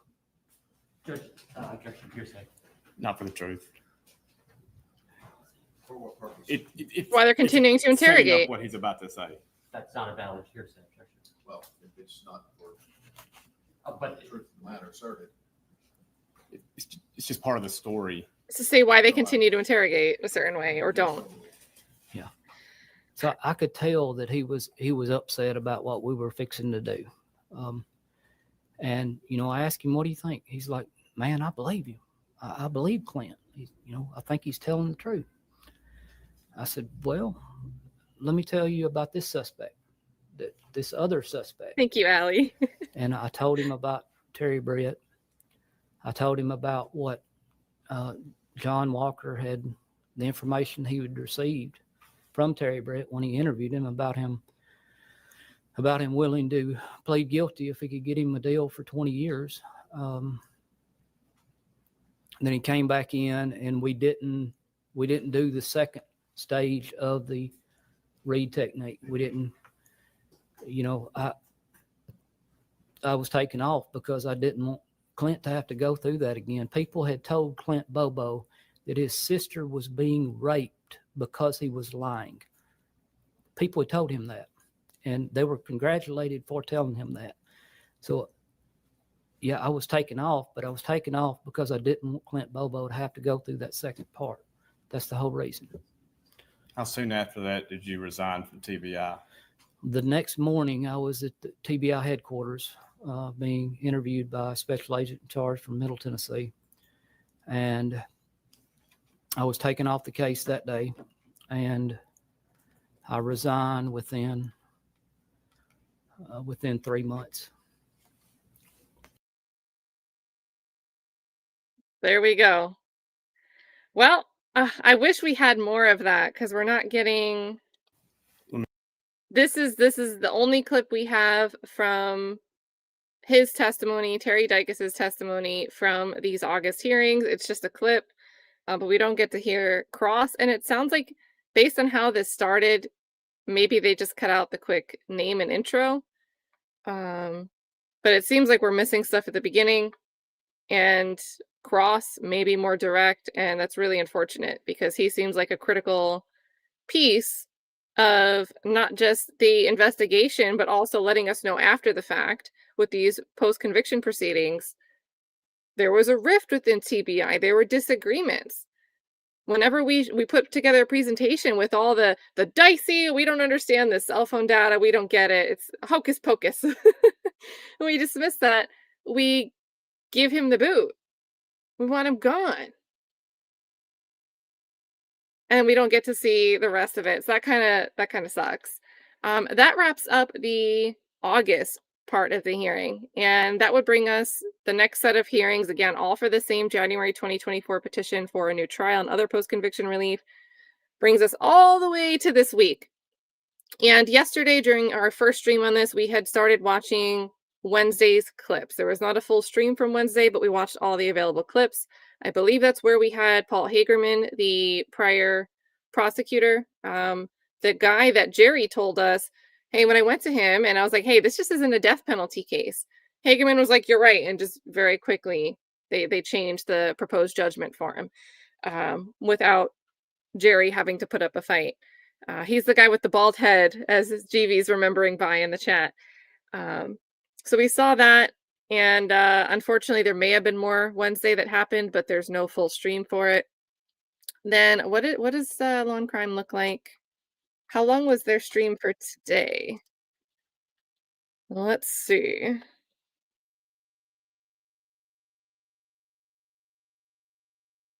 All right, so their stream today is 7 hours and 50 minutes.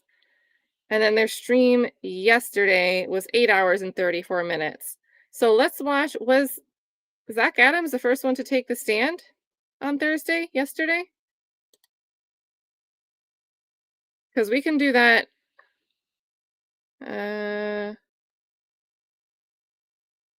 Let's see.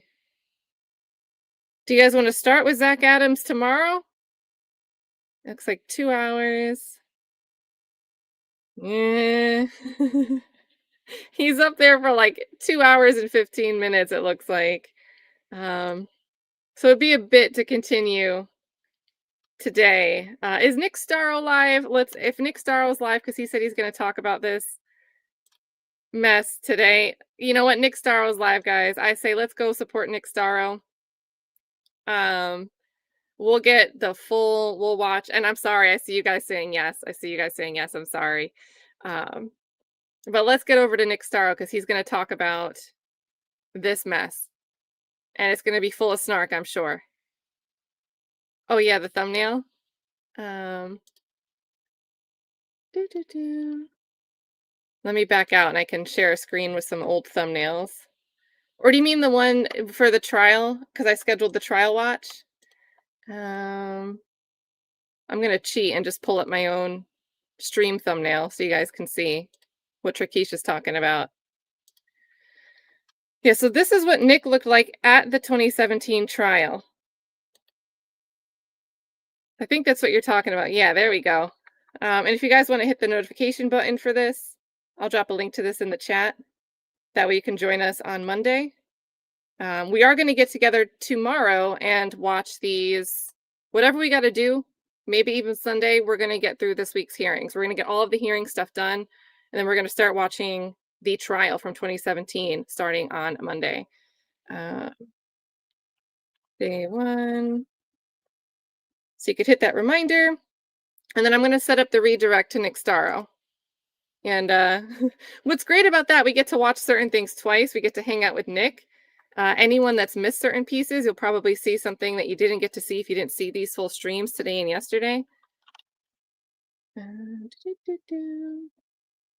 And there's, of course, there's loving to see Nick's snarky reactions, but there's some bits and pieces with all these different names. You know, with the YSL trial, there'd be days where I'd watch a certain testimony 3-4 times just to get everything down, get it down pat. So watching with someone else really helps do that. Nick Starro. I also saw, so for the Meg the Stallion and Milagro Graham's trial, I saw that was actually a half day today.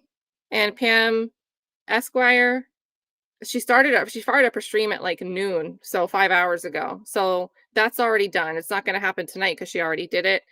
But if you guys have been following that the rest of the week, just wanted to put that on your radar that since the day ended early, her recap's already live for that. And that's been interesting to watch too, because it deals with it's defamation involving defamation per se, because it's not just you lied about me, it's you specifically said I committed perjury, and perjury is a crime. And I have a total side story, just like food for thought there, that it's like prosecutors never seem to want to choose to bring perjury charges against somebody. But in the civil realm, if you're accusing someone of it, it's still classified as a criminal charge, which makes it defamation per se. So just a lot of interesting food for thought over there. And Pam's a lawyer, obviously. Her name's Pam Esquire. So a lot of great insight from her as she breaks down in detail what happened in the courtroom. For Nick Starro, okay, so the redirect should be set up. And this is his, he does his Friday night shows every week, but it seems like he's sticking with coverage of this case and immersing himself into this hot mess to see what's going on. So that's going to be a great time. Yeah, it looks way different. And not for anything, but I think he looks a little bit different. We've been watching these hearings. August wasn't that long ago. May was kind of a bit ago, but still it's this year. But I do feel like he looked a bit different this week taking the stand. And I don't know if his hairstyle just makes him look different. Maybe he's particularly tired because he knew that he'd be taking the stand here and that stressed him out. I don't know, but I think he looks different in the clips that I've seen him from this week. I haven't watched it yet compared to how he looked earlier this year. So, but with that being said, guys, yeah, buckle up. We're going to go hang out with Nick Starro. Big thank you to everyone who hung out today. Shout out to Replay Crew, who unfortunately is not going to be carried over with us to Nick, but see you in the comments here or next time we get together live. Everybody, hope, as Tamika says, have a great weekend on purpose. Bye, guys.